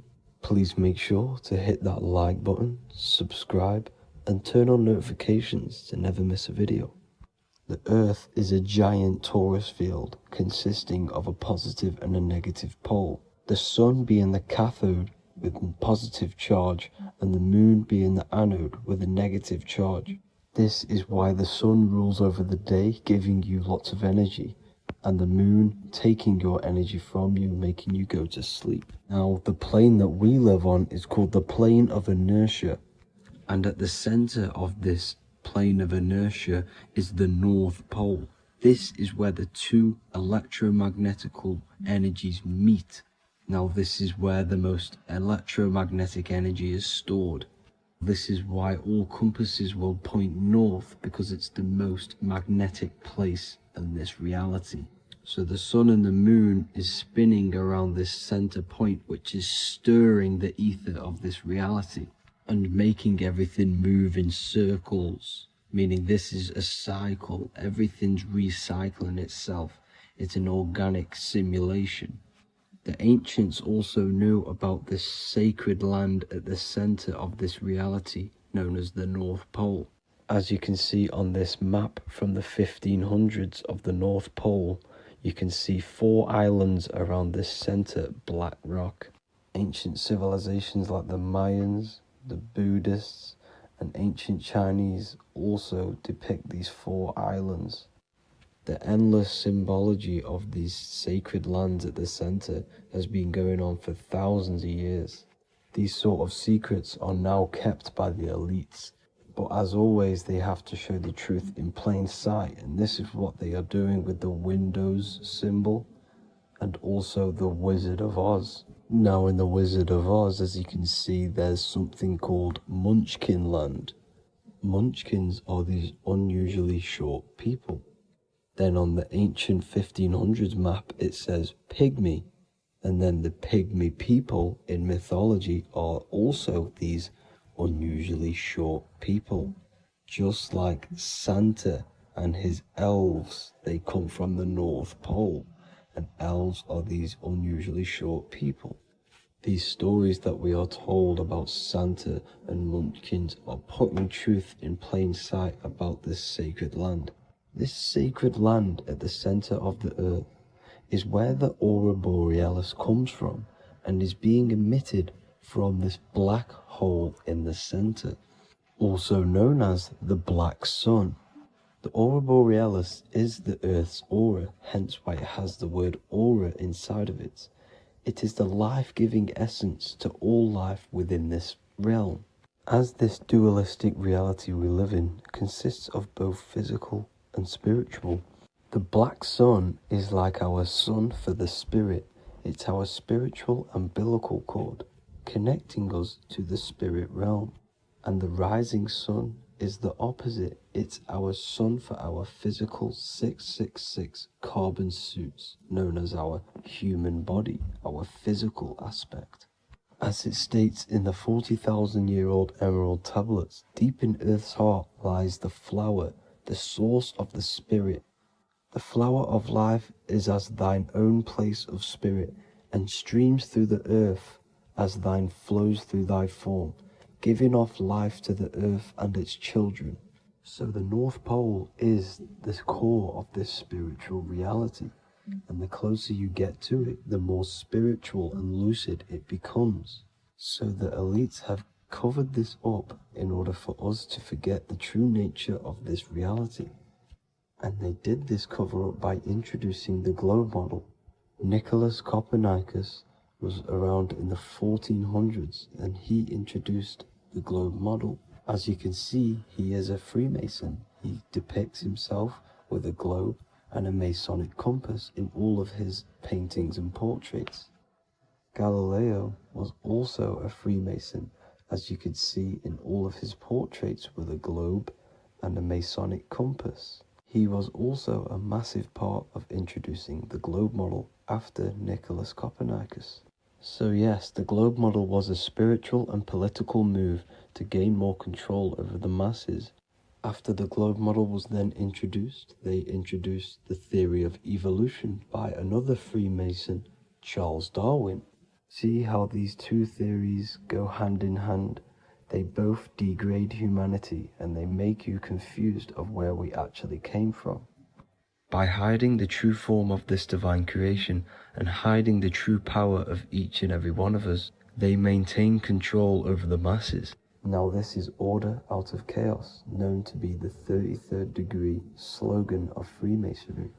Now this is the Masonic cosmology, and as you can see, you have the checkered board for the duality, the 5-pointed star for the 5 elements, the 4 corners for the 4 pillars, the all-seeing eye, which is Polaris, the sun, the moon, and the 7 stars. So even Freemasons are taught the flat earth cosmology and the true form of this reality. Now the true nature of the sun, the moon and the earth is shown and reflected through the Masonic compass. The Masonic compass is the sun, the moon, Polaris at the top and the black sun at the bottom. It makes sense why all the scientists who introduced the globe model all used the compass and the globe together, because it's truth in plain sight. As I explained in my other video, all Freemasons have to take the oath, so it goes to show, why are we all learning these theories from Freemasons who can't talk about certain topics that they learn about? Why should we believe their theories when they're holding back the real truth about this reality? Now going on to NASA. NASA means to deceive in Hebrew, and they are also funded by the government. They are not a private company. The old owner of NASA, Werner von Braun, on his grave has the Bible verse Psalms 91. The heavens declare the glory of God, and the firmament showeth his handiwork. Now why would the owner of NASA put this on his grave? Seems a bit suspicious to me, alongside with the NASA astronauts are all Freemasons. And not to mention the countless mistakes they've made on their live videos in space stations, the moon landing, and the CGI footage of the Earth, which is obviously photoshopped.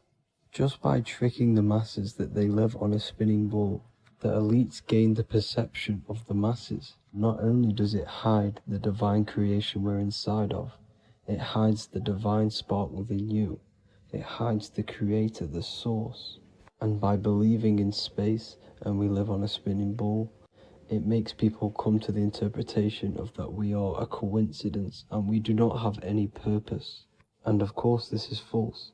When you come to realization that we are all a divine creation and we can create our own divine life in this reality, life becomes more sacred and you start to enjoy little things. The elites want you to believe everything exists only in the five senses. They want you constantly looking outside of yourself because they know that will keep you on lower states of consciousness. Now this brings me to our next point. By tricking the masses into the heliocentric model, the elites started to advertise aliens in the movies, in cartoons and magazines in the late 1940s. Now this is subconsciously programming us about aliens and extraterrestrial threats, which then they can use to their advantage. And this is something called Project Bluebeam. They are more than likely going to fake an alien invasion to push this 2040 agenda, which is for one government and one ruling currency. That's it for this video, guys and girls. Hope you all enjoyed. Please make sure to leave a like and a comment. God bless you all.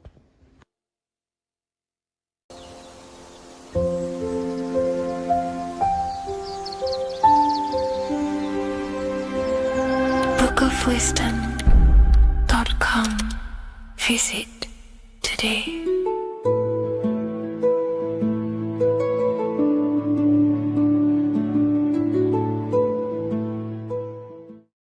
What if I told you that the pentagram can unlock the secrets of creation and make you manifest any reality you want? Hence why the pentagram is used heavily in magic and witchcraft. We have to understand that the pentagram has been heavily demonized. Religions, churches claim that this symbol is associated with Satanism and witchcraft. I personally believe this was intentionally done so that people do not gain their personal power over reality and their life. The pentagram reveals so much about you, and it is one of the most important symbols to understand inside the occult studies. It is one of the most common symbols that you will see across all occult esoteric orders and different occult traditions, such as Freemasonry, Kabbalah, Rosicrucianism, alchemy. You will see this symbol everywhere. And in fact, you even see this symbol, the pentagram, on old church buildings, statues of Jesus next to church buildings.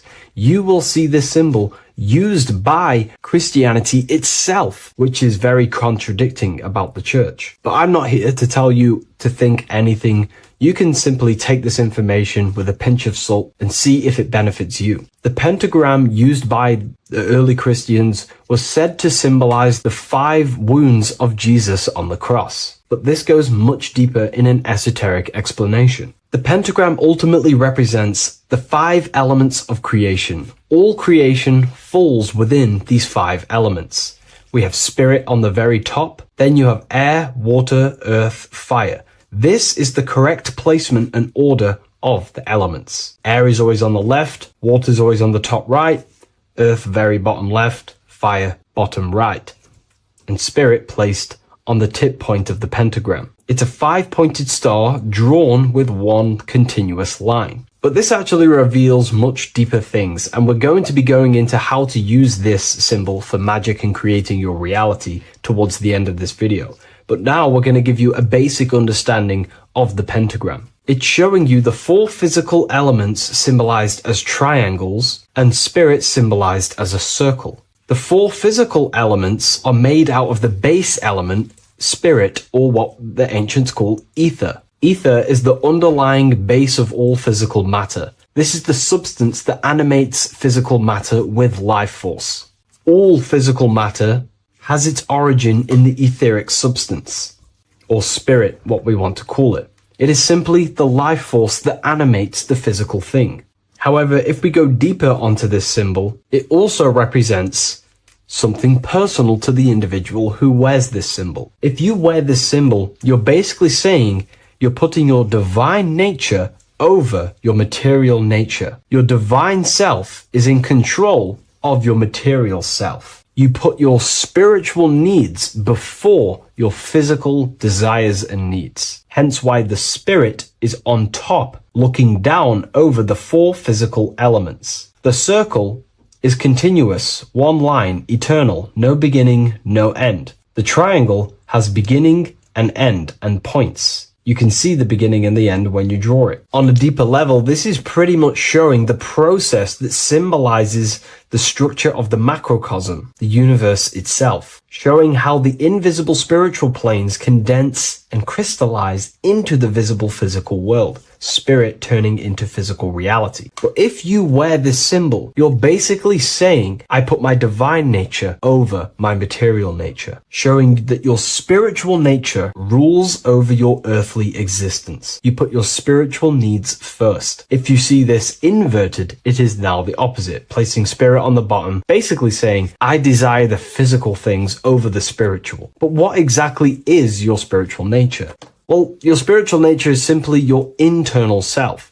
You chase things that are immaterial, such as knowledge, love, experience, expansion, gnosis. These are the qualities of spiritual things that the spiritual person likes to chase and desire, instead of desiring the things that are temporary in the material world and never actually lead to fulfillment. True fulfillment is by chasing spiritual things. God, the nature of creation, the self, gnosis, knowledge. But if we go even deeper, this symbol ultimately represents how reality is created. Hence why this symbol is heavily used in Kabbalistic magic and so-called witchcraft. We are all magicians. Each one of us are creating reality. There are just certain ways you can actually create reality by becoming conscious of them. By becoming conscious of the elements and the qualities of the self that actually create your experience in your life in the present moment. If we look at the pentagram, we see that when you draw a pentagram, it is one continuous line. It is one expressed in 5. The order of the elements are very important. Spirit at the bottom, fire at the bottom right, and so on and so on. Because this is showing you the descent of the spiritual into the material, the invisible crystallizing into a material reality. As you can see when you start to draw the pentagram, you see spirit at the very top. You're descending down to fire. Fire is the closest element to spirit. Hence why in magic and witchcraft, people like to use candles. So you're descending first into fire, then into air, then into water, then into earth, then back into spirit. Because of course, the cycle of creation unfolds itself. When you die, you return back to spirit, and then you reincarnate yourself back into physical reality if you wish and desire to. Everything is under this process of matter spiritual. In the daytime you wake up, you're in your material body. When you go to sleep, you enter your astral spiritual body. Everything's in this continual process, renewing itself in spiritual, then material. But the reason why this is associated with magic so heavily is because each one of these elements corresponds to a different body of consciousness, a different vehicle of consciousness. Consciousness has many different vehicles it uses to create the tangible self, the physical reality. For example, consciousness has a spiritual nature. The spirit element in this case symbolizes the emanation, the descent of the one power, the one force that we are all using. Each one of us is using this one power, the power of the source consciousness, unfolding its creation in the present moment. This represents the source, the emanation, the descent of this continuous flow of energy through us that we are tapped into, like a live stream in the present moment. This descends first, the force descends into fire. Fire symbolizes the willpower, will. In this aspect or vehicle of consciousness, the will is the being that directs intention, initiates action, shapes reality through focus, determination. It sets direction, holds intention, projects a desire into form, and aligns your inner world with the outer creation. The will comes out of the force, spirit. Then the will goes with intention to air. Air symbolizes the mental vehicle of consciousness, the mind, the psychic man. The psychic aspects of your consciousness is thinking, imagination, mental images, logic, using the thought or the mental vehicle body of consciousness. Then that thought has an emotion, which is then water. So it goes from the force to the will to the intellect to the water, the emotional body of consciousness. The emotional vehicle of consciousness amplifies the thought into an emotional desire that you want to take action on. No one takes random actions, and if we do, we say we're very bored and we don't care. The water is the energy, the emotion you have to fulfill something. And that emotion then descends into earth, which is the physical body to take the physical action in the present moment, to fulfill that desire, to fulfill that will, that thought, that desire. And that is how reality is created all the time. Now, there is much more that you can go into with the pentagram, because true magic is about changing consciousness at will, not casting random spells. It's the ability to change the direction of consciousness using the power of the will to direct these forces to create change in the internal world so it can project outwardly in the external world. Because consciousness creates the external reality. What happens within us, we see change outside of us. So true magic is about manipulating the forces and the vehicles of consciousness that exist within our own mind to produce a change in the material world. There are other ways you can use magic, by purifying each body of consciousness or banishing each body of consciousness. Other forms of magic, you can dissect each body of consciousness and work with that specific body. If you think you're using your mind too much, you can start using banishing rituals to banish the power of the mind, to stop overthinking, for example. Or if you have lack of emotional connection with your emotional vehicle of consciousness, we can dissect this body, tap into this body, and invoke this body and strengthen it. We're dissecting each body and vehicle of consciousness so we can work with it to create a specific change inside ourselves, then to be mirrored outside of us. So pretty much this pentagram represents the descent of the spiritual turning into a material reality. Hence why sometimes we see a human figure standing in the point of a pentagram, because it ultimately represents the microcosm. You are the microcosm. You represent the entire process of spirit into matter, the invisible into the visible, the formless into form. The pentagram, drawn in one unbroken motion, captures this divine act of creation, showing how consciousness flows downward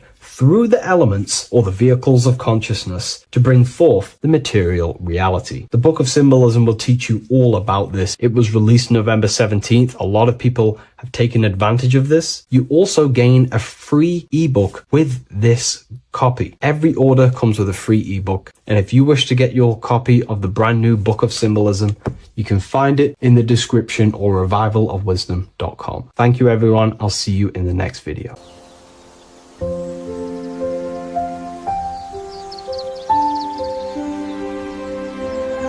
bookofwisdom.com.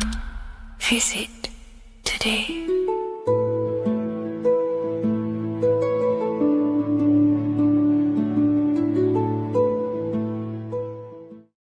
What if I told you the devil is closer than you think, and it's not actually a real person, force, or spiritual entity outside of you, but a being and an aspect of your own mind and psyche? In this video, you will learn exactly what the devil is and the true esoteric meaning of the devil. The first thing we need to understand is that the universe is a mental universe. Look around you. Every action, every building, everything you see around you was begun first as thought in the mind, then manifested. We use the mind to build and shape our reality. The universe, the world, only exists inside of our mind. Therefore, God and the devil exist inside of our own psyche. So first of all, the devil is not a literal being, but a symbol of the lower self. It represents the unmastered, ego-driven part of the human mind, a symbol of destructive thoughts, emotions, behaviors, lives in realms of chaos, fear, hatred, lust, and ignorance. This is why we see the devil as red, because red is the lowest vibrational color on the color spectrum. It also corresponds with the root chakra, which is all to do with survival instincts. Red represents chaotic and intense emotions like hatred and anger. When we are angry, our face turns red. The devil represents our animalistic fundamental needs, our instinctual needs, our survival state of consciousness. We have a survival state of consciousness and a godly state of consciousness. Our godly state of consciousness is creating, not just experiencing in the animal state, but consciously creating reality.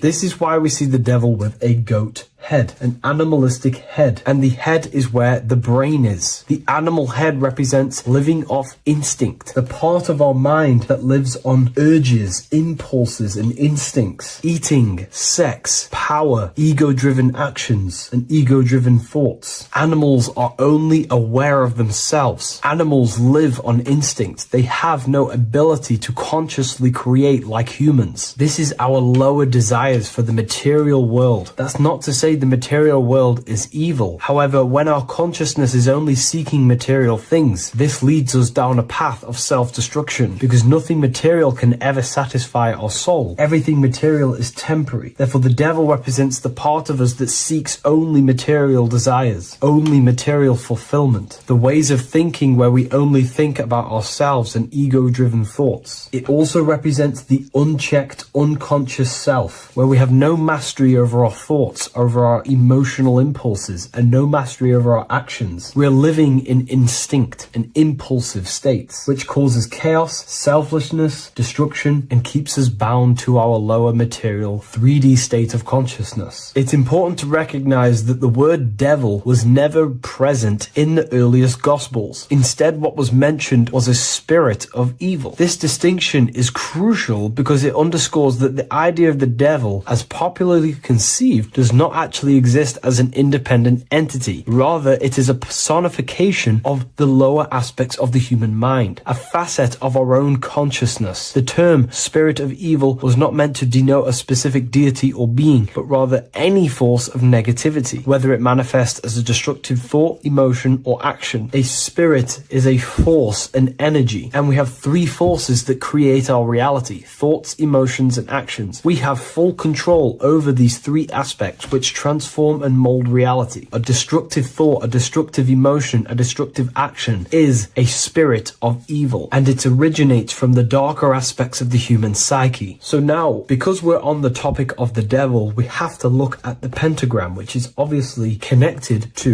the devil heavily. The upright pentagram represents spirit, air, water, earth, fire. Upright, which represents spirit, the most important element on top of the earthly elements, showing spiritual principles over material principles. As spiritual beings as we are, we have to put our spirit first, our higher self first, and material things second. Why? Because material things never satisfy us long term. Seeking material fulfillment will leave us feeling unfulfilled in the long run and very unhappy, and we can lose ourselves in illusions. We have to put our spiritual principles first. Seeking wisdom, knowledge, connection to the divine, and connection to our higher self is what gives us true fulfillment in our hearts and souls. But when we see this pentagram inverted, we now have spirit on the very bottom, which now represents earthly principles on top of the spiritual principles. We're putting our earthly elements on top of our spiritual element, which this inverted pentagram represents no longer caring about spirit, no longer caring about our invisible internal world, and only caring about this external body, food, sex, material things, cars, money, and all the things outside of us, the world outside of our mind. This is what true Satanism is. Satanism is not worshipping an external deity, but it is worshipping the self, only fulfilling the ego's desires. This is what true Satanism is, and we have all been conditioned to live in this state. Satanists want us to believe that there is an external deity called Satan or the devil, and the reason they do this is because they trick us, making us believe that we are not Satanists, while they are actually conditioning us to be self-seeking, ego-driven people, where we only care about sex, food, material things, and money, which is actually conditioning us to be Satanists. 80% of the population today are unknowingly involving themselves in Satanism, which is ego-driven thoughts, actions, and emotions, dwelling and living in this state, where we only care about ourselves. When we are spiritual, we realize we are all one. We are all one consciousness family, and we need to do things that help and contribute towards our collective experience, helping others, instead of seeking to serve only the self. The angel is depicted with wings, which represents elevation, higher self. The devil is represented with an animal horns, which is on the ground. A goat is on the ground, which represents the lower self. This is the elevated mind and the lower material mind. Horus, the bird, higher self. Set, the ground animal, lower self. Jesus and Satan. These are two forces, two characters that exist within the human psyche, not real entities. They are forces of our minds, and there is a battle between our higher self and lower self all the time within our own minds. There's always a part of us that's telling to do one thing and another thing, to do something bad and to do something good. There is this battle inside of our own consciousness. Here we have the human spinal column. The human spinal column is showing you the higher and the lower self. The higher self represents the head. The head is where the mind is. This is the creative essence of the universe. This is where all material things begin as a thought in the mind. We create with the skull, with the brain. This is our higher self, the heavens, connected to the heavens, the sky. And the lower end of the spinal column is where our reproductive organs are, where our gut is. Our reproductive organs and our gut is all to do with survival. The lower end of the spinal column, lower instinctual 3D based consciousness. The lower end of the spinal column is where our lower self dwells. Eating, consumption, power, and sex, lust. These are all emotional forces and instinctual based organs that are not inherently evil, but when we dwell and live off this lower end of the spinal cord, it keeps us in low states of consciousness. Our goal to raise to our higher mind is to balance this, not to overeat, not to abuse power, not to abuse sex and lust, but to master these organs and gain the ability to say no to these organs so that we can raise to our creative side of consciousness instead of dwelling in our instinctual physical nature, we can turn to our creative nature and consciously become a builder and constructor of reality. This is the true way of raising consciousness. This is the stairway to heaven, out of the animal consciousness to the higher consciousness. To wrap all of this up, it's all about gaining control over our instinctual lower nature and allowing our spirit to rule over our body and not our body ruling over our spirit or mind. The moment you let a thought become instantly an action is the moment you are an impulsive person. We are all trained to be this way. It is okay if you are in this state. The moment you let a thought turn straight into an action without questioning, that is the mind controlling you and you not controlling the mind. We need to gain control over the mind, and we do this through many different ways, through meditations,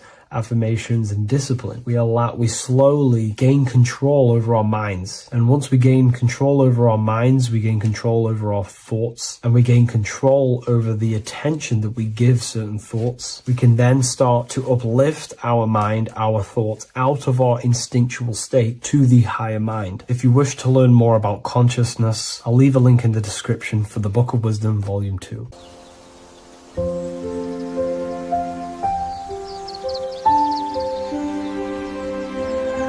bookofwisdom.com.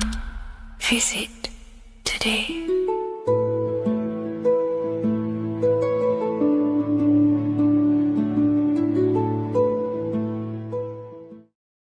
Welcome back, people. We're back with another video. Let's jump straight into this. Make sure to tune in till the end, because this has got so much information in this video. So sit back and enjoy. So everything's torus fields. The Earth's a torus field. Everything's torus, which is electromagnetic field, electric and magnetic. The center of the torus field is where the two opposing forces meet in the center. And this is what creates the plane of inertia, the dielectric plane of inertia. Okay? You got red shift, blue shift, positive, negative, south and north pole, right? This is what the ancients were showing with the tree of life. As you can see here, this is the plane of inertia, and this is the torus field.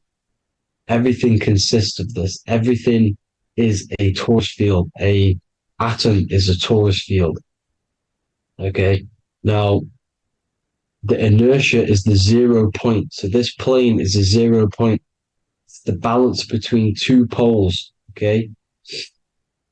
Now, this creates matter, because matter is two opposing forces in motion equalized. So these two forces coming together is what creates matter on this physical plane. And this is why we can't see the electromagnetic field, because it consists of one of the elements, which is either electric or magnetic. But when they combine together, it's what creates this physical plane, which is physical matter, which is light in motion. Now, everything is one. Don't get confused by duality. Duality is two opposing forces, but them two opposing forces are created by the same substance. It's two aspects of the same substance.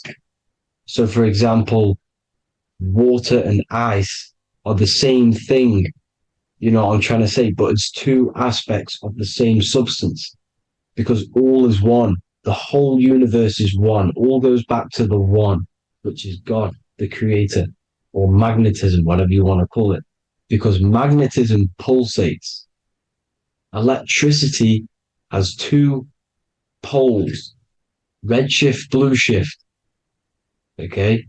So red shift, blue shift is electricity, and electricity vibrates, and all vibration always comes back to a standstill point. But magnetism is what pulsates. This is why your heart pulses. You breathe, which is a pulse. This is the breath of the universe, magnetism. Now, this is why the earth is green, okay? Earth can be spelt heart. If you just move the H to the beginning, it spells heart, okay? Because the heart is the center of the torus field, which is the heart chakra for us humans, okay? We consist of the same field, as you already know. Heart being the center, which is green, which is the center of the 7 colors. The center of the 7 colors. This is the most powerful chakra in your body. People think it's the crown chakra, but it's the heart chakra because it's the center of the torus field. You must align them all and combine them all into one, which is the heart chakra. Now, earth is green. Nature's green. Okay, this is because we live on heart chakra, the plane of inertia. It's the center of the torus field. Okay, and this is what the Egyptians called Isis, which is nature.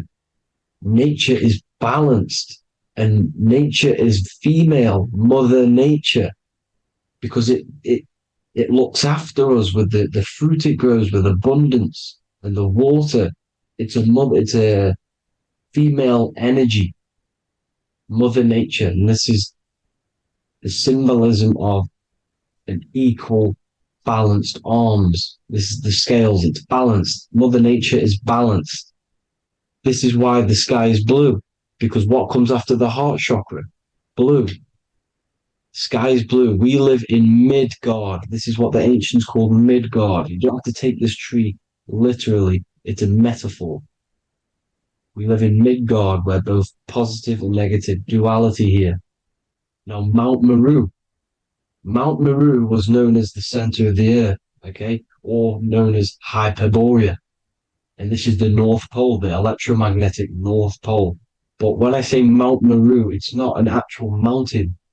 They weren't saying there was a real mountain in the center of the earth, a magnetic rock. No. The plane of inertia, okay, there's something called a hyperboloid. That's what it's called, a hyperboloid. And this is the center of the torus field.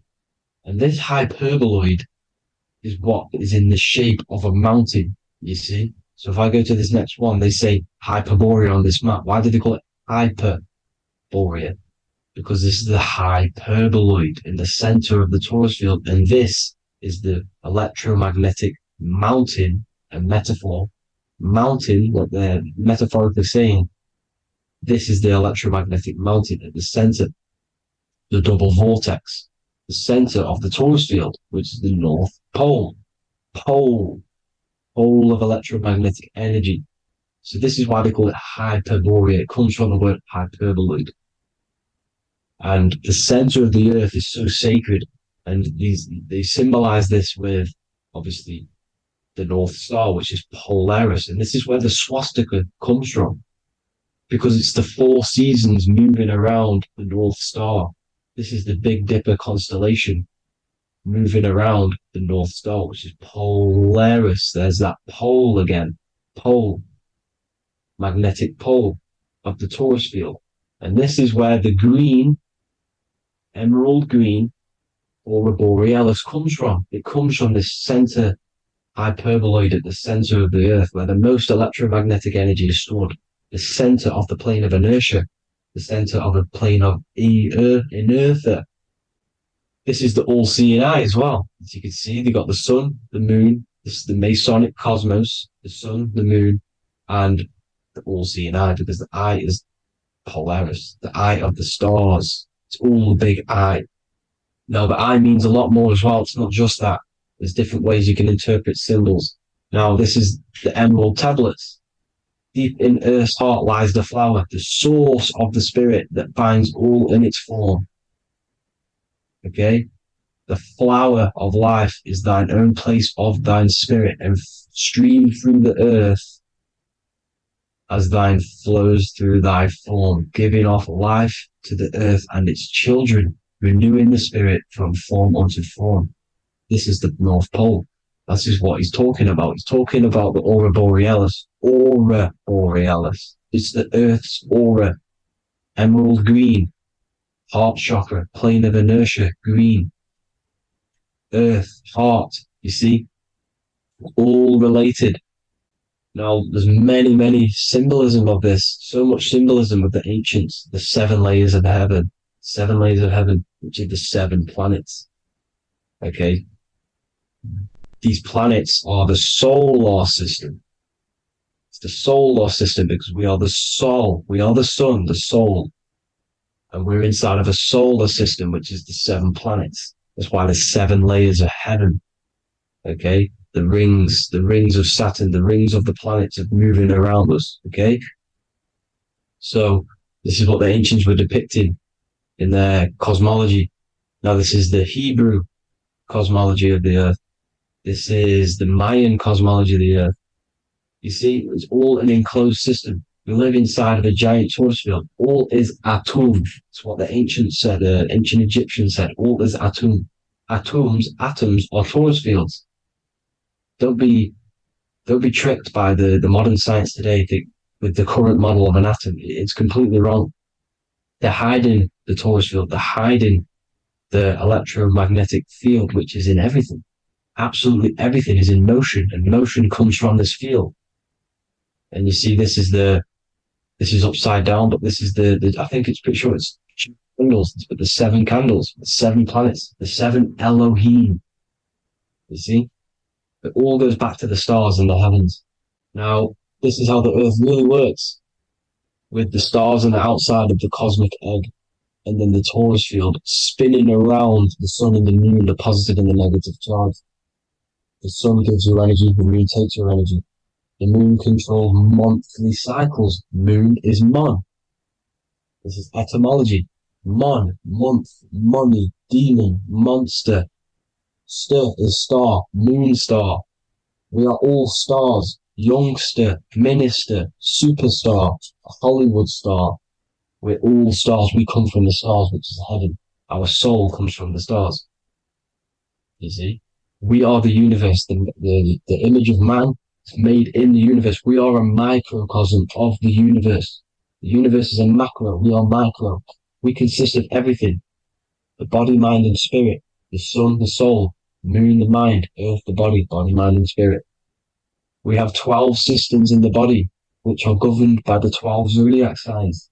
Starting at the Aries, which is the ram of God, all the way down to Pisces.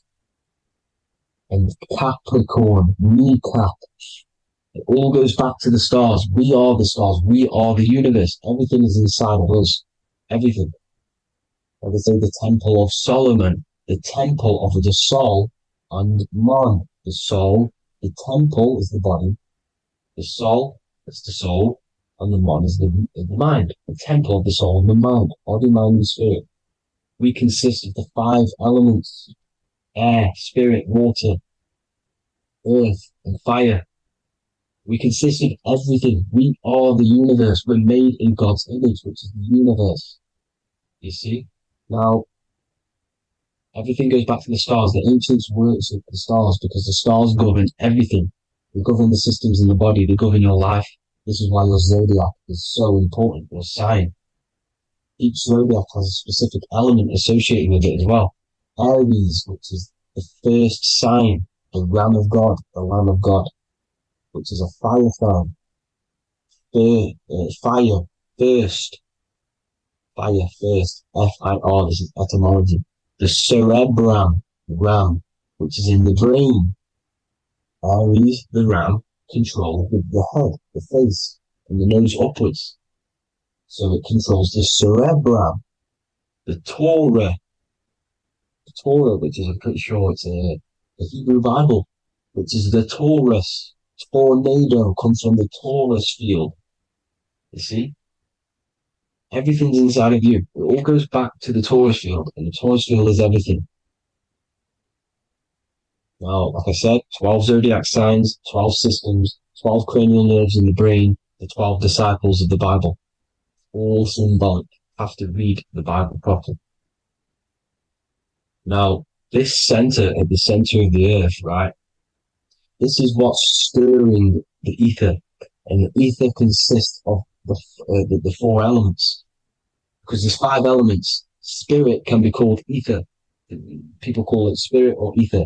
Ether is pure potential, pure energy. It's what connects the astral to the physical. It's the dimension between the physical realm, which we're on, and the astral. So it has pure potential. It's pure energy. This is why we say either.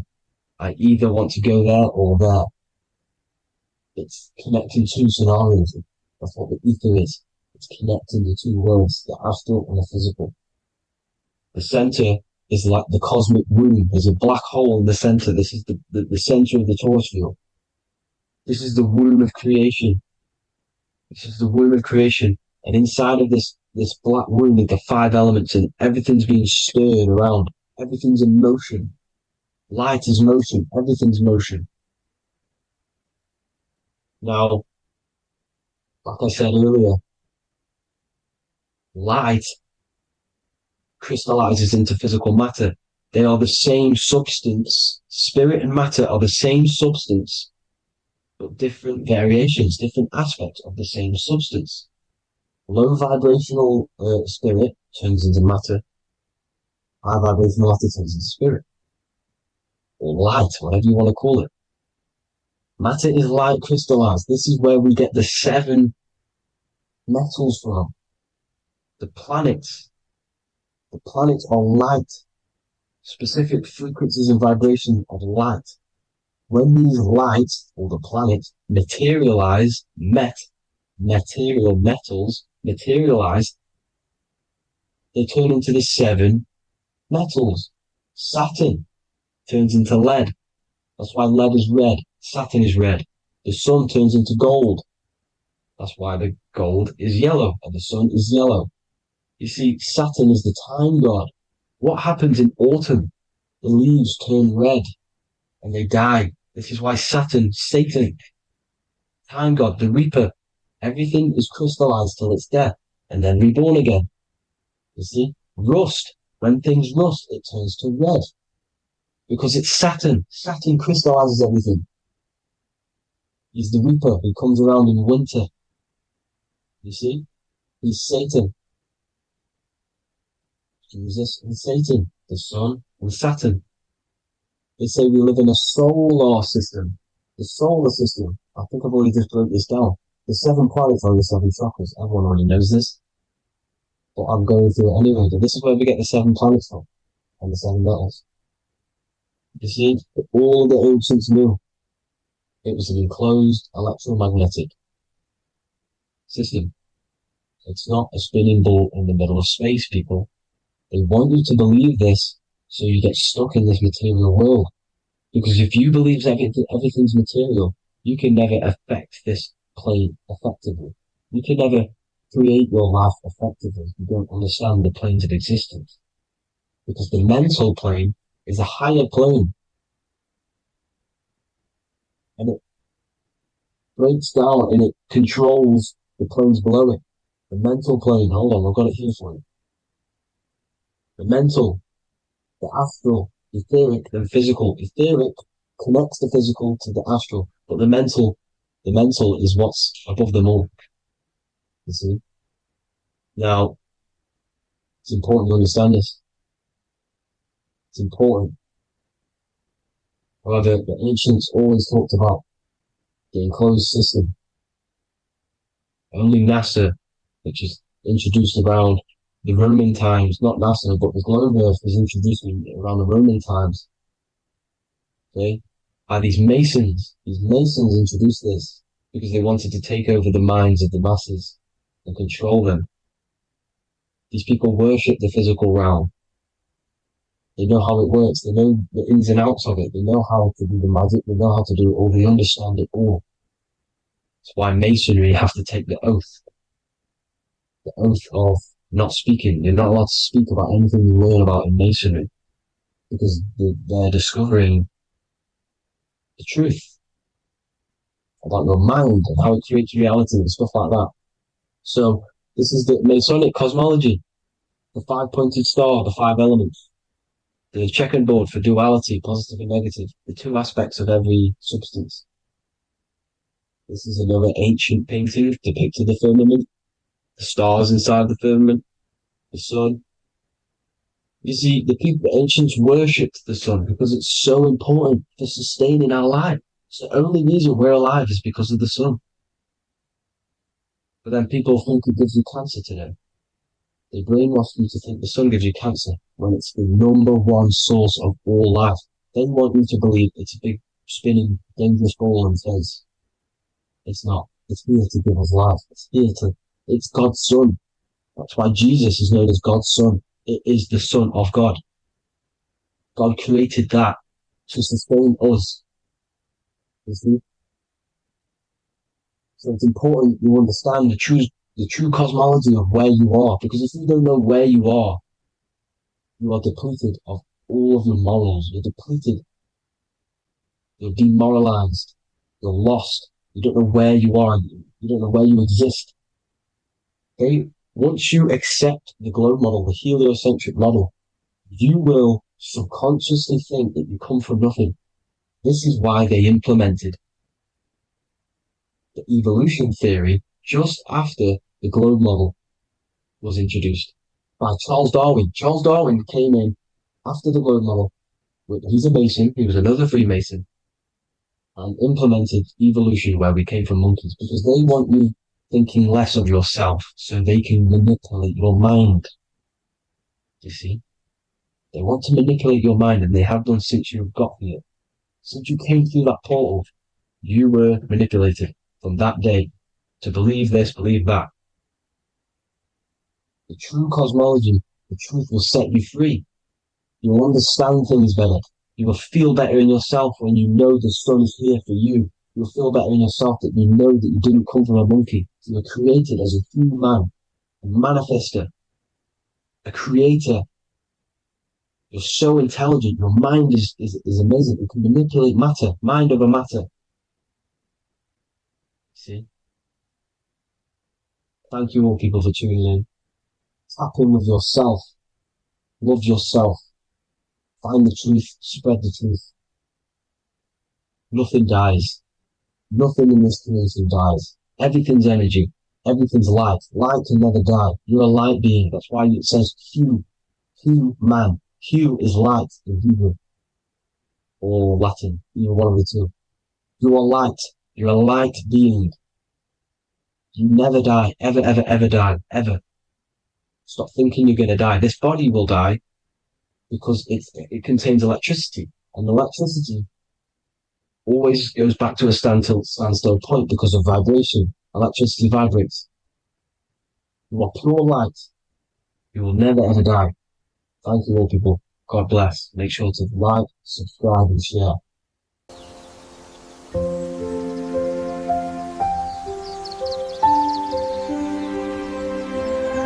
bookofwisdom.com. Visit today.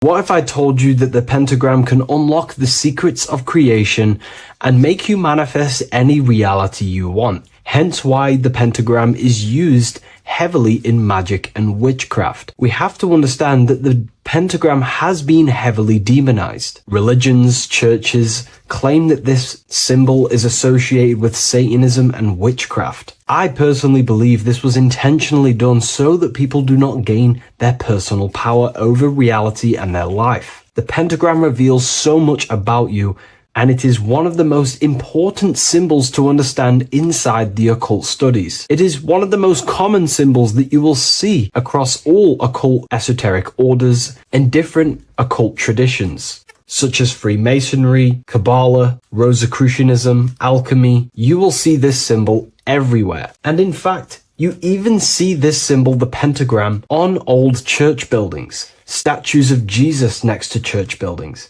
You will see this symbol used by Christianity itself, which is very contradicting about the church. But I'm not here to tell you to think anything. You can simply take this information with a pinch of salt and see if it benefits you. The pentagram used by the early Christians was said to symbolize the 5 wounds of Jesus on the cross. But this goes much deeper in an esoteric explanation. The pentagram ultimately represents the 5 elements of creation. All creation falls within these 5 elements. We have spirit on the very top, then you have air, water, earth, fire. This is the correct placement and order of the elements. Air is always on the left, water is always on the top right, earth very bottom left, fire bottom right, and spirit placed on the tip point of the pentagram. It's a 5-pointed star drawn with one continuous line. But this actually reveals much deeper things, and we're going to be going into how to use this symbol for magic and creating your reality towards the end of this video. But now we're going to give you a basic understanding of the pentagram. It's showing you the 4 physical elements symbolized as triangles and spirit symbolized as a circle. The 4 physical elements are made out of the base element, spirit, or what the ancients call ether. Ether is the underlying base of all physical matter. This is the substance that animates physical matter with life force. All physical matter has its origin in the etheric substance, or spirit, what we want to call it. It is simply the life force that animates the physical thing. However, if we go deeper onto this symbol, it also represents something personal to the individual who wears this symbol. If you wear this symbol, you're basically saying you're putting your divine nature over your material nature. Your divine self is in control of your material self. You put your spiritual needs before your physical desires and needs. Hence why the spirit is on top, looking down over the 4 physical elements. The circle is continuous, one line, eternal, no beginning, no end. The triangle has beginning and end and points. You can see the beginning and the end when you draw it. On a deeper level, this is pretty much showing the process that symbolizes the structure of the macrocosm, the universe itself, showing how the invisible spiritual planes condense and crystallize into the visible physical world, spirit turning into physical reality. But if you wear this symbol, you're basically saying, I put my divine nature over my material nature, showing that your spiritual nature rules over your earthly existence. You put your spiritual needs first. If you see this inverted, it is now the opposite, placing spirit on the bottom, basically saying, I desire the physical things over the spiritual. But what exactly is your spiritual nature? Well, your spiritual nature is simply your internal self. You chase things that are immaterial, such as knowledge, love, experience, expansion, gnosis. These are the qualities of spiritual things that the spiritual person likes to chase and desire, instead of desiring the things that are temporary in the material world and never actually lead to fulfillment. True fulfillment is by chasing spiritual things. God, the nature of creation, the self, gnosis, knowledge. But if we go even deeper, this symbol ultimately represents how reality is created. Hence why this symbol is heavily used in Kabbalistic magic and so-called witchcraft. We are all magicians. Each one of us are creating reality. There are just certain ways you can actually create reality by becoming conscious of them. By becoming conscious of the elements and the qualities of the self that actually create your experience in your life in the present moment. If we look at the pentagram, we see that when you draw a pentagram, it is one continuous line. It is one expressed in 5. The order of the elements are very important. Spirit at the bottom, fire at the bottom right, and so on and so on. Because this is showing you the descent of the spiritual into the material, the invisible crystallizing into a material reality. As you can see when you start to draw the pentagram, you see spirit at the very top. You're descending down to fire. Fire is the closest element to spirit. Hence why in magic and witchcraft,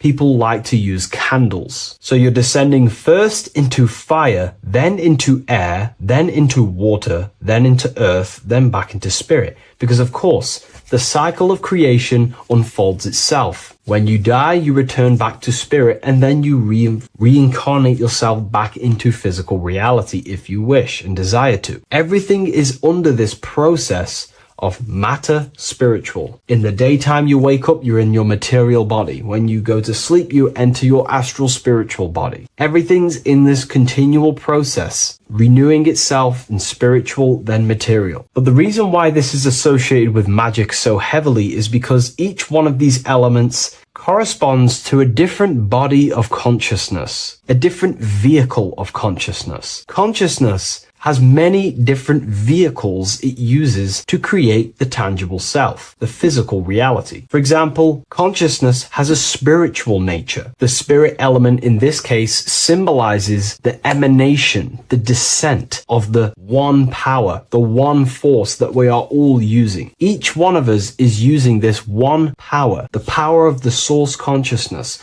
unfolding its creation in the present moment. This represents the source, the emanation, the descent of this continuous flow of energy through us that we are tapped into, like a live stream in the present moment. This descends first, the force descends into fire. Fire symbolizes the willpower, will. In this aspect or vehicle of consciousness, the will is the being that directs intention, initiates action, shapes reality through focus, determination. It sets direction, holds intention, projects a desire into form, and aligns your inner world with the outer creation. The will comes out of the force, spirit. Then the will goes with intention to air. Air symbolizes the mental vehicle of consciousness, the mind, the psychic man. The psychic aspects of your consciousness is thinking, imagination, mental images, logic, using the thought or the mental vehicle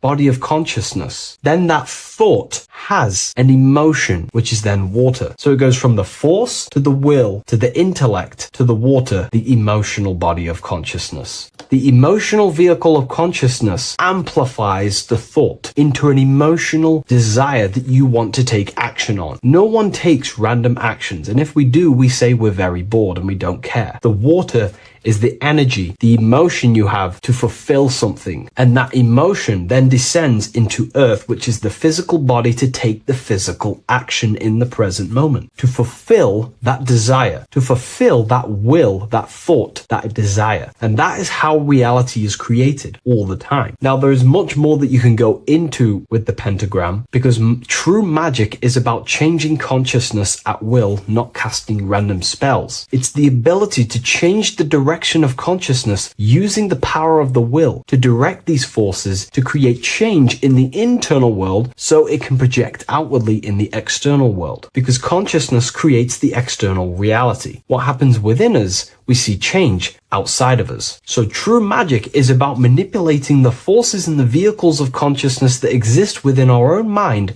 to produce a change in the material world. There are other ways you can use magic, by purifying each body of consciousness or banishing each body of consciousness. Other forms of magic, you can dissect each body of consciousness and work with that specific body. If you think you're using your mind too much, you can start using banishing rituals to banish the power of the mind, to stop overthinking, for example. Or if you have lack of emotional connection with your emotional vehicle of consciousness, we can dissect this body, tap into this body, and invoke this body and strengthen it. We're dissecting each body and vehicle of consciousness so we can work with it to create a specific change inside ourselves, then to be mirrored outside of us. So pretty much this pentagram represents the descent of the spiritual turning into a material reality. Hence why sometimes we see a human figure standing in the point of a pentagram, because it ultimately represents the microcosm. You are the microcosm. You represent the entire process of spirit into matter, the invisible into the visible, the formless into form. The pentagram, drawn in one unbroken motion, captures this divine act of creation, showing how consciousness flows downward through the elements or the vehicles of consciousness to bring forth the material reality. The Book of Symbolism will teach you all about this. It was released November 17th. A lot of people have taken advantage of this. You also gain a free ebook with this copy. Every order comes with a free ebook. And if you wish to get your copy of the brand new Book of Symbolism, you can find it in the description or revivalofwisdom.com. Thank you, everyone. I'll see you in the next video. Welcome to Revival of Wisdom. Today we're going to be breaking down Saturn worship and how the occult are linked in with Saturn. Okay, so first of all, let's start with the celebrities. All these celebrities are doing 666. Okay, covering the one eye, which also symbolizes the all-seeing eye. which is another occult symbol. But we're focusing on the 666, the 6 with the 3 fingers. Also, we have CERN with the 666 within their logo. Also Disney, okay, as you can see here, 666 within their logo. Pepsi, Coca-Cola, and even Cadbury's. Monster Energy with the 666 in Hebrew numerals. Unleash the beast. So what is 666 to do with Saturn? Because on Saturn, on their north pole of Saturn, there is a 6-sided hexagon, okay? So Saturday is named after Saturn Day, the 6th planet. It is also the 6th day of the week and has a 6-sided polygon on its north pole, 666. And not only that, when you create a star out of the hexagon, you will create a 6-pointed star, okay? With 6 triangles within the star and a 6-sided hexagon, which all adds up to 666. Okay, so this is why all these symbols contain 666. So why did they worship 666? Saturn. Because Saturn is the god of time and death, okay, and order and lessons. Okay, Saturn is a very cold and dry being. That is the 6th planet from the sun. Okay, Saturn represents the winter, which symbolizes death. Okay, because all nature dies within winter because the sun's not there. So it represents darkness and death. It rules the zodiac sign of Capricorn. Okay, so in the celestial cycle, Saturn is always opposite the sun. So it's the opposite of the sun. So they're worshipping this energy which is death-like. Okay, this god which is death and does not bring life. Okay, also is the god of time. Okay, also in the Roman and in Greek it's called Chronos. Okay, which is just a translation for time. It's also known as the Father Time, aka the Grim Reaper. Okay, the Grim Reaper. Keep that in mind. We'll come back to this. Here are some more logos for the Saturn. Okay, Nike, Internet, Wi-Fi. Okay, all these occult logos all worship Saturn. They are a satanic occult. They worship this death god, this evil god. Okay, this is where the cube now comes in. Okay, because what color is associated with Saturn? It's black, because it's the absence of light. It's opposite the sun. So black is the color associated with Saturn. Each planet has its own color associated with it.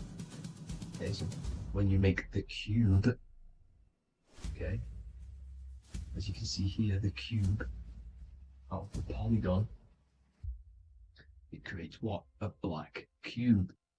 Okay, and the Kabbalah, okay, Kabbalah means cube, Allah means the god, the cube god.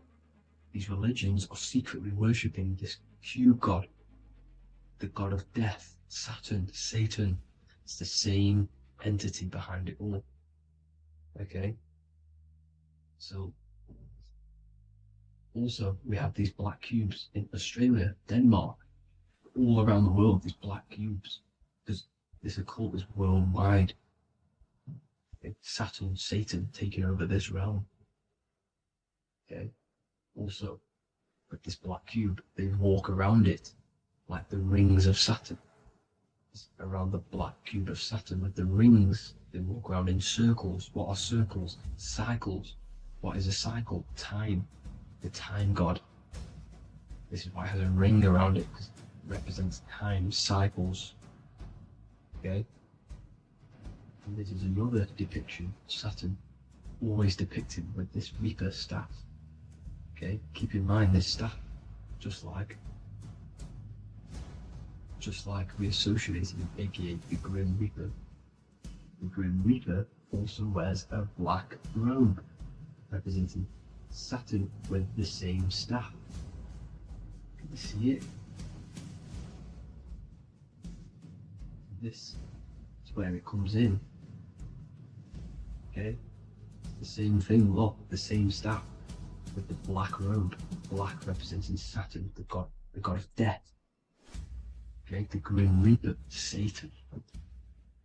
Okay. Also, when you graduate from university, what do? You wear a cube on your head, a black cube with a black robe. This is Saturn worship. See, this is how Satan has tricked the world into worshipping him, not God, the sun, which represents God. So what is a corona? Because a corona is a crown, a circle, okay? A set of concentric circles of light seen around a luminous body. So Saturn, so this is why they used to worship Saturn by wearing crowns in ancient days, and we still do to this day. The king or queen has a crown, a corona. Also, corona, the drink. Corona adds up to 666, just like Saturn is 666. But like you see in the corona, you see the staff. You see this staff, just like the staff of Saturn, the Saturn god, like the Grim Reaper, with the black robe and the staff, just like the Saturn god. What is the Grim Reaper? It's a killer. It represents death, just like Saturn, the god of death and time. So all these occults and secret societies all worship the 666 god, which is Saturn, Satan. All of our energy is being put into Saturn. Okay, and Saturn, Satan, is harnessing all of this energy. So gradually, this is what the mark of the beast is. Like it says in the Bible, the mark of the beast, or the name of the beast. Here is wisdom. Let it know that you have to understand and count the number of the beast, for it is 6. It is the number 6 of a man, and is 600, 3 score is 6, 666. So this is what the mark of the beast is. They are going to eventually put green chips, just like Neuralink, which is what Elon Musk is pushing. Okay, so this chip is the mark of the beast, and it's going to be implanted to our hands or brains. Okay, and they will manipulate our consciousness, and it will manipulate our DNA, and it will directly connect us to AI, and AI is linked in with Satan, as the demons and the people who rule this world are in love with AI. They want to connect humans to AI. And this will control our consciousness completely and give all of our energy back to Satan, this deity that they all worship. Just like when you get married, you wear a wedding ring. So you're basically seeing Saturn over the sun. The sun is the son of God. It represents the sun, represents God. So you are putting Saturn over the sun. So thank you guys all for tuning in. I'm going to leave you guys here. Please leave a like, comment some topics that you want me to talk about. And please subscribe for more amazing content. God bless.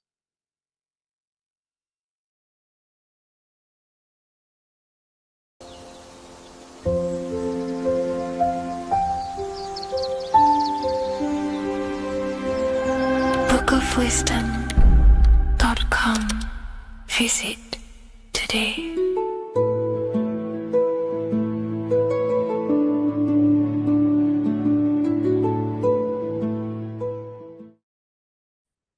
You are not breathing correctly. 98% of people only use a third of their lungs capacity, which is shallow breathing, which ages you, lowers your brain capacity, and also lowers your state of consciousness. So it's essential that you breathe consciously on a day-to-day basis, because this is what truly elevates your consciousness. I am going to give you the key for you to raise your consciousness just through breathing alone. Such a simple thing, but yet the most effective way for raising your state of consciousness and becoming more spiritually and mentally advanced. So tune in for this video and I'm going to show you exactly how to do it and the symbolism behind breathing. Air is more than just air. It carries electromagnetic energy. So now I'm going to give you the science behind this spiritual truth. This invisible force is what sustains all physical life, providing the life force energy essential for existence. Electromagnetism. Everything is fed off electromagnetism. Your body is an electromagnetic battery. Now, we can prove that air carries electromagnetism just by doing a simple test, a simple scientific experiment, by getting liquid oxygen and pouring it between a north and south magnetic pole, two polar opposite magnets. We see that the liquid does not fall straight through it. It is sucked, it is magnetically attracted to these two opposing forces, opposing magnets. This is proof that air, liquid oxygen carries electromagnetism. When you are breathing electromagnetism, the essential life force behind all living beings. This is known as energy or prana, chi, ether, or spirit. This is all the same thing. Air is not just empty space. It is energy. It is prana. It is life force. It is spirit. It is ether, chi, prana. You are an electromagnetic being. Your consciousness is in direct correlation with your electromagnetic aura or biofield around your body. Your state of consciousness is mirrored within this field around your body. Now, your breath, when you breathe in, you're breathing electromagnetism or life force. Breath is the vital link between the physical and the spiritual, bridging the body with the soul. Through breath, we connect with both tangible world and deeper, the unseen realms of energy and consciousness. Breathing deeply and properly elevates our consciousness, enhancing the brain's functions, heightening the sensitivity of our five senses. It also brings a profound calmness to the mind, creating a state of clarity and inner peace. Like I said earlier, breathing properly is the fastest way to elevate your consciousness. It is the fastest way because breathing, when you stop breathing, what happens? You lose physical consciousness. Your body will shut down if you do not breathe in this vital electromagnetic energy in the oxygen. If your body does not get this for 5 minutes or however you can last without breathing, this makes you lose physical consciousness. Your body will not survive without this essential life force energy. Therefore, air is one of the most overlooked things. This is why we see the symbolism of Buddha having a big belly. Why does he have a big belly? Because it's symbolizing breath work, proper spiritual breath work, the certain teachings of breath work, of when you breathe in through the nose, you have to breathe in through the nose. You don't want to breathe in through the mouth because the nose acts as a filter which catches dust particles and filters out the air before it enters the lungs. The mouth does not do that. The nose is for breathing inward. We breathe in through the nose, and when we breathe in, we breathe into our belly, not our lungs. When we breathe into our belly and our belly expands outwards, we are then moving this energy down from the nose down the spinal column. And when we breathe back out, the belly goes in, which is raising the energy up the spinal column, back out through the mouth. This is the true way of breathing, because when we breathe, we are moving energy. We are moving electromagnetic energy. When we breathe in through the nose, the energy travels down the spinal column. And when we breathe out, We are raising this energy back up the spine, some of it going out the mouth, and some of it reaching the brain, activating dormant brain cells in the brain. But when we breathe, we need to make sure we are using 100% of our lungs' capacity, because the lungs is what transforms this special energy into consciousness, physical consciousness. So this is why Buddha has a big belly. It's not because he was fat. It's not because he was overweight. It's symbolism. It's symbolism of breath work. So try this. Do this for 2 minutes while you watch this video. Breathe in through the mouth as hard as you can until you no longer can fill any more air into your lungs and belly. Breathe it into your belly, not your lungs. And breathe out through the mouth. Do this for 5 minutes or 2 minutes, however long. I promise you, breath affects your consciousness. You will notice the difference. If you do it quicker, the quicker it'll affect your consciousness, and you might go lightheaded. But that lightheaded is you activating your spirit, your energy body.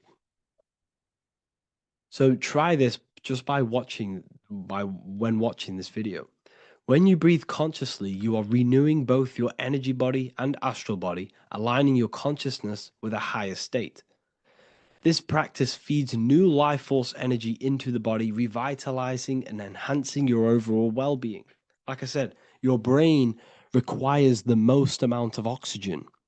When we have shallow breathing, this is reducing the brain's capacity.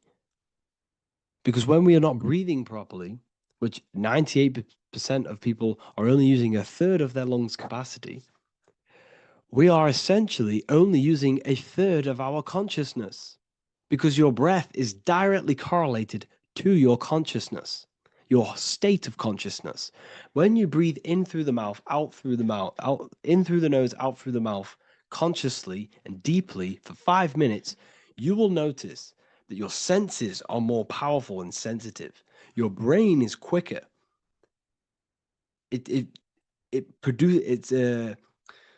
What's the word? It processes information quicker. You become quicker. You become a superhuman, and you feel more spiritual because it activates your spirit, your astral and energy body. So when we meditate, it's definitely important to breathe in through the nose and out through the mouth as deeply as possible to align with a higher state of consciousness. And this is the easiest way to separate your consciousness from the body. When you breathe in deeply for long periods of time, while meditating, while taking no thought, when no thought is present and you gain a rhythm of deep breathing, this is the gateway. This is the gateway to opening your consciousness. Because when you stop thinking, other aspects of your consciousness can open up. All of our lives we've been thinking, which has blocked off the higher states of consciousness. So breathing is very, very important. It affects our overall well-being. And this is Yahweh, the in and the out of breathing. When we breathe in, this is Yah. You can hear it. It sounds like Yah. And when we breathe out, that is Way. This is the name of God, apparently. But God is within you. You can connect with God. You can connect with source consciousness within you by breathing, by raising your state of consciousness through breathing and meditation. This is why the Bible tells you the Spirit of God has made me, and the breath of the Almighty gives me life. You are consciousness. You are God. You're an extension of God's consciousness. Job 27:3. As long as my breath is in me and the Spirit of God is in my nostrils. The Spirit of God is through breath. John 20:22.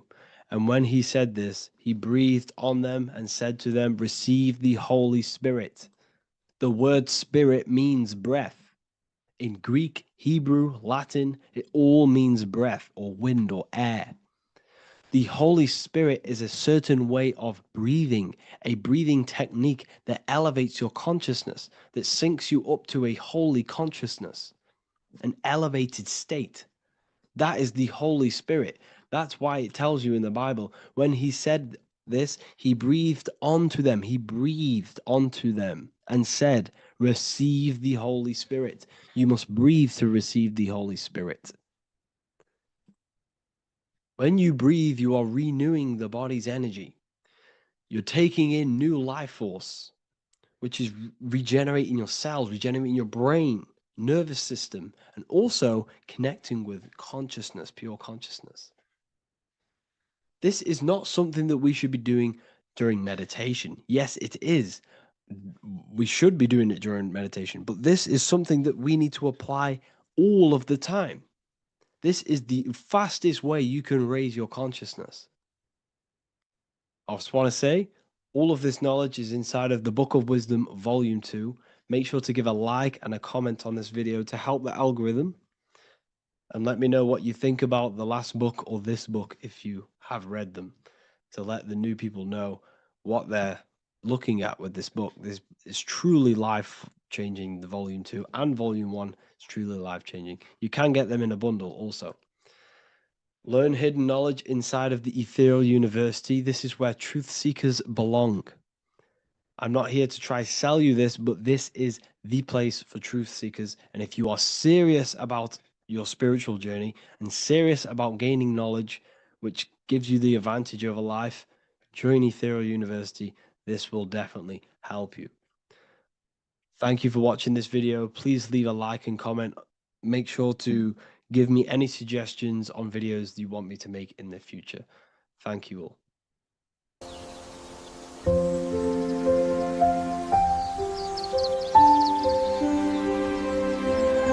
bookofwisdom.com. Visit today.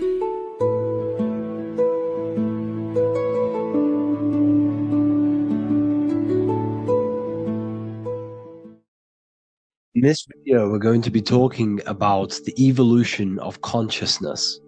You are born human, however, you possess consciousness, which is the awareness behind your being, the awareness behind your thoughts, the experiencer behind your five senses, the experiencer, the observer behind your thought, emotions, and senses. You are an eye, an invisible consciousness looking through a lens, which is your body. Your body produces this physical world that you experience. Your brain produces this world. Your brain and body is a technological computer. However, you are an infinite, ever-expanding consciousness behind this physical body. And there is an evolution of consciousness, a cosmic journey of expansion. And this is why we see so much pyramid symbolism in the occult and esoteric world, and especially within Freemasonry. Because the pyramid represents climbing, an evolution, a raising state of consciousness, a journey. Steps symbolize a journey upwards. This is the raising and the evolution of consciousness, our inner world. The transmutation of our inner selves, of our souls and consciousness and our minds. So when we see this pyramid, we're seeing a evolution, a way up to source consciousness. And the eye in the pyramid represents your source consciousness. It represents illumination. It represents divine guidance through this evolution of consciousness. This is why we see the ladder. Consciousness is ever expanding on an infinite journey of evolution. Each individual is a part of this cosmic process, contributing towards the ongoing expansion of both mind and awareness. As we evolve, we collectively explore deeper levels of existence, expanding the boundaries of thought and consciousness. The mind has the ability to expand infinitely into new realms of thought, into new dimensions of mind. The mind cannot be filled up. It is not a physical substance. The body can be filled up because it is a physical thing, but you cannot fill the mind. Therefore, the mind is constantly expanding, ever expanding into new fields of thought. So what we see in Freemasonry, the ladder, is again a journey, an elevation of consciousness.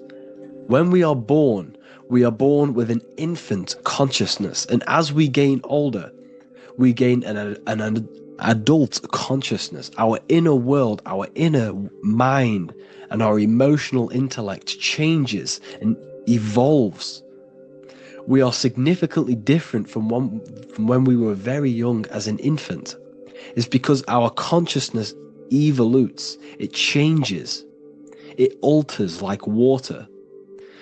So, just like this evolution of your own consciousness as growing up, there is consciousness of beings existing in cycles beyond our own. And their consciousness is unimaginably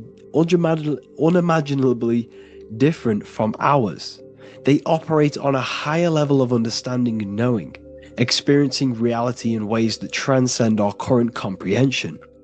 Our minds right now cannot comprehend the highest states of consciousness. There are entities, there are beings beyond our own, existing in higher dimensions of consciousness that we cannot comprehend because they have expanded. They are on a further way up the ladder of consciousness. However, we are all on the same journey. None of us can take the same journey.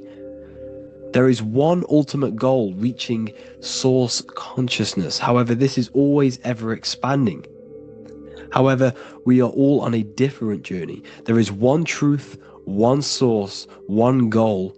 However, there are billions in different ways of reaching it, and we are all on these different paths to source consciousness, to this ladder, this evolution of universal evolution. Okay? Their awareness is attuned to new dimensions of existence, reflecting a more advanced stage in the cosmic journey of consciousness evolution. So when you take DMT, you are shot into these higher realms of consciousness where you meet these beings who look similar to these images. They are not speaking to you physically. They don't speak to you three-dimensionally through vibration and words. They speak to you mentally. If you have done DMT, then you know this. And if you have met these beings, then you know this. You might have even met some of these types of beings on mushrooms or any psychedelic drugs. Because ultimately, when you take these mind-altering substances, it's altering your consciousness.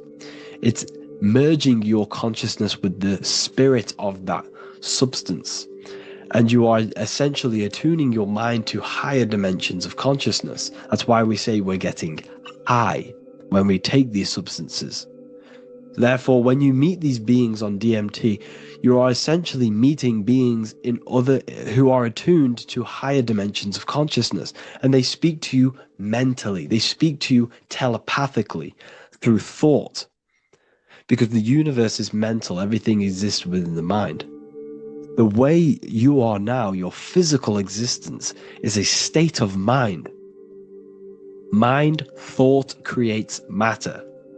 Spirit and matter are two opposing ways of thinking.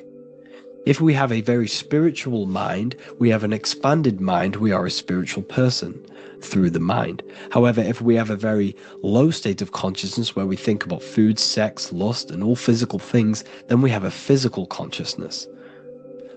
Matter and spirit are two opposing forces, two ways of thinking. The mind attunes itself to different levels of understanding in different dimensions. So, essentially, this is what we're looking at. The body is a vessel for the fluidic, formless consciousness, a temple that houses the essence of our awareness. While the five senses are limited to perceiving only the physical plane, the mind transcends these limitations, capable of perceiving the full scope of reality. It is through the mind that we access deeper truths beyond the material, tapping into boundless nature of existence. Physical existence is a thin band, a thin layer of reality.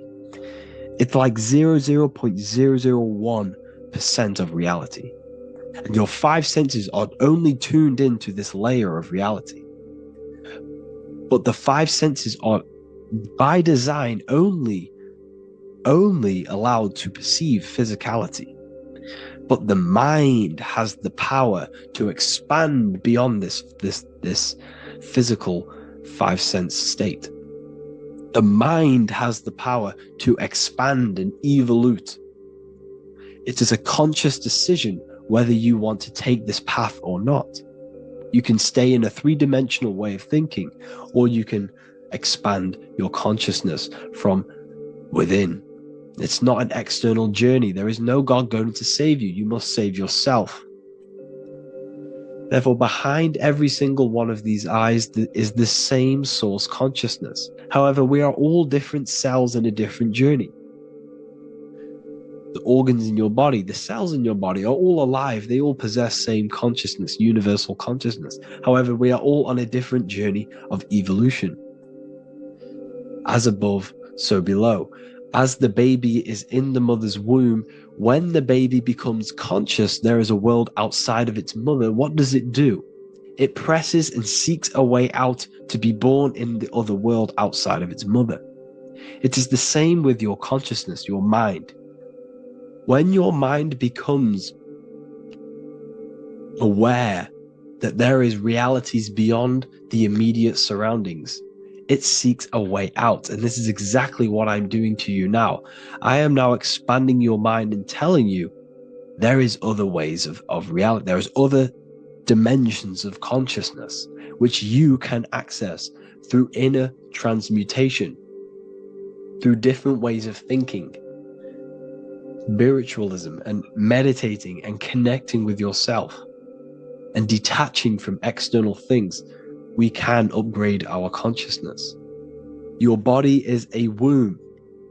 Why Jesus says you must be born again to see the kingdom of God, because you are born physically and then you must be born again spiritually, awakening your inner consciousness. So like I said, as the baby is in the womb, it's the same principle. As above, so below.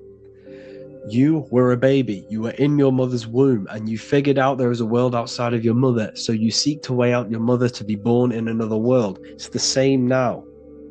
You must do this now. This is your spiritual evolution. This is the evolution of consciousness. It's ever expanding.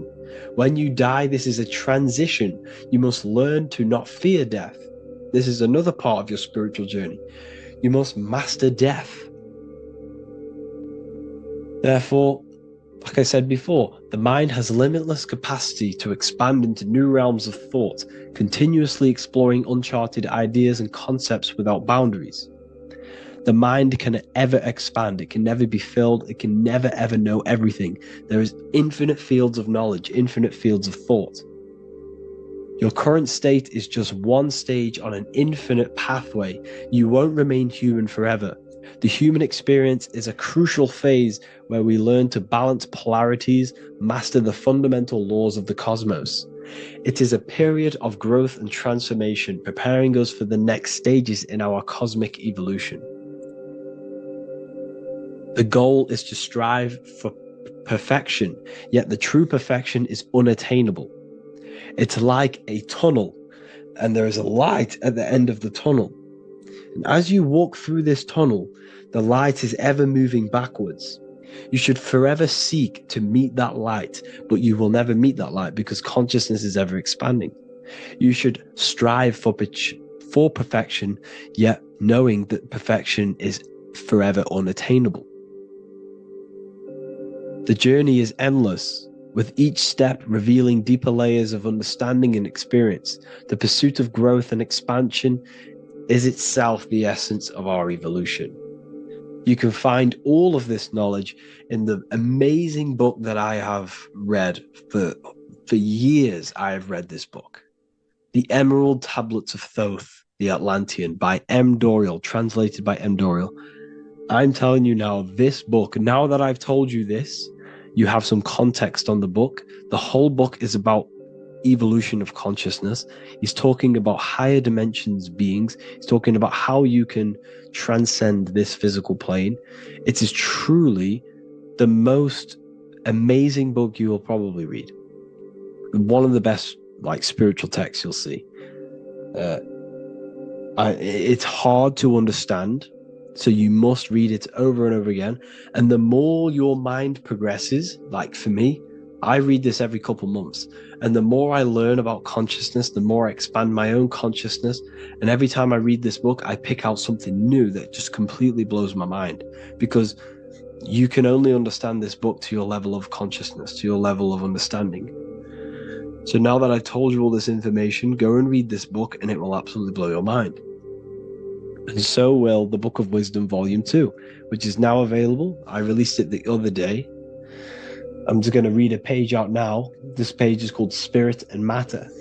The Earth is not merely a dense, lifeless rock drifting through space. It possesses spirit, a living essence that animates its form.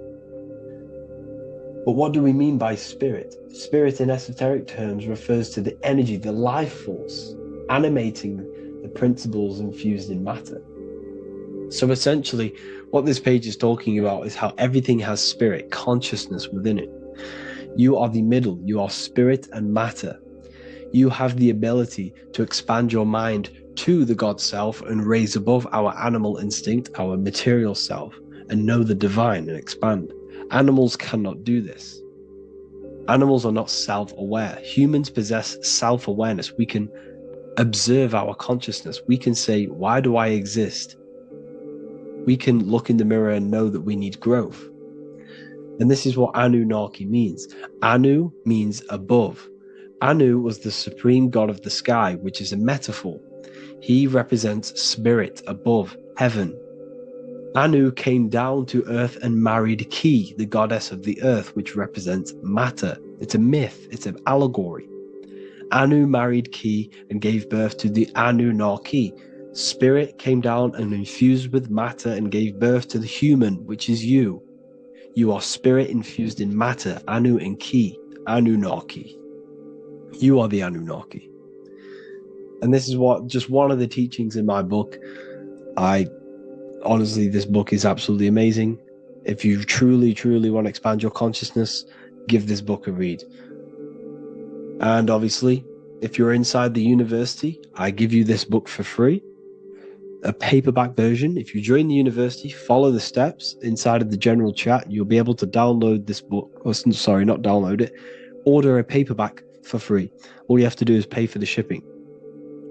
You'll also gain amazing knowledge inside of my library, where your mind will just be overblown with the amount of esoteric books. There's over 45 rare occult books, plus you get a PDF of the Volume 1 and Human Health Guide. You get reoccurring updates where I expand on symbolism, occultism, where you will just feel absolutely amazing once you understand esotericism in yourself. You'll also learn how to create the dream reality that you want with the Manifestation Mastery course, where I teach you how your consciousness creates reality. You'll have a real lectures where I post lectures on symbolism, occultism, esotericism. There's a conscious community and live calls and Q&A where you can ask me questions and I'll answer your questions. I just want to say thank you to everyone who has joined the university. Thank you for even liking and watching this video. Any support I just appreciate every single one of you. Please, if you can, leave a comment and a like on this video and let me know any videos you want me to make in the future. And I will start uploading a lot more to the YouTube. So yeah, thank you all for tuning in today. Have an amazing day.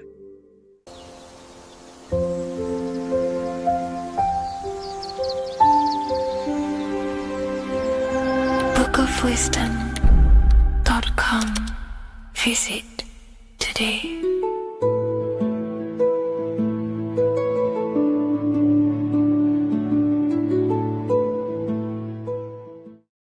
Welcome back, people, to another occult lecture by Revival of Wisdom. Today we're going to be talking about magic and how it's being used on us for the New World Order. Magic has the word mag within it, which is magnetism. Magnetism is the force. Magic is influencing forces, natural or supernatural forces, and using it for a certain agenda to gain something out of it. Now, magic is not what everyone's being thought. It's not some sort of fantasy thing. It's actually very common, and we all do it whether you believe it or not. Magic is all to do with the mind. As I said, always say in my lectures, your mind is what creates matter. Your mind is what creates your external world. So it's all about manipulating and planting seeds within the mind, because your mind is a garden, and thoughts and words are seeds which are being planted in that garden. Your life, your physical life, the people you have in your life, your friends, your car you own, the job you have, is all a reflection of the thoughts that you've been thinking in the past. You are where you are in life because of the thoughts that you've been thinking. Therefore, your life is a direct reflection and manifestation of your mind, the Garden of Eden. Okay? The mind is what they are targeting. What you see, say, and hear has a direct effect on your mind. Me talking to you is influencing you. The words I'm saying is planting seeds within your mind. Now it's up to you to consciously act on these thoughts or these words, or to maintain these words. As above, so below. As within, so without. What's inside of me is outside of me. What comes into the storehouse comes out of the storehouse. You have the left, you have the right, you have the up, and you have the down. As above, so below. Whatever is in your mind will be expressed in some sort of way, consciously or subconsciously, spiritually or physically. The mind is what manifests everything. And this is what we need to understand. We need to understand is that the mind is not physical. All things spiritual manifest physical. All things seen come from the unseen. The words you're thinking, that everything you have is coming from the unseen. The actions that you do come from the unseen mind.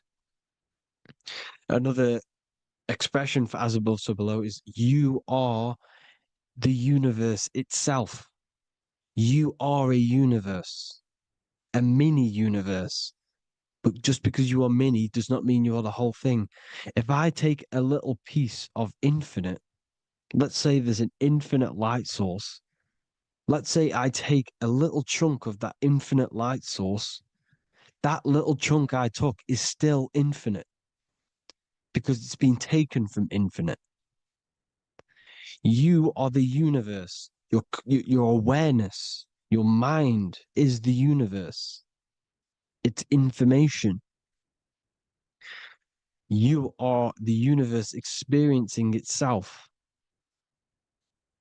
This is why we say we are all God. As above, so below. What is in me is outside of me. The sun, the physical manifestation of the sun, is your soul.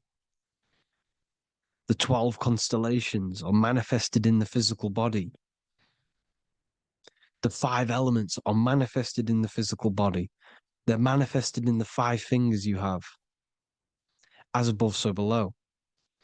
This is manifested, well, this is a symbolized in Freemasonry and secret societies as the 2 pillars. The mirroring reflection, the reflection of reality, the mirror, as above, so below. What happens in the mind, what happens in the astral, happens in the physical. This is Aleister Crowley. This is all symbolism. This is the 2 pillars with the all-seeing eye and the triangle at the top. Aleister Crowley was a master magician, very powerful dark magician, black magician. There's 2 types of magic. You have white and black, just like the checkered board, the Masonic checkered board. You have white and black. You have good and evil. White magic is influencing natural forces to gain something that will help the collective consciousness, help the collective, help the earth, help other people. Black magic is something You manipulate something so you can get something personal out of it. Doesn't matter if it's good or bad. It's still considered as black magic because you're being selfish. Everything you do should be contributing towards the collective consciousness and helping others.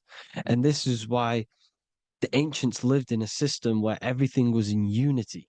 We understood that I am you and you are me. What I do to you happens to me because I am you and you are me. We are the same mind substance on the inside. We're all the same mind substance being expressed in different bodies. So what I do to your mind will have a ripple effect on my mind because all of our minds are connected within the mental plane. So this is why they know all this knowledge. They know all this knowledge. So yeah, this is the mirroring effect of reality, the two pillars, or symbolizes the number 11. The number 11. We'll go deeper into that. The technology we're using is magic. It's a form of magic. Television is tell a vision. They're telling a vision into your subconscious mind, into your memory. And when you turn on the television, you get a program because they're telling a vision to create a program within your subconscious mind.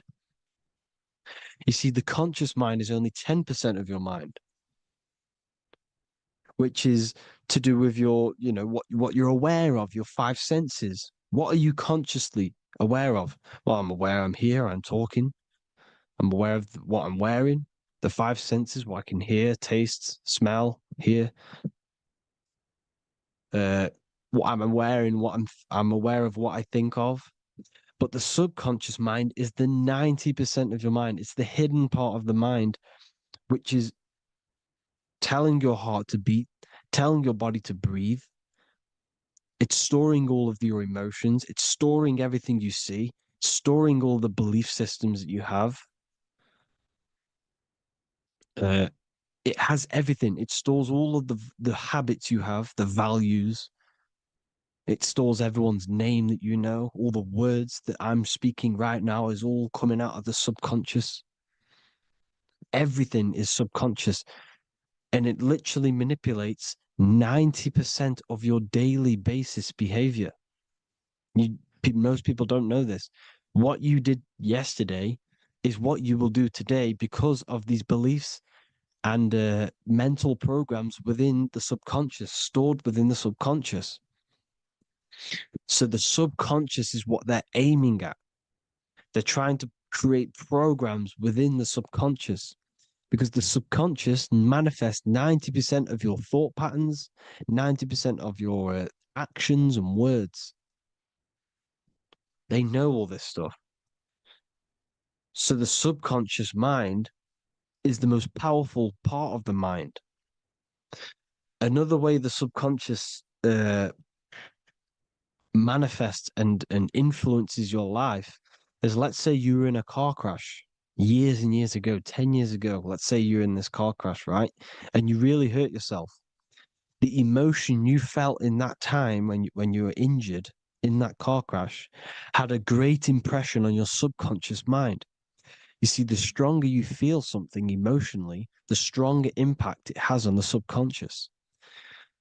You can remember and recall that moment and very vividly because of the impact it had on the subconscious.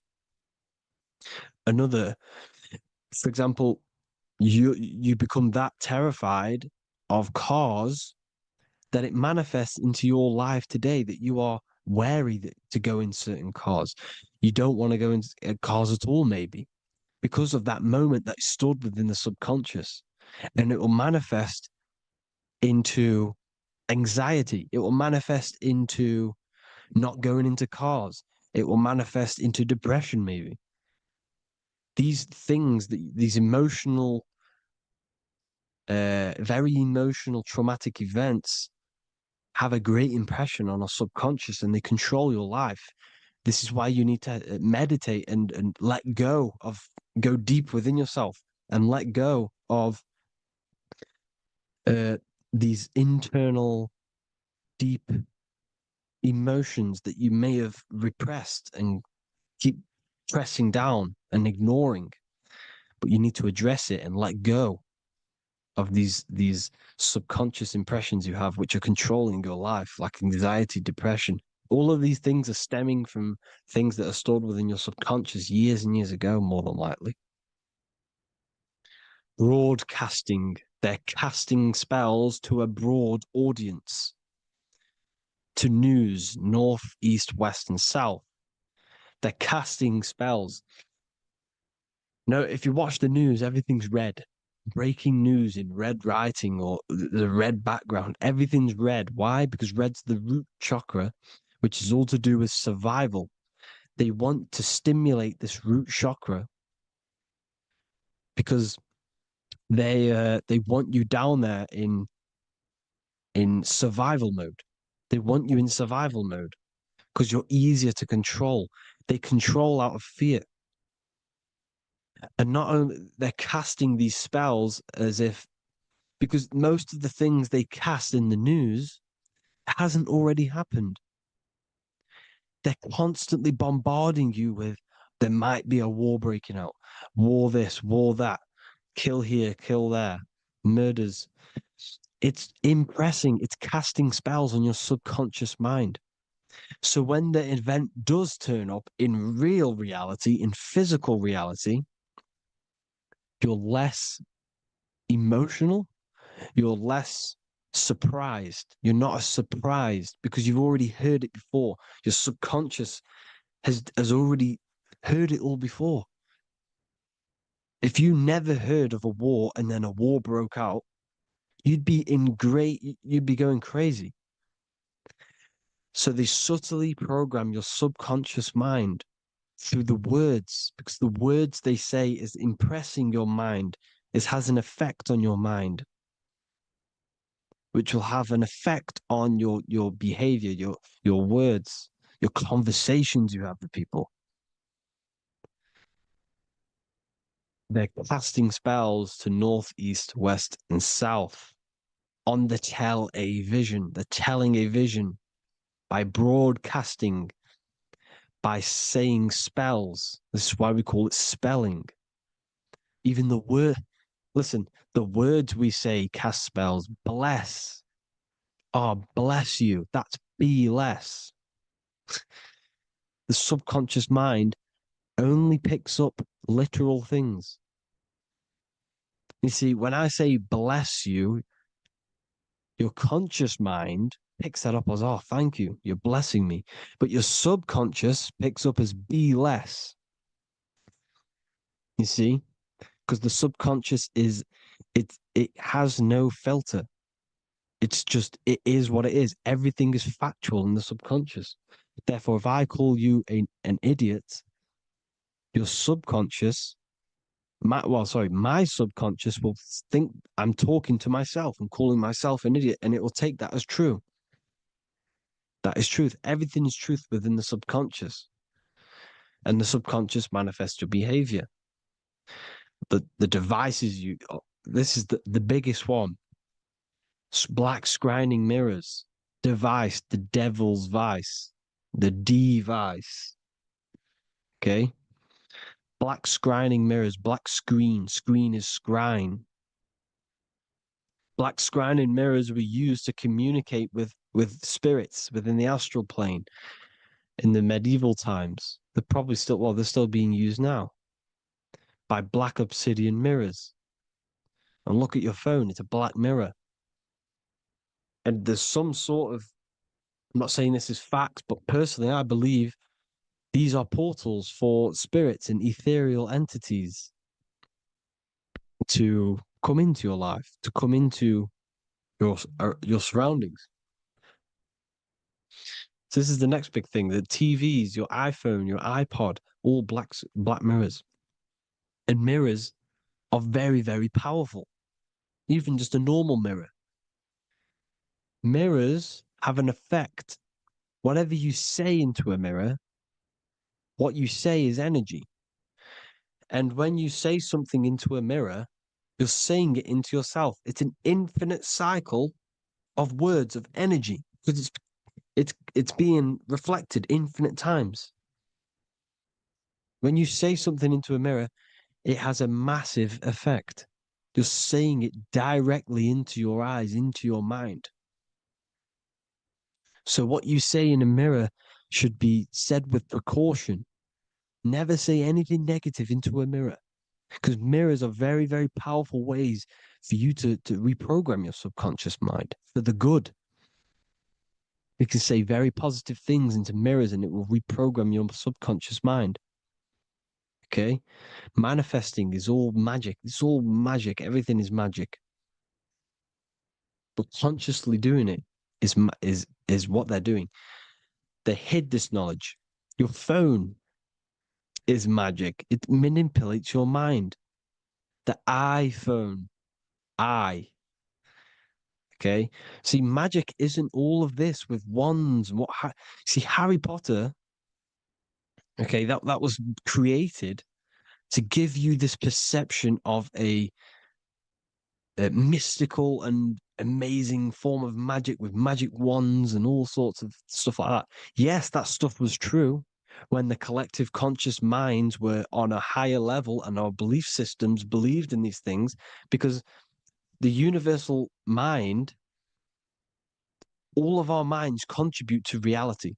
If the masses don't believe in magic, if the masses don't believe in a certain thing, it's going to have an effect on physical reality.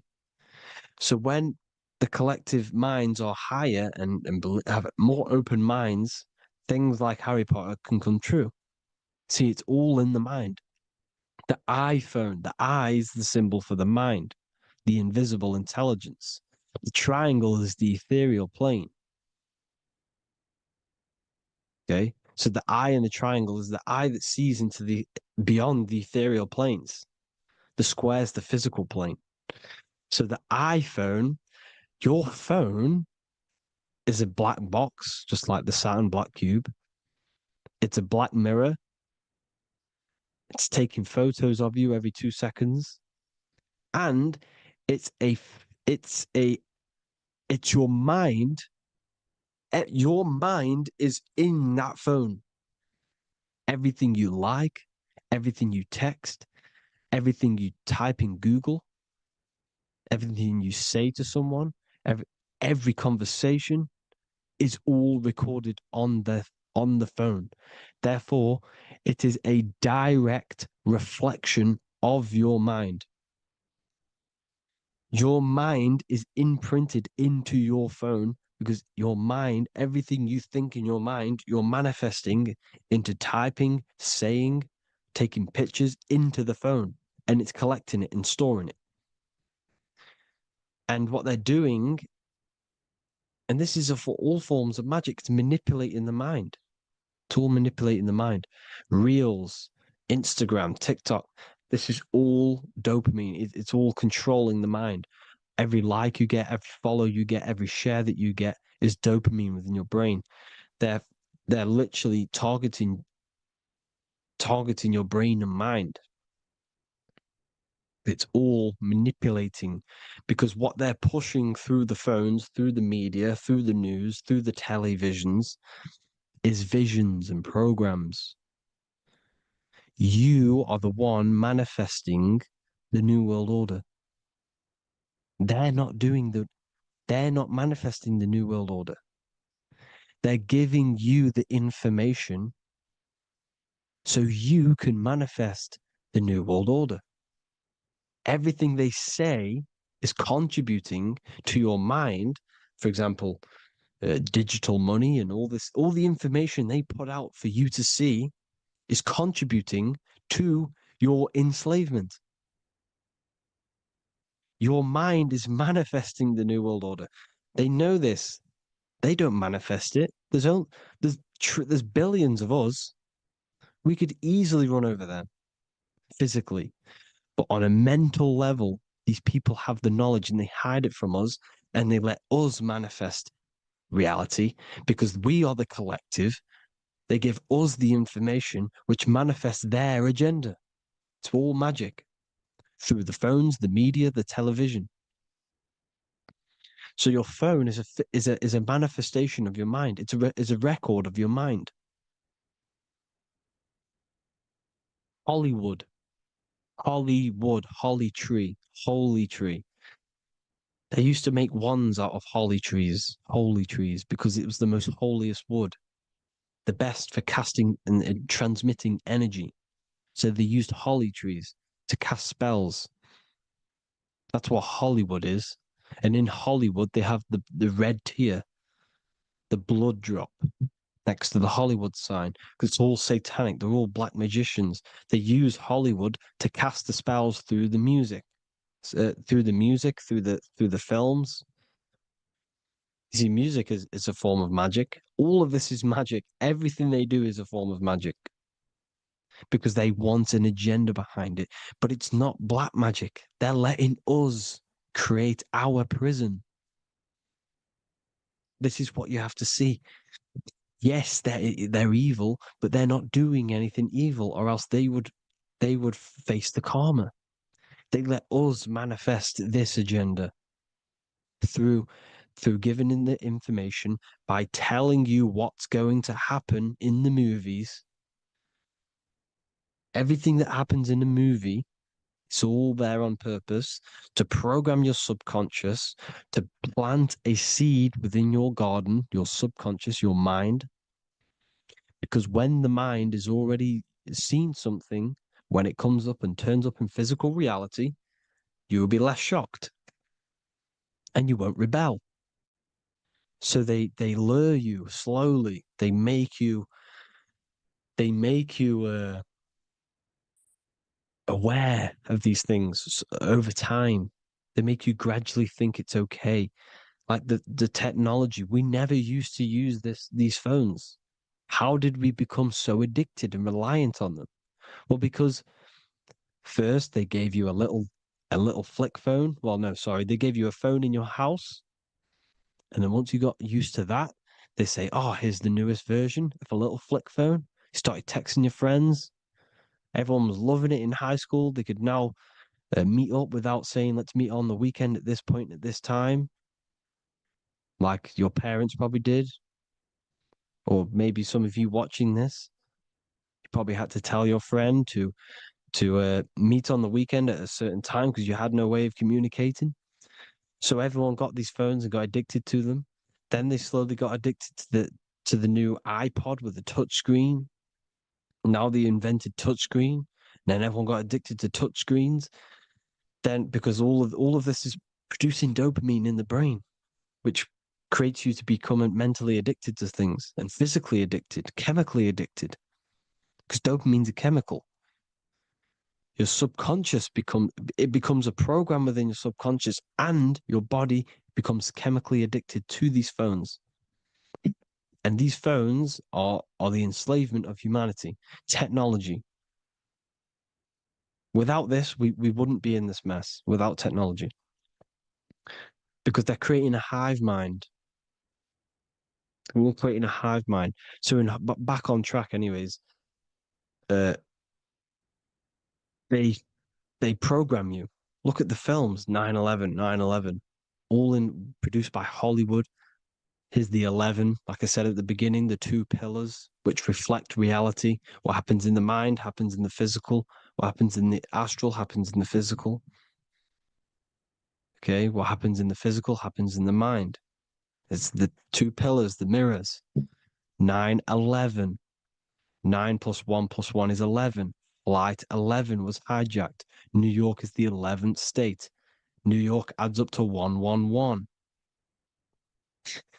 This is not a coincidence. It's all a form of magic. It's a ritual, energy harvesting ritual, because your mind produces energy. Your mental attention produces energy. And they're feeding off this energy in the astral plane, these demons. Music is the most powerful. Personally, I think the music is one of the most powerful forms of magic they're using. Okay? Music is hypnosis. It puts your brain in a hypnotic state. It influences your electromagnetic field through vibrational energy. It reprograms your subconscious mind. Why do you think you remember the lyrics? You see, your subconscious stores all of the memories. Remember, the subconscious manifests 90% of your behavior. So therefore, the music you're listening to is manifesting your behavior. You wondered why some people wonder why they have drug addictions and they can't get out of violence and they can't get out of all this negative mind space. It's because the music they're listening to is creating a negative mind space. The words you listen to have plant seeds within your mind. So the reason you remember the lyrics is because that song created a program within your subconscious. Yes, that is what happens. You can use magic to reprogram your mind, but you can use music to reprogram your mind because it's all forms of magic. It's using natural mental energy forces to manipulate the physical reality. You manipulate your mind, you manipulate reality, physical reality. Okay? So the music, another very, very big one. When you turn on the radio, it's just all talks about alcohol, drugs, and sex because they want you down in the lower three chakras. They want your mind attached to matter when it's mind over matter. Your mind's not physical. You see, the word spirituality is the new trend. It's not about your spirit. It's not about your spirit. It's about your mind. It's not about, you know, uh, spirituality and looking after your spirit. And they've got you focused on your spirit. Why? Because they hide your mind from you. You see, a lot of people think their mind is their brain, but the mind is everything. There is no physical reality without mind. You can have a brain. Imagine if you had no mind but a brain. It wouldn't work. The mind is everything. The mind controls your avatar. It begins in the mind before it happens in the brain. Then the brain manifests through the body. The brain's just an electrical computer. So that they've got people scared. Or do I have a soul or not? And all this stuff. Listen, if you have a mind, you have a soul, because you are not the mind. This is why everything is sort of an illusion, because beyond the mind is your soul. But what is the soul without a mind? You can't have a soul without the mind. But if the mind didn't exist, the soul doesn't exist. You are the person listening to your mind. I shouldn't say person because you're not the body. You're the entity behind the mind. But if you didn't have that mind, you couldn't understand what you even were. You would just be an observer who couldn't think. So yes, we all have a soul. If you have a mind, you have a soul. Everything is mind. Everything has mind. Mind creates everything. God is mind. And then manipulating your mind through TV, your phone, every little thing. The school, it's all about the mind, people. Control your mind, you control your reality. Just the last thing, here you go. Aleister Crowley, the dark magician, Kanye West doing the exact same thing because they're implementing magic in the music. Here's the Beatles with Aleister Crowley in the background. Bet you never noticed that. Aleister Crowley was influencing music and placing magic within the music to influence the subconscious. This is what Baal worship was. This is why they kill children. They sacrifice these children. Why? Well, because in order to ascend, in order to raise your consciousness internally, godly, by being good, God, or being in order to be good and raise your consciousness and to get something in the physical world, you have to sacrifice yourself. And what do I mean by that? In order to raise your consciousness and ascend, You have to sacrifice the lower nature of yourself. You know, you've got to abstain from having sex to retain your sexual energy, to transmute it, or staying away from some poisonous foods like meat. So, staying away from blood. We shouldn't be consuming other animals' blood. We should be keeping our blood pure. We are humans. We shouldn't consume chicken blood, chicken germs. We are the most divine creatures on this creation. We are the most intellectual creatures in this creation. Therefore, we should keep our temples pure. We are not animals. If you want to associate yourself with an animal, go out in the wild, go and find a wild boar and go and try rip its guts out with your bare teeth, because you can't do it. You're not a cat. You're not a carnivore. Okay? So in order to ascend, you have to kill and sacrifice your lower part of yourself to ascend up to your spirit self, your mind self, the highest version. And the elites don't want to do this. So they sacrifice other things like babies to kill them, to exchange their life over to the astral plane, so these demigods in the astral plane can give them something in return in physical. They don't want to sacrifice their lower self, so they sacrifice other things for exchange, for physical pleasure. But the godly person sacrifices their lower self for their higher self to do good and ascend. So this is what all the Baal worship is, people, and this is why they're doing it. Hope you all had an amazing lecture. If you haven't already, go and get the Book of Wisdom for more information. You know, I don't go into dark stuff in this book, because all I do is enlighten people in this book. You can get it in Spanish, English, German, Italian, and French. Worldwide shipping. You can get the PDF or paperback. Or there is also a new one called the Human Health Guide 2.0. It gives you a list of all the foods, grains, oils, nuts, you know, everything that's alkaline and positive for the body and not man-made and hybrid. It tells you all the products to stay away from, how to fast, how to improve vision, how to improve everything, literally. So the Human Health Guide has been released. If you want that, I'll pull all the links in the bottom of the description. Hope you all enjoyed the lecture, people. God bless you all.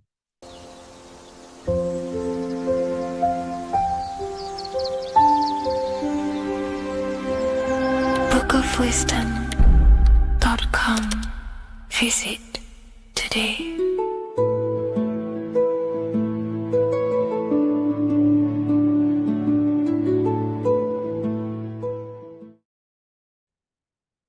You don't just have a physical body. You have a physical, mental, spiritual, and emotional body. Each one of these aspects are a body of its own.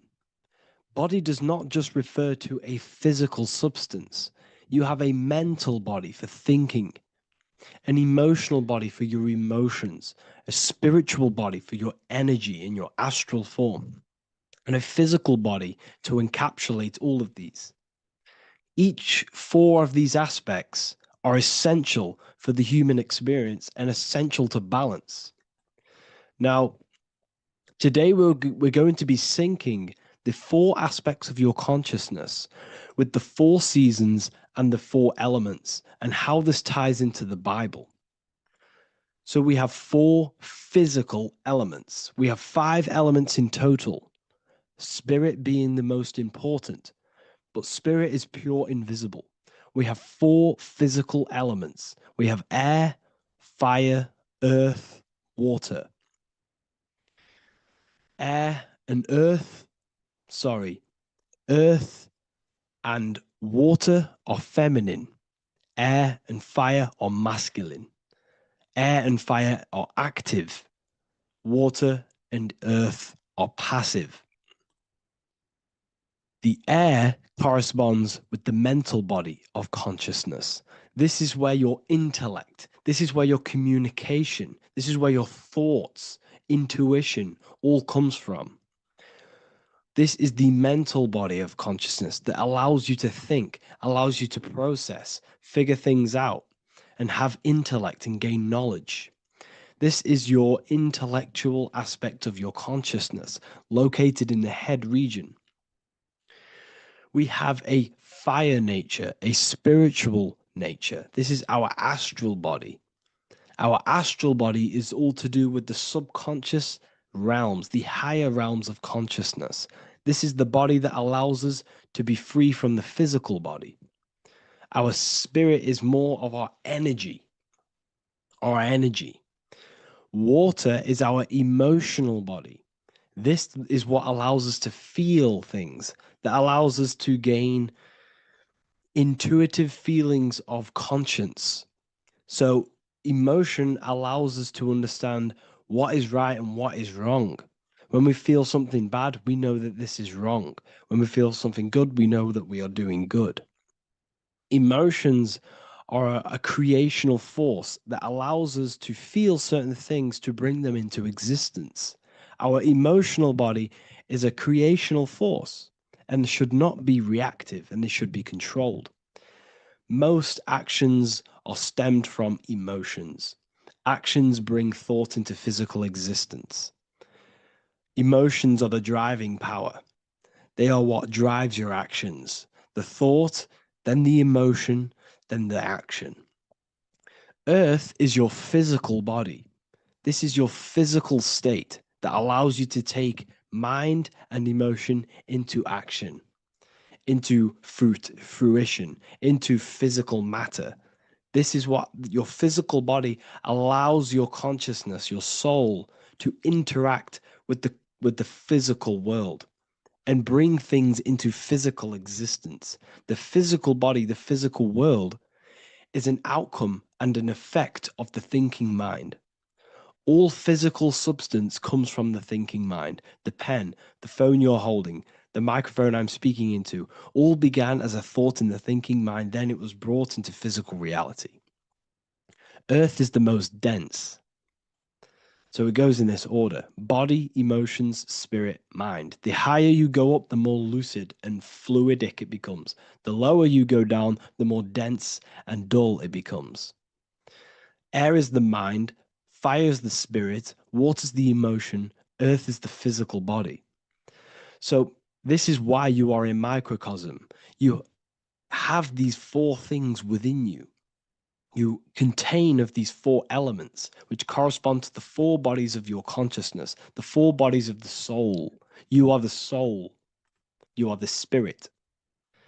So this is why in Theologians 4:17 it says, "Caught up together with them in the clouds to meet the Lord in the air."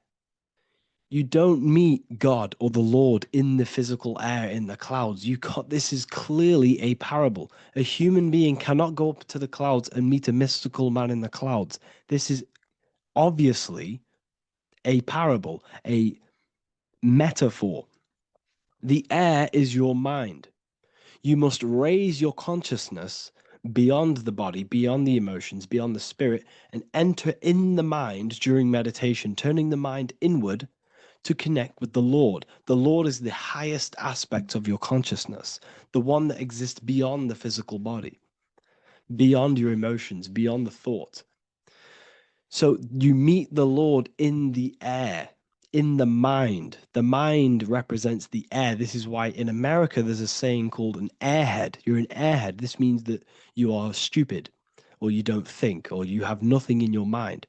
You have nothing in your head. When someone's very stupid, you call them an airhead, because air represents the mind. The air is elevated. The air is invisible. The mind is totally invisible to the human eyes. It is a metaphysical substance. In fact, it's not a substance at all. It's so fluidic. It's everywhere. The mind can be everywhere at all times. It can be anything. Nothing is impossible within the mind. Now, this is synced with the four seasons. The four seasons represent the four aspects of human consciousness, the four bodies of your consciousness, the four bodies of your soul. The sun is your soul, okay? And the sun travels around four seasons, summer, when the sun is the most hottest point, autumn, when the sun starts to move away from the hottest point, things start to die. Then it goes to winter. This is when everything dies. This is when things enter in within itself. This is when darkness occurs. Then spring. This is the reignition of the sun. This is when the sun starts to bring back the warmth back to the summer. You have 4 seasons, which correspond to the 4 bodies of consciousness. Fire is the spirit. This is when you are passionate. This is when you are taking action. This is when you are fiery. The sun is blazing. You're taking action. You're very passionate. You're very spirit. You're in the spirit. Autumn is water, emotion. This is when you start to become very reflecting. This is when you start to feel emotional.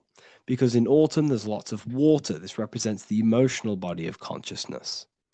Winter is the mind. This is air. Winter, what happens in winter? Everything enters within itself. The leaves die. The trees die. Everything dies and goes within. This is the mind. The mind is the darkness, remember. You close your eyes to enter within the mind. The winter represents meditation. In the winter, what do people do? They stay inside of their house. They research more. They read more books. They become more intellectual. They think more in the winter because we are so we're stuck inside. So we're more reflective. We're thinking more. We're more communicative. We're more intellectual. In the spring, this represents the earth, the body. This is when we start to come out of the mind and we awaken to the body. And things start to grow again. The plants start to grow. The earth is growing again and reborn again. This is the body. This is when you become more active in the spring. And then the summer, back to the summer, we then take action on these thoughts and these thoughts that we gained over the winter. Essentially, this is just a massive cycle. And this is a daily cycle also. The nighttime is the winter. The morning is the spring. The midday is the summer. And the evening time is the autumn. This is a microcosm. We have 4 bodies of consciousness. You are the sun, you are the soul, and the soul has 4 bodies: summer, autumn, winter, spring. Emotion, air, body, spirit. Sorry, emotion, mind, body, spirit. So you are the soul. You are the pure essence of consciousness. The sun is your soul in the heart. And the seasons are inside of you because you are a microcosm. Okay? You are a microcosm. The word sun is son. The Latin word for sun is sol, which is soul or solo, because the sun is solo. It's on its own. You are the soul, and the soul has the 4 different bodies of consciousness. So before we move on any further, if I've blown your mind, please, if you can, leave a like, a comment, a share, and a subscribe. Let me know what videos you want me to make in the future. Please drop a like. It definitely will help me. You are a microcosm of the macrocosm. Man is a miniature universe that goes through its own cycles. The seasons of the summer, winter, spring, and autumn do not occur merely outside of him, but within him as well.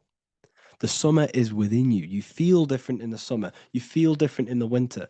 You feel, depending on the body of consciousness, it's your soul's interacting with. So the sun in the sky is your soul inside, and the sun goes through these cycles, which is affecting your bodies of consciousness, because the cycles represent your bodies of consciousness. Now, this ties in with the Bible. This is why we have 4 Gospels.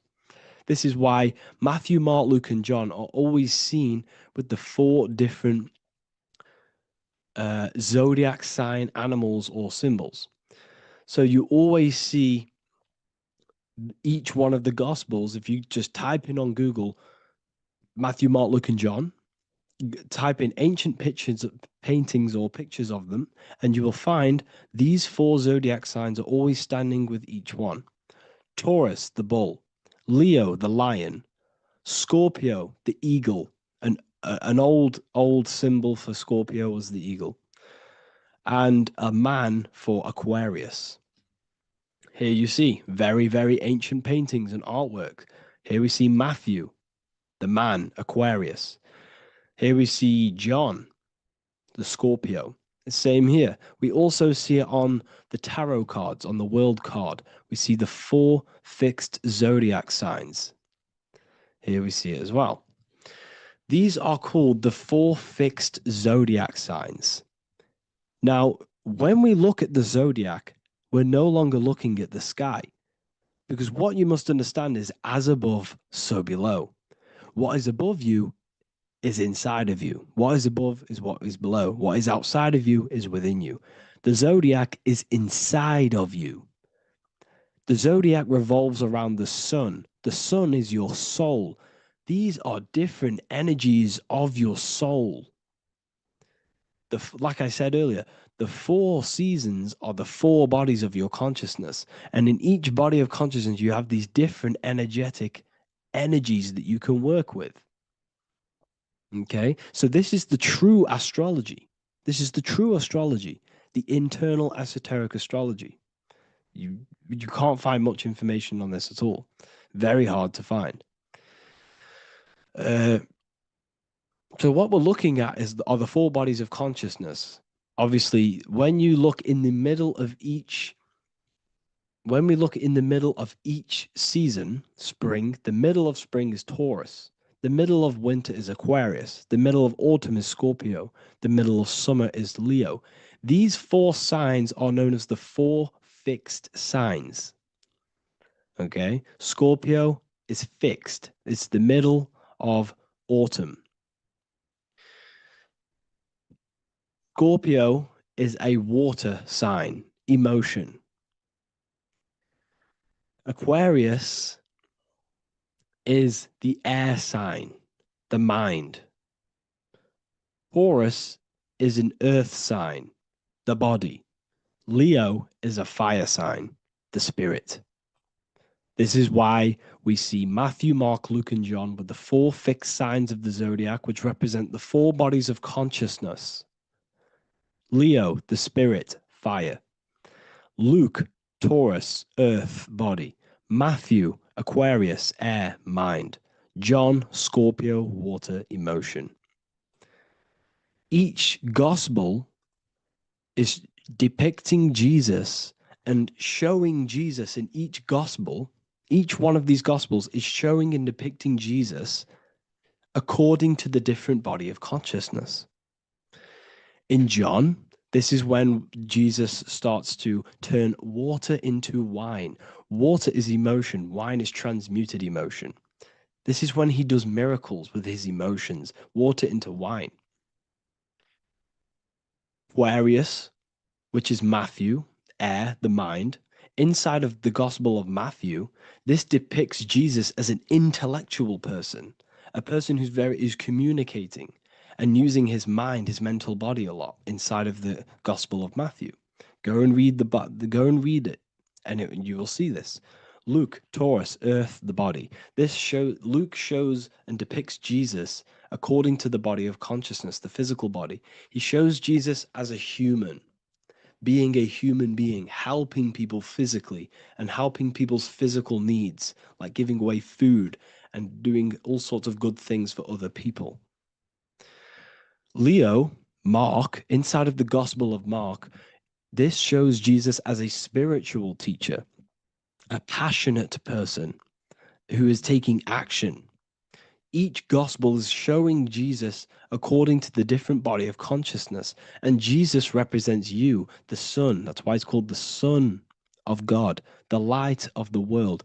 Jesus represents your soul, and your soul has these 4 gospels, the 4 bodies of consciousness, the 4 fixed signs, the 4 elements, and the 4 seasons. These things all correspond to your consciousness. So this is Leonardo da Vinci showing you the exact same thing. Jesus is the I am, the sun, the soul, in the middle, on his own. Luke, spring, earth, body. There are 3 people in each group. There are 4 groups and there are 3 people in each group. 1, 2, 3. 1, 2, 3, 1, 2, 3, 1, 2, 3. Fall, winter, summer, spring. These are according to the 4 bodies of consciousness. Here we see Aries, which rules the head region. He's on the head of the table. Gemini, he's holding up the 2 hands because Gemini rules the 2 hands, the 2 arms. Gemini is the 2 twins, which is the 2 arms and 2 hands, and the 2 lungs. Here we see the beginning of summer, which is Cancer. You see the big knife here. Cancer, him here, this grey-haired guy, holding a knife for the crab. Cancer, they pinch. You have a knife, symbolizing the crab. Leo, the middle of summer, showing dominance. The sun is very dominant. He's got his elbow on the table, showing dominance. Virgo has no Adam's apple. Cancer here is pointing at this woman's neck, saying there's no Adam's apple. This is Virgo, the virgin, the only woman. Jesus, the sun. This is Libra, the balancing. He's holding his arms out, balanced, showing the balancing of the sun, because when the sun enters Libra, the sun is balanced between winter and summer. So it's balanced. This is all astrology, but this is internal. Okay? This is Ezekiel's vision. Ezekiel had a vision in the Bible, and he saw the face of a man, the face of a lion, the face of an ox, and the face of an eagle. The eagle is Scorpio, the ox is Taurus, the lion is Leo, and the man is Aquarius. He saw the throne of God, and he saw the different bodies of consciousness. This is all symbolic for the different bodies of your soul.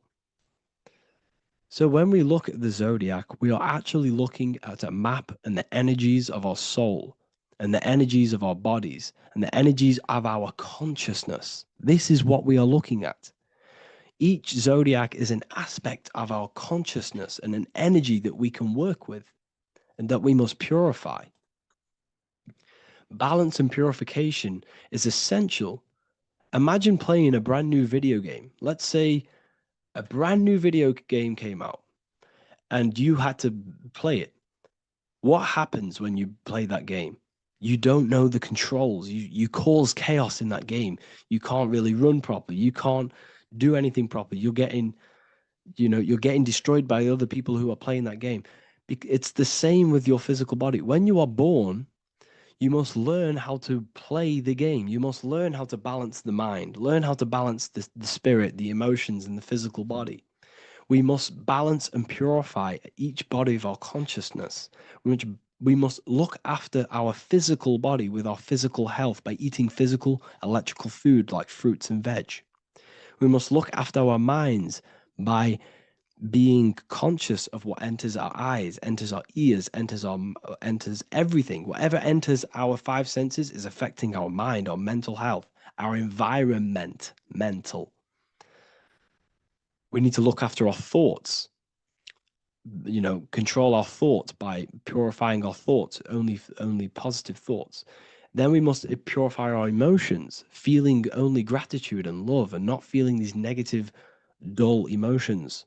Then we must look after our spiritual body through meditation and looking after our spirit. But remember, when we look after our mind, it all begins in the mind. Each body of consciousness is interlocked with the other. If you have an unhealthy body, you have an unhealthy mind, spirit, and emotions. If you have an unhealthy mind, you have an unhealthy body, spirit, and emotions. If you have an unhealthy emotions, you have an unhealthy spirit, mind, and physical body. They're all interlocked. You must balance each one of them. Look after your physical body. Look after your thoughts. Look after your emotions. Look after your spirit. But remember, the mind is the most powerful one. It's mind over matter. Once we look after the mind, once we start to control our minds and control every thought we think, this will then turn into discipline in our physical body. Because once we learn how to discipline the mind, we learn how to discipline what we eat, we learn how to discipline what we feel, we learn how to discipline our spirit. This is all interlocked, but work on the mind first. Work on the mind first. All of this knowledge is inside of the brand new Book of Wisdom, Volume 2. This is a revolution of human consciousness. If you've read it, please leave a review down below. If you've read Volume 1, leave a review down below. This is the next revolution. I don't see this information anywhere. This is the next revolution of human consciousness. And of course, if you are serious about this and you truly want to gain enlightenment and join an amazing community where you can connect with me on live calls, lectures, the Manifestation Mastery course, you can gain access to my library with over 45 PDFs plus my books. And if you do join the university, you can order a Volume 2 free of charge. All you have to do is to pay for shipping. If you truly take your knowledge serious and you want to take advantage of life, join the university. This is where truth seekers belong. Just want to say thank you all. Please leave a comment. Please leave a like. It's going to help me a lot spread this knowledge to the world. And yeah, share this with a friend and subscribe. Thank you all.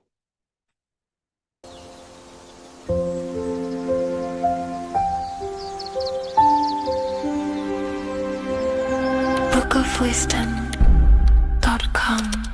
Visit today.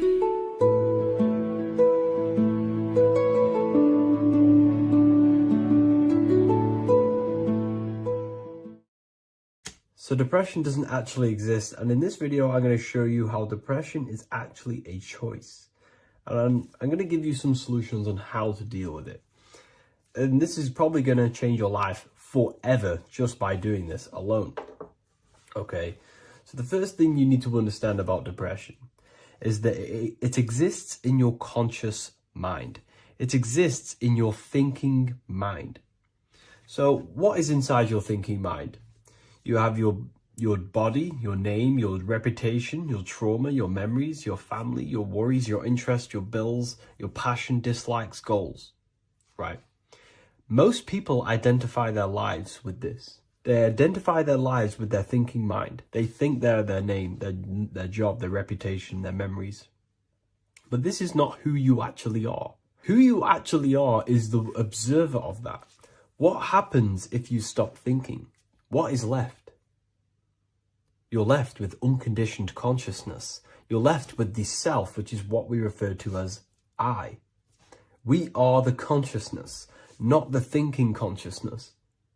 You are not these labels. You are not your thoughts. You are not your job, your name, your reputation. Okay?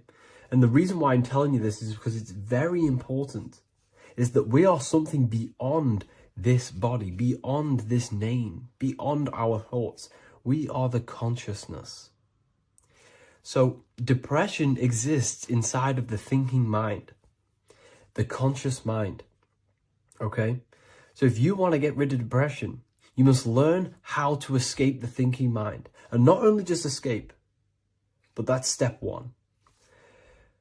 In meditation, you do meditations, right? We sit still and we have to learn how to control the mind and turn off the thoughts.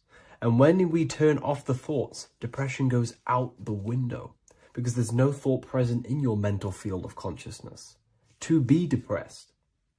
Okay? You must understand, who is the one suffering from the negative thoughts? Who is the one suffering? Your mind is not suffering because the mind is producing the thoughts. Your body's not suffering from the negative thoughts. You are suffering. And who is you? You are a soul. You are that feeling. You are that person beyond the thoughts, beyond the feelings, beyond that. You are the one experiencing. You are that. Meditation gives us the ability to turn off the thinking mind. This allows us to escape our thoughts. Okay? And it gives us, over a long period of time after meditation, you'll be able to turn this switch. And this switch will be able to turn off your thoughts. And by doing this, we will be able to control our conscious mind directly by the hand. So when you notice yourself gaining them negative thoughts, we can then turn off the switch of turning off the conscious mind and rising to our authentic self and knowing the thoughts are just illusions. Now, let me tell you something that's very powerful. Most of your thoughts are coming from beliefs. Most of your feelings are coming from beliefs. So if you have a feeling of lack, this is coming from a belief that you don't have much. If you are feeling alone, this is coming from a belief that you are alone. So what we must do is restructure ourselves. We must restructure the subconscious mind. And we do this in many different ways. We can do this with meditation. We can do this with visualization, visualizing our desired reality as if we are living it. We can do this with affirmation. Now, a lot of people think, oh, I'm trying to speak something into existence with affirmation. No, you're not using vibration to try and change reality with what a lot of these new age people will teach you. Vibration, your words will not have much an impact on reality. That's the truth. But what they do have an impact on is reprogramming and recrafting and refining your mind. If you repeat, I am wealthy all day long, your subconscious mind, that word will be lingering inside your subconscious, and you will start to mold that into your conscious. You'll start to be consciously thinking about this.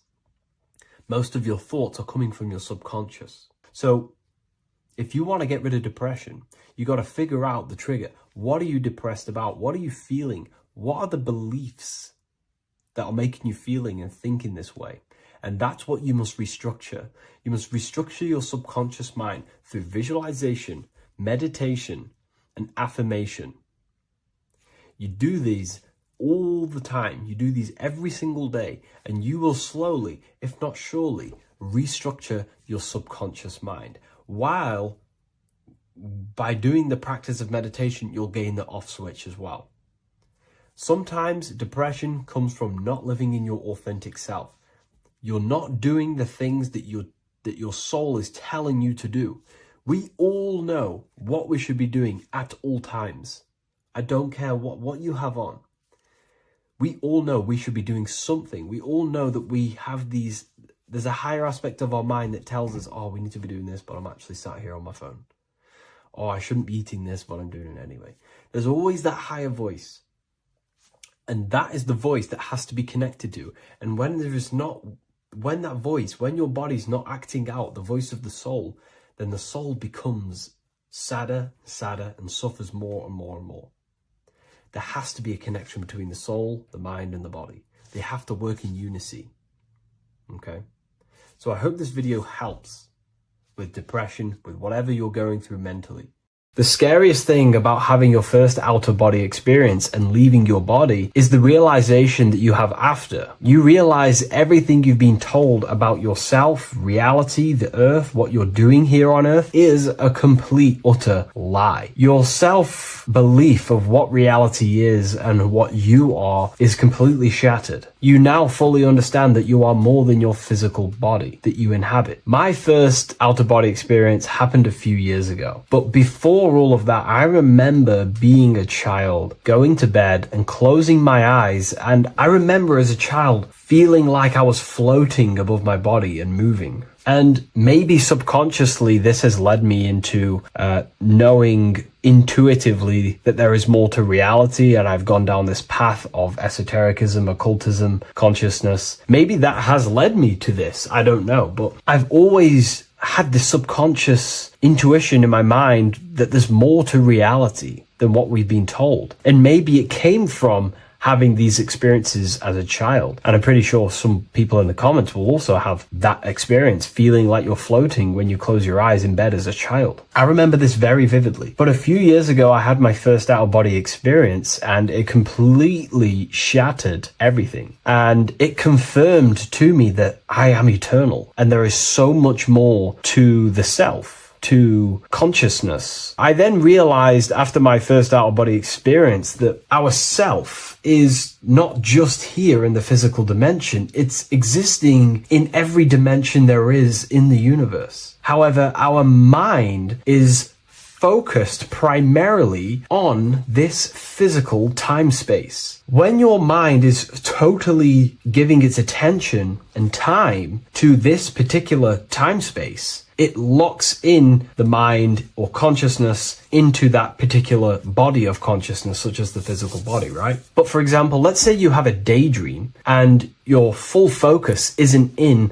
the present moment and your environment that you're in physically. your mind kind of wanders off into a daydream, what we like to call it. That again is shifting time-space. Your consciousness is 40% here in the physical plane because your body's there, but then the other 60% is in this daydream, this imagination. So you're shifting time-space, and what an out-of-body experience does is allow your mind to reduce that attention to the physical body and access attention to this altered body or dimension of consciousness. So I'm going to give you the story of my first out-of-body experience, because I know when I was researching this, I was always looking for personal stories about someone's out-of-body experience, and there's not many out there, to be honest with you. Well, based off my research, I couldn't find many. You find a few, but I'm going to give you my experience of my first out-of-body experience that happened a few years ago. It was early in the morning. I kept on waking up and falling asleep to my alarms. I went back to sleep after waking up for like the third time in the morning. When I fell back to sleep, that is when I had my out-of-body experience. It's also good to mention that I have been listening before that about podcasts, books about out-of-body experiences, astral projection, and things along them lines. So this was stored in my subconscious, this topic. And I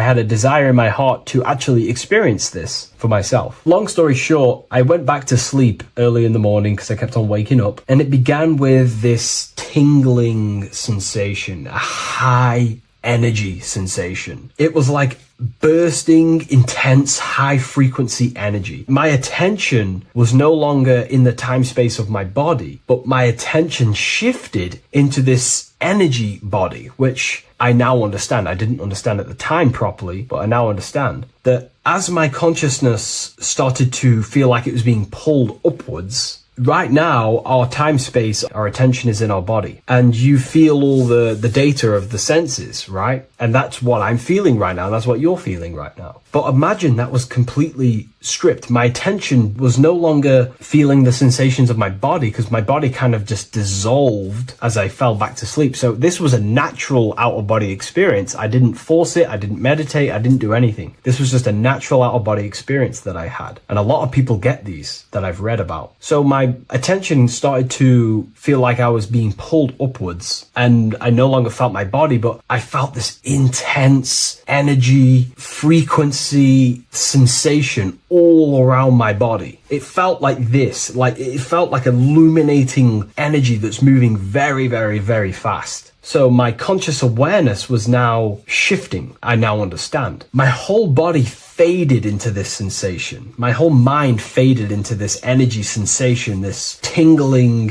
free, and it was very, very intense. I was not feeling my normal senses anymore, only this energy. This energy was also pulling me up. The more I was lifted up, the more intense the frequency became. So think of it like just a frequency resonator, how it just goes up and down, up and down. But then imagine the frequency resonator just going higher and higher and higher frequencies, and it would just get more and more and more intense. The energy was moving faster. This tingling was faster and faster and faster as I was being pulled up. Part of my mind began to fear this. My arms and legs grew very tense. I started to tense up because at this moment in time of the experience, I was very vaguely conscious. I was half there, half not. And as I was being pulled up, my physical body started to tense. And this is again when I started to feel my body again. But then I remembered what I heard out of body experiences is that you have to submit to the process. If you try and force an out-of-body experience, it will never happen, because an out-of-body experience is not truly out of body. What we're trying to do is trying to find a needle in a haystack. If you're trying to find a needle in a haystack, you don't go rummaging through the haystack to find the needle. What you do is you burn the haystack, and then the needle reveals itself. It's the same with an out-of-body experience. We dissolve the senses of the body, so the body falls asleep, but the mind stays awake. As soon as I let go of this fear and I let go of the tensations in my body, I started perceiving through another state in this energy body, but I didn't see my body. It was just like perceiving and seeing, but no body, like a camera. When you look at a camera view, you don't see what the camera looks like. You're just seeing through the camera. It's the same as that. I had no form, but I was just seeing. I was just like a floating eyeball seeing into this altered state of consciousness. I was just seeing. I first saw my street outside my house with lots and lots of people walking on the street, but I could not see the people directly. Everything was black and green. The background was black, but I couldn't see the people. I could just see a glow of light around people, like an egg shape. They were just walking on either side of the road, other directions. I could just see more and more people moving faster and faster and faster. I didn't realize then, but then I did start to realize later on in my journey that that was more than likely the etheric plane that I saw. The etheric plane is the plane of life force and vitality and electromagnetic auras. So that was my awareness shifting from physical into then the etheric plane, the plane of life force and energy. Now, the etheric plane is very, very, very difficult to actually access consciously. The etheric plane acts as a bridge between the physical body and the astral body. To actually access the etheric plane alone is very, very, very difficult, and only certain trained individuals can do that. The etheric plane is not really a conscious plane where you can stay there and be conscious. It acts as a bridge between the physical and the astral plane. I could see the glowing auras around people moving along the pavement. The people moved faster and faster until the scene started to just dissolve as these people were just moving faster and faster. It was not very clear at first, but I subconsciously knew that I was having an out-of-body experience. This is when I really started to realize that I'm being shot out my body. When I realized this, I submitted even more. I started to just let go. The more and more I let go, I kind of like split through a veil, and everything became super clear. Before, in the etheric plane that I think it was, the ethereal plane, things weren't very clear. I could only just see glowing auras. However, as I split through the veil of the etheric, this bridge, this place that I was going to, I then split and everything just came super, super clear. I was floating in the sky. I subconsciously knew that I was having an out-of-body experience when I realized this. As I was still being lifted upwards, I then split through the layer where everything just suddenly became super clear. But then I was awake, fully conscious, but I was not in my body. I was just like a camera in the sky. I had no body, no form. I could just see. When I entered this plane, there was some sort of voice guiding me through this whole process. It was a male voice, and it was basically guiding me where I was going. It was telling me what I can do here. This voice was pretty much saying, you can fly, you can think things into reality, you can do this, you can do that. While he was saying this voice, there was no being around me, but I felt a presence of another being. But this voice was just speaking to me mentally. Like, you can't hear it, but I just knew what it was saying. It was so weird to describe. It was like telepathy. You couldn't hear it, but I just knew what it was saying. But it was a male voice. It's so hard to describe. I still could not see any form of myself. I was not seeing my astral body or any shape. I was just perceiving a point of awareness like a floating eye, like I said earlier. While this voice spoke to me, I saw fractal patterns as he was saying, you can do this, you can do that. And while he said, you can fly, I remember just seeing this line like splitting and creating fractals. It was like this black line that was just splitting off into duality, creating fractals. But then my physical body just went through this line, split, and then split into fractals again. So strange. Very difficult to explain because it's four-dimensional. To explain it in physical language, it's very difficult to actually explain what was going on. So as he was saying what you can do, I was seeing these fractals dividing and then creating fractals. When he says you can think things into reality or something along them lines, my awareness just did a full 360 as if I did a backwards flip. I had no conscious control over this. That's something that you later develop as you keep having these out-of-body experiences. Your first out-of-body experience, you probably won't be able to control what's going on, but you will have an out-of-body experience if you seek them. I could see all around as I rotated. I looked all the way down and then back to my original angle and point of awareness. During that rotation, when I started to turn upwards to do the backflip, I looked up and it kind of looked like the sun in the sky. It was very dark and gloomy.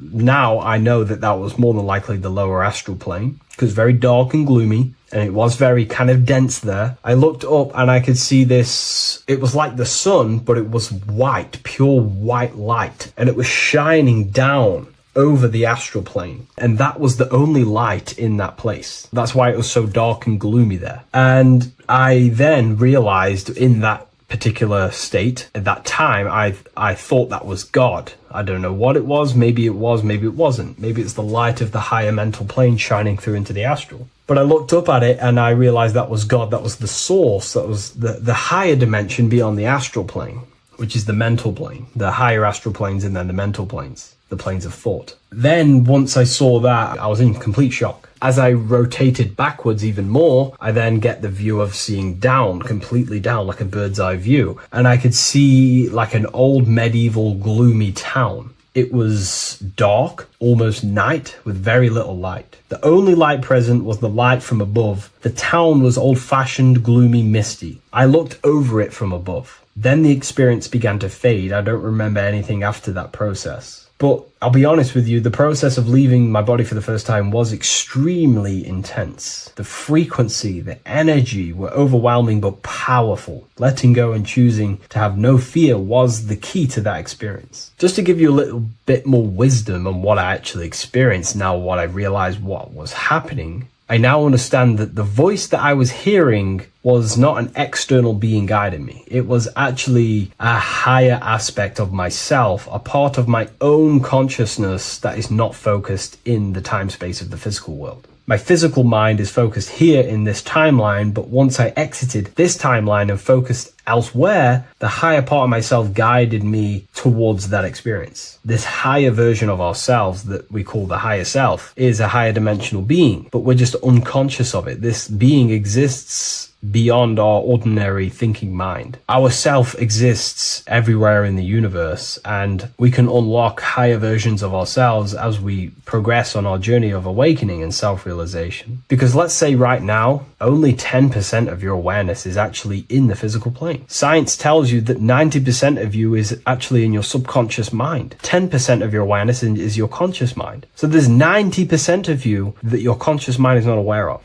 But our conscious mind becomes so addicted with the physical world and distracted with the physical world, it just gets totally locked in with the physical. And we never pay attention to the hidden aspects of ourselves, the unconscious aspects of ourselves. And that's why everyone in the esoteric and occult space talks about gnosis, seeking knowledge of self. Gnosis is not knowledge, it's knowledge of self obtained through direct experience. So gnosis is about rediscovering who you truly are. And another bit of wisdom that I could give you from this is that the observer is the same observer that is observing this video right now. You're watching this video, but who is the one seeing the screen? Who is the one seeing the screen of your reality, of what you call life? There is an inner witness consciousness within you who experiences and observes your thoughts, emotions, and actions, experiences and observes the screen you call reality. And that witness also witnesses your dreams. When you shift your awareness from your time space of this body into your dreams, that same witness is witnessing your dreams. So when you meditate, connecting with this witness aspect of our consciousness really does help to excel the process of having an out-of-body experience. Because a lot of people have out-of-body experiences, but they don't understand what's actually going on. They don't understand the nature of it. But it's all mental. You move mentally in that dimension. You create mentally in that dimension. The same that you do in this dimension, but just on a quicker scale, because things manifest in the astral plane instantly as soon as you think of it. Just like the screen in your mind, you think of something, you have a screen of an object in your imagination. That plane, it manifests instantly, but down here, it takes a longer time for things to manifest and condense. Once you understand that thought rules the universe, thought is the creative force of the universe, you start to understand,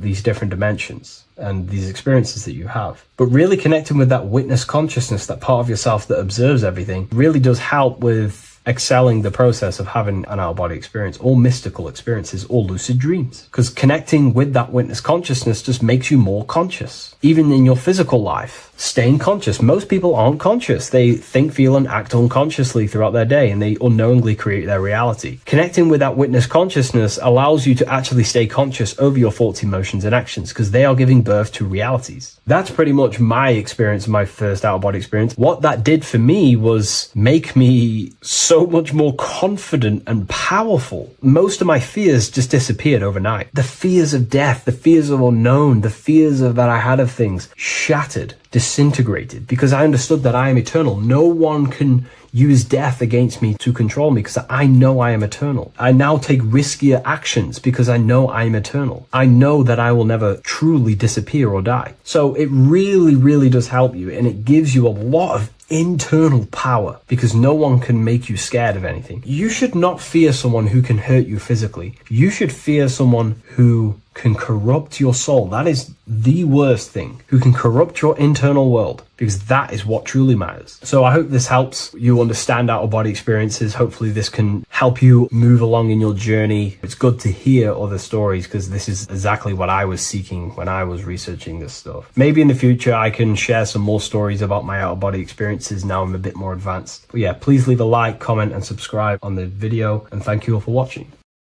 How are we all doing today, people? It's Revival of Wisdom, and today we're going to get real deep.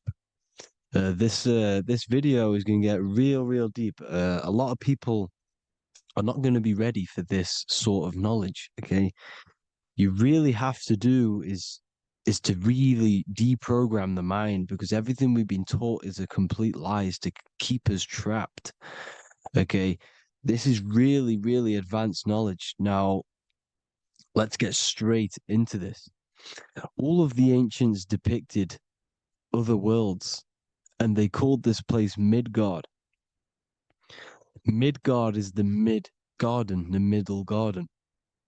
This is why the Masonic symbolism on the floor is always a black and white checkered board, symbolizing the polarity here, the good and bad, because we're in the middle garden, the heart. Earth rearranged spells heart, because we're in the heart of this system, or whatever it is, a super quantum computer, whatever you want to call it, simulation. Now, in the Quran, it talks about the 7 layers of heaven. All of these ancient artworks are depicting these different layers of reality. Okay, and look at the Egyptians here with the boat outside of the firmament. Boats travel on water, and this is exactly what the Masons are doing. So they're still using the same symbols. Why? Because it's the same knowledge, just hidden. The Egyptians have the same knowledge as the Freemasons. It's just hidden. Now, this cosmology that they're showing here, which is probably made maybe 100 years ago, this painting or artwork, is the exact same as the one we see here, with the arch, the boat. You know, it's similar, because the boat is symbolizing traveling these other worlds, because the ether is also symbolized as water, because if you look up at the stars through a telescope, it looks like it's water. It's shining through water, because this ether, whatever this substance is outside of this world, was symbolized as water. Okay, and look at all these ancient depictions showing these different layers of reality. Now, we are being trapped within this 3D dimensional world, which is the cube, the Saturn cube, because there are 6 sides to everything in this world: front, back, left, right, up and down. 6, which is the cube, because we're in the Saturn, Saturn's world. Okay, now, always been depicted as a tree of life, the tree of the universe has always been depicted as this tree. Because let's get a bit deeper. Now, the cosmology of this reality is the sun, the moon, and Polaris, always in the Masonic art. The sun, the moon, and Polaris, the all-seeing eye. If you go inside of the temples, of the Masonic temples, they always have this star in the middle, shining light beams. Okay, look here. The light beams coming from the big star in the middle, which is Polaris. This eye is God. It's God's light shining down from his abundance. Now, when you astral travel, you will see this big ball of light above you, and this big ball of light is God. But you cannot travel towards it until you are pure.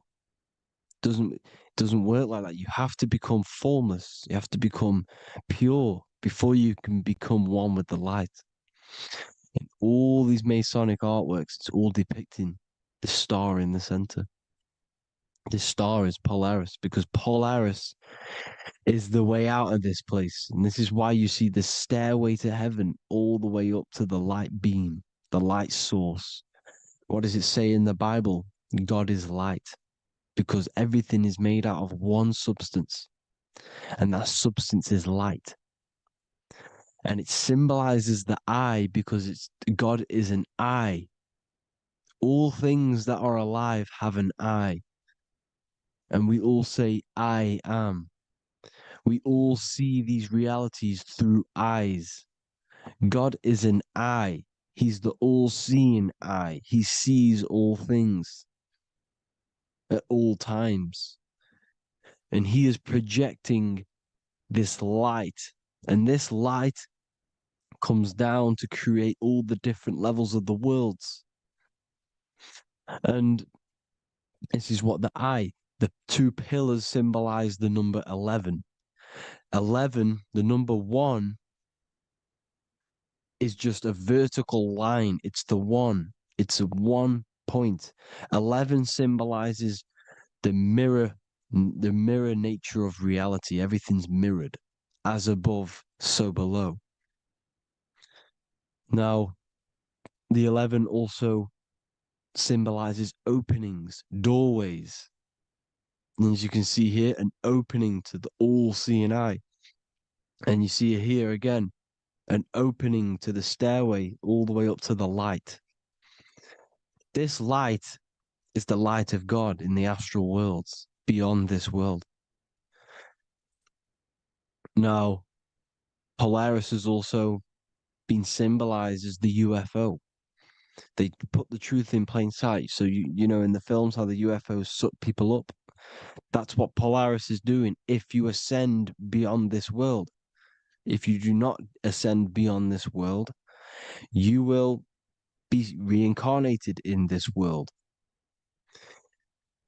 The whole thing is to outgrow this consciousness to the plane above.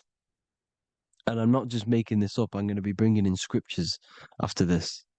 But you can see with the Christmas tree, we always put a high, big star at the center, at the top, which is the star of Polaris, which is exactly what the Masons are doing here.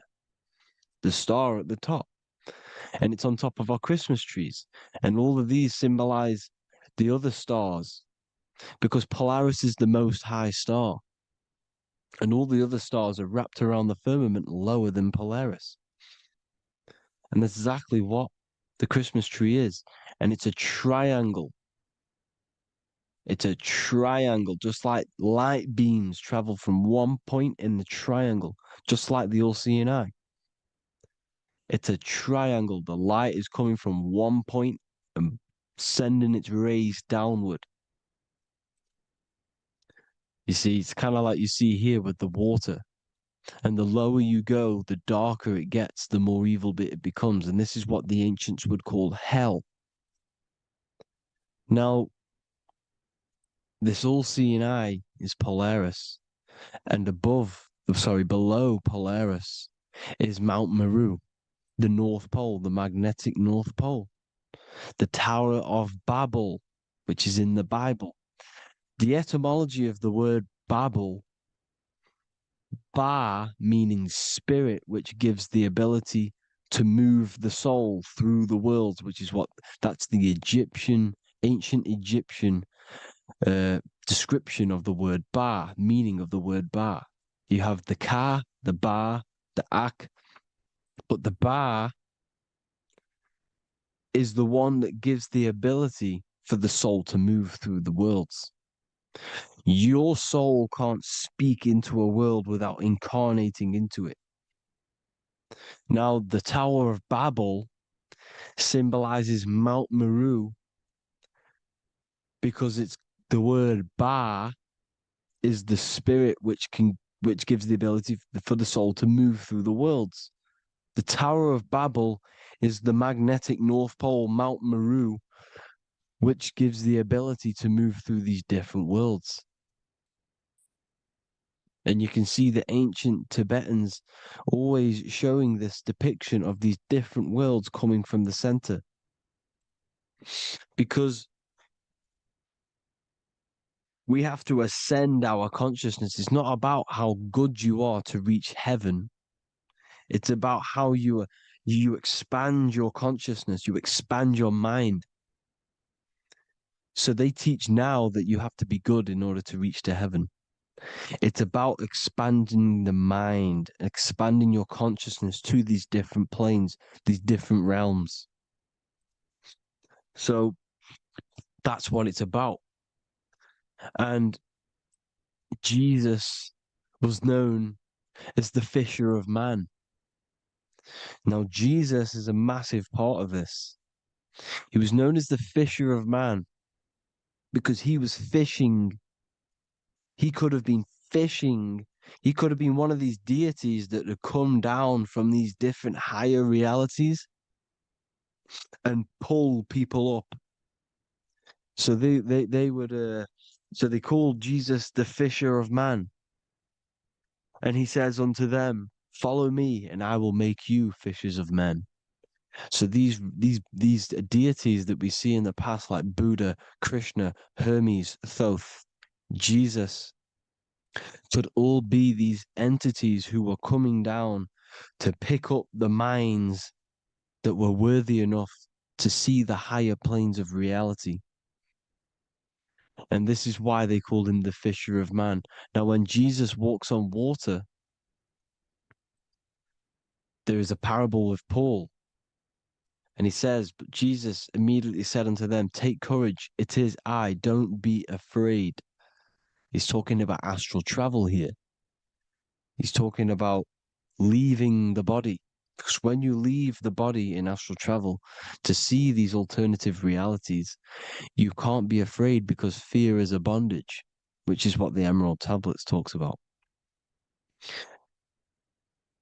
Lord, if it's you, Peter replied, tell me to come to you on the water. The water. Come, he said. And Peter got down from the boat, walked on the water, and came towards Jesus. But when he saw the wind, he was afraid and began to sink. When you become afraid in astral travel, you sink back into your body. Lord, save me. So this is talking about Jesus pulling people up into different realities. And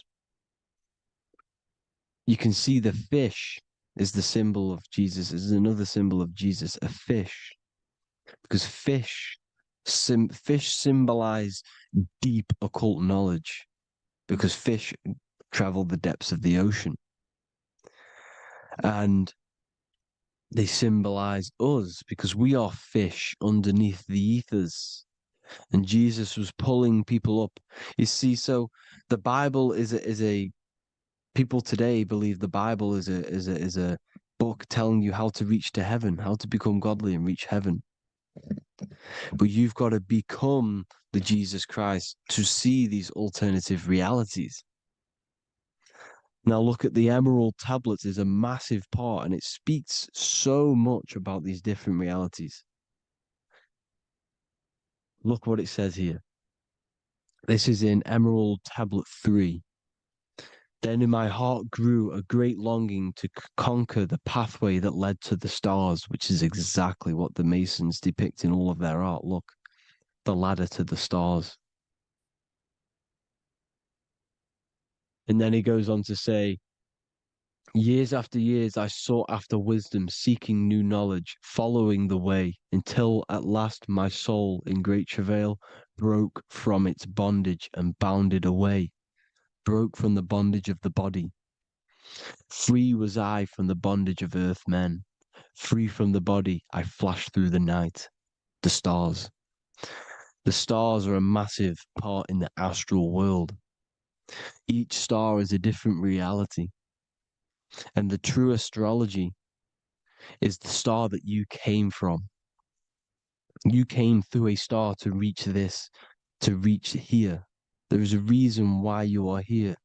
There's a reason why you have the personality traits, because your soul came from a specific star. This is why we call them stargates, because they are gates in and out of this reality. And Polaris is the way out to the higher worlds.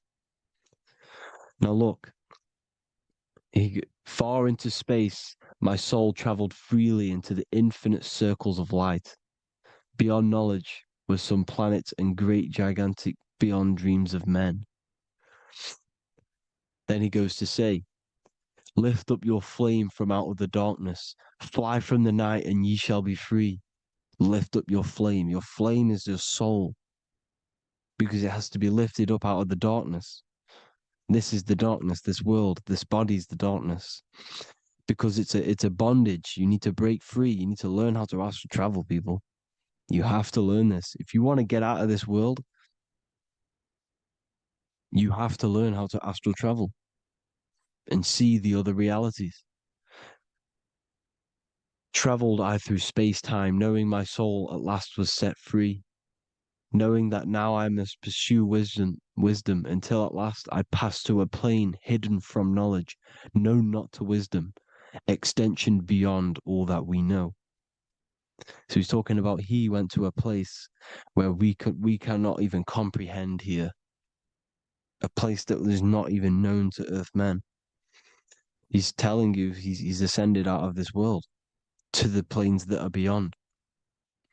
And it says here in the Emerald Tablets, man is in process of changing to forms that are not of this world.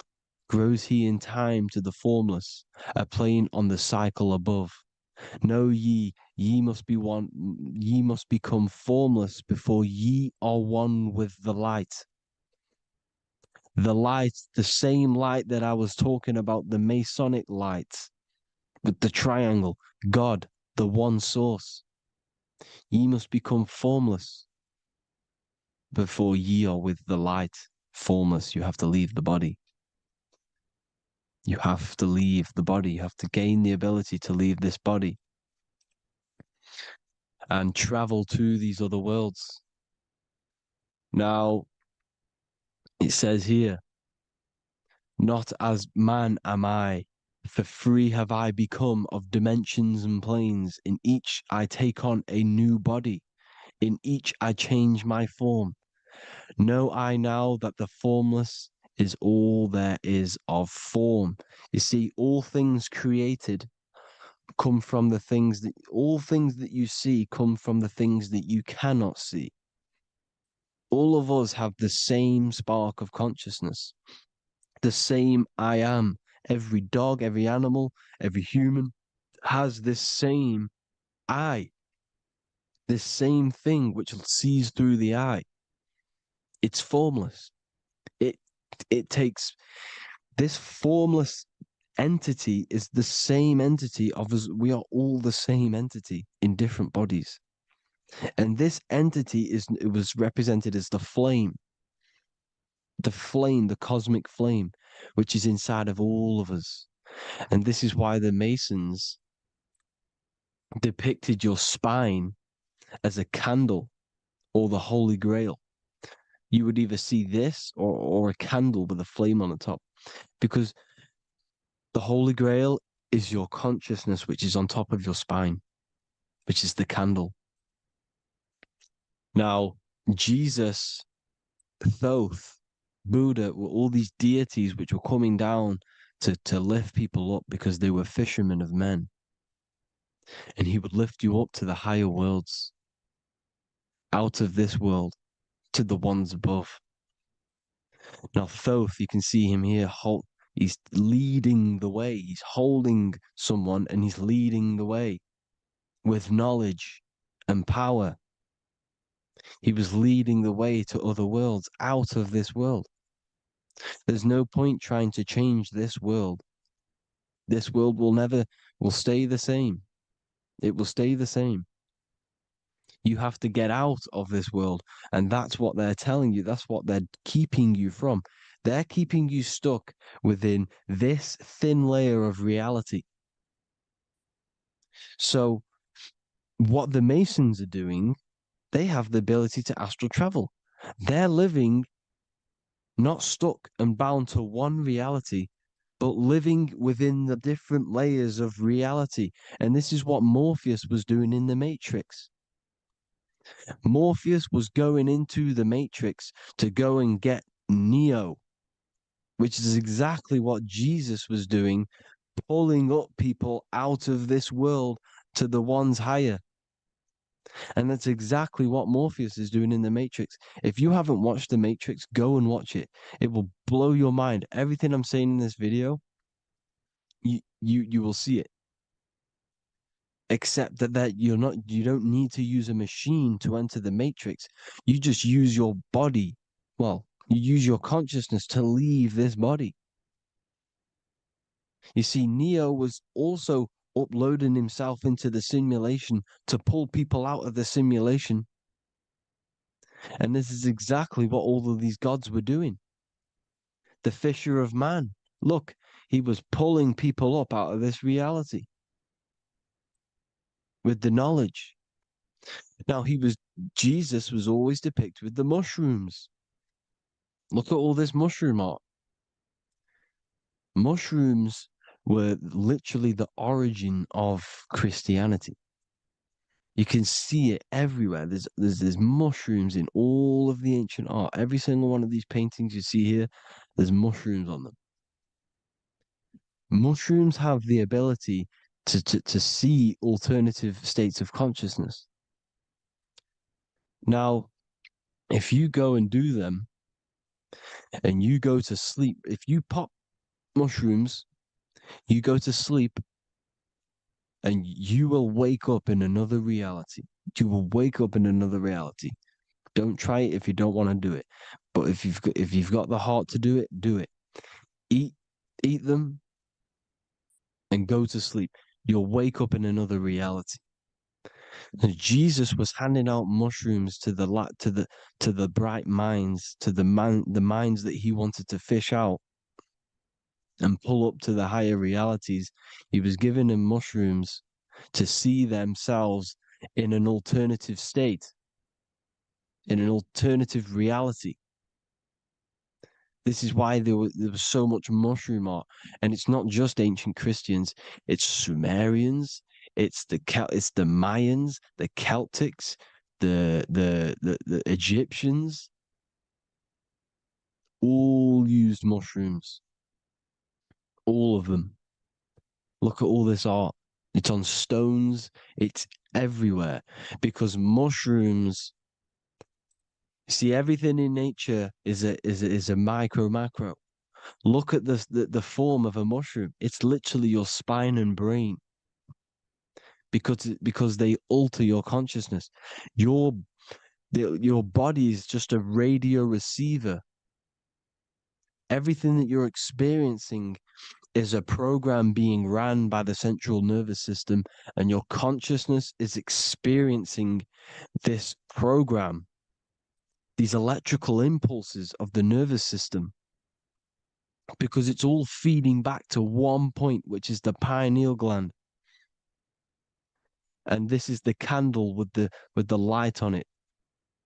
Type in Masonic candle and you'll see it. It's your spine with your spark of consciousness on top of the spine. And it's a mushroom because this sends you to alternative states of consciousness, alternative realities. Now, they were all doing this, the Egyptians, the Mayans. Now, there's more symbolism which goes into this. Look at the Christmas trees we use. The Christmas tree with the presents underneath them. Magic mushrooms grow under trees. And these are the presents under the trees that we symbolize today with Christmas. Santa's red and yellow for the red and yellow mushrooms. The same mushrooms Mario has to collect. And when he gets enough mushrooms, he levels up. And then what does he do when he go past the world? When you win that world in Mario, you go to another reality. You go inside of another world. It's truth in plain sight. And it's using mushrooms. It's using mushrooms. everything, all of the characters in Mario, well, a lot of them are mushrooms. Look at this one. The presents, black, yellow, and red and white. Red and white mushrooms. And the bow on the top is the mushroom head. That's a bit of a reach, but you know, the symbolism never lies, is what you need to understand. And it's as above, so below. Now look at the Sumerians. The Sumerians were also multi-dimensional beings. Okay, look at how they have the double faces. They had 1 foot in this reality and 1 foot in another reality. And look at this one, a double-headed god inside of like a portal. You see? Because and look at these with the wings, the astral travel. Birds, ancient birds symbolize the soul, because the soul is a bird. It flies to different worlds. It flies around the cosmos.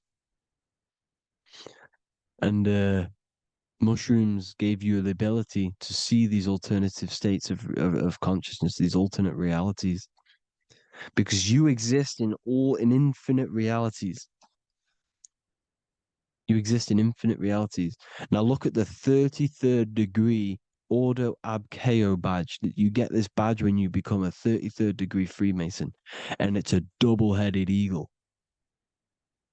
A double-headed eagle. And you can see this in Sumeria first. Sumeria have the same symbol, a double-headed, bird. You can see it here as well. And the Masons are still using this symbol today. And when you become a 33rd degree, 33 vertebrae on the back of your spine, above the vertebrae is your consciousness, and it's a double-headed eagle. One reality in one. You become a multi-dimensional being in the 33rd degree. And I've heard many interviews of Masons say it becomes Luciferian. You see, they speak in code. These Masons can't tell you about what they learn about, but they will speak in code. They said it becomes Luciferian. The word Luciferian is lucid. The root word of Luciferian is lucid, and lucid is lucid dreaming, alternative realities, dream worlds.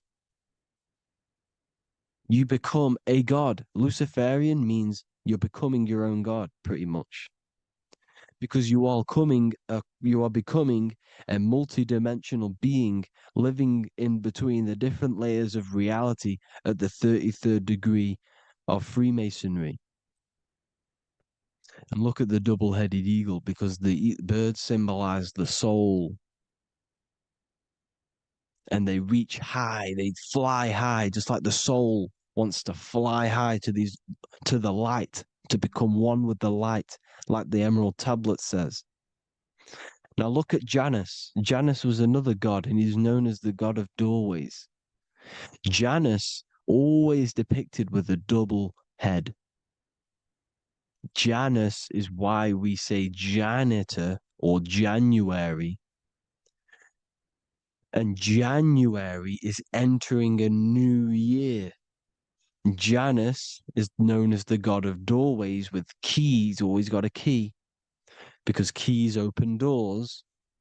That's why the janitor holds all the keys. And Janus always has double heads, because he had 1 foot in this reality, 1 foot in another.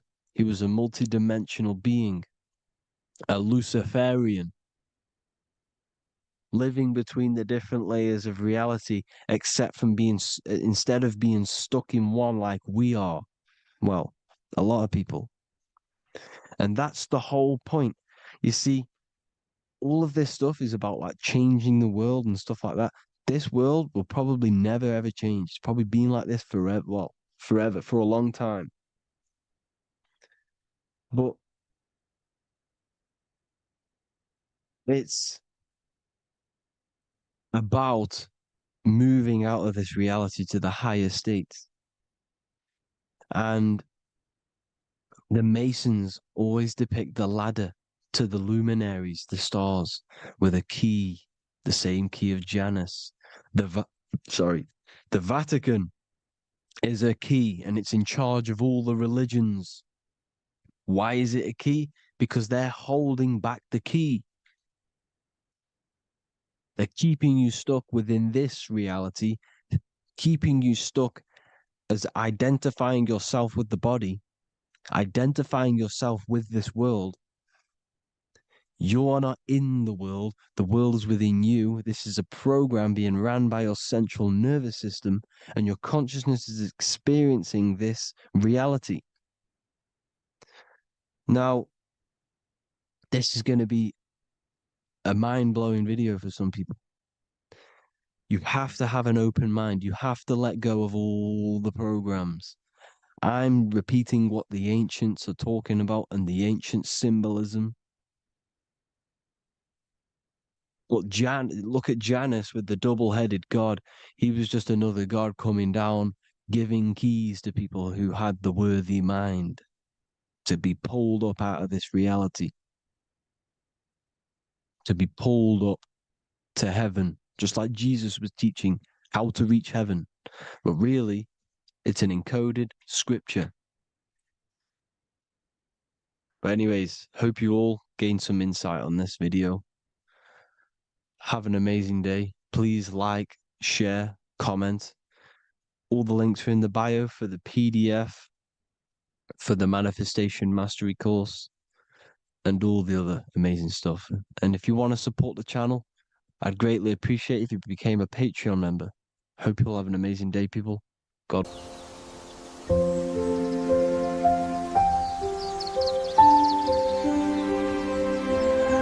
bookofwisdom.com. Visit today.